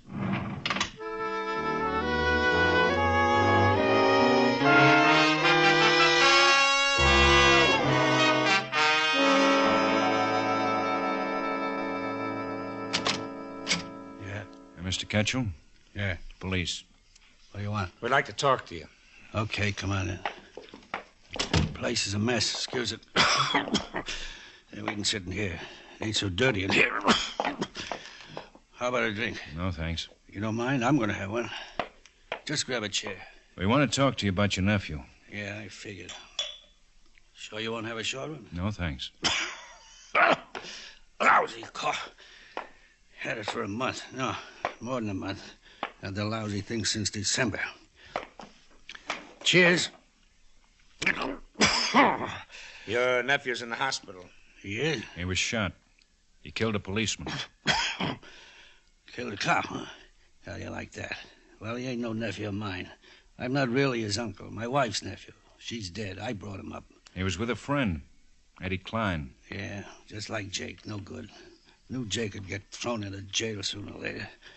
Never thought he'd kill a cop. We're looking for two more of his friends. Two more? Your nephew? He ain't no nephew.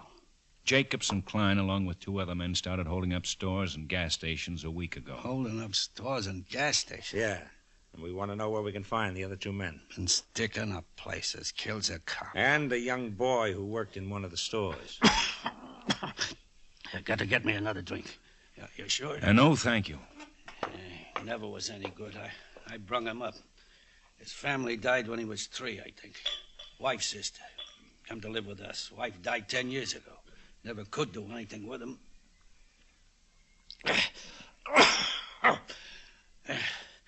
Yeah, he's been getting in trouble. Now those kids making all kinds of racket. I told them. Hey, cut that out! Cut it out! Little brats.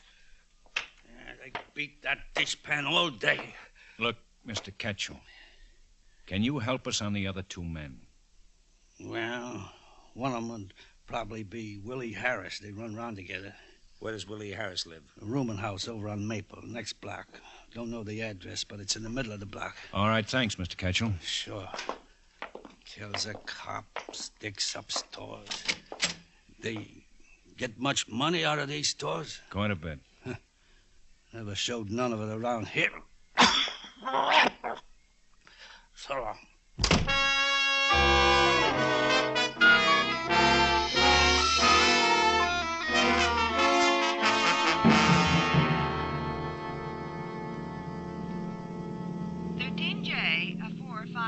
at Lincoln and Washington. Yeah, this looks like the place.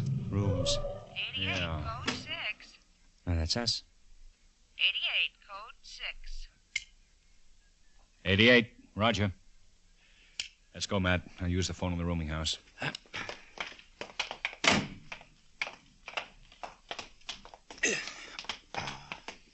wonder what's up. If Willie Harris lives here, I'll want to call in anyway. And if he's one of the boys that... Yes? Police. Oh, is something wrong? Does Willie Harris live here? Well, yes. Has he done something? Is he in? No, hasn't been in since yesterday.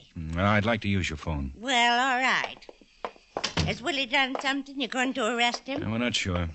We want to talk with him. Where'd you say that phone was? Oh, right in there on the stand. Thanks. Wouldn't be a bit surprised if Willie's done whatever you think he's done. I've never liked him. Has he had any money in the last 2 weeks? Yes, he's paid some of his back rent. I don't know where he got it. He isn't working. Hello. This is Guthrie. Thanks. It's Quine, Matt. Willie Harris came into some money this week. Oh? Much money? Yeah, paid his back rent. Yes, he hasn't been... Hello, Quine. Yeah? Oh, yeah? Well, look, we're over at a rooming house. We got a lead on a guy named Willie Harris. Might be one of them. Yeah, well, we wait. Yeah, they might just show you now. Okay, yeah. Now, the hold-up. Same M.O., only 2 men this time. You think Willie was one of them? Might be. If you don't mind, we're going to wait here in case he shows up.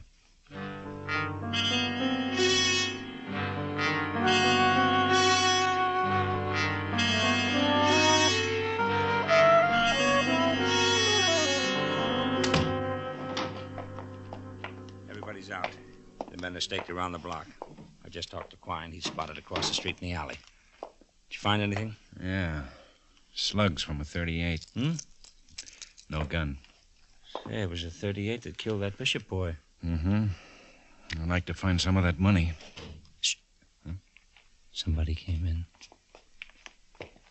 Yeah, it's coming up here. Get over by the door. Don't move! Look out, man. I got it. Here's your .38. Okay, get up. Hey, what is this? Where's your partner? What do you mean? Eddie's dead. Jacobs is dying. Where's your partner? I don't know what you're talking about. Shake him down, man. Hey, look. Stand still, Wait a minute, will you? Here, Ben. It's a nice bundle of dough. I want it. I want to You just held up a cards gas with my- station on Lincoln Boulevard. No, I didn't. That kid in the grocery store died. Oh, now, wait a minute. Will you wait We a got minute? a dozen witnesses who can make an identification on you. I didn't shoot that guy in the grocery store. I didn't shoot him. Who did? Oh, Frank. Frank shot him. Frank who? Frank Woodard. You and Frank held up that gas station? Yeah. Where's Frank now? He went home. 618 North Wilton. He was tired. He was going to take a nap.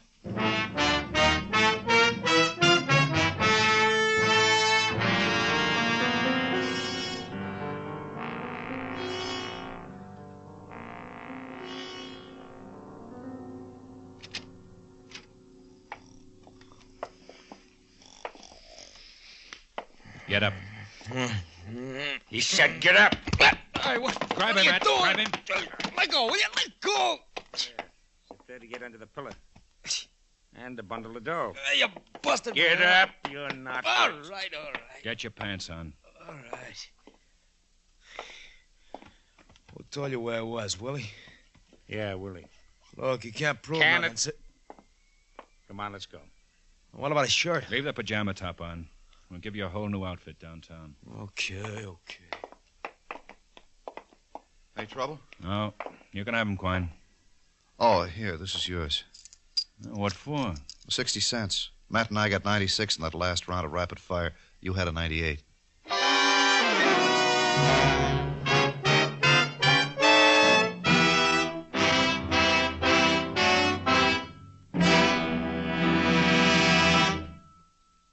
The lineup, where before you pass the innocent, the vagrant, the thief, the murderer. Listen again next week when we again bring you The Lineup. May I have your attention, please? You people out there on the other side of the wire in the audience room, may I have your attention, please? Thank you. My name is Greb, Sergeant Matt Greb. I'll explain the lineup to you. Each of the suspects you will see will be numbered. I'll call off a number, their name and charge. If you have any questions or identifications, please remember the number assigned to the prisoner as I call his name. At the end of each line, when I ask for questions or identifications, call off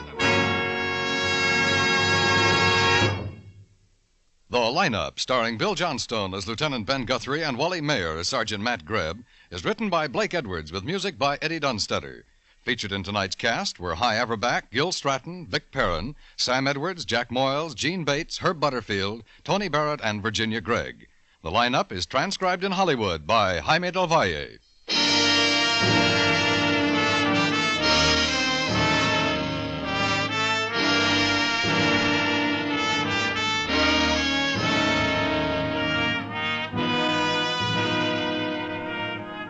CBS will bring you General Dwight D. Eisenhower's first report to the American people tomorrow evening.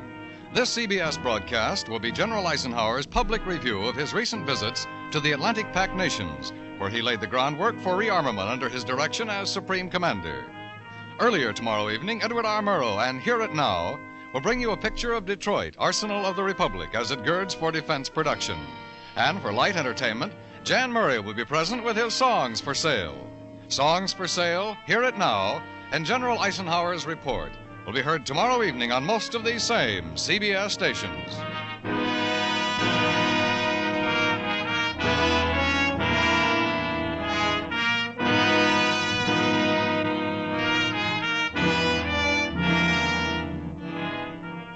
Your favorite daydreams can come true if you save regularly with United States Savings Bonds. Use the payroll savings plan where you work or the bond-a-month plan where you bank. Buy United States Savings Bonds. Dan Cubberly speaking. This is CBS, the Columbia Broadcasting System.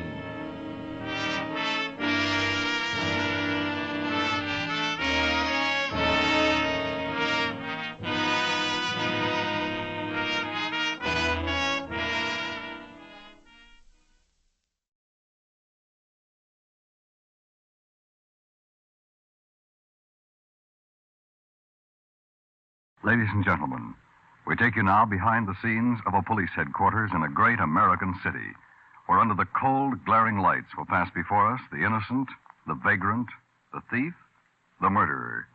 This is The Lineup.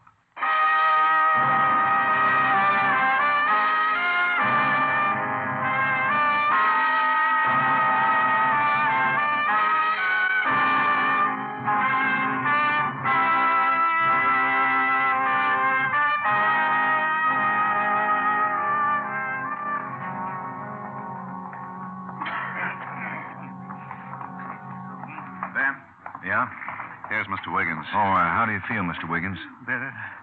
I feel a little better. Good. Well, we can sit right here. You need some help? No, thank you. It's all right.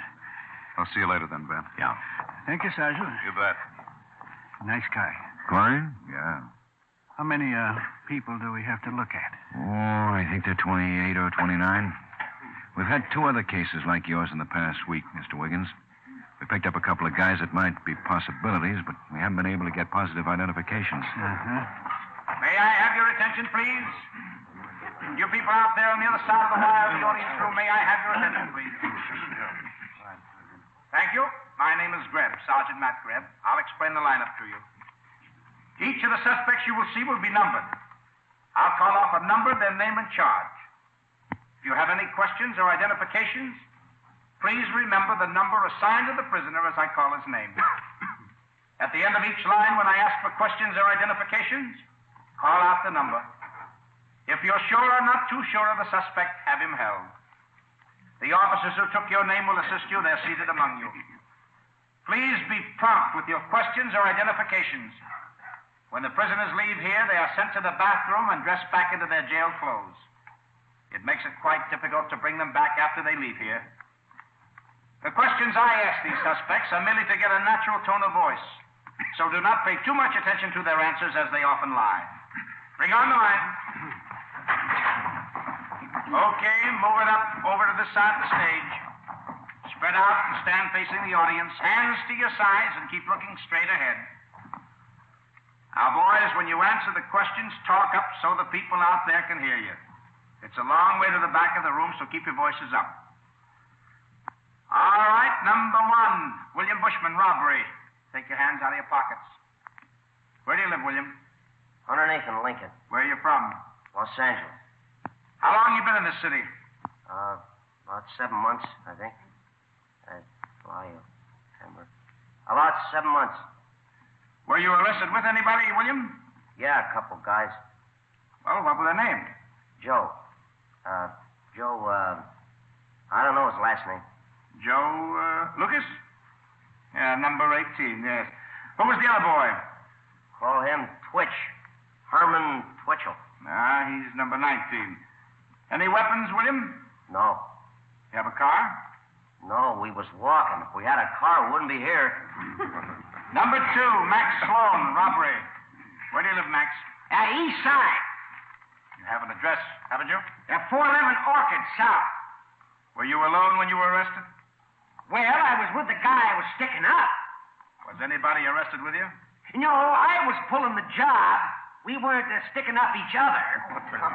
Any weapons, Max? You think he was giving me his water because I was pointing my thumb at him? You want to be funny? We got all night, Max. You can just stand there and be funny all night. I'm sorry. Were there any weapons? Yeah, 32. Nickel-plated? Blue steel? What? Blue steel. Not counting the rust. You have a car? Nope. Okay, number 3, Stanley Meyer. Robbery. Any of these men? No, Where do you live, none Stan? of those men. I don't recognize any of those. Now, you'll have to speak up, Stan. Said I don't live here. I'm from out of town. Where out of town? Can you people hear him back there? Little louder, man. Now, look. I told you boys you're going to have to talk up. I don't want to have to repeat the question, so talk up all the way to the back of the room. Now, where are you from, Stan? Wilmington, Kentucky.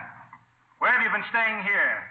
On one place, one night flop house. What flop house? Yes, a flop house. I don't remember. Who remembers a flop house?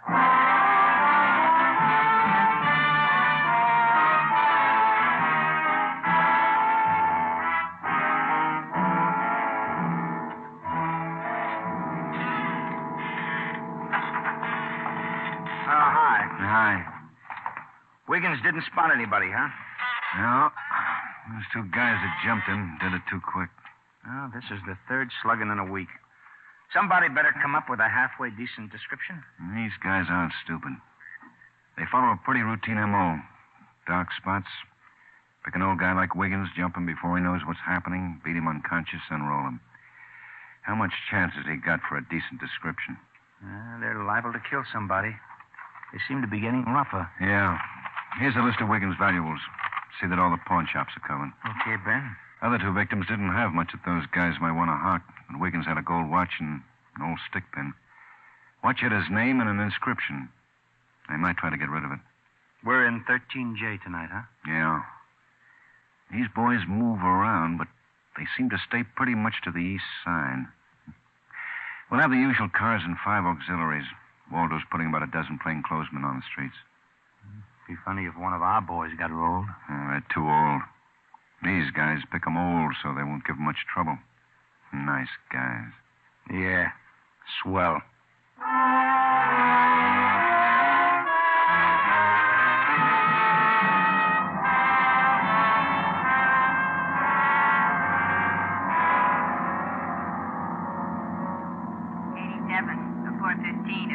North Lincoln. How about it?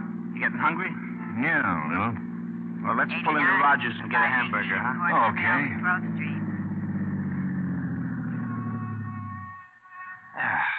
Order me a hamburger and coffee, will you, Ben? Sure thing. I'll be right. Okay. 56 before 10 at the intersection of Simcoe and Chestnut. Hi. No, I don't need a menu. 2 hamburgers and 2 coffees, please. 2 hamburgers, 2 coffees. Everything on the burger? Yeah. Thank you. Uh-huh. Attention all units in Area H. The 211 slugging at 87 West Bullock. All units in Area H. The 211 slugging at 87 West Bullock. Ambulance is on its way. Oh, miss! Miss! Yeah? Hold those hamburgers. What's this? 99. What's up, Ben? Slugging. About a block away.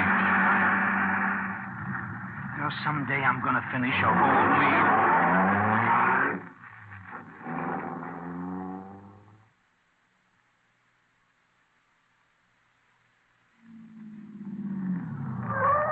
Quine's already here. Hi, Quine. What's up? Oh, yeah. It's a woman. Pretty bad.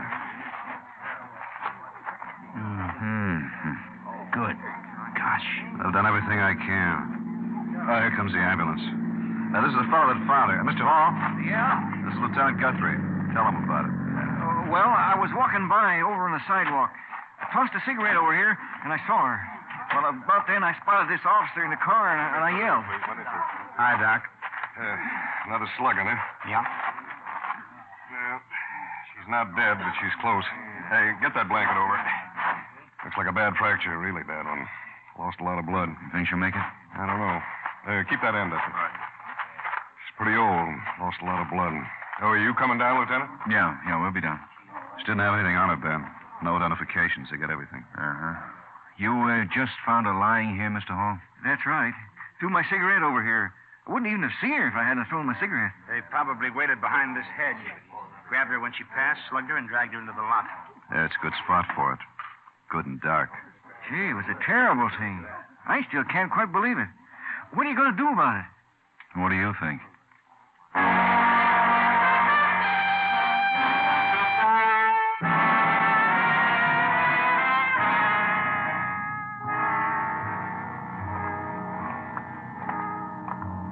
Dr. Griswold, report to second floor desk, please.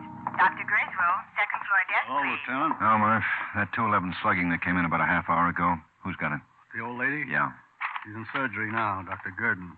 That's the fourth one this week, isn't it, Lieutenant? Yeah. Mind if I look at your newspaper, Murph? No, go ahead. The coffee shop's closed, isn't it? Yeah. You want some coffee? Well, I could use some. Want me to run down to the kitchen? No, forget it. No trouble. No, thanks, Murph. We'll get some across the street later. Hey, Ben. Huh? The tennis matches will be here Wednesday. You want to go? I'm on duty Wednesday. Dr. Griswold, Well, report to they'll be second here floor for 3 desk, nights. please. Let's go see him one night, huh? I'd like to see that Nancy Chafee. That's a pretty girl. Picture in that last section someplace. Yeah? Sports section. Yeah, right there. Pretty girl, huh? Yeah. I'm Ben? Yeah. What do you say? Want to go? Yeah. Here comes Dr. Gurdon, Lieutenant. Doctor. I'm Guthrie, Doctor, 16th Precinct. How are you? This is Sergeant Graham. Hello. Hello. How's the old lady? She died. Wasn't much we could do. Pretty well gone when she came in. Come on, walk down with me while I get out of this gown. Sure. See you later, Murph. Yeah. Take it easy, Bert. So long. Have you got an identification yet? No, not yet. Fingerprints will help, though. Well, we did just about everything. It's a bad fracture, a really bad one. When they're that bad, they don't stand much of a chance. She regained consciousness at any time? No. But the looks of the wound, whoever hit her with something pretty heavy. Blackjack? No, something like a pipe, maybe. Really let her have it. That's the way these boys have been working. We've had 3 others, but not this bad. Uh-huh. Cigarette? No, thanks. Sergeant? No, thanks. Yeah. It's hard to believe anybody would beat up an old woman. Hit her that hard. Just doesn't make sense. No, I don't guess it does. These other victims, they have much money on them? Add it all together, about $24.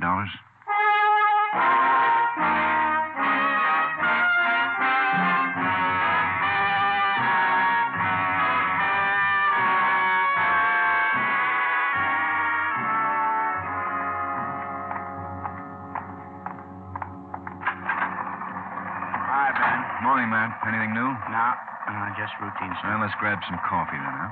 Okay. 99, 415 at Lincoln and Lucas. KQAR 83070K, code 6.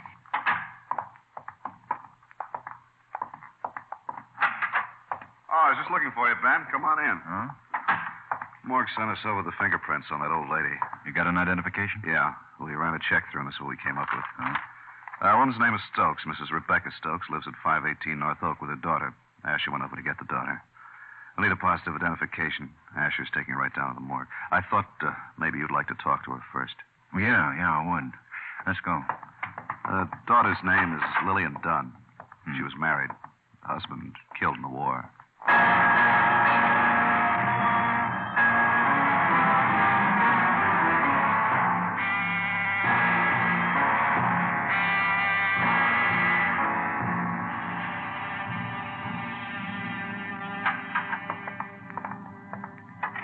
Hello, Asher. Oh, morning, Lieutenant.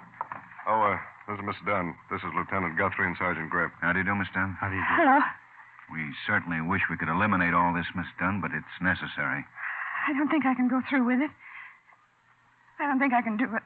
Well, it's necessary. She has to be identified by a relative. I just don't think I can. Well, it is your mother. We're sure of that. Sooner or later, you'll have to...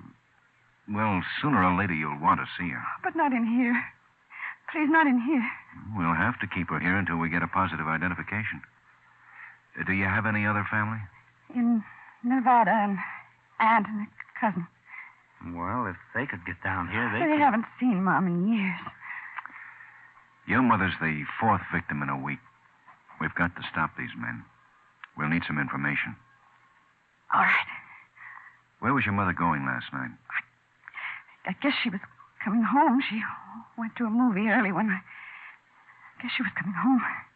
And did she have a purse with her? Any valuables? Yes, she had a purse. Can you remember some of the things she carried in her purse? Yes, I guess I can. There wasn't much, not much money. Or anything to identify her? Some cards, things. She have any jewelry? Any rings or a watch? Yep. She had a wedding ring and an engagement ring that weren't worth much.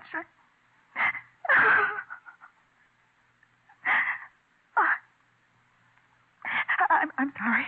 Don't be. I think Miss Dunn better go on home, Asher. Get a description of the two rings and take her home. Yeah, sure. No, I'll do it. It's best to get it over with. I'll have to do it sooner or later. Well, maybe we can get some close friends. No, I want to. It's all right. Okay.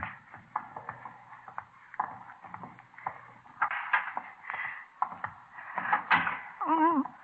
Miss Dunn, if you don't want to go through with it... No. Go ahead. All right. Go ahead. Charlie.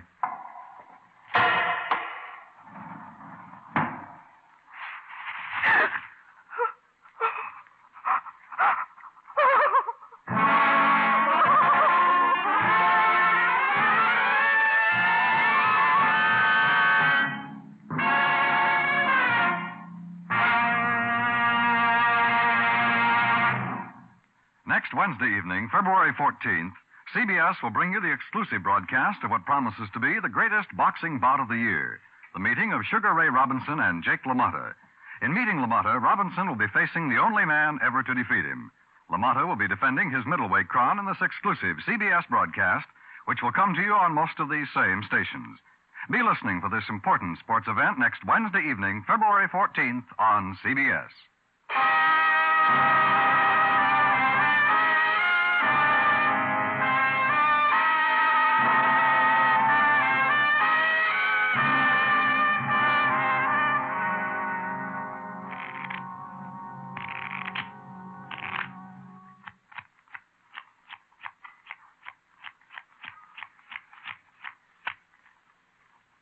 Oh, brother. You sure deal 'em. King?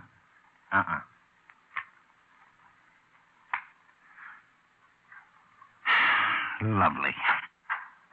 Hi. Who's winning? What do you think? Can't use it. No.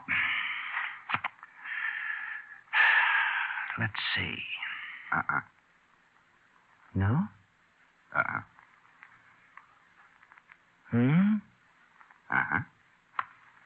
Jen.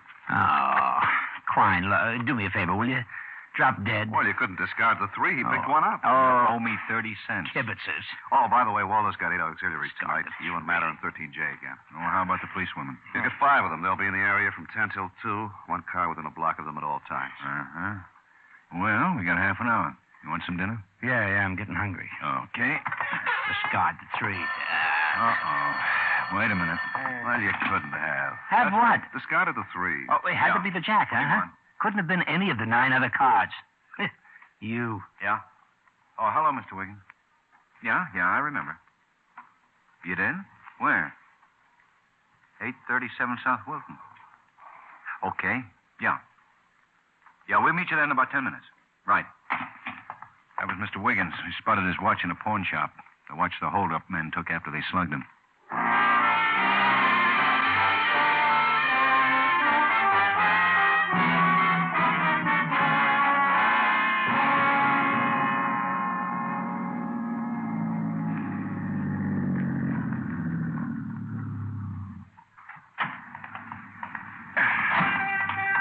upstairs, Mr. Wiggins. Yeah.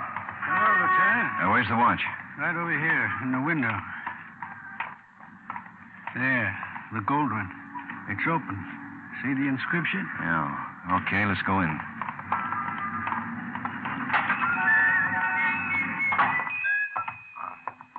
Yes? Police. Oh. We want to see a watch you've got in your window. Yeah, sure.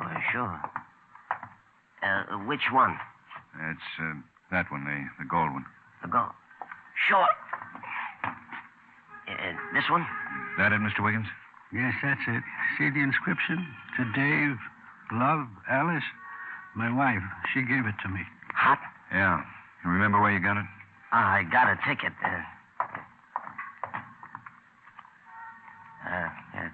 Here you are. John Jones, 671 Barrington. John Jones. That's a good name. Do you remember what the man looked like? The man who hocked the watch? No. You remember when he hocked it? No. Didn't you date the ticket? How long have you had it? A week, maybe. What's so important about the watch? It belongs to this gentleman, not to the man who hocked it. Oh, okay. Take it. Ain't worth much. It's solid gold. Solid gold. I got dozens. What's your name? Wagner. George Wagner. Look, I don't know nothing about it. This guy came in, hocked it, that's all. Look, Mr. Wagner, it's very important that we get a description of this man.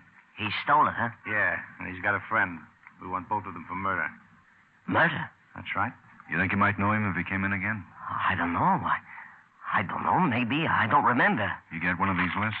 Lists? One of these. List of stolen articles, like that watch. Oh, yeah, I got one. None of these other things in your store? No.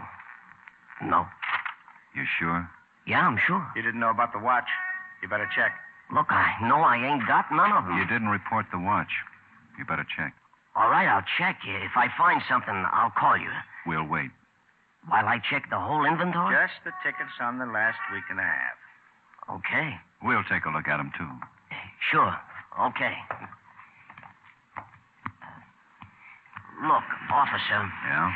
I know the man that hocked that watch, but honest, I didn't know he killed nobody. I didn't know it. What's his name? Carl Young. He's hocked things before. He's been in a couple times. I know him from the neighborhood, see. I didn't His think name's he was... Carl? Yeah, Carl Young. The name in this watch is Dave. He said it belonged to his brother. You know his brother? No, but I know him. He seemed like an honest guy. Where does he live? In the neighborhood. I bowl. He's in the bowling alley a lot. I bowled with him last Friday. Look, honest, he seemed like Does he hang around with another guy? I seen him with another guy sometimes. A big guy. You better come down to the station, Mr. Wagner. The station? Why? I'm afraid you're in a little trouble.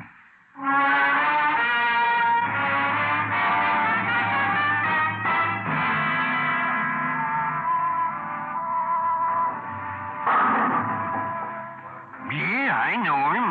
Carl Young. He hangs out in here a lot. You know where he lives? No. What's he done? Does he pal around with anybody? Yeah, he's with one guy quite a bit. A fellow named, let me see, what the heck was he? Quiet guy, big. It was John or Joe. Oh, gee, I'm sorry. Joe, I think it was. Well, I think we'll stick around. You let us know if Carl Young or Joe come in. Sure, I will.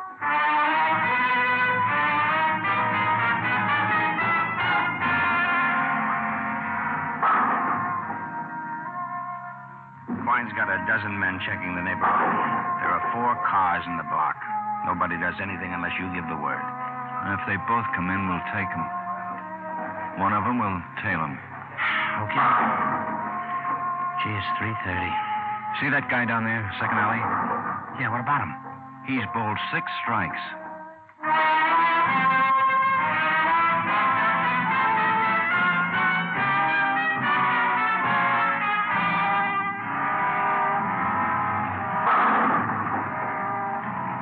Okay.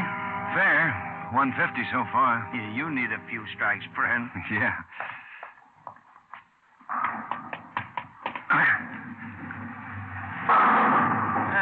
There you are.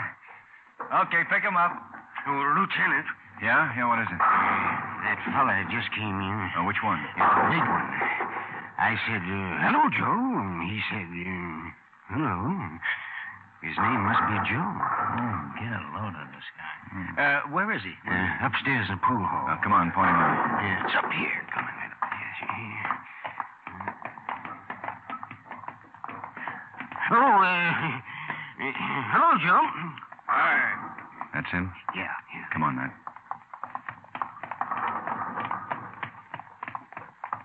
He's out in the street. Hold it. He's getting into a car. Come on. There he goes. Stay with him. 13J, code 3, suspect proceeding east on Fountain. License number 80 Roger 1135. KQAR. Attention all units. Code 3. Suspect traveling east on Fountain. License number 80 Roger 1135. He's swinging left. 13J, suspect turning north on Lincoln. KQAR. All units in Area B. Code 3. Suspect proceeding north on Lincoln. Don't get too close, Matt. He's stopping. Yeah, pull up. 13J, suspect at 3000 block, Lincoln. He's getting out. Now, let's go. He's going into the building. Now, hold it. We'll wait till the rest of the boys get here. Well, there's Quine now. Yeah. He's in the building, Quine. You better take it around the back in the alley just in case. Right. Oh, here's Asher. Quine's taking the alley in the back. We'll go in and you wait here with the rest. Spread them out. Yeah, right, Lieutenant. All right, let's go, man. Okay. How do we do it? Find out what apartment he went in, clear out the building, and take him. Yeah. Wait a minute. Mailboxes. Oh, yeah. Lipsky, Busher, Whiting. C. Young. 208. Uh-huh. Now, if they're in the room, we can just clear out the rooms on both sides. Forget the rest of the building. I'll take 206. Okay, I'll take 210.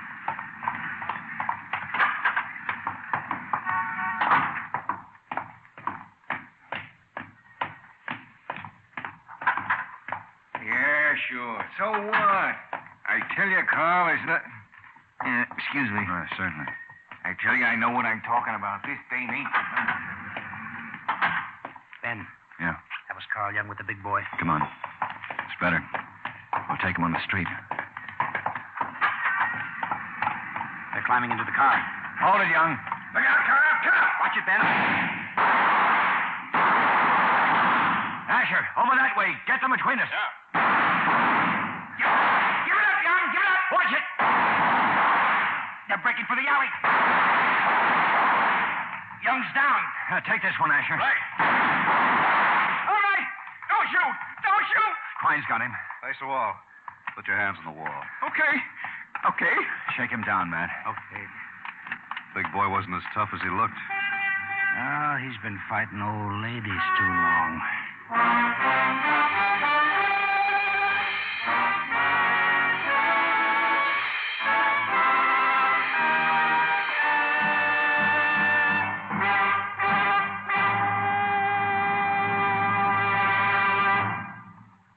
Lineup, where before you pass the innocent, the vagrant, the thief, the murderer. Listen again next week when we again bring you The Lineup. May I have your attention, please? You people out there on the other side of the wire in the audience room, may I have your attention, please? Thank you. My name is Greb, Sergeant Matt Greb. I'll explain the lineup to you. Each of the suspects you will see will be numbered. I'll call off a number, their name, and charge. If you have any questions or identifications, please remember the number assigned to the prisoner as I call his name. At the end of each line, when I ask the question...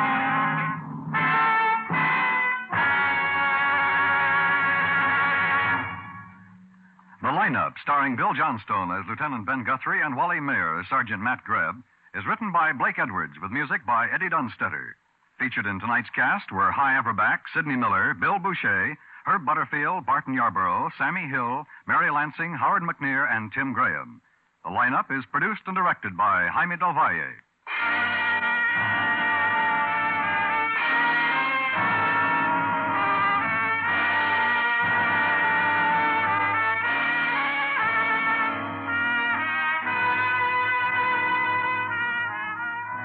The dramatic story of a pint of blood donated by a civilian, flown across the Pacific, and used to save a GI's life in Korea, will be told on Hear It Now tomorrow evening.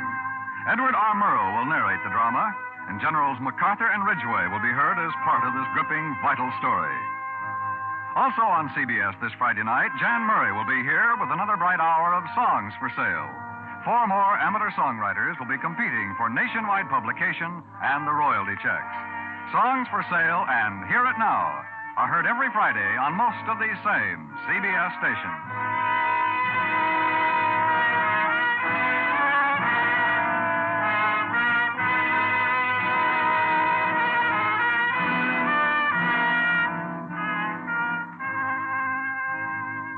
Dan Coverly speaking. This is CBS, where the Jack Smith, Dinah Shore, Margaret Whiting show is heard every weekday evening. The Columbia Broadcasting System.